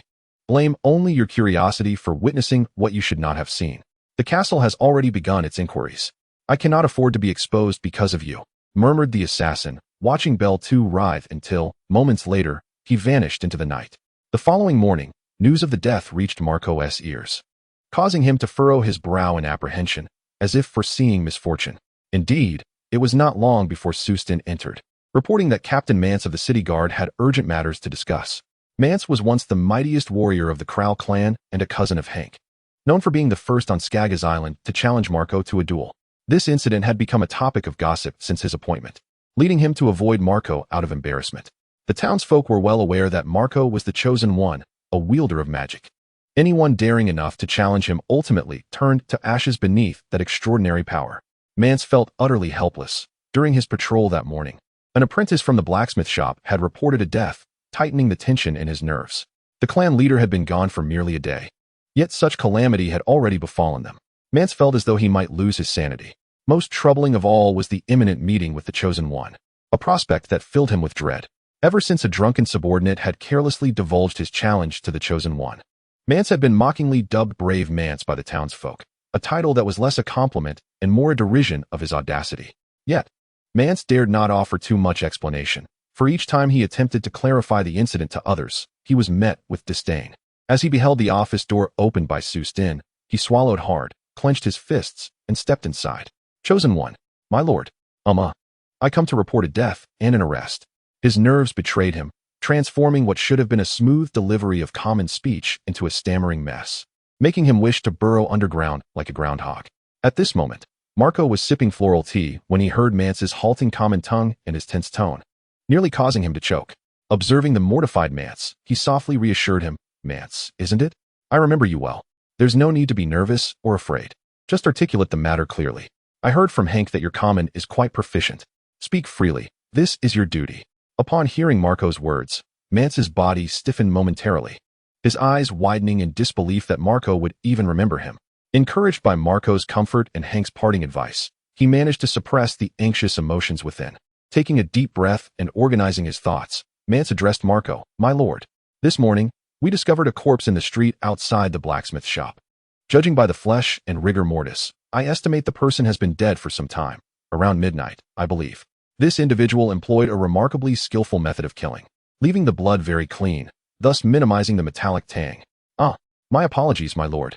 I haven't dined on human flesh in ages. Truly, you must believe me. Marco watched Mance, the captain of the city guards, who was desperately explaining himself, feeling a mix of exasperation and relief. He was grateful to have kept the denizens of Abyssal Fortress close. Otherwise, who knows what chaos might have ensued. These untamed cannibals could only be restrained by his iron chain. Otherwise, calamity would have struck long ago. All right. I believe you.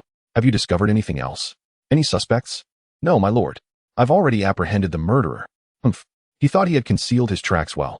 May I have his thigh to consume? I wish to marinate it. Mance continued to exuberantly recount the details of his findings. However, his tone and mannerisms made Marco feel he should never have learned common. He resembled a blaring horn from Blue Star, capable of causing an uproar. Yet, upon hearing the latter part of Mance's statement, Marco's temper flared. He seized a nearby book and hurled it at the towering man, who immediately cowered in dismay. My lord, I was wrong. I shall never mention cannibalism again. I truly haven't dined on human flesh. You needn't go there. It's a chaotic scene. Quick, lead the way. From this moment, you shall remain silent until I permit you to speak. Marco barked at Mance, who seemed intent on dissuading him from proceeding. In a fit of irritation, Marco scolded him once more and commanded him to quiet down. Thus, under Mance's guidance, Marco arrived near the blacksmith shop, where a throng of people had gathered, all obstructed by city guards wielding obsidian spears. The individuals present had been well educated by the warriors of the Abyss Fortress. They refrained from disturbing the environment and merely observed the commotion from a distance. Due to Marco's lack of iron weaponry, soldiers like the city guards continued to wield their original obsidian weapons. Upon Marco's arrival, the crowd hurriedly bowed and greeted him, to which Marco inclined his head and returned the gesture respectfully. Once here, Marco beheld the lifeless bodies strewn about and against the wall of a nearby building. A young man was being threatened by several spears. This youth, seemingly around 20 years of age, bore the appearance and attire typical of the local rock dwellers. At that moment, he trembled visibly, encircled by a few city guards who were debating how best to consume him. Suggestions ranged from boiling him for soup to barbecuing him, while some brazenly proposed to eat him raw. Upon noticing Marco's approach, their discussion ceased, for they aimed to intimidate the suspect in order to extract information and confessions from him. With a swift movement, Captain Mance of the city guards rushed forward, delivering a series of slaps to the men, then gestured toward Marco, seemingly attempting to convey something through sign language. Marco, somewhat bemused by Mance's antics, responded hastily, "Enough. Please speak quickly. Tell me what is happening and who this individual is." "My lord," Mance began, "the deceased is an elderly man from the Floating Wood Hall, named Bell II. He lived alone and had a son who worked at the whale oil workshop. This young man, called Joman, hails from the King's Hall and is an apprentice at the fur workshop, also living alone. His home is 5 houses away from here," Mance explained to Marco, revealing that this Joman was the very individual mentioned in the intelligence report regarding Bell II's return home. According to Captain Mance, after accompanying the elderly man home, Joman had seen the whale oil and whale incense that the man had stored. Coveting these valuable items, he had murdered the old man last night as he returned home. Mance followed the blood trail to Joman's residence, where he discovered the young man burning clothing and the murder weapon. Additionally, they found whale oil and whale incense hidden beneath Joman's bed, leading Mance to conclude that this youth was indeed the murderer. Chapter 26. The case behind the incident. Marco turned to the still quaking Joman and noticed the vacant look in his eyes, seemingly paralyzed by fear. He quickly reassured him, "Joman, is it? There is no need to be afraid. As long as you clarify the situation, you will not come to harm. Worry not. I shall not wrong an innocent. Yet I will not spare any malevolent soul." With a sudden thud, Joman collapsed to the ground, his forehead pressed firmly against the floor as he cried out, "My lord, please believe me. I did not kill anyone. I truly did not." Immediately thereafter, the individual recounted the entire sequence of events.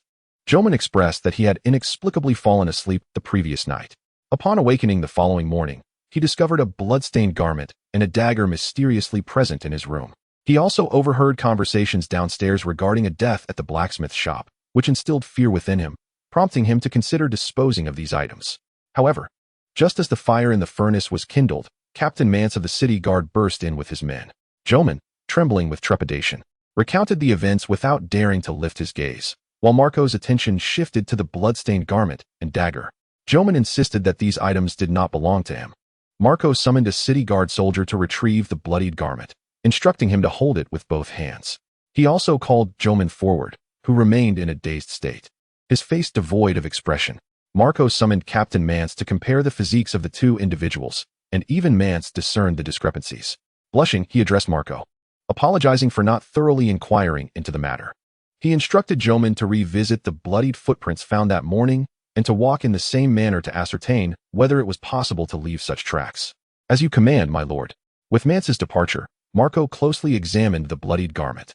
It was an antiquated fur coat, with conspicuous bloodstains on the chest and right arm, the quantity of which appeared excessive. It did not resemble the splatter one would expect from a dying individual. Rather, it seemed intentionally smeared.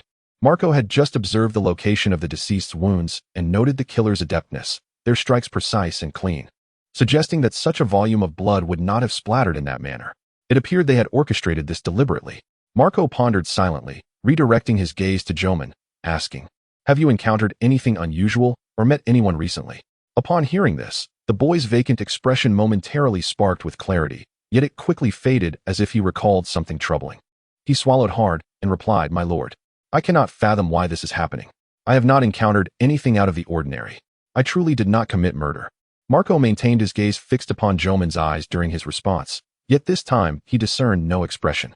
At that moment, Captain Mance returned briskly to Marco's side and whispered a few words into his ear, to which Marco nodded slightly.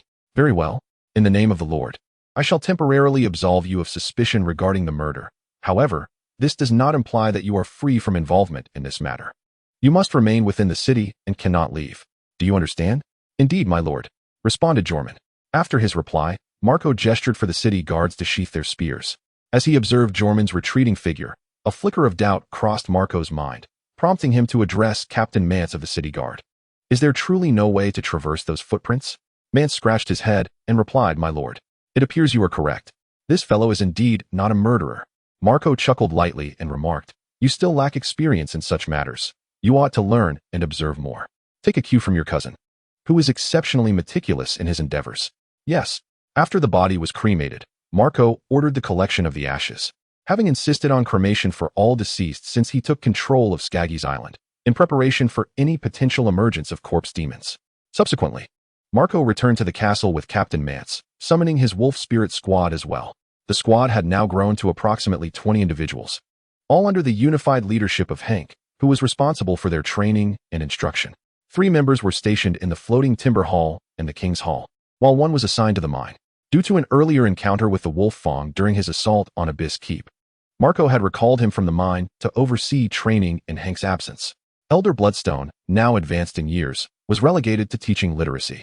Turning to Wolf Fong, Marco inquired, "How has the recent training progressed? Have there been any results? How prepared are we for tonight's undertaking?" The young man, possessing considerable talent, had heeded Marco's advice and transformed his animal companion into a wildcat upon gaining the ability to have a second partner. This new companion provided greater stealth, making it ideal for intelligence gathering. Many shapeshifters preferred wolves or eagles as their partners, the former being easier to communicate with, while the latter offered better control. The more powerful individuals might even bond with a bear. Perhaps due to the influence of Griffin Keep, the abilities of shapeshifters had been steadily growing, with most now capable of having 2 animal companions. "My lord, we are mostly prepared. Many have become adept at controlling wildcats. Tonight, we will monitor all building areas in the city according to our designated positions to identify those elusive rats." "Very well, then hasten to rest. There is much to be done tonight." Marco nodded in satisfaction and proceeded with his arrangements. Nightfall soon enveloped the land, and at that moment, Jorman cautiously peeked out from his home, ensuring no one was watching. Utilizing the moonlight and the public whale oil lamps along the road, he stealthily made his way toward a house near the blacksmith shop. The houses within Griffin Keep were all 2-story structures, with each floor accommodating a separate family. Marco had stipulated that only families with more than 5 members could apply for an entire building. At that moment, Joman was oblivious to the fact that a small cat with gleaming eyes was stealthily following him from a dim corner. Upon witnessing him enter a solitary building, the feline hastily scurried after him. Reaching the entrance and finding no obvious way in, it leapt onto a nearby communal whale oil lamp, ascending the wooden structure to the 2nd floor. From its vantage point through the window, the cat observed 2 individuals engaged in conversation. However, it could discern nothing clearly. It merely saw Joman nodding. Suddenly, the cat trembled, and in an instant, it lost its previous grace, transforming into an ordinary feline. 3 minutes later, Captain Mance of the City Guard, accompanied by the archer Captain Lauren Hawkeye and a contingent of 20 men, surrounded the area, brandishing torches that illuminated the surroundings. Mance called out, urging those inside to surrender promptly, lest they resort to arson. With a thunderous crash, a ceramic jar was hurled from within, spilling its green liquid everywhere. As a torch was cast forth, green flames ignited instantaneously, producing a fierce blaze and intense heat. Fortunately, Mance and his men had prudently distanced themselves. Just then, the door swung open, and a man forcefully pushed Joman out, declaring, "This fellow's brother and sister are hidden by us, and they possess a considerable quantity of this substance. I want the wizard lord to regret provoking us." Accompanied by a piercing meow and the man's anguished scream, onlookers beheld his right hand impaled upon the doorframe. The torch in his left hand was knocked from his grasp by Joman, and the crowd surged forward, capturing the man. To prevent him from biting, cloth was stuffed into his mouth. After they subdued him, Joman rushed to Mance, pleading, "Please help me rescue my family. I can lead you to their stronghold. They captured my brother and sister and forbade me from speaking of them. The Lord must have discerned my predicament, right? Praise the Holy Son." Mance offered a reassuring pat on his back and replied, "It was indeed the Lord who informed us of your troubles, which is why we sought you out. That cat must be the fabled wolf spirit. How remarkable that it can command animals to attack. Well, this is all the Lord's doing. Quickly lead us there." After their exchange, the 2 hastened towards the market, with Mance and Lauren each guiding 10 men in different directions, while Joman accompanied Mance. According to Joman, these individuals had boasted of their connections with the tribes from the King's Hall, and they had exploited opportunities to transport furs and fish to smuggle in what they referred to as wildfires into Griffin Castle. Initially, the intention was to set the castle ablaze. However, they lacked the opportunity to infiltrate and were not particularly adept at handling such matters. Thus, they resorted to quietly experimenting within the city. On one occasion, they inadvertently confused their lamp with another's, nearly leading to the demise of that family. When the castle commenced its investigation, they concocted a plan to eliminate the elderly man to divert attention, thereby allowing them to incinerate a vast area in retaliation against the Griffin castle. Chapter 26. The case behind Marco turned to the trembling Joman, noticing his vacant gaze. Seemingly paralyzed by fear, he hurriedly reassured him, Joman, is it? There is no need for trepidation. As long as you clarify the situation, all will be well. Worry not. I would never accuse an innocent, yet I shall not spare any wrongdoer. With a thud, Joman knelt upon the ground, his forehead pressed firmly against the floor, exclaiming, My lord, please believe me. I did not commit murder. Truly, I did not. He then recounted the entire sequence of events, stating that he had inexplicably fallen asleep the previous night. Upon awakening the next morning, he discovered a blood-stained garment and a dagger inexplicably present in his room. He had overheard commotion downstairs about a death at the blacksmith's, which filled him with dread, prompting thoughts of disposing of the incriminating items. Yet, just as he ignited the forge, Captain Mance and his men burst in. Joman, too frightened to raise his head, trembled as he conveyed his tale. Marco's gaze shifted to the bloodied garment and dagger. Joman insisted that these items did not belong to him. Marco summoned a city guard soldier to retrieve the bloody clothing, lifting it with both hands. He then called Joman to stand, who remained in a state of shock, devoid of expression. Marco summoned Captain Mance, asking him to compare the physiques of the two individuals. Even Mance recognized the discrepancies. Blushing, he addressed Marco, My lord, I apologize. I failed to thoroughly inquire into the matter. He continued, Please, revisit the blood-stained footprints you discovered this morning and retrace your steps. See if you could possibly replicate such a gait. At once, my lord. Mance responded, departing. Marco then examined the bloodied garment closely. It was an antiquated fur coat, with conspicuous bloodstains on the chest and right sleeve, the quantity of which appeared excessive. It did not resemble the splatter from a dying person. Rather, it seemed as though someone had deliberately smeared it.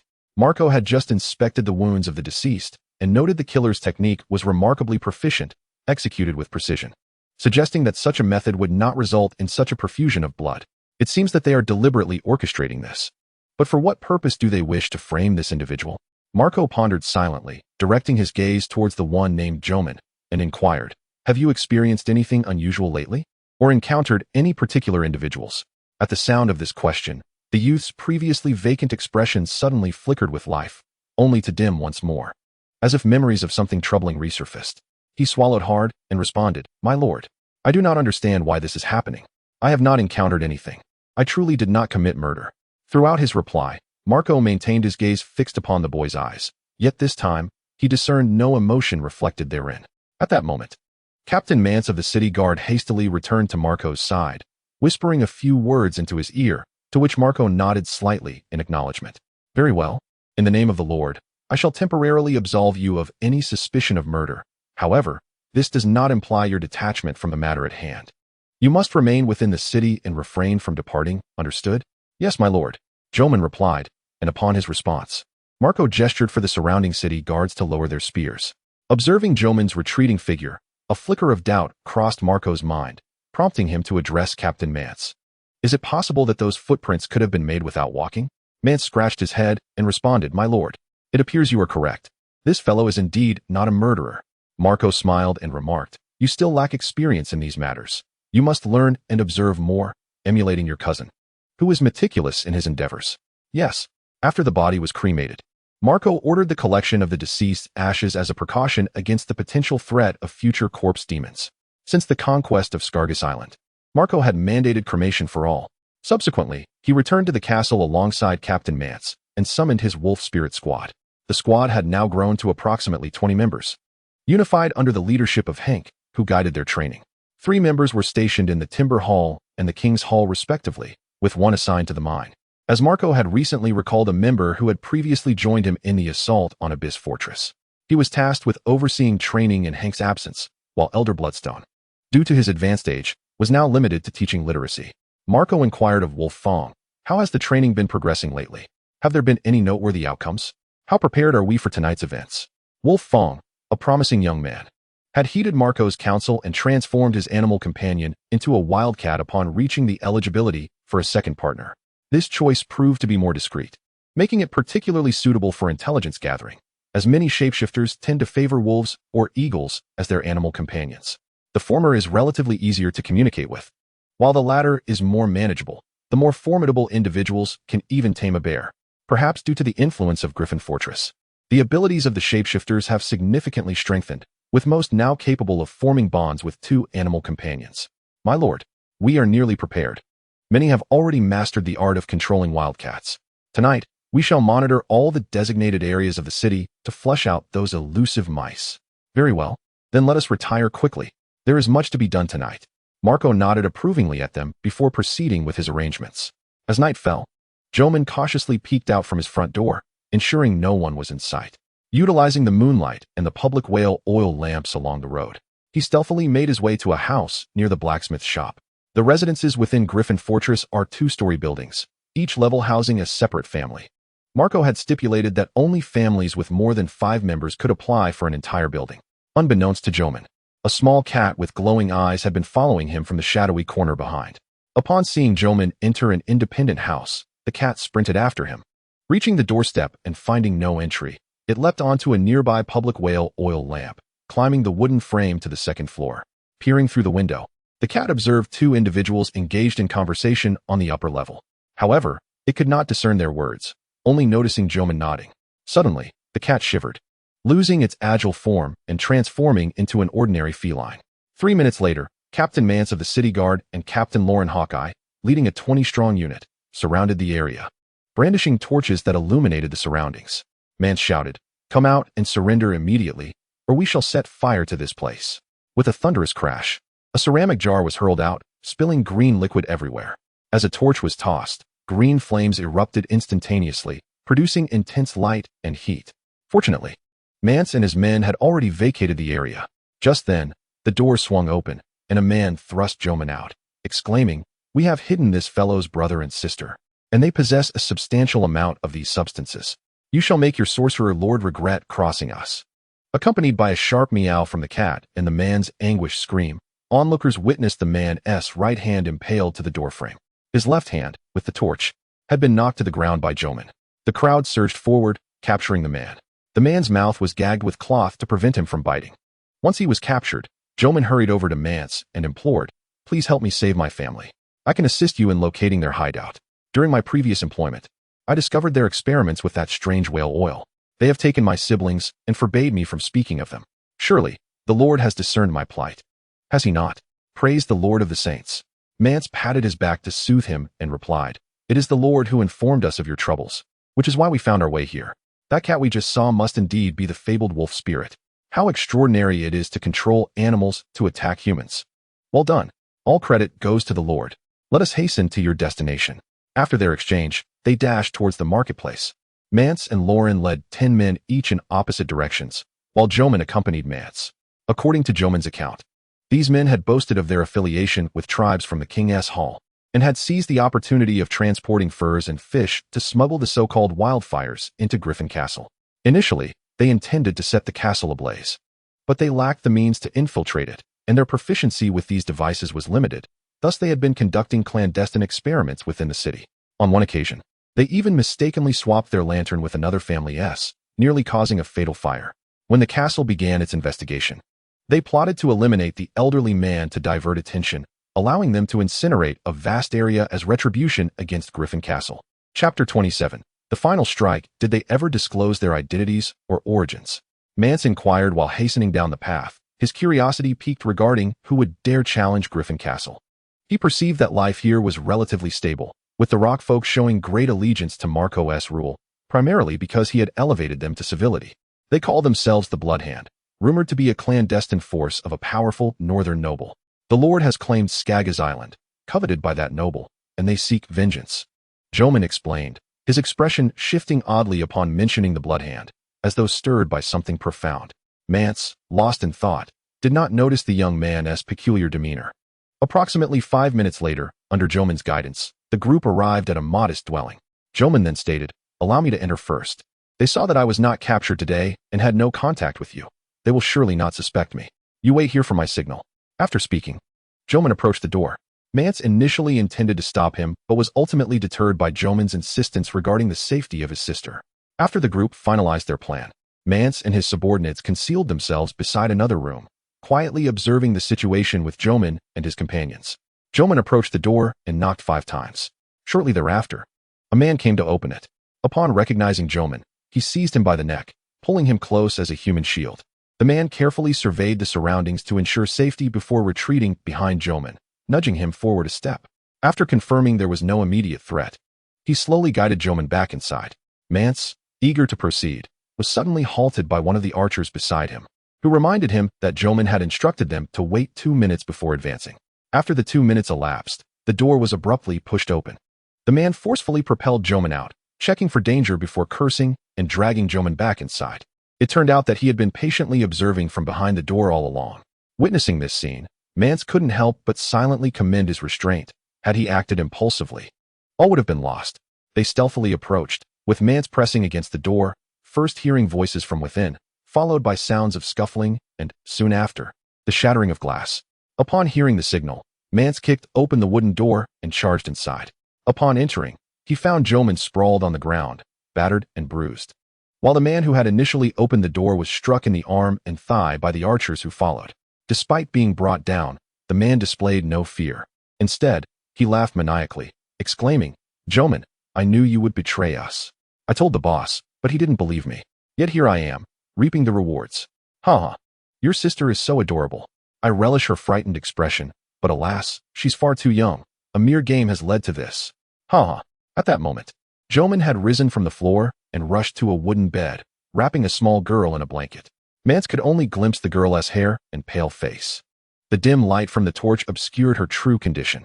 The man continued to laugh, but this little one is quite resilient. Even in such a state, she still breathes. Ha! Had I known, I would have played with her a bit longer. I've heard your wizard lord can bring the dead back to life. I wonder. Upon hearing the man's words, Mance felt a surge of rage and, without hesitation, seized the obsidian spear from his subordinate and plunged it into the man's ankle. The excruciating pain pierced through the man, causing him to howl in agony. If Marco were present, he would undoubtedly mock Mance, for this once ruthless individual, known for his merciless nature, now exhibited a semblance of ethical consciousness. The Claw clan from the Abyss Fortress were among the initial settlers of the Griffin Fortress. Perhaps due to the influence of the system, Marco perceived a significant transformation in their loyalty towards him. Their personalities and mindsets had undergone a remarkable metamorphosis. They no longer embodied the savage, barbaric demeanor of their past. If it were not for Mance and his companions frequently mentioning their cannibalistic tendencies, Marco would hardly regard them as anything but common folk. Nevertheless, this evolution appeared to Marco as a highly favorable change, promising unforeseen benefits for his future interactions with the continent of Westeros. At that moment, Mance was seething with rage, contemplating the gruesome fate he wished to bestow upon the unfortunate soul before him, wishing to make him regret ever entering this world. Fortunately, one of his subordinates intervened just in time, gesturing towards the anxious Jorman nearby. Mance quickly realized the importance of the situation and hastily commanded his men to apprehend the man, while he himself led Jorman towards the entrance of the main castle. On their way to the castle, Mance and his group encountered Lauren, the captain of the archers, who had come to join them. Lauren recounted that upon breaching the door, the man responsible had been asleep, allowing them to rescue Jorman's brother without incident. Remarkably, the boy had sustained no injuries, though he trembled and curled up, clutching his stomach, insisting on maintaining this posture despite reassurances that he was safe. Moreover, Lauren had discovered an unopened jar of wildfire, and combined with the one found at the previous outpost visited by Jorman, they had located a total of 2 jars. However, according to Jorman, the Bloodhand group had supposedly brought in 3 jars, with one still unaccounted for. Mance was taken aback by this revelation and, after inquiring about possible locations, swiftly dispatched his men to search those areas with their main forces. Once he had concluded these urgent matters and ensured everything was in order, he anxiously urged Jorman and his brother towards the main castle. Meanwhile, Marco was situated in the reception hall on the first floor of the main castle. Given that the hall had rarely been utilized, he had repurposed it into a command center. The events of the night had reached Marco's ears almost immediately. After the Wolf Fang assisted Mance in capturing the man, they returned to guide their subordinates in the operation of the Wildcats. The Wolf Spirit Squad's mission that night was experimental in nature. Unlike the mainstream animal companions, cats were being deployed for the first time among shapeshifters, prompting Marco to assess for any potential side effects. As Marco and the priest Casper Aide were deliberating on the subsequent plans for team building, Sustine entered to report that Lauren and his companions requested assistance to save a young girl. Upon hearing this, Marco immediately permitted their entry. At that moment, Jorman was in tears, cradling what appeared to be a lifeless body, followed by a child with an expressionless demeanor. Upon seeing Marco, Jorman hastily knelt before him, pleading, "My lord, I implore you to save my sister. It is my fault. I should not have succumbed to the enemy's coercion. I beseech you. I am willing to accept any punishment." The captain of the city guard, Mance, also addressed Marco, saying, "My lord, please assist him. This young man has shown remarkable bravery. It is thanks to him that we captured those wretched creatures tonight. They are truly despicable." Marco replied, "Very well. I shall attempt to help. As long as her injuries are not too severe, I may still have a chance to save her. But the issue remains, if she is already dead, how can I bring her back?" His tone grew increasingly cold as he spoke, and as those words left his lips, Jorman realized something was amiss. Just as he prepared to act, he suddenly felt excruciating pain radiate from his shoulder blades, 2 arrows firmly embedded in his joints. The intense agony caused him to drop the body, letting it fall to the ground. Jorman instinctively turned to rally his comrades for an attack, but as he did so, he found Sustine standing behind him, with his companions already subdued. Captain Mance was taken aback by the scene before him, unable to comprehend why Jorman had been assaulted. Marco slowly approached the body, gently uncovering the shroud to reveal the full horror within. It was a young girl of the rock species, her dark curls framing a face contorted in anguish. Below her neck, her body had been viciously sliced open, and within were several leather water pouches. One of these had been torn open in advance, spilling green, oily fluid that stained her flesh. Upon witnessing this, Priest Casper hurriedly ordered the nearby flames extinguished and approached Marco, saying, "My lord, we should first attend to this matter." Marco trembled, feeling a fierce fire of rage igniting within him. Suppressing his fury, he queried Casper, "Why, Casper, being human, do they choose to inflict harm upon something so beautiful? Does causing others pain and sorrow truly bring joy to these wretches?" "Alas, my lord, humanity is diverse. Some are beautiful and kind, while others are wicked and grotesque. All beings are lost sheep, which is why we, as shepherds, must guide them." Chapter 27. The final strike. So, did they ever reveal who they are? Where they hail from? As Mance continued on his journey, he turned to Jorman with a heart full of curiosity, pondering who would dare to target their stronghold at Griffin's Roost. To him, life here seemed quite prosperous. The rockfolk were devoted to Marco's leadership, and most importantly, he had transformed them into civilized beings. They referred to themselves as the Bloodhands, rumored to be a clandestine force belonging to a prominent noble in the north. The Lord had claimed Skaggos Island, which was coveted by that noble, thus inciting a desire for vengeance. When Jorman mentioned the Bloodhands, a peculiar expression crossed his face, as though stirred by some hidden emotion. Mance, lost in thought, failed to notice the young man's strange demeanor. Approximately 5 minutes later, under Jorman's guidance, they arrived at a small abode. Jorman then stated, "Allow me to enter first. Having seen me today without being apprehended and without any interaction with you, they surely will not suspect me. You remain here and await my signal." With that, he approached the door. Mance considered intervening but was thwarted by Jorman's plea, citing the safety of his sister. Once the plan was solidified, Mance and his men concealed themselves beside another house, quietly observing Jorman's actions. Jorman reached the entrance and rapped 5 times upon the door. Moments later, a man emerged to open it. Upon recognizing Jorman, he seized him by the throat, dragging him forward as a human shield. After assessing the surroundings for safety, he pushed Jorman ahead. Once he confirmed the area was secure, he slowly retreated with Jorman back into the building. Mance, eager to act, was halted when an archer beside him pulled him back. It dawned on him that Jorman had instructed them to wait 2 minutes before advancing. After the allotted time, the door was suddenly thrust open. The man forcefully shoved Jorman out, scanning the vicinity before cursing and pulling Jorman inside.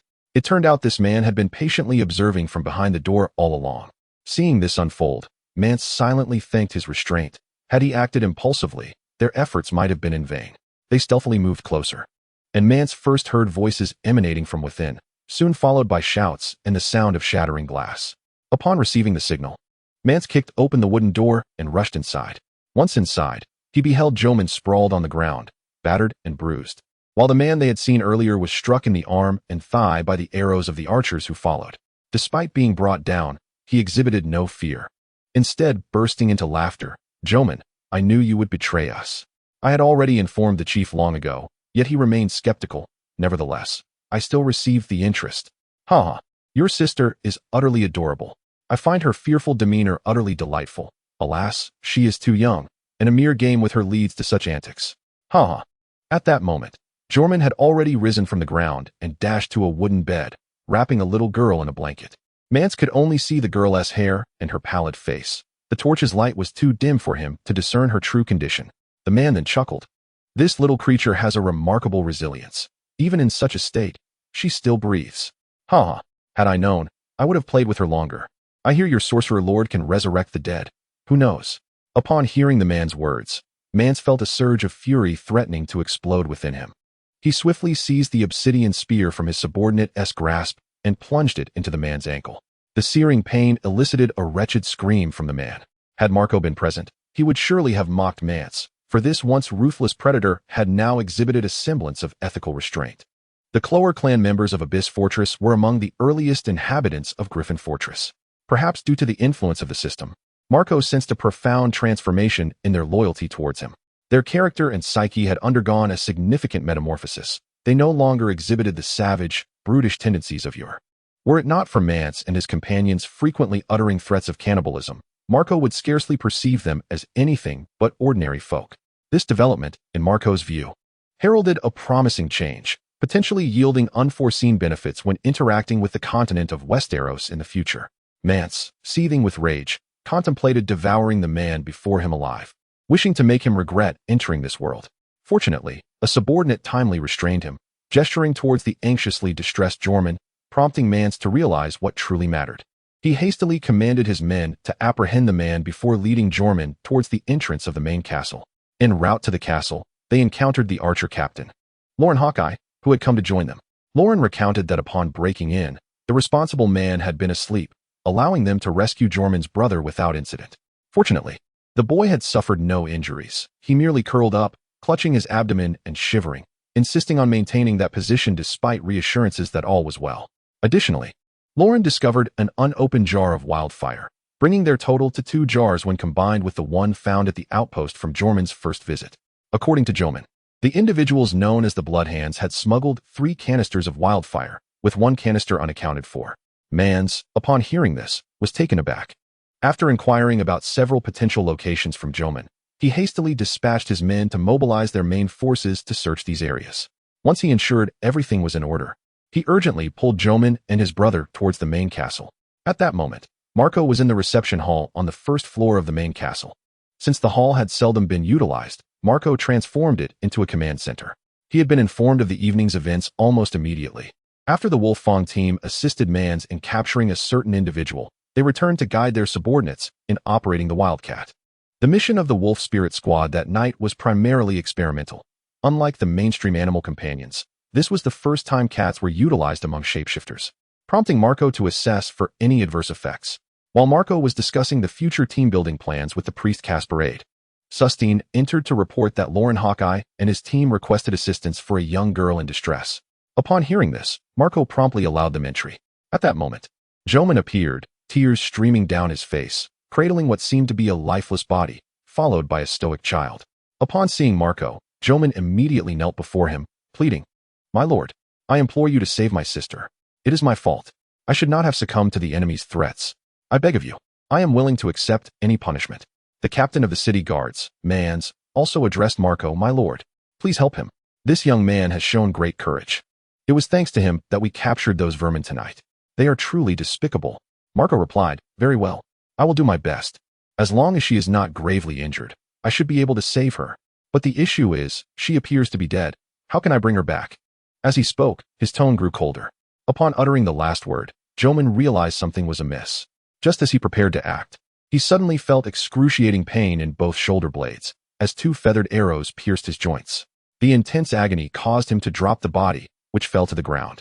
Jormund instinctively turned to signal his companions to attack, only to find Sustine already standing behind him, his allies subdued. The captain of the city guards, Mance, was utterly astonished by the scene before him, unable to comprehend why Jormund was under attack. Meanwhile, Marco slowly approached the body, gently unwrapping the blanket to reveal the full visage of the corpse within. In the dim light, there lay a small girl of stone, her raven curls framing a face marred by agony. Her body had been cruelly split open beneath the neck, and within, leather water pouches were placed. One pouch had been prematurely punctured, allowing a viscous green oil to seep forth, staining her flesh a ghastly hue. Observing this grim tableau, Priest Casper hastily ordered the extinguishing of nearby candles, then approached Marco with measured steps, speaking softly. "My lord, it would be prudent to address this matter post-haste." Marco trembled, a tempest of rage igniting within him. He struggled to contain his fury as he turned to Casper, querying, "Casper, you too are human. Why must they inflict such harm upon something so beautiful? Does causing others pain and sorrow truly bring joy to these wretches?" "Ah, my lord," Casper replied. "Humanity is not uniform. Some are radiant and benevolent while others are wicked and grotesque. All beings are like lost lambs, which is precisely why we, as shepherds, are needed to guide them." Chapter 28. Judgment. At that moment, Mance discerned a glimmer of insight and inquired of Marco, "My lord, could their actions be an assassination attempt against you?" Gradually, Marco began to temper his ire, his chilling gaze fixed upon Joman as he spoke slowly. "But he is not the victim, is he?" "Initially, I too held that belief," Marco reflected. "But ever since Fong reported Joman's first encounter with his accomplices, I have harbored doubts." Marco then articulated all his suspicions and conjectures. He noted that Joman's demeanor during their initial interactions had been unervingly calm. Each time they conversed, Joman seemed lost in thought, staring into the distance. At first, Marco had assumed it was fear, but upon deeper reflection, he realized Joman was deliberately concealing his true intentions. Moreover, during Joman's first meeting with his cohorts, he was unaware that he was under surveillance, marking the beginning of his exposure. According to Fong, their dialogue had commenced on equal footing. Yet once Mance and his men encircled the small building, Joman had inexplicably shifted into a state of captivity. Marco continued, noting that to exonerate himself, Joman had performed theatrics before Mance twice. First, he seized a torch, showcasing both his courage and the illusion of being coerced. The second display, prior to entering, involved a cautionary reminder about his sister's tragic fate, which utterly secured Mance's trust. Additionally, he had misled the city guards with false intelligence, diverting them all. As Marco recounted these events, he could not help but admire the cunning of this individual. Each step of his plan was meticulously orchestrated, devoid of any semblance of spontaneity. Marco pondered that had he not employed Fong as a remote listener, he might very well have met his demise today. At this moment, Joman cast a gaze filled with venomous resentment towards Marco, unwillingly articulating, "How did you deduce that our ultimate target is you?" Marco, observing the violent and frenzied glint in Joman's eyes, finally comprehended why this individual dared not meet his gaze. He shook his head and replied, "Because I possess a profound understanding of your master, Lustporton. He is a meticulous man, one who would never engage in battle without preparation. Moreover, he is a covetous individual. He would never permit anyone to undermine this fortress he has painstakingly constructed, for it stands as a testament to a wealth amassed in golden dragons." "Humph," Joman scoffed, falling into silence, seemingly resigned to his fate. Marco then instructed Mance and the others, "Detain these individuals for now, release the raven, and summon your cousin Hank to return swiftly. I require information from their lips." 3 days later, in an open space before the castle gorge, a grand platform had been erected upon which 5 assassins, bound with bloodied hands, were suspended from 5 towering pillars. Their garments were tattered and stained with blood, yet their bodies bore no visible wounds, an eerie testament to their condition. At that moment, each of them wore a vacant expression, devoid of pretense. For during the past 3 days, they had endured unspeakable torment. Under Marco's hand, death had morphed into a luxury. Their psychological defenses crumbled under the dual assault of physical and mental anguish, compelling them to divulge every secret they harbored. Today marked the moment of their final reckoning. They yearned for death, yet Marco had vowed to return upon them the suffering endured by the young girl, magnified tenfold. Thus, they felt both an intense desire and profound fear, and after waiting in vain for a resolution, they fell into a state of numbness. Surrounding the wooden platform was a throng of spectators. The common folk had learned of the events from the city guards. Originally, Joman and his companions were to be subjected to a brutal execution by stone, but the captain of the city guard, Mance, intervened, stating that their lord would personally adjudicate their fate. Before long, Marco and Hank ascended the platform, where Marco took his seat upon a wooden chair. Sustin then stepped forward, bellowing for silence with a resonant voice that swiftly quelled the bustling crowd. Once the audience fell into hushed anticipation, Sustin proclaimed, "Let Elder Shuesher present the verdict." Elder Shuesher approached slowly, his first encounter with such a multitude rendering him somewhat apprehensive. However, being a man of high standing, he quickly acclimated to the atmosphere. Clearing his throat, he began, "Ahem. These 5 individuals stand accused of arson, murder, conspiracy, and cruelty at the Griffin Fortress, with their offenses being particularly egregious. In accordance with the laws of Griffin Fortress, I hereby sentence these 5 to death, with evidence to be preserved indefinitely. Execute at once. Human Torch. Human Torch. Upon hearing the verdict, the crowd erupted in cheers, vocally proclaiming the term human candle.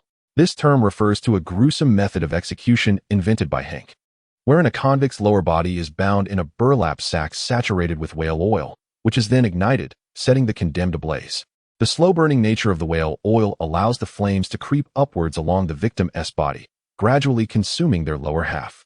During this harrowing ordeal, the convict is forced to witness their own immolation. Those with fragile psyches may succumb to shock and die from terror, while the relentless threat of death keeps their nerves taut, suffering until the end. Since the conquest of Skaggos Island, such a punishment has only been administered twice at Griffin Fortress, rendering the curious onlookers eager to witness the lighting of these human candles. After observing the execution, Marco returned to the castle, where this venture not only yielded resources, but also granted him 3 portions of wildfire. However, following practical experimentation by Casper Aid, Marco abandoned his plan to transform them into incendiary bottles, as they proved perilously volatile, igniting violently upon the slightest spark. Strangely, after mixing with whale oil, the wildfire ceased to burn, leaving Marco disheartened, as he had initially intended to present the modified bottles as a gift to Count Lustburton. Additionally, Marco gleaned valuable intelligence from Joman and his companions, revealing that the legendary leech breeder, Count Lustburton, plans to dispatch a force in the spring to obliterate Griffin Fortress. The pretext for this military endeavor is to eradicate the pirates who have been seizing his merchant vessels, prompting him to send troops westward. The North's House Stark, represented by Marquis Rickard Stark, has even contributed 2 road warships for Lustburton's use, with this formidable force currently stationed at a dock within Stark territory. While no one relishes the presence of foreign troops on their land, the threat posed by pirates continues to jeopardize their family businesses. With the Terror Fortress taking the lead, Marquis Rickard Stark finds satisfaction in the prospect of temporary stability in exchange for his 2 vessels, deeming the arrangement quite advantageous. Lustburton has assembled a contingent of nearly 500 men who are presently engaged in maritime combat training, while the assassins dispatched to eliminate Marco hail from a stronghold at Seal Bay. Their unit is codenamed Bloodhand, and Count Lustburton has long aspired to establish a force akin to the renowned Winter Wolves, a legendary cavalry regiment in North history. Yet, his ambitions extend further. He seeks a unit proficient in both cavalry and naval warfare, ruthless, fearless, and dedicated to securing victory and wealth for him.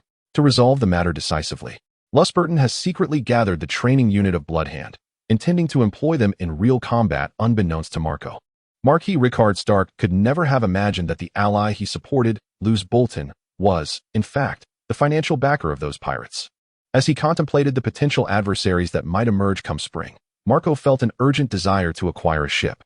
Fortunately, the system kindly provided him with a method to obtain one. It was the adventure spell, Sail of Sarasa, from the Level 2 Magic Guild, which in the game enabled heroes to summon a vessel by the seaside. He was curious to see what form it would take in this world. With that thought in mind, Marco promptly accessed his interface. Hero level, 4 hero skills, basic offensive arts, advanced leadership, diplomacy, abbreviated, special abilities, regal aura, insight into all things. Buildings owned, town hall, militia barracks, blacksmith, fortress, tavern, market, archer tower, barracks, griffin tower, abbreviated, building level, 8 troops, 160 mobsters, 9 archers, 3 infantry, 2 griffins, 1 priest, 1 unicorn, abbreviated. Resources, gold, 3190, wood, 26, ore, 31, crystal, 6, mercury, 1, gem, 6, sulfur, 6. After reviewing the resource list, Marco retrieved a pouch filled with gold coins from a nearby chest, a treasure he had unearthed 2 days prior following a treasure map. As soon as he took out the pouch, a system interface appeared. Ding! Congratulations, host! You have discovered a basic treasure. Endless gold pouch, pseudo, with 44 uses, capable of accumulating 2,000 gold. Would you like to exchange it? Upon clicking yes, Marco's gold resources finally reached 5,000. He then proceeded to open the building sequence and selected the Level 2 Magic Guild's construction. Listening to the sounds of structures rising outside the castle, Marco's heart swelled with excitement. He hurriedly pushed open his office door and dashed towards the newly established Level 2 Magic Guild, where all the spells were of the 2nd tier. Chapter 28. Judgment. At that moment, Mance discerned a hint of something amiss. He inquired of Marco, "My lord, could their actions be aimed at assassinating you?" Marco, gradually suppressing his wrath, cast a cold gaze at Joman and slowly replied, "But isn't he the victim, right?" Initially, Marco had shared this belief, but ever since Wolf Fong reported his first encounter with his accomplices, doubts began to creep in. Marco then laid bare all his suspicions and conjectures. He found many of Joman's early actions to be excessively composed. Moreover, every time Joman spoke to Marco, he seemed to gaze blankly at certain spots. Initially, Marco thought it was fear, but upon reflection, he realized that Joman's intention was to conceal any signs of deceit from him. When Joman first met with his accomplices, he was oblivious to the fact that he was under surveillance, marking the beginning of his exposure. According to Langia, their initial dialogue was characterized by an air of equality. However, once Mance and his men surrounded the small building, Joman found himself in a state of captivity. Marco then pointed out that, in an effort to clear his name, Joman performed twice in front of Mance. The first display involved his audacious seizure of a torch, showcasing both his bravery and the reality of his coercion. The second instance, which occurred just before entering, involved a cautionary reminder and the tragic fate of his sister, which completely won Mance's trust. Additionally, he misled all the city guards with erroneous information. At this juncture, Marco couldn't help but admire this individual. Every step of his plan was meticulously crafted, resembling anything but a spur-of-the-moment decision. He pondered that had he not employed Langia as a remote listening device, he might have fallen victim today. Meanwhile, Joman glared at Marco with a face full of resentment, begrudgingly asking how he deduced that their ultimate target was, in fact, him. Marco, meeting the violent and frenzied gaze of Joman, finally understood why this man was averse to making direct eye contact. He shook his head and replied, "Because I know your master, Bolton, quite well. He is a cautious individual who would not engage in an unprepared battle. He is also a greedy man. He would not allow anyone to tarnish the fortress he has painstakingly constructed, a stronghold built upon a mountain of golden dragons." With a cold huff, Joman fell silent, seemingly resigned to his fate. Marco then instructed Mance and his men, "Detain these individuals for now, release the Raven, and summon your cousin Hank to return swiftly. I need to extract some information from them." 3 days later, in a clearing before the castle gorge, a massive platform was erected, adorned with 5 towering pillars, each binding a bloodied assassin. Their garments were marred with rips and stains, yet peculiarly devoid of any wounds. At that moment, they exhibited expressions of numbness, devoid of any guise. For the past 3 days, each had endured horrific torment. Under Marco's command, death had become a coveted luxury, as their mental fortitude crumbled under both psychological and physical duress, leading them to divulge everything they knew. Today marked the moment of their final judgment, and while they yearned for death, Marco had vowed to return the pain inflicted upon the little girl tenfold. Thus, they felt a simultaneous longing and dread. After an agonizing wait, they had once more become numb. Surrounding the wooden platform, a thick crowd had gathered, as the townsfolk learned of the events from the city guard soldiers.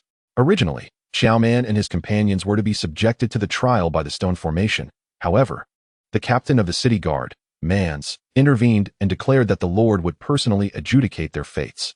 Shortly thereafter, Marco and Hank approached the viewing platform, where Marco took his seat upon a wooden chair. Sasting then stepped forward and bellowed for silence, his booming voice instantly quelling the bustling crowd.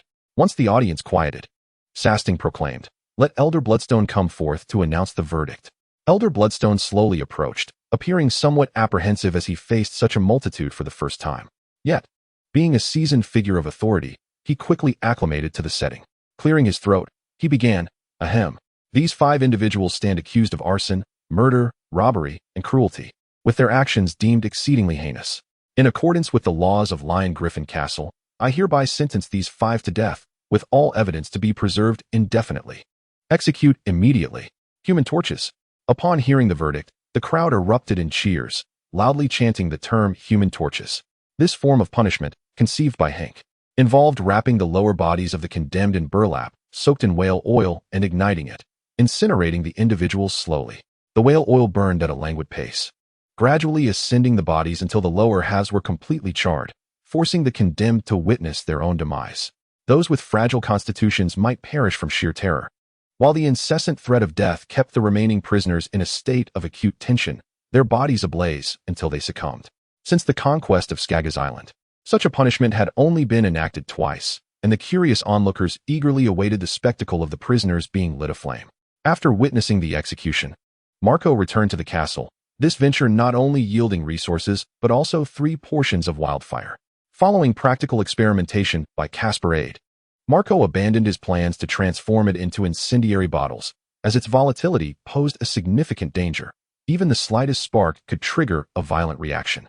Strangely enough, when mixed with whale oil, the wildfire ceased to ignite, leaving Marco in a state of frustration as he had hoped to use the modified incendiary bottles to return a favor to Count Lustbotten. Additionally, from Xiaoman and his companions, Marco acquired valuable intelligence. The legendary leech breeder, Count Lustbotten, was planning to dispatch a contingent to annihilate Lion Griffin Castle following the onset of spring. He would justify this military action as a campaign against the pirates who had seized his merchant vessels, thereby sending troops westward. Furthermore, the Marquis Ricard Stark of the North had contributed 2 rowing warships for his use, and this force appeared to be stationed at a dock within the Stark family territory.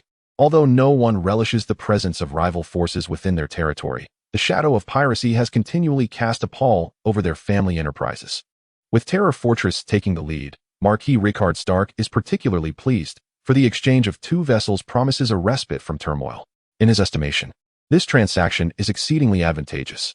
This time, Luke Bolton has mustered nearly 500 troops, currently engaged in maritime combat training, while the assailants sent to eliminate Marco hail from a stronghold in Seal Bay. Their unit is codenamed Bloodhand. And the Earl of Luke Bolton has long harbored aspirations of assembling a force akin to the legendary Winter Wolves, renowned cavalry of the North. Yet his ambitions stretch further. He desires a troop proficient in both equestrian and naval warfare, ruthless and undaunted by death, to secure victory and wealth for him. To resolve the matter decisively, Luke Bolton has clandestinely gathered the Bloodhand forces for a live operation, unbeknownst to Marco, who unwittingly supports Bolton while the latter is, in fact, the financial backer of the very pirates they face. Contemplating the enemies that may arise come spring, Marco feels an urgent need to procure a ship. Fortuitously, the system has thoughtfully provided a means to acquire one. The adventurer's spell, Saras's vessel, from the level 2 magic guild, which can summon a ship by the sea. One wonders how it will manifest in this world. With this thought in mind, Marco promptly accessed his interface. Hero level, 4 hero skills, basic offense, advanced leadership. Diplomacy, omitted, special abilities, kingly demeanor, omniscient understanding. Possessions, town hall, militia hut, blacksmith, fortress, tavern, market, archery tower, barracks, griffin tower, omitted, building level, 8 troops, 160 outlaws, 9 archers, 3 infantry, 2 griffins, 1 priest, 1 unicorn, omitted, resources, gold, 3190, wood, 26, ore, 31, crystal, 6, mercury, 1, gem, 6, sulfur, 6. After reviewing the resource list, Marco retrieved a pouch of gold coins from a nearby chest, a treasure he unearthed 2 days prior following a treasure map. As he held the pouch, the system interface sprang to life. Ding! Congratulations, host, you have found a primary treasure, the endless pouch of gold, pseudo, with 44 uses remaining. Capable of accumulating 2,000 gold. Would you like to exchange? After clicking yes, Marco's gold resources finally reached 5,000. Following this, he navigated to the building sequence and initiated the construction of the level 2 magic guild. Listening to the sounds of buildings rising beyond the castle, Marco's heart was filled with exhilaration. He hurriedly pushed open the door to his office and raced towards the newly established secondary magic guild, where all the magic was of the 2nd tier. Chapter 29. The Vessel of Sarasa. Upon entering the magic tower, Marco endured nearly 2 minutes of knowledge impartation. He had assumed that after reaching level 4, he would be able to withstand the influx of magic. However, these 4 magical scrolls were indifferent to such assumptions. They burrowed through his mind like dreadful parasites, only ceasing their agitation upon finding a suitable habitat. This left Marco feeling as though he were merely a vessel for these spells. Nevertheless, acquiring this magic made him feel that all he had experienced was worthwhile. The secondary magic guild possessed 3 second-tier spells, 1 each of light and darkness, with the 3rd spell being summoning or destruction. After undergoing a transformation, these 3 spells became extraordinary techniques in Marco's eyes. Summoning magic, reanimation of the undead, consuming 9 magic points, revives corpses to fight for you. They fear flames and dragon crystals, referred to as zombies by the inhabitants of this world. Original, can revive 10 corpses. Beginner, can revive 20 corpses. Intermediate, can revive 50 corpses. Advanced, can revive 100 corpses. Dark magic, rotting curse, consuming 6 magic points, curses the target into a state of pestilence. Inflicting damage during the spell's duration, which is equivalent to the caster's mana in minutes. Original, causes the target to feel weak and achy. Beginner, causes the target to lose combat capability. Intermediate, causes the target's skin to crack and bleed. Advanced, causes the target's body to rot and become infected. Light magic, magic purification, consuming 10 magic points, dispels positive magic from enemy forces and negative magic from allied forces. The dispel checks the caster's level, making it difficult for low-level casters to dispel magic cast by high-level ones. Original, 40 dispel chance. Basic, 60 dispel chance. Advanced, 80 dispel chance. Expert, 100 dispel chance. Adventure magic, Vessel of Sarasa, consuming 40 magic points, summons a magical ship. The exact style and design are subject to reality. Marco gazed at the 4 new spells in his magic book, his heart brimming with joy. He now possessed his own expendable soldiers. In future perilous situations, Marco could deploy these expendable undead to shield him from danger. Eagerly, he left the castle, ready to test his adventure magic, the Vessel of Sarasa, by the seaside. The Griffin fortress was situated in the southwest corner of Skaggos Island. Due to the absence of the shipyard construction listed, the accompanying dock had yet to materialize. However, Marco was already planning to construct a new dock. The continent of Westeros boasts a plethora of vessels, including small fishing boats, raiding ships, and warships of various sizes, along with merchant vessels. Even further afield, in the continent of Essos, there exist colossal, swift-sailing ships and immense swan ships that traverse vast oceans. Within Westeros, there are 3 formidable naval fleets. The Iron Fleet of the Greyjoy family, renowned throughout the West, is based in the Iron Islands and comprises nearly 100 longships. These longships are small, oared vessels specifically designed for raiding, capable of outrunning typical commercial flat-bottomed boats, and can carry approximately 100 troops, resembling the Viking longships of Earth. The royal fleet of King S Landing in the east suffered significant losses during the Battle of Blackwater, as much of it was destroyed by Tyrion Lannister's wildfire. It is based in the port of King S Landing. Their vessels are large, oared warships, somewhat akin to Byzantine galleys of Earth's medieval period. At its zenith, the royal fleet boasted around 30 main warships, equipped with crossbows and siege weaponry, such as catapults.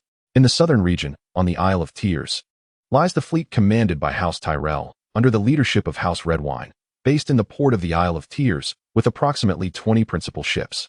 This is not an exhaustive list. In various territories of the Seven Kingdoms, many coastal lords maintain 2 or 3 oared warships to bolster maritime defenses against pirate incursions.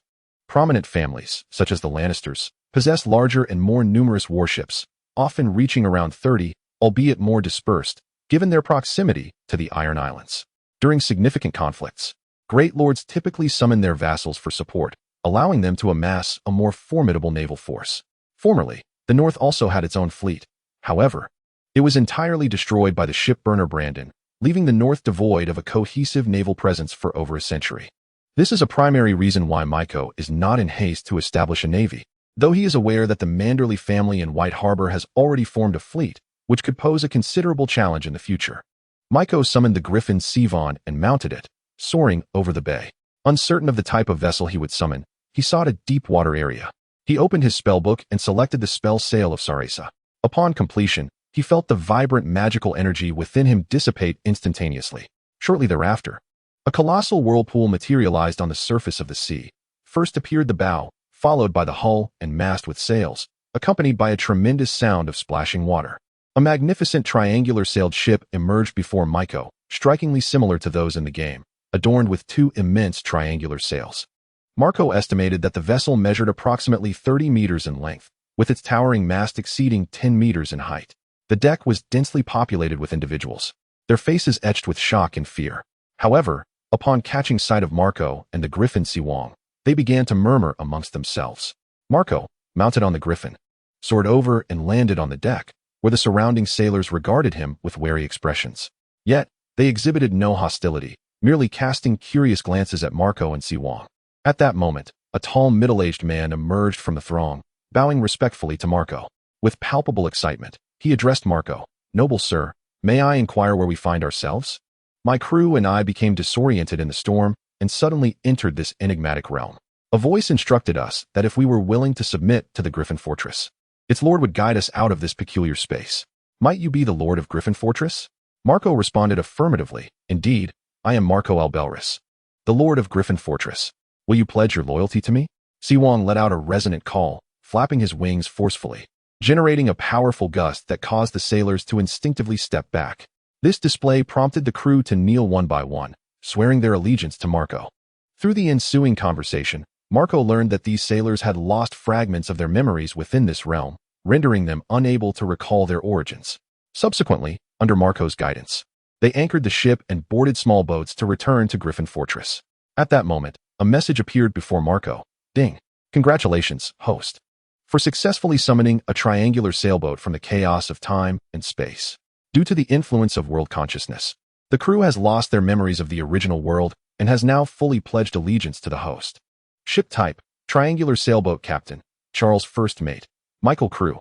50 Upon returning to Griffin Fortress, Marco introduced Charles and his crew to the inhabitants of the castle. That evening, in the banquet hall on the castle's ground floor, Marco hosted a modest welcome feast for his new sailors. Although the vessel, named the Moon, lacked formidable long-range navigation capabilities, it excelled in spaciousness and exceptional carrying capacity, making it suitable for Marco's future troop transport needs. Moreover, it was a galleon equipped with oars, already outfitted with catapults and ballistae. As long as it did not encounter a large fleet, it could reasonably contend with 2 to 3 enemy ships, especially when supported by the Griffin. Most importantly, it was a magical ship. With the investment of resources, its structure would gradually be restored. Even if destroyed, it could be summoned anew by Marco, signifying a profound bond between the vessel and its master. As the Magic Guild progressed, Marco found himself capable of transforming it into a flat-bottomed boat or a grand sailing vessel. However, upon glancing at the resource figures on the list, he quietly retreated to his corner, enveloped in resentment. With the enhancement of the Griffin Fortress's architectural level, the adjacent seas and lands were gradually influenced, resulting in a warming climate. In certain areas of the outer moat, many rock types began attempting to sow wheat under the guidance of the marauders. Marco hoped to expedite the construction of his dock, as the current mooring position of the Moon was approximately 200 meters from the Griffin Fortress. He had consulted the system, which indicated that building a shipyard would also result in the construction of a corresponding dock, and with the elevation of the building's level, the dock would transition from a shallow harbor to a deep water port. Early the next morning, Marco hurriedly ascended to the 3rd floor of the tavern. With the ship secured and resources acquired, he was finally ready to attempt summoning a high-level unit. In the office of the Refugee Recruitment Center, he received a scroll from the hands of the man at the south gate. Ever since Marco had reprimanded him, the fellow no longer dared to show off in his presence. Marco briefly examined the scroll before signing his name upon it. With a resounding boom, a fierce magical reaction ensued, and a silhouette materialized before him through the bidirectional portal. Chapter 29. The Vessel of Sarasa. Upon entering the Magic Tower, Marco endured nearly 2 minutes of knowledge impartation. He had presumed that after reaching level 4, he would be resilient enough to withstand the influx of magic. However, the 4 magic scrolls showed no regard for such expectations. They burrowed through his mind like fearsome parasites. They would only cease their agitation upon finding a suitable habitat, leading Marco to feel like merely a vessel for this magic. Yet, the acquisition of this magic made him believe that all he had experienced was worthwhile. The Secondary Magic Guild possessed 3 secondary spells, 1 each of light and darkness, with the 3rd being either summoning or destruction. These 3 spells, upon mutation, transformed into what Marco perceived as divine techniques. Summoning magic, reanimation of the undead, consuming 9 magic points, resurrecting corpses to fight for you. They fear flames and dragon crystals. Referred to as zombies by the denizens of this realm, original, can revive 10 corpses. Intermediate, can revive 20 corpses. Advanced, can revive 50 corpses. Elite, can revive 100 corpses. Dark magic, rotting curse, consuming 6 magic points, cursing the target to succumb to a plague state, inflicting damage during the spell's duration, which corresponds to the hero's mana points in minutes. Original, causes the target to feel achy and weak. Intermediate, causes the target to lose combat capability. Advanced, causes the target's skin to crack and sustain injuries. Elite, causes the target's body to rot and become infected. Illumination magic, magic purification, consuming 10 mana, dispels beneficial spells from enemy units and negative spells from allied units. The success of dispelling is contingent upon the caster's level. Thus, lower-level casters find it challenging to nullify spells cast by higher-level sorcerers. Original, 40 dispel chance. Basic, 60 dispel chance. Advanced, 80 dispel chance. Expert, 100 dispel chance. Adventurous magic, Sail of Sarasa, consuming 40 mana, conjures a magical vessel. With its design and style subject to actual manifestation. Marco gazed at the 4 new spells inscribed in his grimoire, his heart swelling with joy. He finally possessed his own expendable soldiers. Should peril arise again, Marco could dispatch these disposable undead minions to absorb the brunt of danger. Without delay, he hastened from the castle, eager to test his adventurous magic, the Sail of Sarasa, by the seaside. Griffin's Keep is situated in the southwestern corner of Skaggos Island. However, the shipyard listed for construction has yet to be established, rendering the accompanying dock non-existent. Nevertheless, Marco has already devised plans to erect a new dock for the continent of Westeros teams with a plethora of vessels, including small fishing boats, raiding skiffs, and warships and merchant ships of varying sizes. Farther afield, in the continent of Essos, colossal swift-sailing ships and enormous swan ships traversing vast oceans can be found.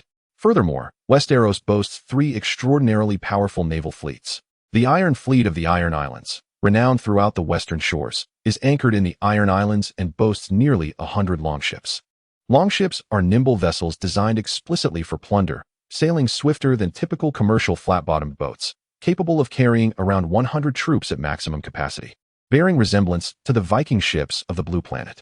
The royal fleet of King S Landing in the east suffered significant losses during the Battle of Blackwater.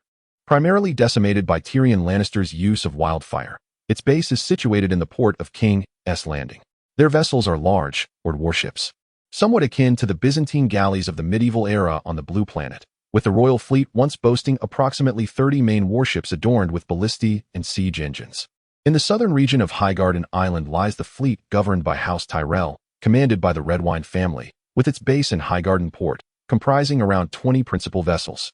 Yet, this is not an exhaustive list. Many coastal lords across the 7 kingdoms maintain 2 or 3 oared warships to bolster maritime defenses against pirate incursions. Prominent families, such as the Lannisters, possess larger and more numerous warships, albeit dispersed, often numbering around 30, given their proximity to the Iron Islands. During significant military engagements, the great lords typically summon their vassals to provide support, thereby consolidating a mightier naval force. In the past, the North possessed its own fleet, yet it was entirely incinerated by the infamous ship burner, Brandon. Consequently, the North has been devoid of a coherent naval force for over a century. The disappearance of my father weighed heavily on my heart, prompting thoughts of arson against ships. This also serves as a primary reason for Marco's reluctance to establish a navy. However, he is acutely aware that in White Harbor, the Manderley family has already forged a fleet, which will undoubtedly pose a significant challenge in the future. Summoning his Griffin, Siwong, Marco ascended into the air and soared towards the bay.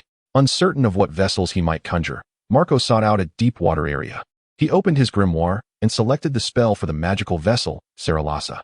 Upon completion, he felt the vibrant magical energy within him dissipate entirely.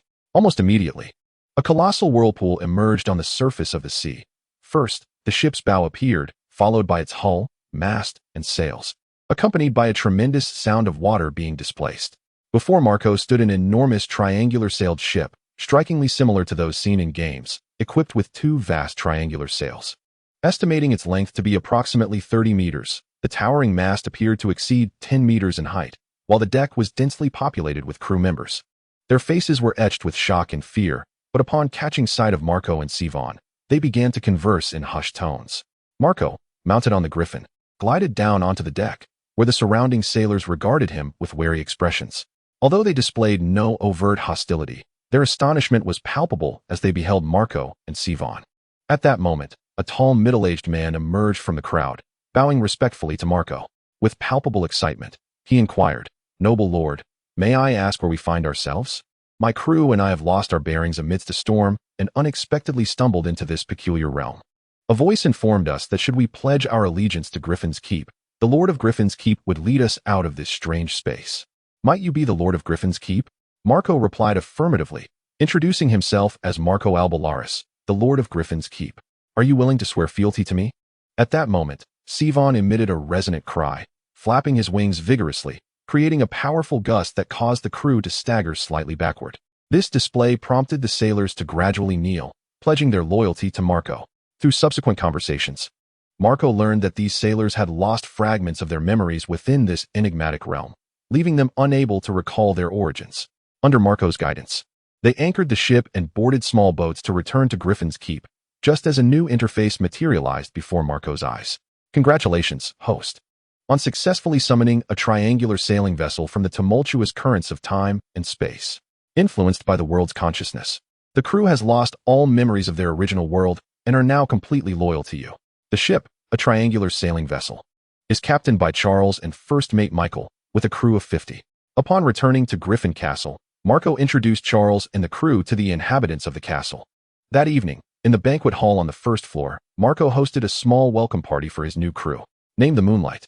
This triangular sailing vessel may lack formidable oceanic capabilities, yet it boasts ample space and exceptional carrying capacity, making it an ideal transport ship for Marco's future endeavors. Furthermore, it is equipped as a galleon, fitted with catapults and crossbows, enabling it to withstand encounters with 2 to 3 enemy vessels, provided they are not part of a large fleet. Most importantly, it is a magical ship. With the proper resources, its hull will gradually be restored. Even if it suffers destruction, Marco can summon it anew, binding it irrevocably to him. As the magical guild advances, Marco also has the potential to transform it into a flat-bottomed boat or a large sailing vessel. However, upon examining the resource requirements listed, Marco retreated to his corner, consumed by discontent.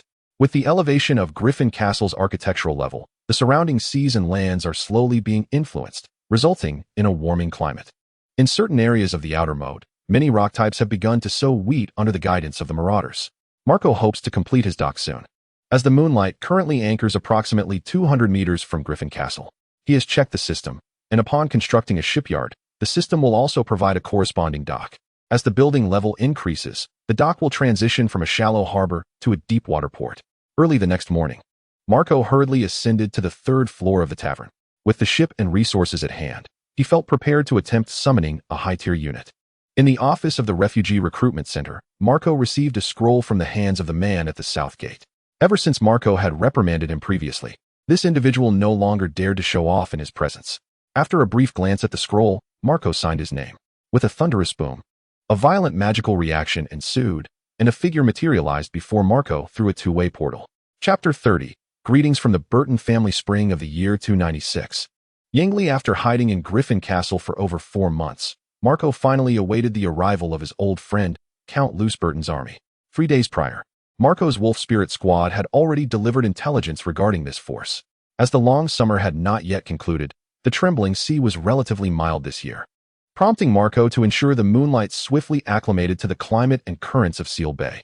A month prior, they were dispatched to scour the coastline in search of the Bloodhand Brigade's whereabouts. However, at their original stronghold, Marco's subordinates found no trace of them. Thus, Marco deduced that they might have departed to rendezvous with the main forces. He remained vigilant regarding these individuals, for they were elite special forces meticulously trained by the illustrious Luspidin. Just then, a series of knocks interrupted Marco's contemplation, prompting him to lift his gaze from the mountain of intelligence reports before him. "Come in," he called. The door swung open to reveal an elderly man adorned in an opulent blue robe that swept the floor, his white beard flowing gracefully. Atop his head rested a magnificent hat, embellished with a long feather atop a crimson jewel. He bowed to Marco before producing a notebook, addressing him, "My lord, Naxos extends his greetings to you, and I have prepared the statistical data you requested. Yet, my lord, I am but a humble mage. Why entrust me with all these responsibilities? Surely Elder Bloodstone and Casper Aid could manage such tasks?" Marco regarded him with an impassive expression, rolling his eyes as he retorted, "Among everyone, you possess the greatest strength and depth of knowledge. Why would I not seek your assistance? Furthermore, since you entered into a contract with me, you have been rather indolent. Thus, I have no choice but to assign these matters to you. Should you be unwilling, I can easily return you to where you came from." This gentleman, reminiscent of an Arab sage, was summoned by Marco from the refugee camp. He was a level 4 unit. A Grand Mage. The Grand Mage, a level 4 unit of the Academy faction in the game Heroes of Might and Magic V, was summoned from the Rift at a cost of 3,400 units of gold resources. This expenditure had nearly brought Marco to the brink of bankruptcy, and since that time, he had not been able to undertake any further missions, leading him to ponder whether the mage bore some ill-fated aura. Fortunately, the unique abilities of this individual warranted his value. Otherwise, Marco might have considered relegating him back through the portal. The Grand Mage hails from the Silver Federation of the Ashen World, all masters who have studied the doctrines of legitimate magic, embodying the nightmares of their foes on the battlefield. Abilities. Spellcaster can cast spells such as Fists of Fury, Intermediate, Fireball Barrage, Basic, Force of Justice, Intermediate, and Magic Purification, Advanced. Energy Tunnel reduces the mana cost for heroes when casting spells by 25. Particularly, Marco found the Energy Tunnel ability to be the most practical, as he often felt constrained by the limitations of mana and levels. With Naxos by his side, he could conserve a significant amount of mana with each casting. However, the sole drawback lies in the fact that this individual is exceedingly cunning, often evading numerous responsibilities, and when unable to escape, resorts to grumbling at Marco as he does now. Consequently, to penalize him, Marco entrusted all the documentation tasks within the territory to him, thereby liberating Elder Bloodstone and Casper from their duties to educate the populace. Upon hearing Marco's response, the Elder ceased his complaints and earnestly commenced his work report. Although Marco did not undertake any further assignments, he still managed to accumulate a considerable amount of resources over these 4 months. With Marco's continuous recruitment and expansion of his forces, the number of his marauding soldiers has reached 310, and he has enlisted 109 archers, alongside summoning the remaining 3 griffins. All these preparations are in anticipation of the impending battle, as a 500-strong army represents a formidable force in the entirety of the north, especially given the notorious infantry tactics of the Terra Fortress. The Northerners are known for their bravery and fearlessness, exhibiting remarkable combat prowess, despite their seeming rudimentary equipment on screen. They possess well-equipped armor and military training, far from the image of the reckless charge armed only with pikes. During these 4 months, Marco has systematically shared the knowledge he acquired on Blue Star, engaging in various experiments and manufacturing tangible products. Given the abundance of obsidian mines in the region, he conceived the idea of crafting glass artifacts, and while he also experimented with ceramics, the results were less than satisfactory. After imparting his thoughts and fundamental methods, Marco turned his attention to other ventures, knowing that these could be exchanged for currency and provisions, and many were eager to assist him in this endeavor. Naturally, Marco did not neglect the development of agriculture and animal husbandry. Utilizing the island's numerous rivers and streams, he capitalized on these advantageous geographical conditions to establish spring water fish farming. The variety of fish species in the continent of Westeros is quite extensive, and due to the migratory nature of salmon and eels, the locals can enjoy a bountiful feast during their breeding season each year. Additionally, the streams harbor a formidable freshwater species known as the pike, a fierce carnivorous fish with exceptionally delicious flesh. The pike will consume whatever is available, preying on eels and smaller creatures in other seasons. However, despite its ferocity, it remains merely a fish, and once the water is drained, it too meets its demise. Marco's ambitious plan is to establish a comprehensive freshwater fish farming system within the vicinity of Griffin Fortress within 2 years. Notably, the locals on Skaggos Island possess prior experience in related aquaculture, having successfully raised long-haired rhinoceroses and sheep. Marco's arrival has introduced them to innovative suggestions, including methods for taming wild boars and castrating pigs. In recent times, significant advancements and developments have transpired within these industries, leading to a marked improvement in the living standards of the rock dwellers. To facilitate trade among them, Marco established a mint, albeit the island's precious metal resources are limited. Consequently, large-scale coinage has yet to occur, and both gold and silver have been secured by Marco, leaving the islanders reliant solely on copper coins. After listening to Naxos's report, Marco nodded in satisfaction, announcing that from this year onwards, he would officially engage in trade with the northern merchants. However, due to the notorious reputation of the rock dwellers, no northern merchants dare to venture here for commerce. Those who previously traded with them did so from a distance, exchanging goods from small boats. Nonetheless, the Amber family of the North presents a promising opportunity, and once the conflict with the Bolton family concludes, Marco intends to journey northward. In the eyes of the northern folk, the rock dwellers are seen as barbaric and exclusionary, only marginally better than savages. Marco's objective is to alter this perception, commencing with commercial trade to gradually shift the mindset of the northern people, ultimately paving the way for his overarching conquest. At this moment, approximately 50 kilometers from Griffin Fortress, 3 rowing warships are advancing steadily towards their destination. Dominic Bolton stands at the bow, gazing at the distant island. He is the legitimate son of Luz Bolton, the lord of Terrifying Fortress, having recently been knighted and returned to the stronghold. Upon hearing from a servant that his family sought to eradicate pirates, this young nobleman resolved to accompany the troops on their expedition. His father, Luz Bolton, promptly rejected this notion and confined him to his chamber. However, The spirited youth managed to escape the castle, using his agility, and stowed away on the last warship to depart, hiding in the hold for an entire week. Had a soldier not discovered him, he might have joined the troops in battle on the island. The expedition is led by Sir York, a knight of the Bolton family and their naval defense officer, who possesses extensive combat experience. Observing his young master gazing into the distance, he sighed and approached the bow. "Master Dominic, you should return to the hold. This is your first time at sea. You must exercise caution." Dominic Bolton turned to face York, fixing his gaze upon him as he inquired, "Sir York, tell me truthfully, are the individuals aboard that ship pirates? And why have we ventured into the trembling sea?" York seemed to anticipate his master's questions and sighed, replying, "Master Dominic, there are matters best left unknown to you. You have just returned from completing your nightly trials, and the Count fears you might not be able to bear the truth, which is why he has barred you from coming. The Bolton family, embroiled in an enduring feud with the Stark family, has consistently faced oppression throughout the North. Your father has quietly dedicated himself to the family's welfare. Yet our forces are in dire need of gold dragons and provisions." The latter two words struck Lord Domric's heart like a piercing arrow, rendering him momentarily speechless. However, this notion contradicted the beliefs of the Seven. "Lord Domric," Black Eel York's voice rose, "the North does not worship the Seven Gods. They cannot save us. You are destined to become a noble of great stature, ruling over the common folk. The spirit and faith of knighthood will not aid you in governing the rebellious rabble. Only gold dragons and spears can assist you." Domric Bolton's emotions were tumultuous at that moment. In his recollection, his father was not a cruel lord. Though peculiar and somewhat aloof, he had always been a great lord and a caring father in Domric's eyes. The sudden revelation of his father's hidden truths left him feeling disoriented. Nevertheless, years of chivalric education compelled him to politely take his leave from York, after which he stumbled back to the ship's cabin. Black Eel York glanced at the sky and assessed the distance, contemplating the need to reach the castle before noon. He held skepticism regarding the capability of the Skaggosi to construct a fortress, yet Bloodhand's current leader, Bucktooth Moors, fervently claimed to have seen the castle with his own eyes. This ignited a flicker of concern within York. If his 500 men were merely to confront the indigenous people wielding glass weapons, he felt confident. However, an assault on a castle would pose a much greater challenge, and failure could spell disaster for him. Bucktooth Moors had assured that his 200 men would handle the gate and drawbridge, yet York harbored doubts about the pirates' capabilities.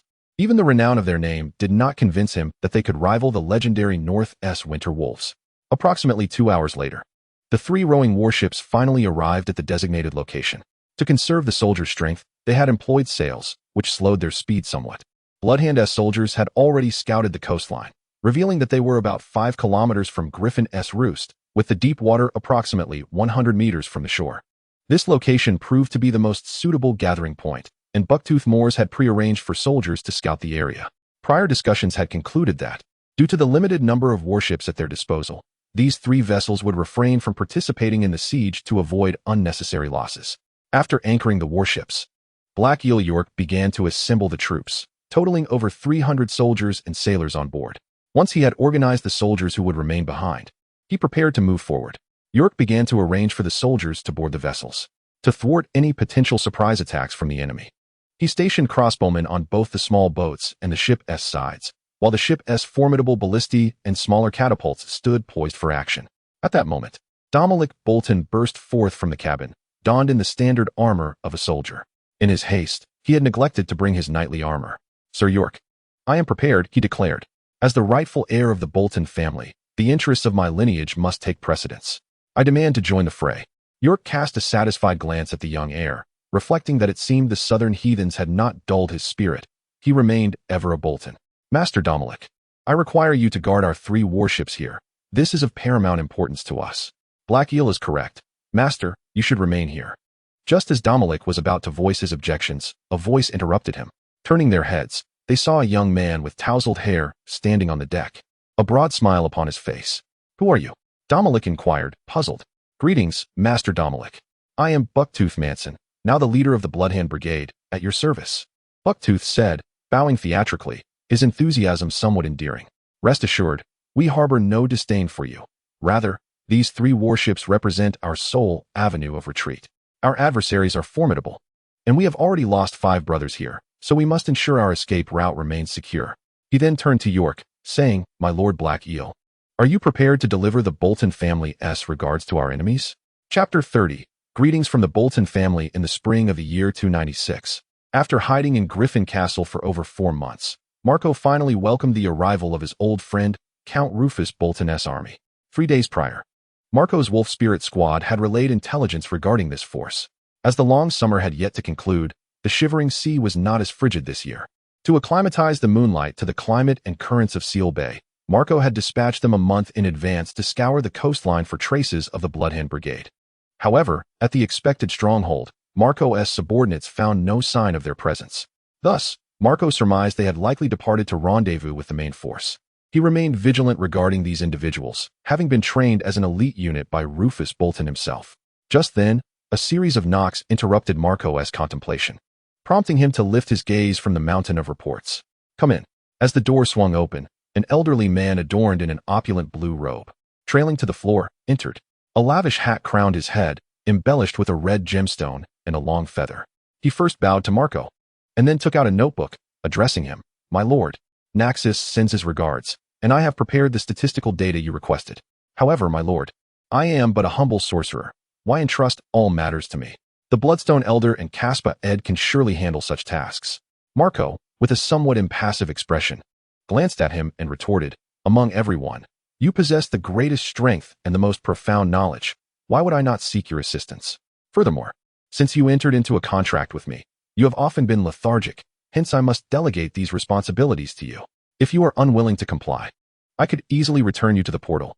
The gentleman before him, embodying an Arabian style, was summoned from the refugee camp by Marco, a level 4 unit, the Archmage. The Archmage is a level 4 unit from the Academy faction in the game Heroes of Might and Magic V, summoned from a rift in time and space, costing Marco a total of 3,400 units of gold. This character nearly brought Marco to the brink of bankruptcy, and since that time, Marco had not accepted any new quests, leading him to wonder if the Archmage bore some cursed aura. Fortunately, the Archmage's abilities proved to be worth the investment. Otherwise, Marco might have indeed returned him through the portal.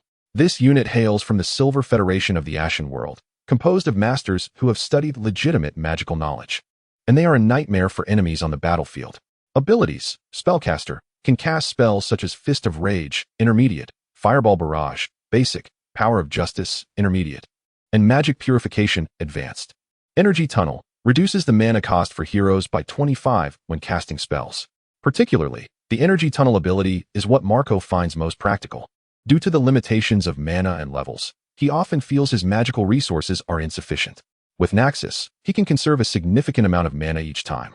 However, the sole drawback is that this character is exceedingly cunning, often evading responsibilities, and when unable to do so, he resorts to complaining to Marco as he is now. Therefore, as a form of punishment, Marco assigned all administrative tasks in the territory to him, liberating the Bloodstone Elder and Caspa Ed to teach the citizens. Upon hearing Marco's response, the Elder ceased his complaints and earnestly commenced his work report. Although Marco had not taken on any new quests over the past 4 months, he had accumulated a certain amount of resources. As he continued to recruit troops and expand his army, the number of marauding soldiers had reached 310, while the archers had been increased to 109, and the remaining 3 griffins had also been summoned. All of this is in preparation for the impending battle.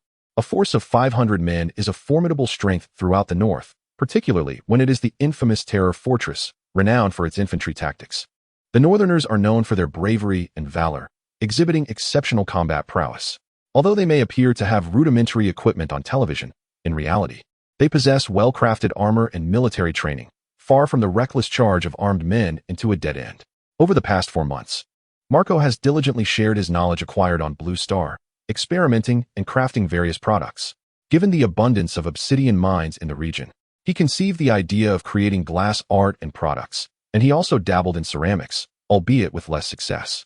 After imparting his thoughts and basic methodologies, Marco shifted his focus to other ventures, knowing that there are many who can assist him in his pursuits for profit and sustenance. Naturally, Marco did not neglect the development of agriculture and animal husbandry. With numerous rivers and streams on the island, he utilized these favorable geographical conditions to engage in aquaculture. The variety of fish species in the continent of Westeros is considerable, and due to the migratory nature of salmon and eel, the local inhabitants can enjoy a bountiful feast during their breeding season. Additionally, the streams harbor a particularly fierce freshwater fish known as the pike. a carnivorous species with exceptionally delectable flesh. The pike consumes whatever is available, preying on eels and smaller creatures during other seasons. However, despite its ferocity, it remains merely a fish, destined to perish once the water recedes. Marco's plan is to establish a comprehensive freshwater fish farming system in the vicinity of Griffin's roost within 2 years. The inhabitants of Skaggos Island already possess some experience in aquaculture, having successfully raised woolly rhinoceroses and sheep. Marco's arrival has introduced them to novel suggestions and taught them how to domesticate wild boars and castrate pigs. Over this period, these industries have seen significant progress and development, greatly enhancing the living standards of the inhabitants. To facilitate trade for the locals, Marco also established a mint, although the island's precious metal resources are limited. Large-scale coinage is not yet feasible, and both gold and silver have been securely stored by Marco, leaving copper coins as the sole currency in use on the island. After receiving a report from Naxos, Marco nodded in satisfaction. Starting this year, he will officially engage in trade with northern merchants. However, due to the notorious reputation of the locals, few northern merchants dare to conduct business here. Those who previously traded with them did so from a distance, exchanging goods from small boats. However, at present, the Amber family in the north serves as an excellent point of leverage. Once Marco concludes the conflict with the Bolton family, he shall embark towards the north.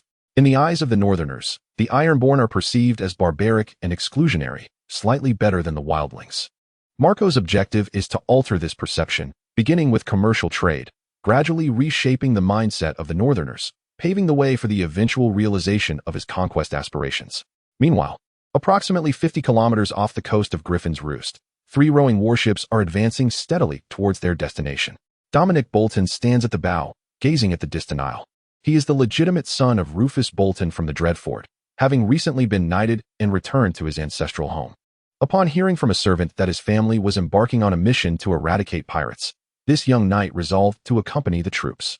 His father, Rufus Bolton, promptly denied his request and confined him to his chambers. However, the spirited youth managed to escape the castle, boarding the last ship setting sail. He concealed himself in the hold for an entire week, and had it not been for a soldier discovering him, he might have joined the forces in their assault on the island. The expedition is led by Sir Eel York, a knight of the Bolton family and their naval defense officer, possessing considerable combat experience. Observing his young lord peering into the horizon, he sighed and approached the bow. "Young Master Dominic, it would be prudent for you to return to the hold. This is your first voyage. Exercise caution." Dominic Bolton turned, fixing his gaze intently upon York, articulating each word with precision. "Sir York, speak plainly. Are the individuals aboard the ship behind us pirates? And what is our true purpose in these treacherous waters?" York appeared to have anticipated his lord's inquiries, letting out a sigh. "Young Master Dominic, it may be best for you to remain unaware of certain matters. You have only recently returned from your knightly trials, and the Count fears you might struggle to accept such truths, which is why he forbade your presence. The Bolton family, embroiled in a long-standing feud with the Stark family, has faced persistent suppression throughout the north. Your father has tirelessly labored for the family's welfare. Our troops are in dire need of gold dragons and provisions." The latter 2 words struck Dominic's heart like arrows, rendering him momentarily speechless. However, this does not align with the sentiments expressed by the Black Eel, York, whose voice suddenly rose an octave as he proclaimed, "Master Domeric, the North does not worship the 7 gods, and they cannot save us. You are destined to become a noble of great renown, a ruler over the masses. The spirit and faith of knighthood will not aid you in governing those unruly commoners. Only gold dragons and spears can serve as your true allies." At this moment, Domeric Bolton found himself engulfed in a whirlwind of emotions. In his recollections, his father was not a tyrannical lord. Though he possessed certain eccentricities and displayed a degree of aloofness, he had always been a great lord and a caring father in Domeric's eyes. The sudden revelation of his father's concealed truths left him feeling somewhat disoriented. Nevertheless, years of chivalric education prompted him to politely bid farewell to York before he stumbled back to the ship's cabin. York gazed at the sky, calculating the distance, pondering the necessity of reaching the castle before noon. He personally harbored doubts about the capability of the Skaggosi to construct a castle, yet Bloodhand, the current leader, adamantly claimed to have witnessed it with his own eyes. This revelation stirred unease within York. If his contingent of 500 were merely tasked with confronting the indigenous people wielding glass weapons, he would have felt confident. However, the prospect of assaulting a castle presented a far greater challenge, and the risk of failure loomed ominously. Bloodhand had mentioned that his 200 men would handle the issues concerning the gate and the drawbridge, yet York remained skeptical about the pirates' prowess. Even having heard of their infamous reputation did not convince him that they could rival the renowned winter wolves of the north. Approximately 2 hours later, the 3 rowing warships finally arrived at the designated location. To conserve the soldiers' stamina, they had relied on sails, resulting in a slightly slower pace. Bloodhand soldiers had already scouted the coastline, determining that they were roughly 5 kilometers from Griffin Castle, with deep waters approximately 100 meters from shore. This spot proved to be the most suitable gathering point, and Bloodhand's men had previously arranged for soldiers to scout the area. It had been previously agreed that, due to a lack of sufficient warships, the 3 vessels would not participate in the siege to avoid unnecessary casualties. Once the warships anchored, York began to assemble the crew. A total of over 300 individuals, including soldiers and sailors, were present. After organizing the soldiers who would remain behind, York commenced the boarding process. To guard against potential enemy ambushes, he stationed crossbowmen on both the small boats and the ship's sides, while the ship's ballistae and small catapults stood ready for action.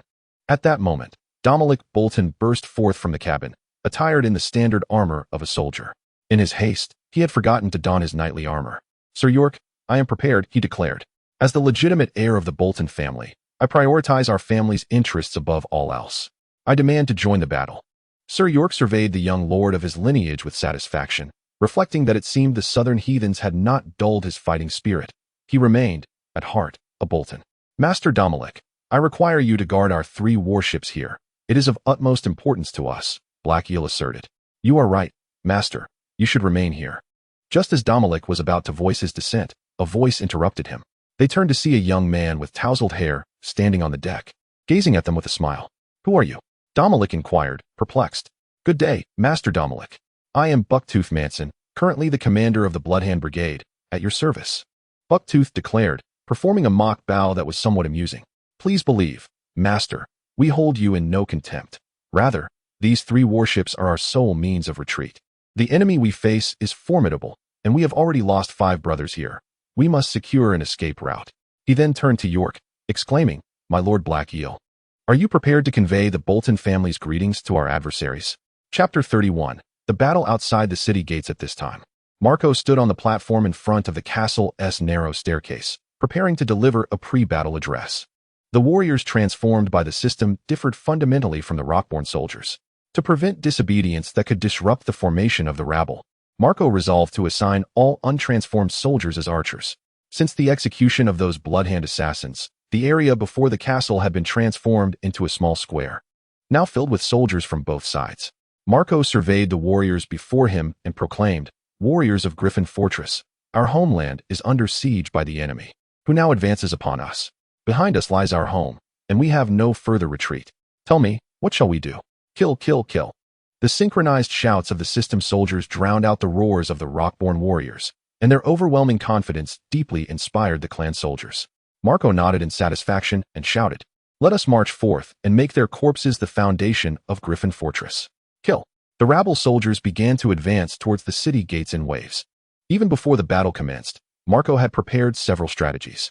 Though he was not a military enthusiast in his past life, the information age had imparted some fundamental knowledge of warfare. In Marco's view, during the age of cold weapons, warfare between evenly matched forces hinged on morale and formation. Although the advantage of superior equipment was also a significant factor, consequently, he had preemptively assigned these tribal warriors to the city walls as archers for ranged support. On the continent of Westeros, there exists a plethora of bow types: the ordinary bow, longbow, recurve bow, and crossbow. The archers under Marco's command wielded longbows, while the warriors from the tribes utilized bows of rather mediocre quality, some even crafted from beast bones. Marco had once contemplated felling a fishbeam tree to make longbows, but that very night, he was incessantly lectured by the 3-eyed raven, compelling him to relinquish this tempting notion. Although Marco had extracted a certain amount of iron ore, limitations in materials and fuel meant that he could only ensure the consumption needs of his system soldiers. Many tribal warriors were still armed with obsidian weapons, which posed no issue if their adversaries were whites. However, this time they were to face the fully equipped regular army of the north, which extinguished any thoughts Marco had of engaging in open field battles or ambushes. With 3 warships having arrived, Marco found it impossible to ascertain the enemy's exact numbers. Moreover, The crossbowmen and ballistae aboard the vessels dissuaded him from executing a plan to intercept them mid-crossing. Once the enemy had gathered, their nearly 700 soldiers further quelled Marco's inclination for field combat, as he was about to engage with these northern soldiers for the first time. He could not rely on the combat prowess depicted in the television series to gauge the outcome of their confrontation, for such folly would lead to his own demise. Previously, Marco had achieved victories against 3 tribes of rockfolk with a smaller force, largely due to his command of unicorns and the use of magic. Thus he could not afford to be reckless this time. The marauding soldiers had largely completed their armor modifications, augmenting their original scale armor with additional protective gear for various body parts, gauntlets, bracers, greaves, and knee guards. This extensive expenditure had depleted many of Marco's resources. Fortunately, Skaggos Island had developed a certain industrial foundation. Otherwise, his supplies might not have lasted a year. Upon his arrival in this world, Marco had discovered a wealth of treasures and food reserves within his castle storeroom. Initially, he believed that gold and similar valuables could be exchanged for system resources, only to later realize that the system did not recognize real-world gold as a resource. The storeroom now contained a diverse array of materials, including some leather and iron ingots. But these had nearly been exhausted due to subsequent consumption. To provide enhanced protection for his marauding soldiers, Marco had specially crafted 100 tower shields in preparation for the impending battle. Marco ascended the city walls, where the marauding soldiers had already formed a half-circle formation at the gate, while archers and warriors on the battlements stood ready. Originally, both the Floating Wood Hall and the King's Hall were to send troops, but Marco had declined their assistance under the pretext of defending the clan fortress. Although the clan warriors were numerous, they lacked combat training, and their discipline and morale fluctuated too greatly to constitute an effective fighting force. Furthermore, they represented a potential source of troops for Marco's future endeavors, and he could not afford to expend them recklessly in this conflict. The warriors of the Claw clan from Abyss Fortress had long subsisted through plunder, and thus their combat capability and morale were robust. However, their weaponry was woefully inadequate. Fortunately, Marco did not expect them to inflict significant harm upon the enemy. He merely required them to provide ranged suppression. At that moment, the sound of approaching footsteps from the southeast grew increasingly discernible.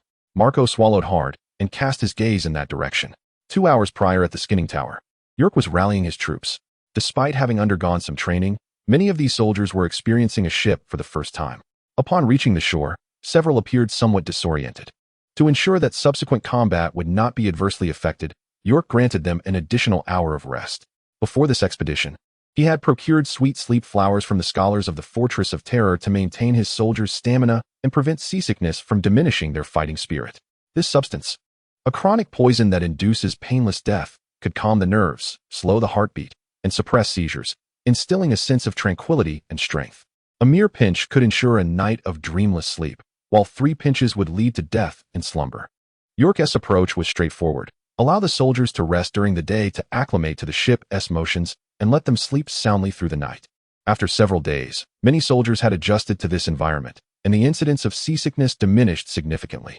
Observing his assembled forces and the sun's position in the sky, York estimated the timing and bellowed to his men, "Soldiers of the Fortress of Terror, these savage Skaggar tribesmen have defied the Earl's commands, slaughtered our officials, and tarnished the honor of our loyal families. Let us deliver them a final farewell, staining our shields with their blood, and let them atone for their ignorance through death." The soldiers responded with a resounding and unified cadence as they marched forward. Dominic Bolton, listening to the distant cries, felt a surge of excitement, yearning to join them immediately. However, he ultimately restrained himself, for he was first and foremost a knight, and only then the heir of his family. Having pledged to heed the arrangements, Dominic would not betray the trust of his family's knights. At this moment, behind the main force, the blood-handed soldiers, armed with various weapons, stood in an orderly formation. A chilling air of slaughter permeating the atmosphere. Black Eel York observed the blood-handed warriors, whose imposing presence rivaled that of his own soldiers, and a flicker of surprise crossed his mind. The Earl of Bolton, to whom he pledged his loyalty, often extolled the might of this battalion in his presence. Over time, York had developed a sense of unease, initially intending to flaunt the prowess of his troops before these men during this expedition. However, he did not anticipate that these warriors were far more formidable than they appeared. Their marching was impeccably synchronized, devoid of any disorder. Even more daunting was their expressionless demeanor. Once, during a respite, a few of his more headstrong subordinates had dared to provoke them. only to find the blood-handed warriors swiftly drawing their blades, nearly igniting a skirmish between the two factions. Beside him, Bucktooth Manson chuckled and remarked, "So, Black Eel, what do you think of my lads? They are no less formidable than your men, are they? Perhaps in certain respects, your troops may even pale in comparison." York retorted with irritation, "Humph. The true measure will only be revealed on the battlefield. As long as they don't disrupt our formation, I shall be content." Manson shook his head and responded, "TSK, TSK, TSK. My brothers have seen blood. They are not like your greenhorns. Fine. Just remember your promise. I do not wish for my soldiers to become targets by the moat." York replied, "Rest assured, I have meticulously planned this, and this time, the Sorcerer Lord shall remember it for eternity," Manson declared. As the horn sounded, the tribal warriors atop the battlements began to stir, prompting a slight furrow in Marco's brow. Seeing the commotion, Sustin yelled for silence. "Sustin, I'm a bodyguard, not a human trumpet. How many times must I call for order?" Once the raucous warriors quieted down, Marco addressed the captain of the archers, Lauren Hawkeye. "They are under your command. Strike when necessary. I have no use for disobedient soldiers." "Yes, my lord." Just as their conversation concluded, the soldiers of the Bolton family formed an orderly line, approaching within about 200 meters of Griffin Fortress. At that moment, a clan warrior, feeling nervous, inadvertently released an arrow that had been drawn taut in his bow. The chaos that ensued was akin to disturbing a hornet's nest, as a flurry of arrows was unleashed, landing over 100 meters from the castle. The Bolton soldiers, witnessing this comical scene, erupted in laughter, some even voicing disdainful jeers. Marco, observing the debacle, felt his temper flare. Although he was aware of the tribal warriors' lack of combat awareness, he could hardly fathom it being this abysmal. He could not help but harbor doubts about whether the former head of the Stark family had fallen victim to the overwhelming tactics of the Rock Kin, for their combat skills were indeed woefully inadequate. Marco resolved that once this battle concluded, Bobby Lee, the leader of the rabble, would be subjected to rigorous training. At the very least, they should be capable of understanding commands. Just as Marco prepared to scold them, two figures emerged from the opposing formation, one brandishing a tower shield at the forefront, while the other cautiously lingered behind, holding a white flag to signal for parley. Lauren, the Hawkeye, bellowed at all the clan warriors to lower their bows. Upon noticing that no soldiers atop the walls were drawing their weapons, the two interlocutors advanced a few paces further. "I am Kakashi III of the Bolton family. Our commander has instructed me to convey that if your lord swears fealty to the Bolton family, we shall refrain from attacking. Otherwise." Suddenly, a trembling feathered arrow struck precisely at the face of a soldier bearing the Skinning Man emblem, the tremendous force causing the shield bearer to stagger back a step. "This is our response," Lauren Hawkeye proclaimed loudly after releasing his arrow from the city gates. Thus, the two soldiers who had ventured to negotiate retreated back into their formation, and soon the Bolton soldiers began their slow advance. Meanwhile, the archers within their ranks readied themselves for assault. The Bolton soldiers arranged themselves in a square formation, their tower shields aligned to better defend against the onslaught of arrows. As they entered the range of 100 meters, Lauren Hawkeye promptly commanded an attack, and a deluge of various arrows rained down upon the Bolton soldiers. Despite their solid defenses, a few unfortunate souls were struck. After enduring this hail of arrows, the Bolton crossbowmen retaliated. Custom-made bolts whistled through the air from the hands of the Bloodhand soldiers, and upon shattering the specially designed glass jars, the greenish wildfires erupted in every direction. "Watch out!" The air filled with cries of alarm and the sounds of explosions as the two massive hemp ropes connecting the drawbridge were ignited by the green flames, subsequently subjected to concentrated enemy fire. After 3 minutes of resistance, they finally snapped. The colossal wooden drawbridge collapsed with a thunderous crash, stirring up clouds of dust as the Bolton soldiers surged forth, howling towards the rabble. Just as their vanguard was about to engage with Marco and his men, another deafening explosion erupted, igniting the massive gates behind the rabble in green flames. "What is happening?" Marco, observing from the city walls, inquired with astonishment upon hearing the commotion from within the gates. At that moment, chaos reigned inside the gates, with clan warriors fleeing in all directions, engulfed in flames that refused to be extinguished. In mere moments, they were consumed by the inferno. At this moment, Hank rushed up to report that a man clad in rock-like attire had charged towards the city gate, pushing a cart ablaze with fire. It appeared that wild flames were contained within, and over 20 clan warriors near the gate had already perished, leaving the gate itself damaged. How could their people still be inside the city? Swiftly organize a rescue. Your presence here is unnecessary for reporting. Your duty lies in maintaining order within the city. Chapter 31. The battle outside the city gate at this juncture, Marco stood on the viewing platform before the castle's narrow staircase, poised to deliver a pre-battle speech. The warriors transformed by the system were fundamentally different from those of rock origin. To avert the possibility of insubordination that might disrupt the formation of the marauding forces, Marco resolved to designate all untransformed soldiers as archers. Since the execution of the Bloodhand assassins, the area in front of the castle had been transformed into a small plaza under Marco's direction, now filled with soldiers from both sides. Gazing at the warriors before him, Marco proclaimed, "Warriors of Griffin Fortress, our homeland is under siege by the enemy, who now advance upon us. Behind us lies our home, and we have nowhere left to retreat. Tell me, what shall we do? Kill, kill, kill." The synchronized battle cries of the system soldiers drowned out the roars of the rock warriors, their overwhelming confidence profoundly inspiring the clan fighters. Marco nodded in satisfaction and shouted, "Let their corpses become the foundation of Griffin Fortress. Kill, kill." The marauding soldiers began to advance towards the city gate in a steady stream. Long before the battle commenced, Marco had prepared several contingency plans. Although he was not a military enthusiast in his past life, he had gleaned some fundamental knowledge of warfare in the information age. In his view, in a war during the era of cold weapons, when both sides were evenly matched, the contest hinged on morale and formation, with equipment advantage being a significant factor as well.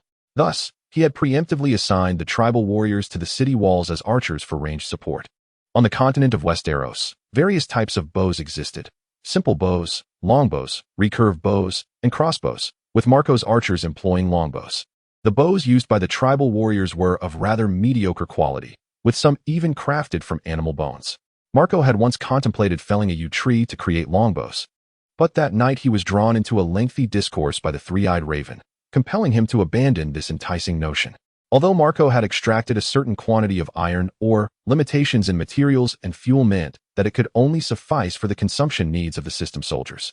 Many tribal warriors continued to wield obsidian weapons, which would pose no issue should their adversaries be the White Walkers. Yet this time, they were confronted by the fully equipped regular army of the North, which dissuaded Marco from considering guerrilla tactics or ambushes. The arrival of 3 warships left Marco unable to ascertain the enemy's exact numbers. Combined with the crossbowmen and ballistae on board, it effectively extinguished his plans for an interceptive engagement. Once the enemy had assembled, the presence of nearly 700 soldiers further quelled any thoughts of open-field combat. This marked Marco's first confrontation with the northern soldiers, and he could not rely on the combat prowess depicted in dramas to gauge the capabilities of both sides, as such an assumption would be tantamount to courting disaster. Marco had previously triumphed over 3 tribes of the rock species with a smaller force, largely due to his acquisition of a unicorn and the utilization of magic, making him acutely aware of the need for caution this time. His band of marauding soldiers had largely completed their armor modifications, enhancing their scale armor with additional protective gear for various body parts.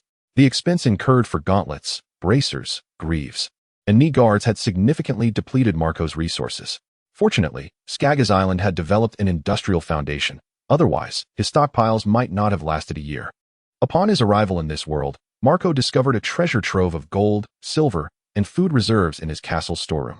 Initially, he believed that the gold could be exchanged for system resources, only to later learn that the system did not recognize real-world gold as a valid resource. The storeroom now housed a variety of supplies, including some leather and iron ingots, but these reserves had dwindled considerably due to consumption over time. To ensure better protection for his marauding soldiers, Marco had specially crafted 100 tower shields in preparation for the impending battle. As he ascended the battlements, Marco observed that his soldiers had formed a semicircular formation at the city gate, while the archers and warriors atop the walls had taken their positions. Although both the Floating Wood Hall and the King's Hall intended to send reinforcements, Marco had declined their offers under the pretext of defending the clan stronghold. While the clan warriors were numerous, they lacked combat training, and their discipline and morale fluctuated too greatly to form an effective fighting force. Furthermore, they represented a valuable source of manpower for Marco's future endeavors and could not be squandered in this skirmish. The Kraul clan warriors of Abyss Fort, accustomed to a life of pillaging, exhibited commendable combat prowess and morale, albeit with inadequate weaponry. Marco did not expect them to inflict significant harm on the enemy. He merely required them to provide ranged suppression. Meanwhile, from the southeast, the sound of the enemy's footsteps grew ever closer. Marco swallowed hard and directed his gaze toward that ominous direction. 2 hours prior to the peeling of the shield, The illustrious York of the Black Eel was convening his troops. Although they had undergone training for some time, many of these soldiers were embarking on a maritime journey for the very first time. Upon reaching the shore, several appeared somewhat disoriented. To ensure that the forthcoming battle would not be compromised, York ordered an additional hour of rest for his men. In preparation for this expedition, York sought to maintain his soldiers' vigor and prevent seasickness from impairing their combat readiness. He procured the soothing sleep flower from the scholars of Terror Fortress.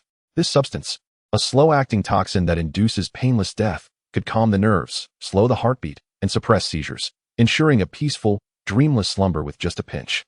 While 3 pinches would lead to a fatal sleep, York's approach was straightforward. Allow the soldiers to rest during the day to acclimate to the ship's sway, and let them sleep soundly through the night. After several days, many of the soldiers adapted to the conditions, and incidences of seasickness diminished significantly. As York surveyed the assembled troops and glanced at the sun in the sky, he gauged the time and bellowed to his soldiers, warriors of Terror Fortress. The savage Skaggos tribes have defied the Earl's decree, slaughtering our officials and besmirching the honor of our loyal family. Let us deliver our final salutation to these wretches, staining our shields with their blood, compelling them to atone for their ignorance with death. The soldiers responded in unison, their voices echoing with fervor, "Forward!" This time, their reply was marked by the synchronized rhythm of their marching steps. Dominique Barton's heart swelled with excitement as he heard the distant shouts, yearning to join them immediately. However, he restrained himself. First and foremost, he was a knight, then an heir to his family. Having pledged to adhere to the chain of command, Dominique would not betray the trust of his family's knights. Meanwhile, at the rear of the main force, the Bloodhand soldiers, armed with an array of weapons, stood in impeccable formation, an aura of impending violence permeating the air. York observed the Bloodhand warriors, whose formidable presence rivaled that of his own troops, and a flicker of astonishment crossed his mind. His loyal Earl, Lucius Barton, often extolled the prowess of this battalion. Over time, a sense of unease had settled in York's heart, as he had anticipated showcasing his soldiers' martial might during this campaign. Yet, he had not anticipated that these warriors were far more formidable than they appeared. Their ranks were impeccably ordered, their steps perfectly synchronized. Even more daunting was their expressionless demeanor. During a brief respite, some of York's more impetuous soldiers had attempted to provoke them, only to find that the Bloodhand warriors responded with blades drawn, nearly igniting a conflict between the two factions. Beside him, the buck-toothed Manson chuckled and remarked, "What do you think, Black Eel? My lads are certainly no less capable than your men, are they? In fact, in certain respects, your troops may even fall short of ours." York retorted with a hint of disdain, "Humph. The true measure will only be revealed on the battlefield, as long as they don't disrupt our formation. That's all that matters." Manson shook his head and replied, "TSK, TSK, TSK. My brothers have all seen blood. They are nothing like your green recruits." "Humph. Well, remember your promise to me. I certainly don't want my soldiers to be caught on the wrong end of arrows by the moat. Rest assured, I have meticulously devised a plan that will ensure that Wizard Lord will never forget this encounter." As the horn sounded, a resounding blast, the tribal warriors atop the battlements began to roar, causing Marco to furrow his brow slightly. Observing this chaos, Sashton bellowed, "Silence. Do you think I'm a mere human trumpet? How many times must I shout?" Once the raucous warriors settled down, Marco addressed the captain of the archers, Lauren Hawkeye. "I leave them in your capable hands. Strike when necessary, and I have no use for disobedient soldiers." "Yes, my lord." Just as their conversation concluded, the soldiers of the Bolton family formed a neat line, advancing to approximately 200 meters from Griffin Fortress. At that moment, a nervous clan warrior inadvertently released an arrow that had been drawn taut. It was as if he had stirred a hornet's nest. Instantly, the other warriors were prompted to unleash a flurry of arrows, raining down upon a spot over 100 meters from the fortress. The Bolton soldiers found this comical spectacle amusing, some even emitting derisive hisses.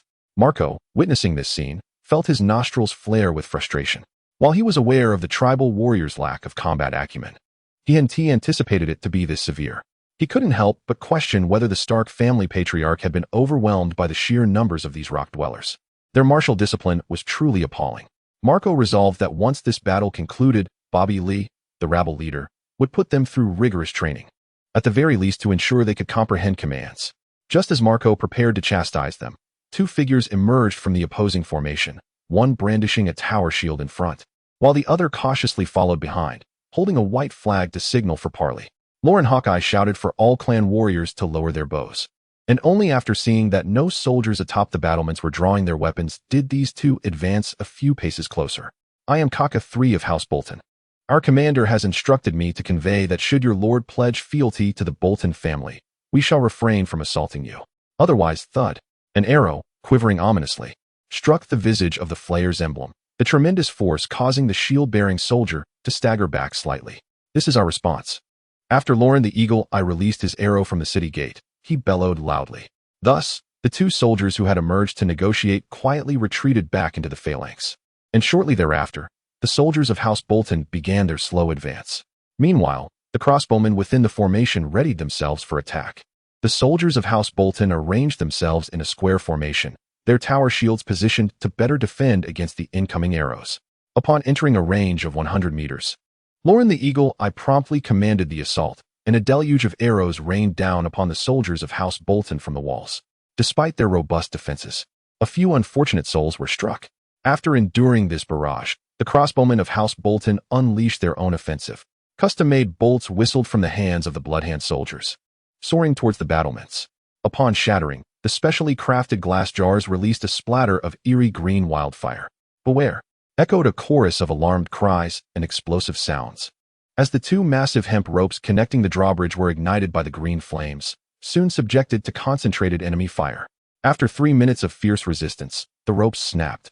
The colossal wooden drawbridge crashed down with a thunderous roar, kicking up clouds of dust as the soldiers of House Bolton charged fiercely towards the rioters.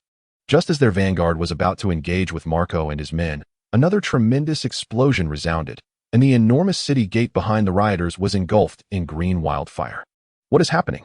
Marco, observing from the city wall, inquired with astonishment upon hearing the commotion from the gate below. Inside the gate, chaos reigned, as clan warriors, engulfed in flames, fled in disarray. The bizarre green flames proved impossible to extinguish, leading to their grim demise. At that moment, Hank rushed up to report that a man clad in rock-like attire had just charged towards the gate, pushing a flaming cart. It seemed that wildfire was contained within, and over 20 clan warriors near the gate had perished, leaving the gate severely damaged. How could there still be their men inside the city? Quickly, organize a rescue. We do not require your reporting here. Your duty is to maintain order within the city.